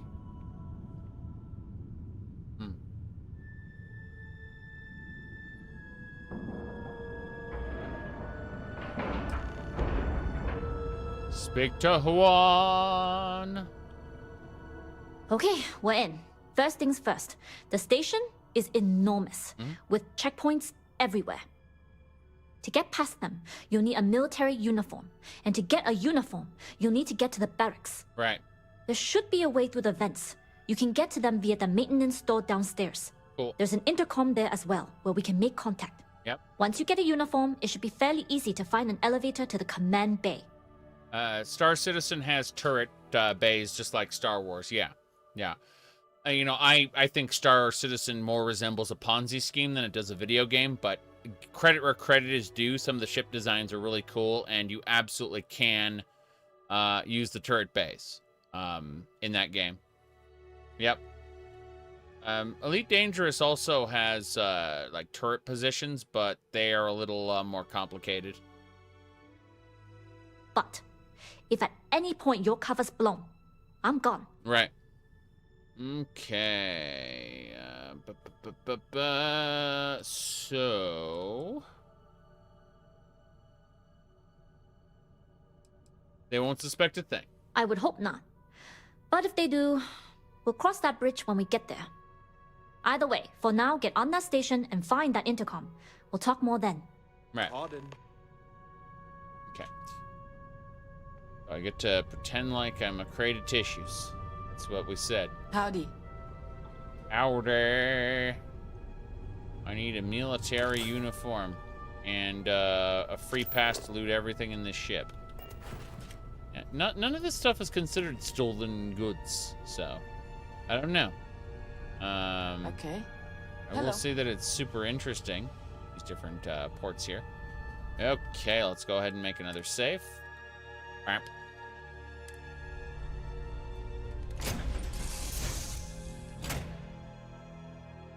Where are we? Where's everybody? Buffering? Crazy. Yep.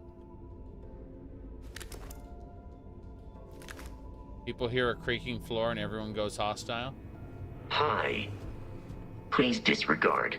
I attempted an informal greeting, but I am dissatisfied with the results. Vasco, I dismissed you! I dismissed you! Why? Why, Vasco? I dismissed you. I don't want to kill anybody. Captain, hello. I am satisfied to see that you survived your most recent sleep cycle. Okay. You with the Jade Swan?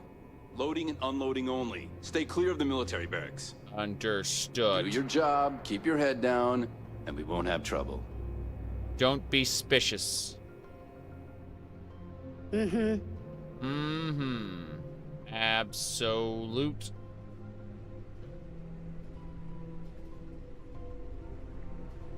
Yep.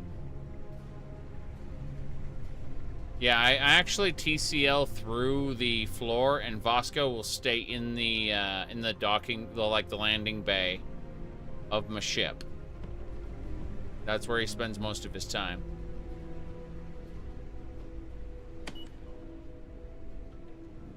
Working elevators and ladders. What Bethesda game is this? Speak to her. Got it. Let's do it. Didn't Vasco be on my ship? I know. This is Captain Juan Dayu. I'm in the cargo bay just checking in. And you found the intercom. That's a start. Let's start. If I'm not mistaken, the maintenance door should be in front of you. If you can find a way to open it, it'll get you past the first checkpoint. Yes. I'll see what I can do. I'm not worried. I'm sure you'll figure it out. Anyway, the door will let you access the vents. Go up the vents and to the barracks. You should find a uniform there. Right. The uniform should get you through the checkpoint and to the elevators. We'll talk again once you get to the command bay. Cool. So first things first, we need to, I was gonna take off my spacesuit, and then I realized I'm not using my spacesuit, am I? Alright. The whole greeting mechanic, he isn't following me. Correct. Correct. Give me a second. I gotta poke at a couple things in a different window. What do we got? Nothing? Nothing? Yeah, we're clear. Okay.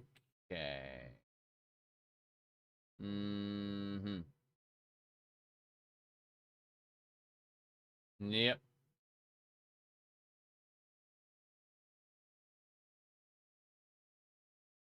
Okay. Fuck. I didn't mean to hit that. Okay. Imagine them seeing you like that. Like, oh shit. Got it. Picky, picky. Okay. What do we got? Be crazy if there was a heat leech around here. Oh, there's a xenogrub. Crazy. The xenogrub might detect me. Wouldn't it be funny if immediately a guard ran in and went, "Stop right there, criminal scum," because they detected the heat leech detected you, and that detection passed on? Hell yeah, eggs. Okay, we're going. Good, good, good. Speech checks. I've got max speech, so it should be fine. For now, though, we're going through these maintenance hallways, which they're calling vents. It's great. Why is there money in like someone's stowing away money inside one of these maintenance ducts? Very silly.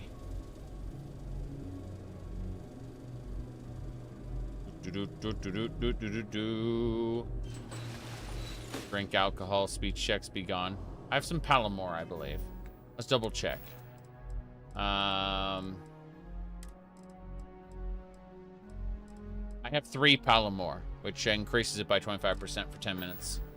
I've got a half hour worth of better speech. How's the patrol? Back holding up okay? I need the power.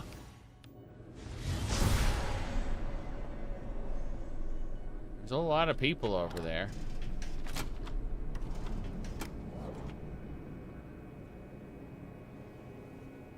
Shoot. Where's my barracks? Cool. Yes. Speech checks are pretty trivial. You can luck out and get a critical success in speech without at all what do you call it? With absolutely zero effort. Yeah. Security standards, rules of engagement. Got it. Okay. Got our ensign uniform here. Looks like those gummy bugs are not considered stolen goods. Everything in here Seems to be good to grab. Probably because I'm considered part of the faction for now. Stealth skills look optional. The game is very irritating without stealth. Like, trying to stealth without stealth skills is very irritating. Let's put it like that. The game is generally bonkers with detection. So good luck without him. Alright. See here. Surprised there's no alcohol. What a shame. Good man. A rotten way to die. Wait, why do I have a knife out? No, I don't. Okay. Imagine drawing your weapon, immediately having them shoot you. Like, that's not a weapon. Yep. Let's see. Enter the command bay. You have a difficulty mod where the AI can shoot you in the head. One-shots you. Default AI never shoots in the head. They go for center. But accidentally, they can miss and shoot your head. It's funny. Alright. Let's go ahead and make a save here, considering we got what we were looking for. Let's head over to the command center. It's what I would say, but I'm looking at these items. I'm like, oh no, I'm over encumbered due to all of these amazing items. Be taking that milk. I can't afford to be over encumbered here, really, so we're gonna have to make some hard choices about benzene, helium-3. Helium-3 is nice, but no. The answer is pick-me-up. I'll just go through all my pick-me-ups. Right, sir? Another day, another patrol. Another day, another patrol. You're right. I get to be my fancy. Get to have my fancy feminine run in my military soldier's uniform. It's pretty funny. Military soldier's uniform doesn't look all that different from my operative suit. That's funny. What's this? Nothing.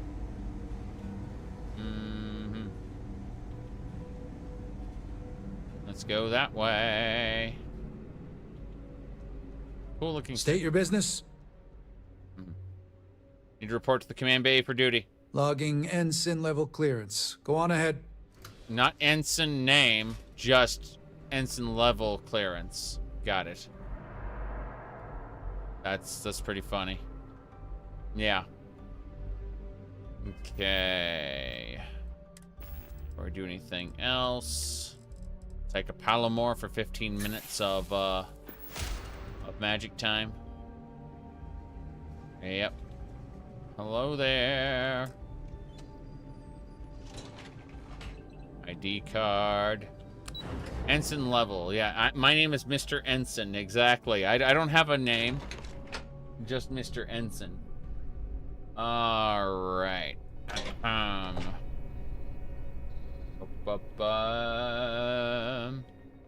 Give me a sec.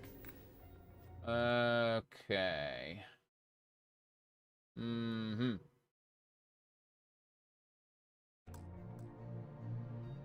Final Fantasy Rebirth. Well, I haven't played the Final Fantasy VII Remake, and I don't really intend to until, give me a second. Someone was saying a thing. Anyway.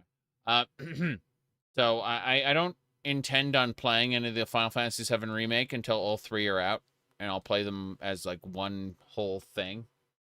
But what I saw of the remake in terms of like its combat and stuff was pretty cool up until the very end scenes that people showed me. I'm like, wow, this is terrible. Why do you do this? Don't get me wrong, I liked Final Fantasy VII originally. I'm just not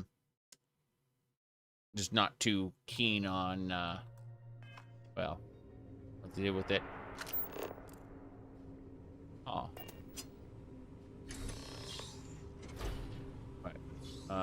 Speak to who? Hold on. That mean 2028? Sure. I'm in no rush. I played and enjoyed Final Fantasy VII. I'm sure this remake will be a thing. Will be one of the things of all time. One of the games of all time. Yes.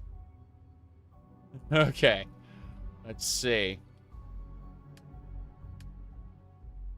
Anyway, remakes have never really inspired me, you could say. So I did like seeing Cloud dance. That's Cloud, you know, dress up in a dress and dance. I thought that was pretty cool. If Square doesn't fail before, yeah, that's true. That's really possible. Although these remakes seem to be selling. Not to me, because I'm a crazy fringe person, right? Like my tastes are not shared by the majority of people who buy their games. So I suspect very much that they will not ditch Final Fantasy VII Remake 3. I'm sure the company won't die, but I think they may start putting the screws to Final Fantasy 14, and they might stop making new Final Fantasies if they stop producing things. You know, like they might start putting more outfits in the cash shop and stuff like that with 14, like really monetizing the shit out of it. That's a possibility. You know, restructuring is important, yes. At the end of the day, they are producing far more than they are making a profit on. That's the fact that they sold Tomb Raider is kind of fucked, but you know, don't worry, Embracer will run it into the ground. Now, let's see. The best there is. Right. Yeah, I don't think finding any kind of evidence matters to me a whole lot. So if I find it, I'll find it. If I don't, I don't.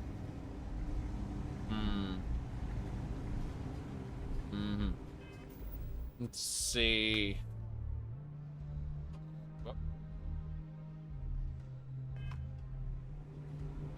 Yeah, they sold Deus Ex. What a rotten way to die. Hello there. This is Captain Huan Daiyu. Made it to the command bay. Good. And no alarms or warnings on the comms. Music to my ears. Cool. If you found a uniform, be sure to put it on. That'll provide some cover. Don't know what you're after, but I'm guessing there'll be another checkpoint. This far down, you might need a clearance code. Oh. Well, I see. I don't need access if I can use the vents in the station's architecture. I can walk past the guards, yes? I don't like deliberately drawing attention to yourself. But a disguise is never a bad idea. Right. The uniform won't be enough, though. You'll need to find a computer with the code. Try the security office. They likely have a computer there that has what you need. Going dark for now. We'll talk again once you've located your target. Yeah. Embracer is a problem. That's for sure. Yeah. Embracer is going through bad times. That's a good way to put it. Oh, wait, those are the elevators. I don't need to worry about those. My bad. The transport lifts. And none of these matter a whole lot. Oh, hello, auto rivet. That's pretty cool. I'll take the ammo at least. Whoops, I didn't mean to sit down. My bad. Marvel's Avengers was a problem as well, yeah. Okay, you wish they actually had small vents to crawl through. I agree. I agree completely. Okay. I don't recognize your face, Ensign. Are you new? I am new, yes, sir. Yes, sir. Now, let's see here.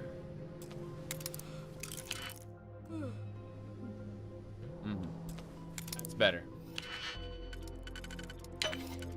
Come on. Ammo. I don't care about the guns. The guns would over-encumber me. Ammo and money. And 8 items? You bet. Yep. Whoops. Didn't mean to pick that up. Oh, well. Digi-picks for days. So many digi-picks. They... Oh. A new model in the armory. Respond to a threat. I see. I see. Mm-hmm. Liza P. And the story's not very good. Well, I mean, I expected as much. It's fucking Pinocchio, right? Yes. Pleasure Island. But the law.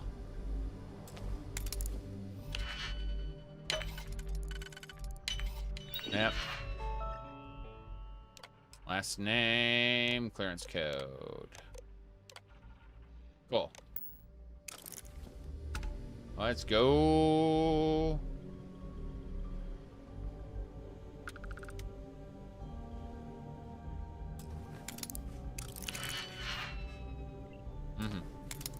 We're still waiting.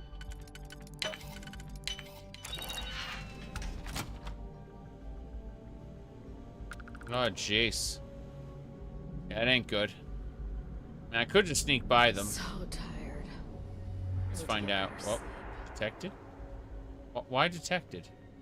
Who's detecting Nothing me? to report. Who's detecting me? Oh. Okay.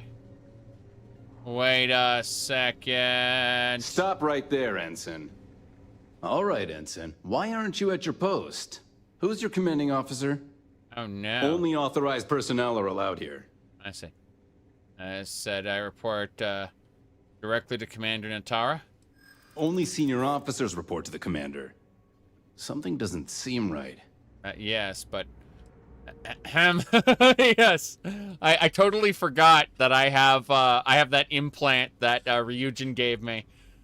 It makes sense to just go along with what I want. I'm not the one you should be questioning. We've all heard the rumors, right? Yeah, I know exactly what you're talking about. Fine, I'll let you go, Ensign. But as soon as you're done with your task, you should return to your post. Right. Okay. My Ryujin implant, yep. Just, you know what I'm talking. Yeah, I do.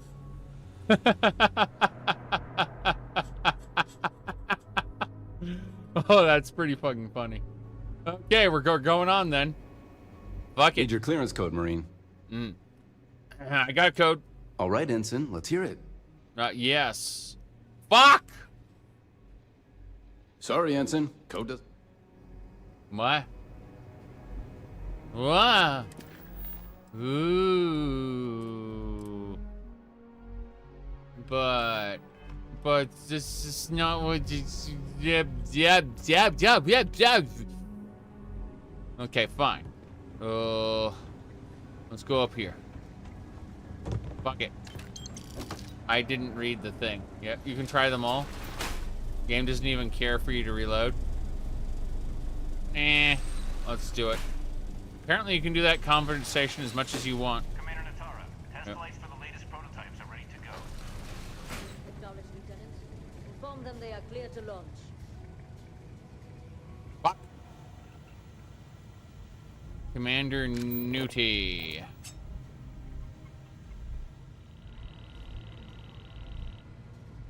Okay. I think it's this way. Commander Nutella. Yes.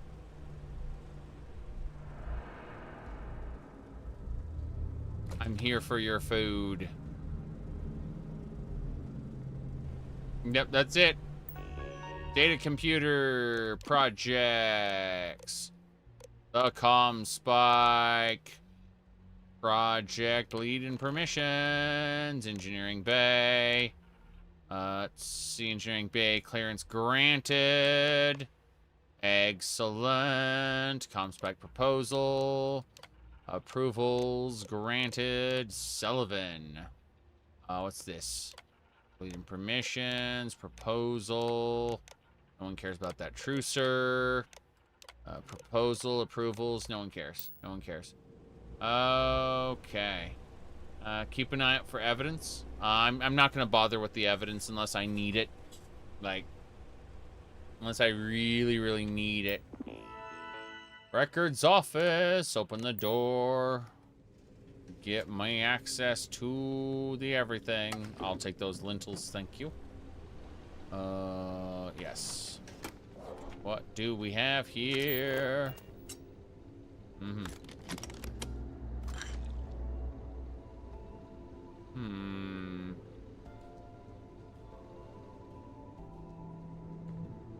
I don't know.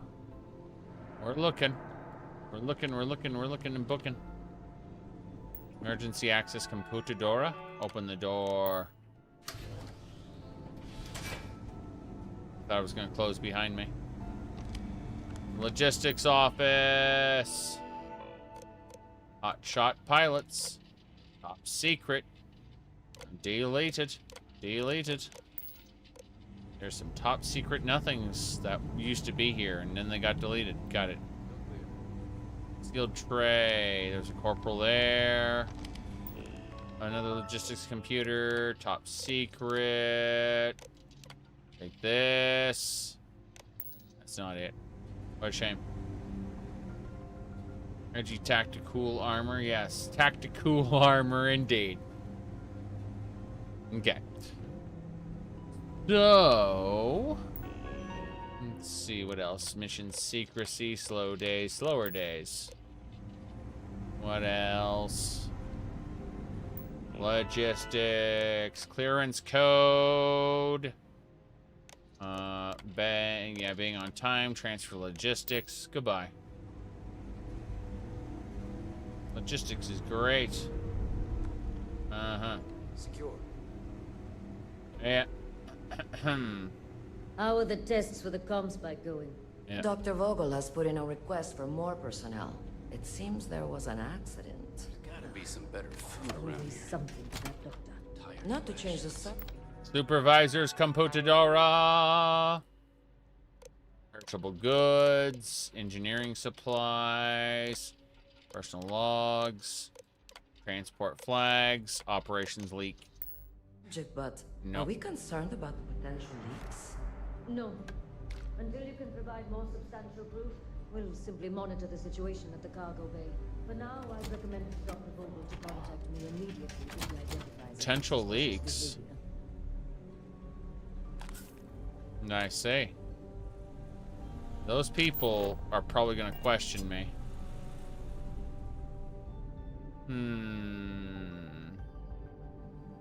Area is pretty cool. Alright. Evidence slates. Crazy. I don't know you, Ensign. You sure you have clearance? Sure I have clearance. I'm just gonna run away. I'm gonna prance away, I should say. Yay. But what were we talking about? Hold on. Checking one more thing around here. You lost, Ensign? Yes, I'm looking for a very specific item. Sorry. I'm super looting this. Story from the heavens. Very good. Okay. Credits. We got it. And an emergency kit. That is good stuff. I'm going to quick save, and we're going to get ready. Oh, boy. I'm looking around because I'm pretty sure I missed something.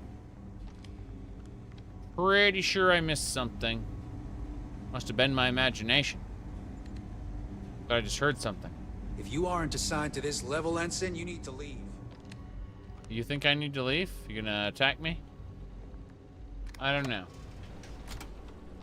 In the future, everyone's just leaving incriminating evidence on like scratchy pads. Yes. And it's easier to find things with the scanner enabled. Yeah, I see that. I mean, it does highlight all the good stuff, for sure. Oh, there. Oh, cool. Digipix. Good, we got something. It's better than the people who leave their death messages that go in text. Drives everyone crazy. Like, I'm dying, and they took the time to write out A-R-G-G, like, anyway. Yeah, we're fine here. I don't need to be here any further. I'm out of here. I'm gonna check out this area. Just, mod to disable clutter items. I'd rather a mod, give clutter items a purpose. That's what I'd like. I'm dying. Let me write a full book. Yes. Yes, indeedy. Well, this is the loop to the beginning again. Really? That's crazy.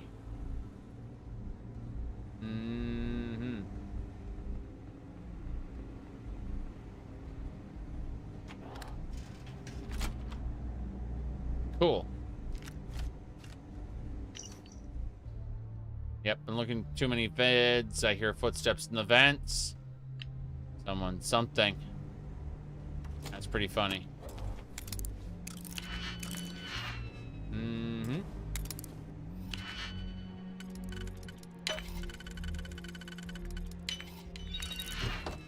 Arc welder. I don't plan on using the arc welder, but I'll take the cartridges and the zero wire. Thank you. Imagine having a modified arc welder as a weapon.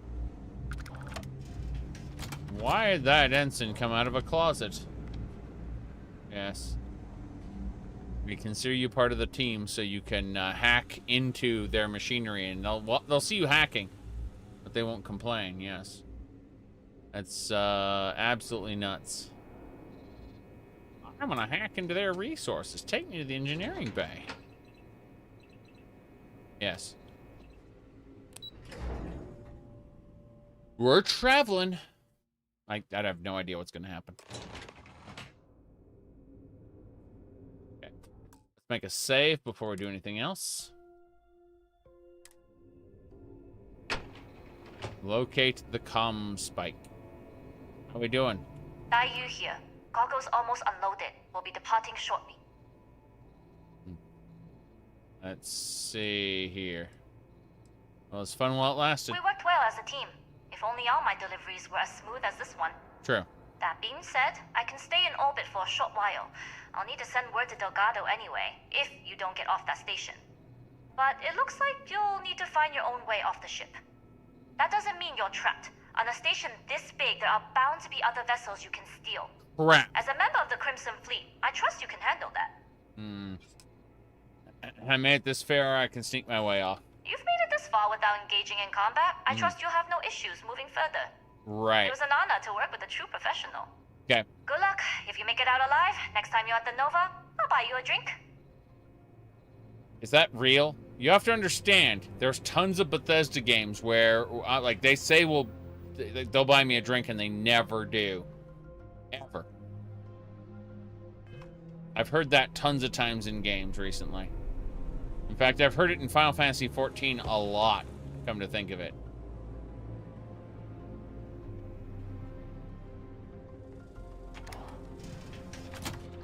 ComSpike's below me. Engineering lab computer. Project Archangel, budget cuts. Okay. Pharmaceutical lab. That's good stuff. Let's look in the storage crate. The drink is a lie. Oh no. Magnet. I don't need the jumpsuit, thanks. I'll take the magnet though. Toilet paper. Let's go. Wait, what? You mean I can't? Fuck. Effective pick-me-up has worn off. I am now over-encumbered. What a shame. How many more pick-me-ups do I have? Need more pick-me-ups. I got 4 more. Okay, after I do this, I got 4 more pick-me-ups. I got drugs. Yep.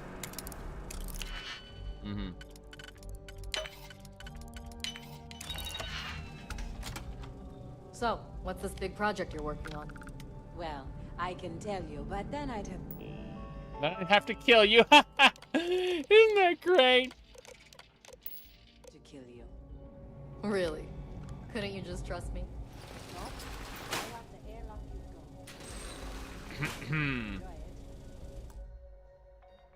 Yep.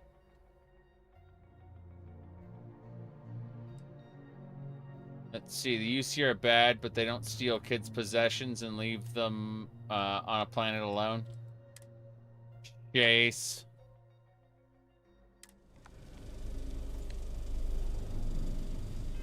Personal what now? I don't know what you mean.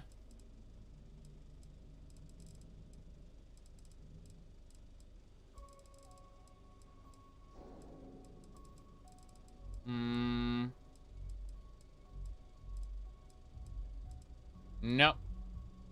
Don't see any of that nonsense. One of the space spells? Personal atmosphere? Oh! See, that's not how atmosphere is spelled, so I was trying to find some kind of drug. Okay, okay.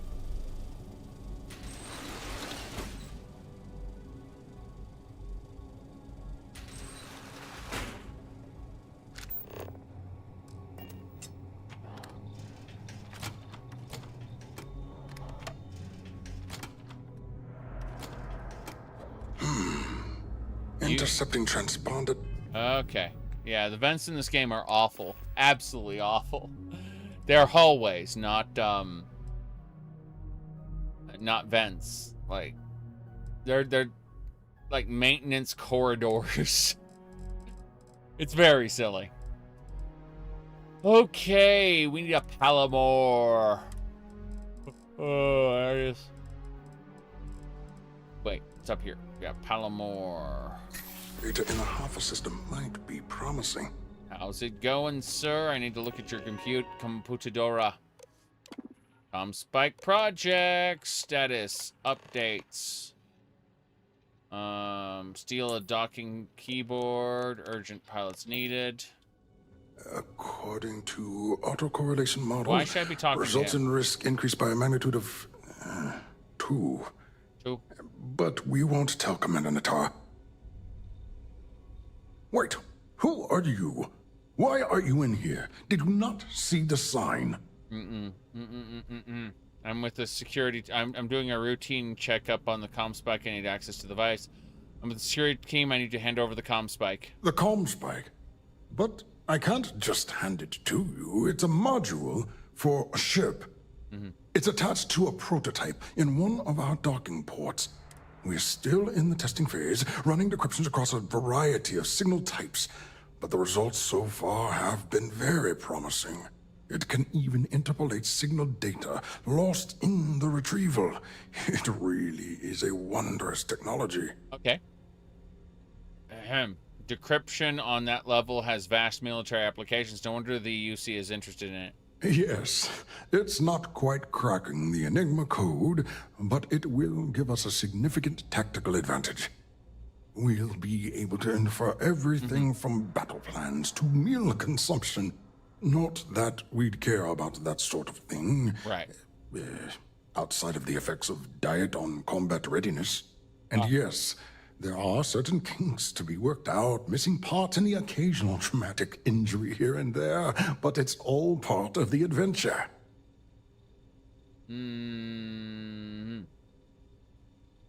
Okay. You said, now that you're playing No Man's Sky, oh, okay. Anytime the game freaks out, you just switch to a different game. Makes sense. Makes sense. All right. Yeah. Talking about Enigma in 2300. Yeah, that is fucked, isn't it? That is really fucked. Like, you think nothing, no kind of like dramatic code breaking happened in how many 100 years? Seriously?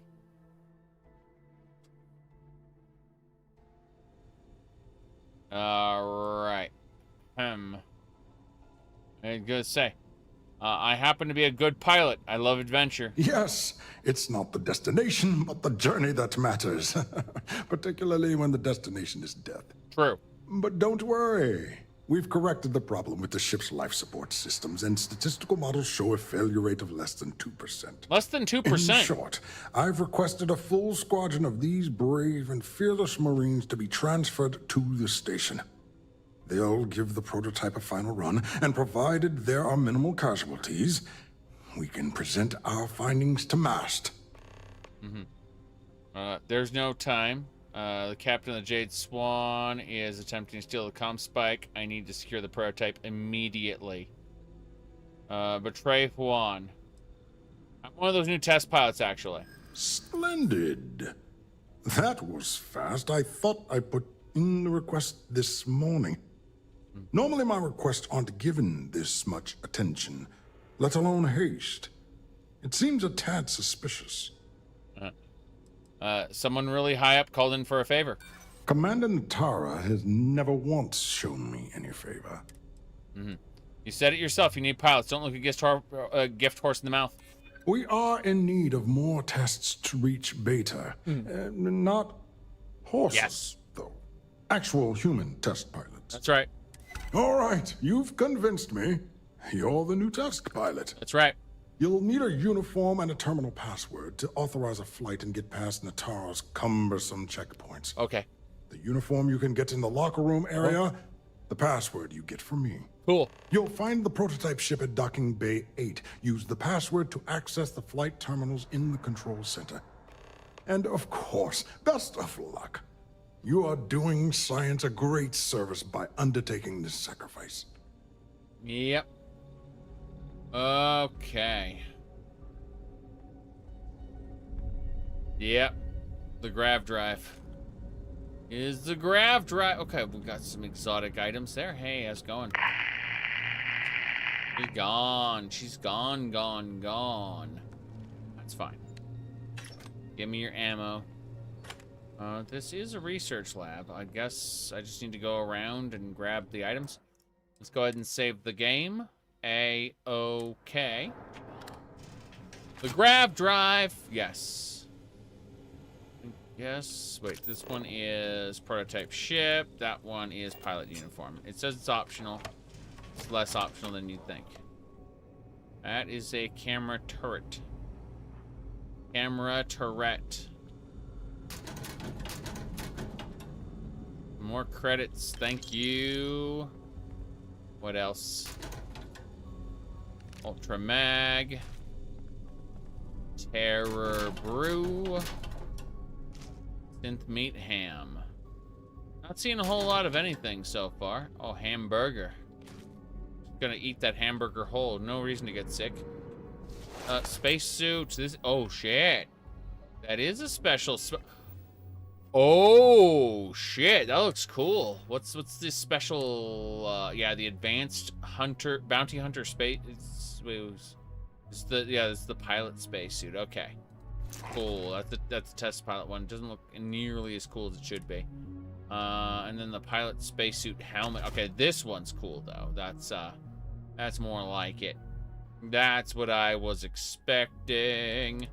And then advanced pilot backpack. What's the specialty on this? Balanced. Okay. Yeah, these kind of suck, to be honest. For Kane. Yes.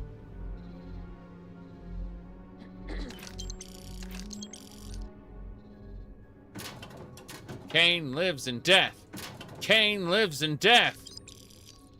Kane lives. All right.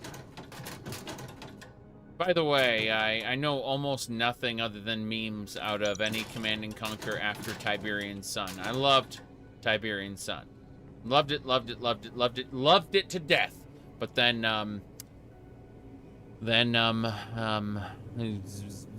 Ascension is real. No, I don't care about pilot. Yeah, he said there's not much beyond Tiberian Sun, something like that. Yeah, it's unfortunate. Very unfortunate. Okay. We'll save the game now that we got the outfit. Command and Conquer 3 is definitely a game that exists, but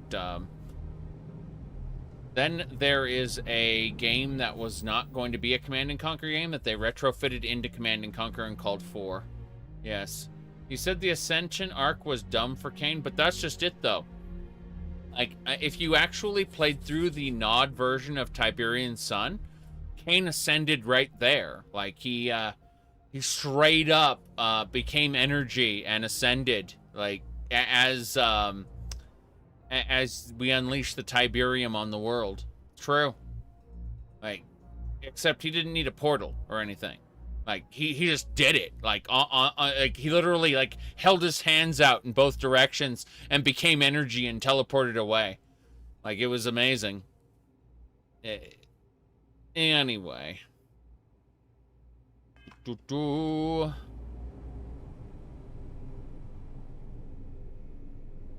T-pose, yes. T-pose to space.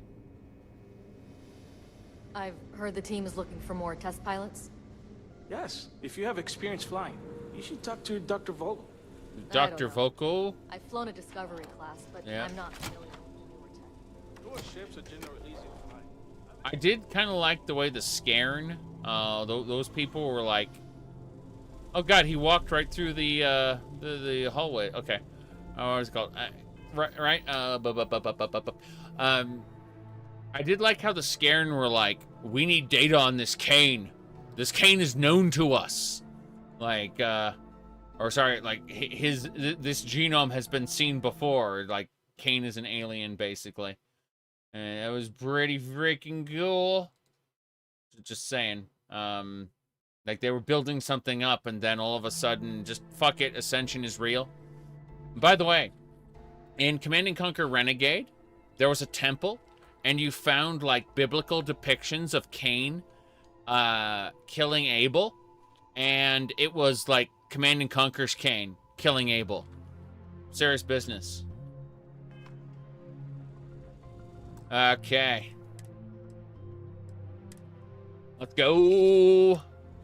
You'll find the prototype ship at Docking Bay 8. Right. Use the password to access the flight terminals in the control center. Right. What's the password?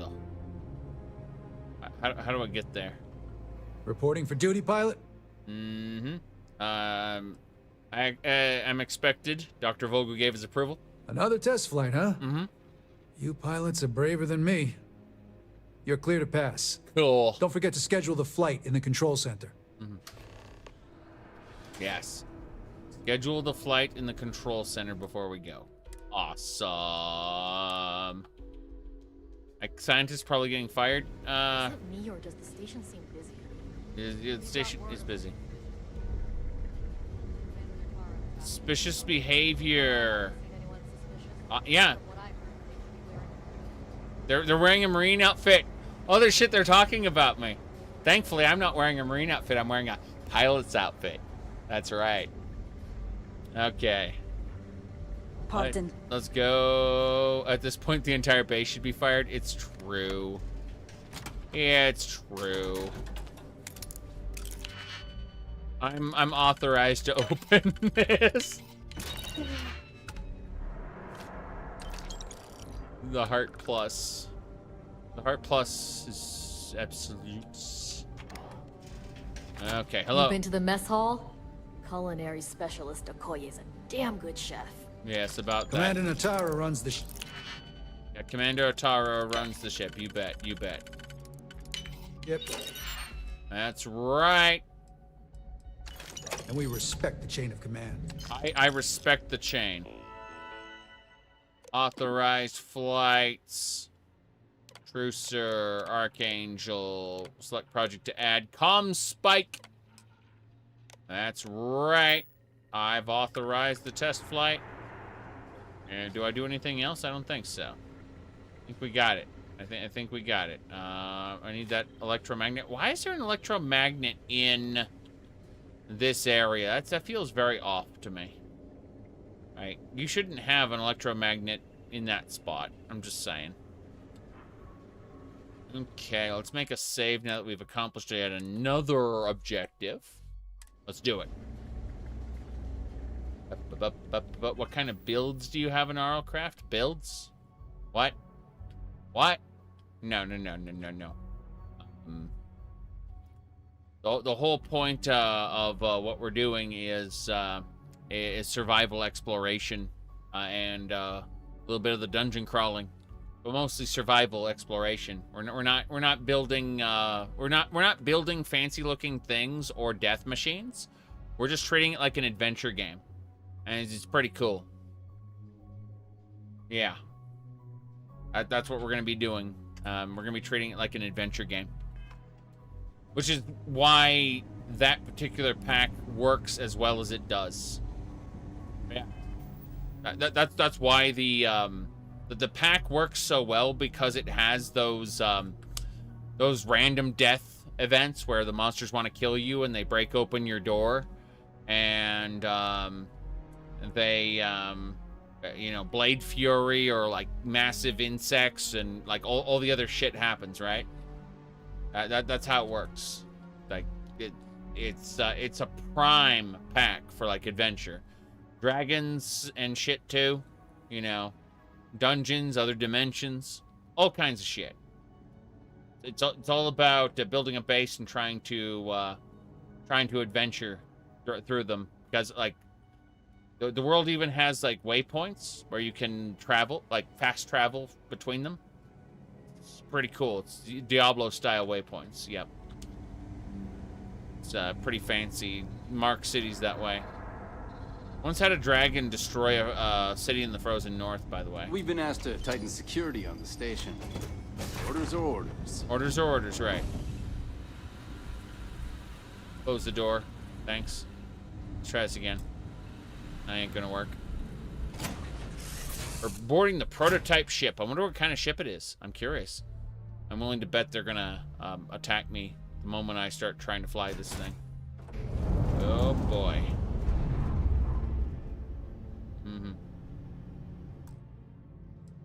Now, Craft to Exile is a good example of a build for Minecraft that you really want to have a like a predefined loadout on, because otherwise you're like you're going to like spec your character wrong and regret it, just like Path of Exile. That's why it's called Craft to Exile. It uses a really old version of Minecraft, though. It doesn't have a lot of the great features that I'd want out of like newer loadouts, you know. That's really what it comes down to, unfortunately, is a lot of these, most of these really cool mod packs are unfortunately tied to, like, ancient versions of the game. Which is fine, I guess, but also grumble. Let's see here. You said Arlcraft is better than Adventure Mode? Yeah, well, I mean, Arlcraft is, like, it is designed for masochists, specifically, and what I've done is I've just removed the what do you call it? I've removed the hot and cold mechanic, which makes the game tedious, and then I've introduced a mini-map mod, which lets me what do you call it? Do kind of like fast travel back to my base or whatever, and that those two little features alone just kind of make the thing really fun to play, because it takes the masochistic nature of, oh, well, when you die, you get teleported to a random ass place in the world, you know? It takes that element away, because you can just recall back to base. And then it takes the, you know, the hot and cold thing, whereas, oh no, I got to equip myself just perfectly. Removes that and just leaves in all the adventure shit, right? And the brutal combat and the dungeons, so many dungeons, and the alternate dimensions, obviously, you know, all that good stuff. Anyway, let's go. Mortal Kombat 1 on the Switch does not have facial animations. There are no, like, the people are just stuck with their generic faces all the time. So, like, it's you know the NPCs in Starfield, like the generic ones that look bug-eyed all the time? That's kind of like how the Mortal Kombat 1 characters look. Yes. On Switch. Okay, that leads down here. Looking around here. Okay, that's the landing bay. Feels like the ship shouldn't be as big as it is. Oh, well. I know it's a small ship, but it seems even bigger than it should be. Rama pack. Ah, bitten sandwich. I need those. No, I don't. You want to add Denuvo to the Switch? Yes. Denuvo is an official Switch partner now, meaning they've passed the prerequisites to put their software on Switch. The problem is that the overhead is going to make all but the most simple games lag, most likely. Oh, interesting. Captain's chest has good stuff. Who would have thunk it? Where's the cargo hold access? Nothing. Just the captain's chest. Okay. Why'd the captain's chest have money? I have no idea why. Okay, this is gonna be... Prototype ship, you are cleared for takeoff. We'll begin the test on your departure. Oh, that prototype ship looks pretty cool. Yeah. Bam. Recording test flight data. Please adhere to the scheduled flight plan and let us know if you have any issues. Return to the key. So, we're going... Yes, the flight plan is... Wow, it's some pretty good engines. I want to see what the test ship looks like. This is the prototype ship. It seems pretty terrible. Yeah, I'm looking at this like... I hate it, thanks. Let's get out of here. We are going to travel to the key, I believe. This is the rock ship. L key, go.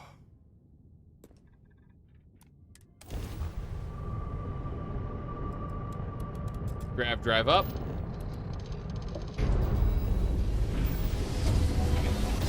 Why would you outfit a grav drive on...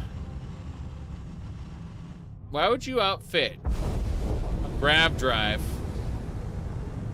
on a prototype ship that should only stay in the local area? I don't understand. Why would you outfit the prototype ship with weapons? Wouldn't you just want the device on the nose of the ship and then escort it to...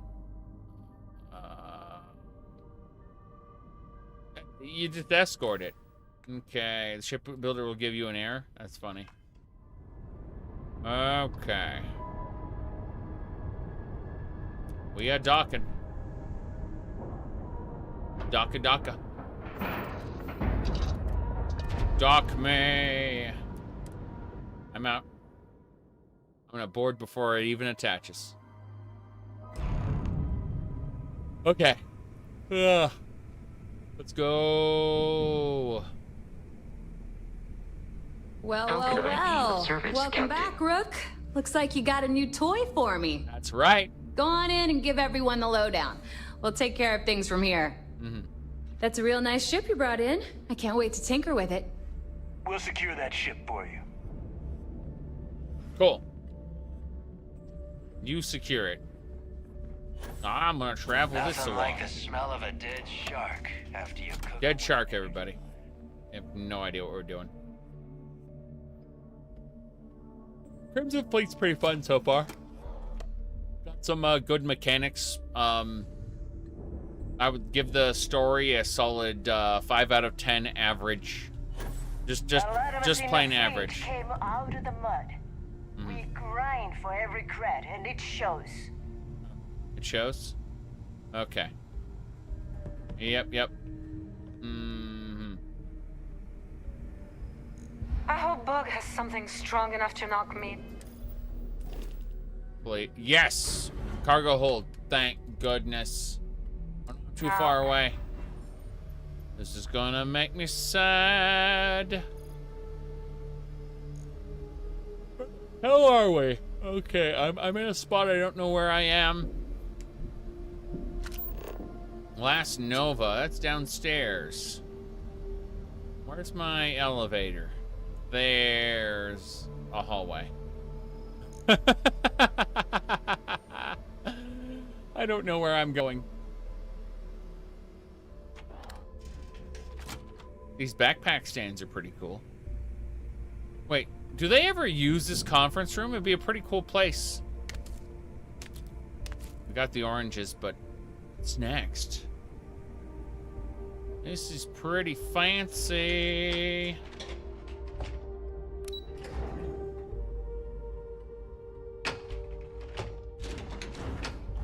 In the 90s and early 2000s, did I make any predictions? No. Right.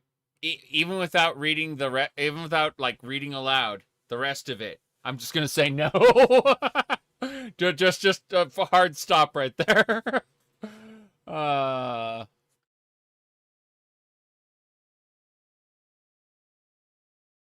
on, I'm typing something. Okay. Here we go. I think it was... It is the year 2000. But where are the flying cars?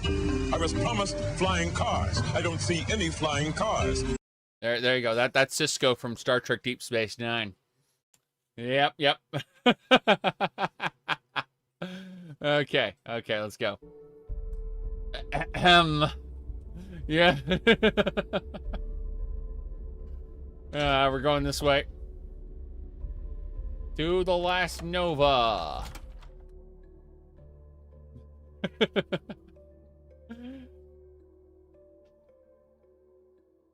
Okay.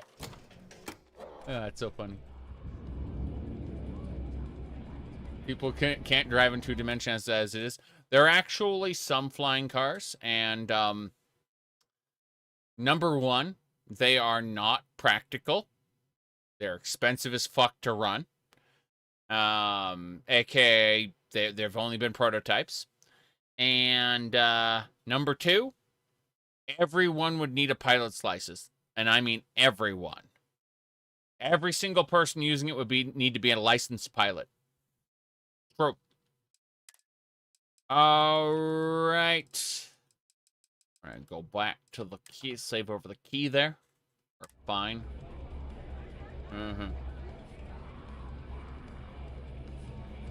Yeah. The fleet protects our own. But you turn against us. Hello. Nice to know Neva was right about you. It's good to have a promising rookie with the fleet. Yes. My goodness. No, Neva vouched for me? Surprise? Neva talks tough, and frankly, she is tough. But she's not a machine. She was a bad meme, though. Let's see. I've still got a lot to learn, man. Don't we all? But you seem to be a quick learner. Anyway, I believe I owe you a drink. It's the last time I'm paying, of course. Because if Delgado's right about Kryx's legacy, you've earned more than your fair share already with that ComSpike. Cool. Yep. Kane's legacy is as good as ours. Sounds like you're on board as a true believer. You did buy me a drink, it's true. I have to admit, the way things are going, I'm starting to believe myself. Okay. Anyway, I've kept you long enough. Now that you've had your drink, and my debt is paid, it's time for you to give Delgado the good news. Yes. Yeah, it's pretty impressive. I mean, functioning ladders, functioning elevators, functioning, buying me a drink. There ya go. There are multiple prototypes of flying cars, so trust me. Like, there are multiple models, multiple attempts, and none of them were financially... Gotta work my way up the ranks. None of them were financially viable. Are you looking to start something? Yep. Okay. First things first. 'Cause I'll finish it. For pirates, everyone's pretty civil so far. Yes. Drink coffee. We're gonna drink coffee. Sorry, that was kind of special. Away we go. Boards at the call. I have bought plenty a shot of whiskey. You went through with the instigation perk and made all the pirates shoot each other. That's funny. Yeah, I could see doing, like, having a lot of fun just doing, like, a social skill character. Just imagine, for the most part, like, if I have to shoot somebody, I use my Nova Blast Disruptor, but otherwise I convince them to off each other. That'd be pretty funny. Obviously, there are cases where I'd have to kill, right? And for that, I'd use my knife. I'd stun them and then stab them. Pretty funny. Okay.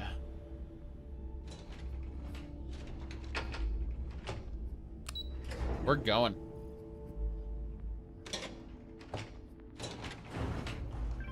Mm-hmm.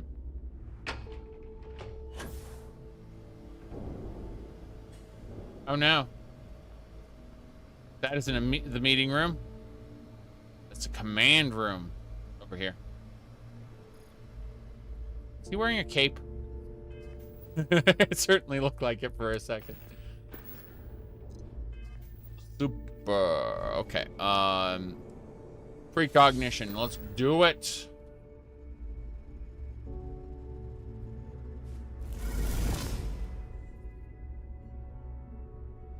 How's it going? Jasmine tells me that you not only brought us the ComSpike, but an entire prototype UC ship. That's right. I'm impressed, Rook. Very impressed. That's right. Yep. ComSpike was built into the ship. Don't really have a thought. Just thought the fleet could use some extra parts. Yeah. Nice try, Rook. We know you didn't have a choice. Yeah.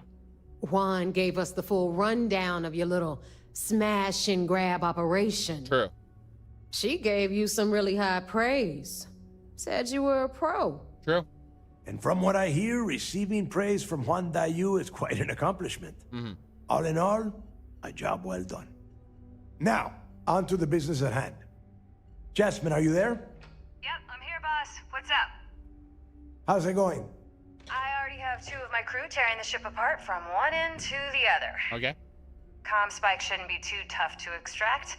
I'm looking forward to seeing what those UC techs have been up to. Keep me posted. All right. That... The fact I'm such a pro should be a red flag for them. It really should be. Yep. The fact that I've managed to...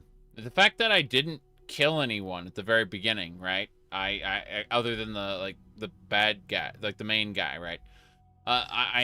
When I spared the original ship and didn't get anyone killed, that should have been the biggest red flag right then and there. And then the fact that I've been expertly doing everything without fucking up while staying civil for the most part. Yeah. Galaxy famous class 1 citizen. Exactly. Well, maybe not galaxy famous. I guess these people don't get into the UC very much. Although the lady Jazz should have instantly known, like Jezebel, whatever. She should have instantly known because she lives in New Atlantis, right? So she should have been like, "Holy fuck, that's that famous class 1 citizen." But everyone else would be none the wiser. It's like I would have been able to get all the way to Jazz there, and then she would have fingered me. Yeah. Yep. You pissed off Sysdef and they no longer like you? That's funny. Yep. There's probably a parade in my name. I beat the Terramorphs. And yeah.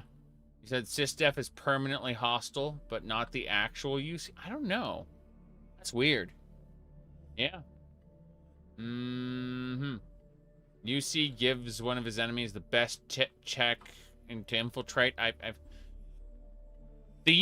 Okay, so here's the deal. The UC military didn't give anything. I stole it from the UC. The UC Sysdef, which is a different organization within the UC, didn't tell the UC military they were, like, sanctioning this operation. It's kind of crazy. So, yeah. What's the difference between the UC military and the UC Sysdef? The UC Sysdef is they're the system defense, they're like the town guards, kind of. But then also, like, this particular branch of the Sysdef is doing I mean, they're all branches of the same faction. What's the difference between the NSA and the CIA? and the Homeland Security. What's the difference between those different groups? You know, they're all part of the U.S. government, right? Right? Okay, let's get going. Ahem. Leaves our electromagnetic atmosphere problem. And I think we've discovered a solution. Just imagine if those groups don't talk to each other and, in fact, undermine each other sometimes, you know? Because they have their own agendas that they are putting priority on, as opposed to working together like a normal functioning government should. That is almost like there are problems within the government. Yeah. There's a corporation in the city of Neon called Generdyne. They're responsible for the massive conduction grid that powers the city. We get our hands on their electrical absorption tech. I fucking loved the GTA 5 scene where he goes like, you didn't kill him, did you? And he goes, what do you think I am? I'm not some kind of animal. But I did kidnap his wife. That was fucking funny as hell. Okay, let's see here. And Jasmine swears she can tame it to handle Bannock 4. Okay, cool. So, yeah, I have faith that Jazz can get to work. Construction grid. Let's go. Stick my neck out there for guess. What's the construction grid? It's the giant shroud that covers the entire city. Big ugly thing that Generdyne uses to absorb lightning strikes. When you arrive in Neon, I'm sure your contact will fill you in with all the boring details. I see. I worry that everything's hinging on Jazz getting the tech to work. Nah, I have faith in her. I do. I have faith. You damn right she can. My girl can piece together a jump engine with her eyes shut. Literally, I've seen her do it. Lost good money on that bet. All right, let's not get carried away, neighbor. Now, why don't you give us the info on our Neon contact? You get to meet up with the lovely Estelle Vincent. She's had her deft little fingers on the pulse of Neon for some time now. Whatever info you need, I guarantee she can get. Estelle is one of the most reliable captains we have in the fleet. Okay, so why do they talk to you backwards so often? They have these little places in the environment. So if you ever pay attention to like Skyrim or Fallout 4, you often see NPCs start to sweep a broom or they lean on a fence, right? Those are actually nodes in the environment. And they use them similar to how the player would use a crafting station, right? It locks their model into that location, okay? And so they try to talk to you from that location. This game has a bug where if an NPC is just getting off of a place, they kind of get stuck in the pose they were last in, getting off of that, you know, invisible node in the environment. And so they just kind of sit there, half attached to this node they're no longer leaning on, and kind of trying to talk to you at the same time they're kind of just trying to get off of the node. It's special. It's definitely a Starfield thing, and it reminds us that Bethesda is Bethesda. If I want something done, there's none of the typical bullshit. It gets done, and afterward, we all split the cash. I see. I like that part of splitting the cash. Let's see. I like that part. Don't worry. When Kryx's legacy is aboard the key, we'll be splitting plenty of cash. Cool. Until then, I want you to do everything Estelle asks. Follow her instructions to a letter. She is valuable to the fleet. You piss her off and we lose her as a contact, you're going to be answering to me. Why? How do we lose her Estelle contact? will be waiting at Madame Sauvage's place. Oh, cool. I know where that is. I'd say don't keep her waiting. I know where Madame But Sauvage's is. chances are she won't mind. Girl loves her liquor. And keep your eyes on the prize. Neon's one big distraction for people like us. So I want you focused.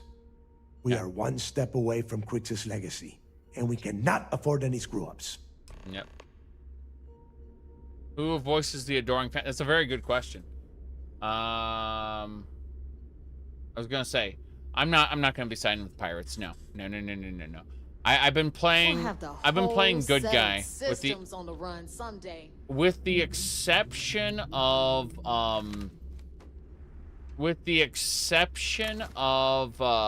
Ryujin, where I've been I played dirty filthy corporate spy. I've been playing mostly good guy. Yeah. It would be cool if the pirates gave you more. They should. I hope so. Isn't there like wiki information about this shit? Aren't there like obsessed crazy fans who are like porting everything to the wikis already? You should check. You should go look it up. I'd be shocked if that weren't the case. The fleet is family. Yes, stealing from family is expected. Stealing from each other is just what you call a professional courtesy. Right, you should steal from family. Rook. You said Fextra. More people need to get away from that guy. He viewbots his wikis. It's disgusting. I have like a special block set up to block his streams because it's bad. Like every time you go to one of the wikis he runs, like it just kind of it's bad. Yeah. He's a view botter. It's that simple. I need to deal with my spacesuits soon. Yeah, it's one, the bounty hunter one. Cool. What else? I want the hacker one. Yes. Cool. I don't need those pilots there. Yes. Bro hat. No thanks. Really? That crew hat is a quest item. What the hell? Get high level loot, you need to go to a level 60 or 75 planet? Yeah. Carried you through Kingdom Come after release? Yeah. Look, I'm okay. I'm okay with somebody getting like advertising revenue. But the fact that like you open up their webby site their webby site and then you get their live stream playing automatically, it's kind of like, okay, well, is this a wiki? Or is it their personal site? If it's their personal site, fine. But if it's like an all-inclusive wiki, it's like, this isn't what I signed up for when I go into this page, you know? Okay, give me a second here. Let me figure this out. Wait, what? Okay. Every time you play Kingdom Come, you have to relearn the combat system? Yeah. Used ad block to hide almost everything on their website? Yeah, absolutely. Absolutely. Hold on, I gotta equip these. If it's a personal website, that's fine. But it's a goddamn wiki. I'm sorry, I don't appreciate it. This operative helmet is fine. The uniform is actually... Damn! That's 25 physical resistance? Energy resistance? I'm looking at this going, what the hell? Yeah, that ensign uniform is just great. Like, holy crap. Persuasion, harder to detect. Hazmat suit is pretty good, but I'm looking at this like freaking 25 physical resistance on this thing. This is crazy. The moment advertisers notice how scummy embedding is, they start pulling away from Twitch. Twitch will do something about it, but they don't. Like, they don't think it's scummy. They think, oh shit, I get my advertisements free on a different website. That's what they think.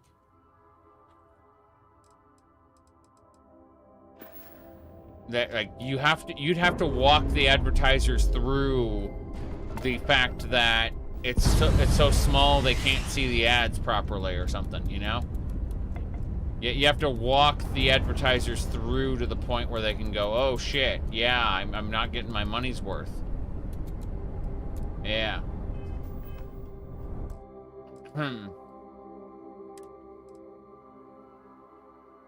Or better yet, like, have some kind of website that goes against their particular, you know, politics. And, what do you call it? Have someone embed the the streams from there, and they'd be like, "Oh shit, those undesirables are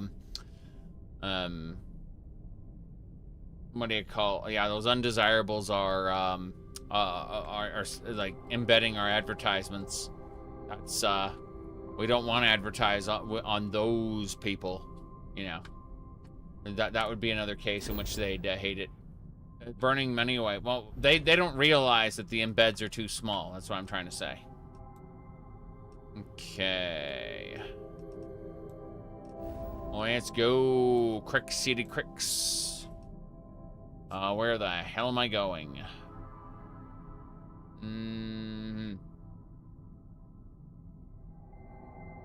If you like Kingdom Come Deliverance, you're already a history nerd. I'm not, but I'll tell you something. I like the game a lot, and I like making fun of it. I like making fun of the quote-unquote historical realism of the game because it triggers a shit ton of people. That's true. That's absolutely true. I'm kind of like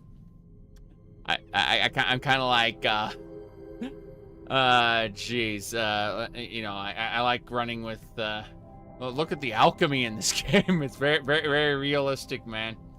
Very realistic. Okay.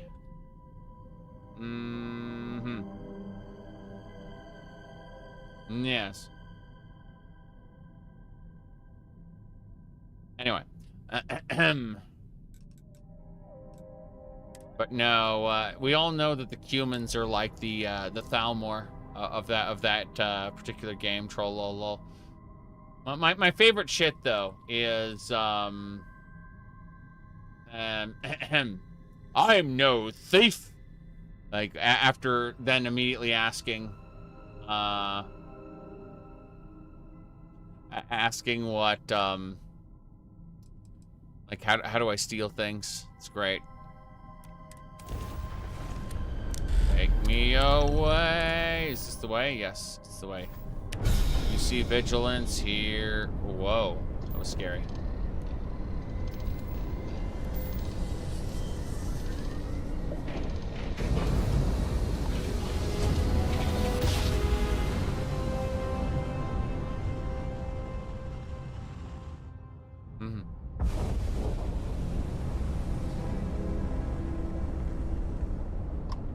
Vigilant time.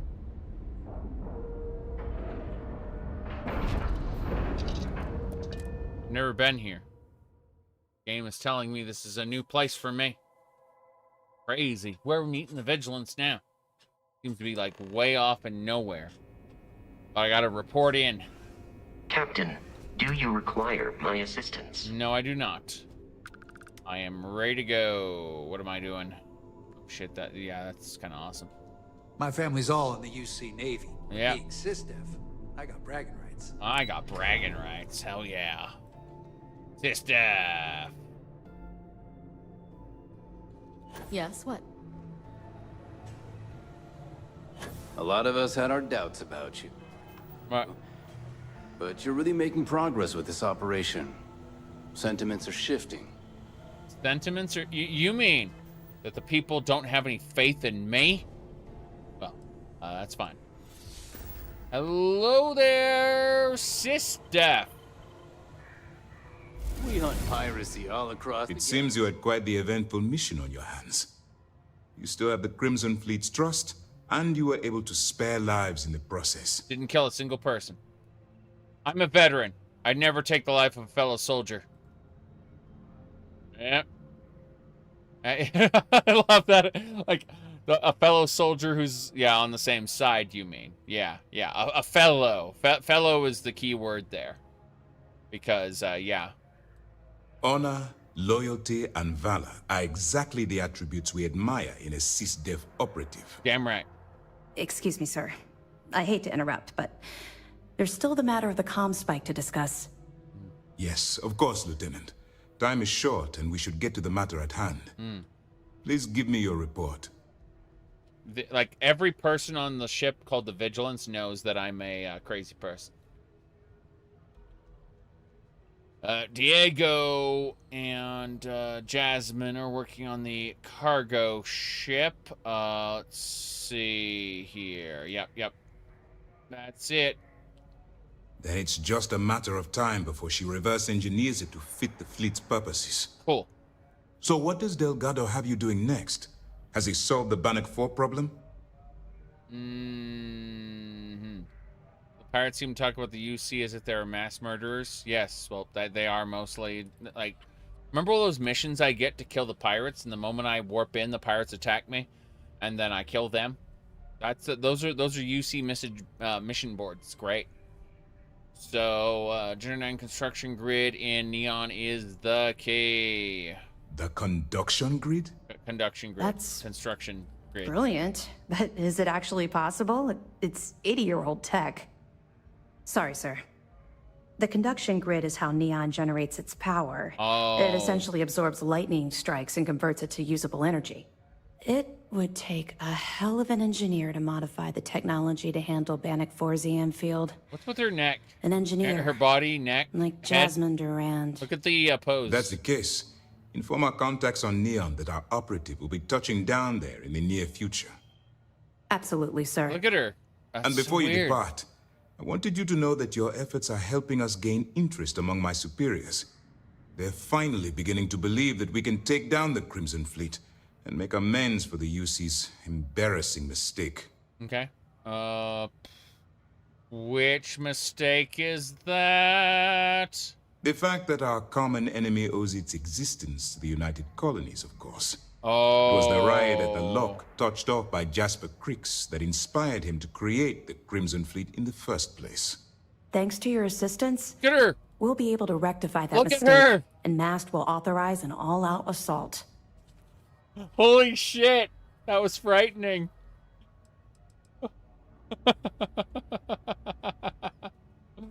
Holy crap.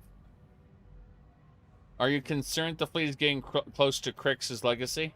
Of course I am. But it's a calculated risk. Okay. I hope that means I can get a pay increase. I'll see what I can do. You've certainly gone above and beyond the call of duty. Yep. All right. I suppose that's all for now. I'll be looking forward to your next report. Good luck. And please, be careful.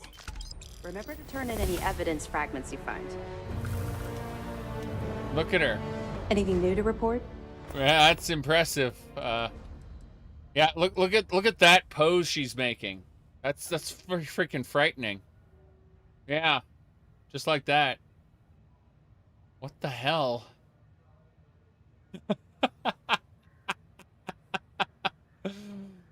Okay then. I'll be here if you have any more questions. Yes. Word is you had to steal classified tech from a UC station. I hope the commander knows what he's doing. The commander knows exactly what he's doing. Let's go check out some I news. wouldn't want to be there at MAST when the commander has to explain taking the ComSpike. True. I'm glad these people understand that, like, shit is going on here.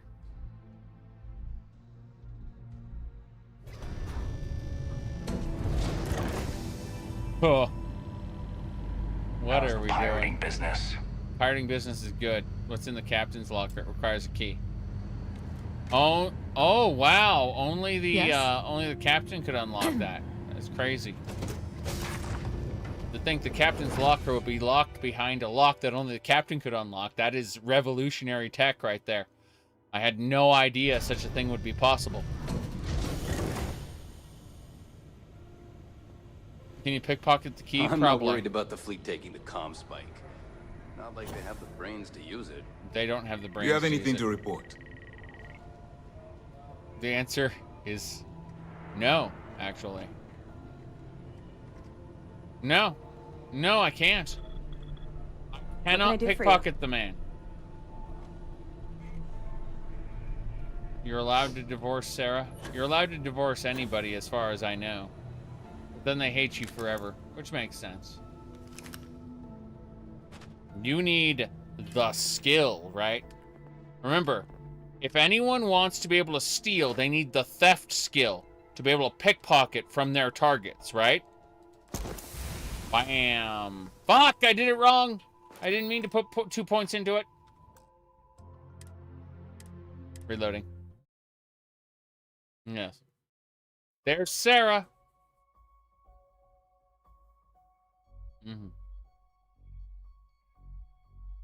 I didn't know I qualified and had a point. It's just like I was freaking out. So yeah, I can't pickpocket him. Can't do it. But what I do need is outpost management. We're getting there. 2 more points in outpost management, and we can get Starship Command. We can start getting extra crew members. I'm looking forward to having a crew of 8. That's what we're going for. Outpost management, go! Wait, what am I missing? Cargo links. Shit. The game underutilizes it to an extreme degree. Yes. Well, this is unfortunate. I guess I'm just gonna get spacesuit design. Yep. That's what I'm doing. Fuck it. Yep. Craft, improve spacesuit mods, superior, cutting edge. Yeah, let's do it. We're good. Okay. They did not have keys or special items, just ammos, credits, and guns. Once I get yes. time off, that's the first place I'm jumping. Absolutely. I can has med pack. Orders came down. Some new science division policy. 8 leeches.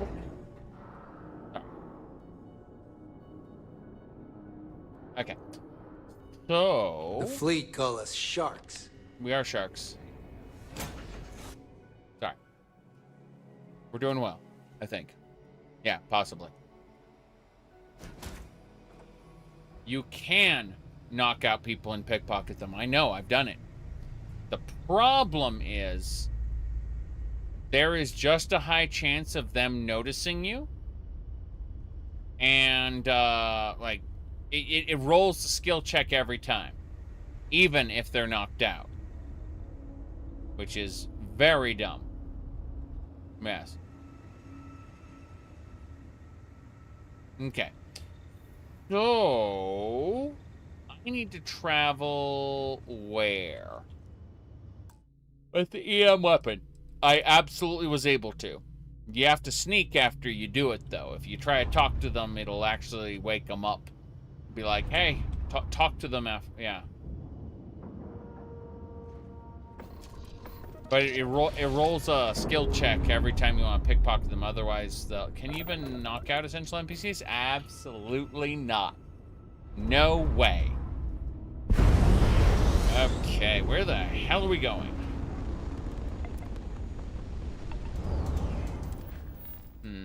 Absolute power. I love it. Absolute power. We're gonna proof ain't happening. And not happening. To neon. To neon. Just neon, not neon core? Okay. We're traveling. Yes, in Kenshi, if they're unconscious, 100% pickpocket chance. You bet. Uh-huh. Skills have value. Yes, that'd be great.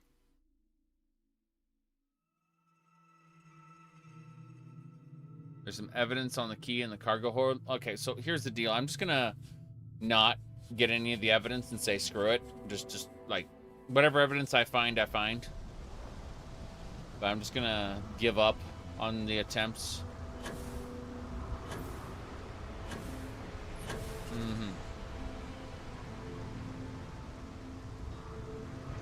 You said you found one in the well. And keep moving, the scanners won't hurt you. So let's go over this. Give me the IDs for all the evidence. That's funny. All right. Well, we'll check the key and we'll check the well. That might be fun, but yeah, we'll see. Anyway, I gotta focus. Oh, Trade Authority. Yeah, hello, Trade Authority. I need to talk to you guys. How's it going, man? This better not be a waste of my time. Then here I thought you were just wasting my time. This better not be a waste of my time. Oh, you thought you were wasting my time. We got it. Adhesive. Yes.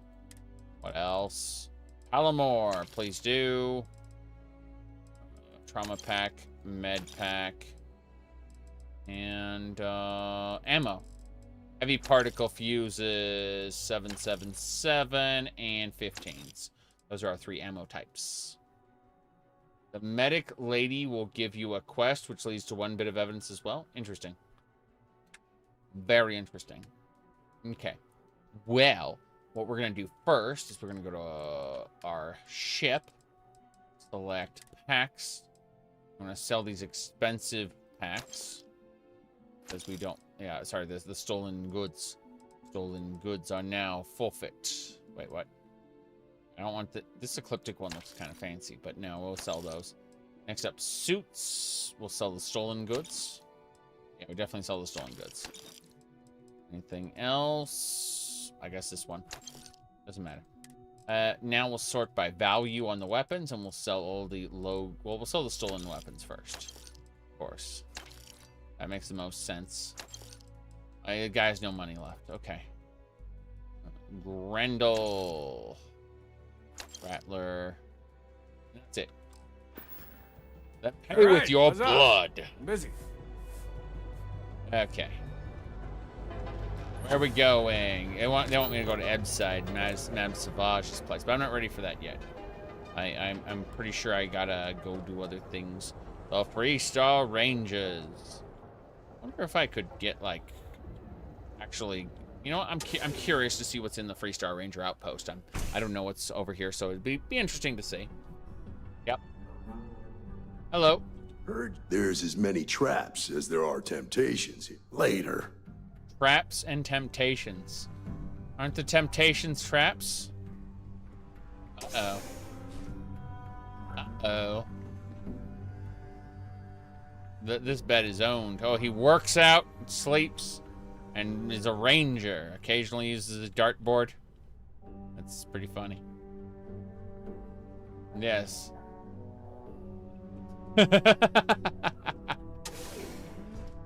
Okay. Let's see what we got. Remember, that badge doesn't do shit for you here. Works out, he sleeps and cries. Oh no. There's only 2 options, Jim Bro or terrorist.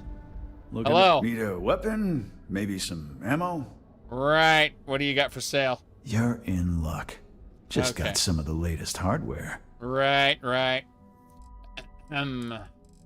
Cool. More heavy particle fuses, 777s and 15s.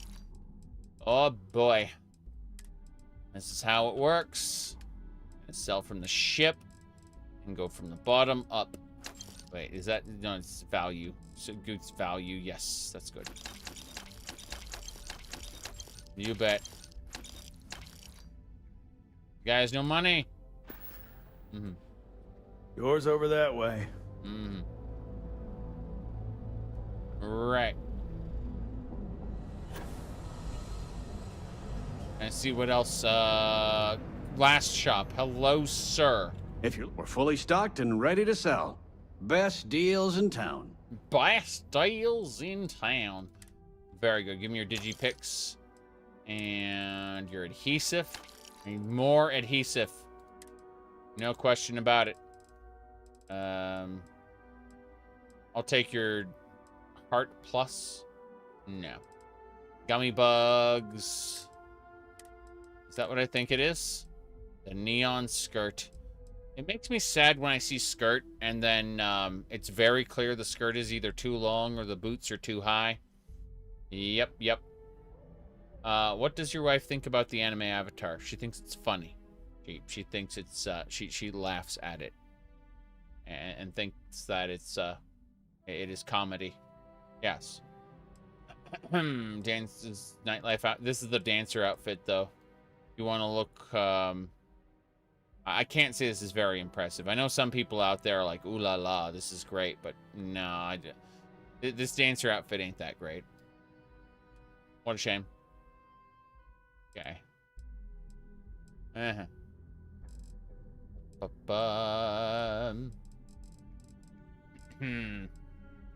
It's not good. Heavy particle fuse, 777, and shotgun shells. The outfit, I mean. Yeah. Sell. We need to go and continue to sell weapons. They have no more money. What a shame. Tell everyone you know about our store. Okay, so let's go over our weapons really quick, just to figure things out. So we've we have 29,000 shots Chase more zone heads with this with my pew pew gun, right? I got sorry, my rapid fire gun. Good. Then we got the shotgun. We got 5,700, which is not great, but it's these are what I think they are. I do hope I've been buying the correct shotgun ammo. Yeah, it's a 15. Good. There we go. And then our heavy particle fuses. We've got 11,000 of those. Yeah, I could probably sell all the ammo that isn't these types. Probably. We have an office in Ryujin, by the way. Broken. But yeah, unfortunately, I do need to take a break. No funny stuff with that boost pack. So, we're gonna go over to Eb's side where it's less chaotic. But I'm gonna have to take a break soon. So, yes, exactly. Today, I will be able to play a massive amount of time. But tomorrow, I will have to drop off for a while. Hold on a second. Did I break the game? No, I didn't. Okay. Madame Savages, yes. Very good, very good. 7. Yeah. Game dropped so much ammo outpost you never ran out. Yeah, unless you're using just one gun, you'll never run out.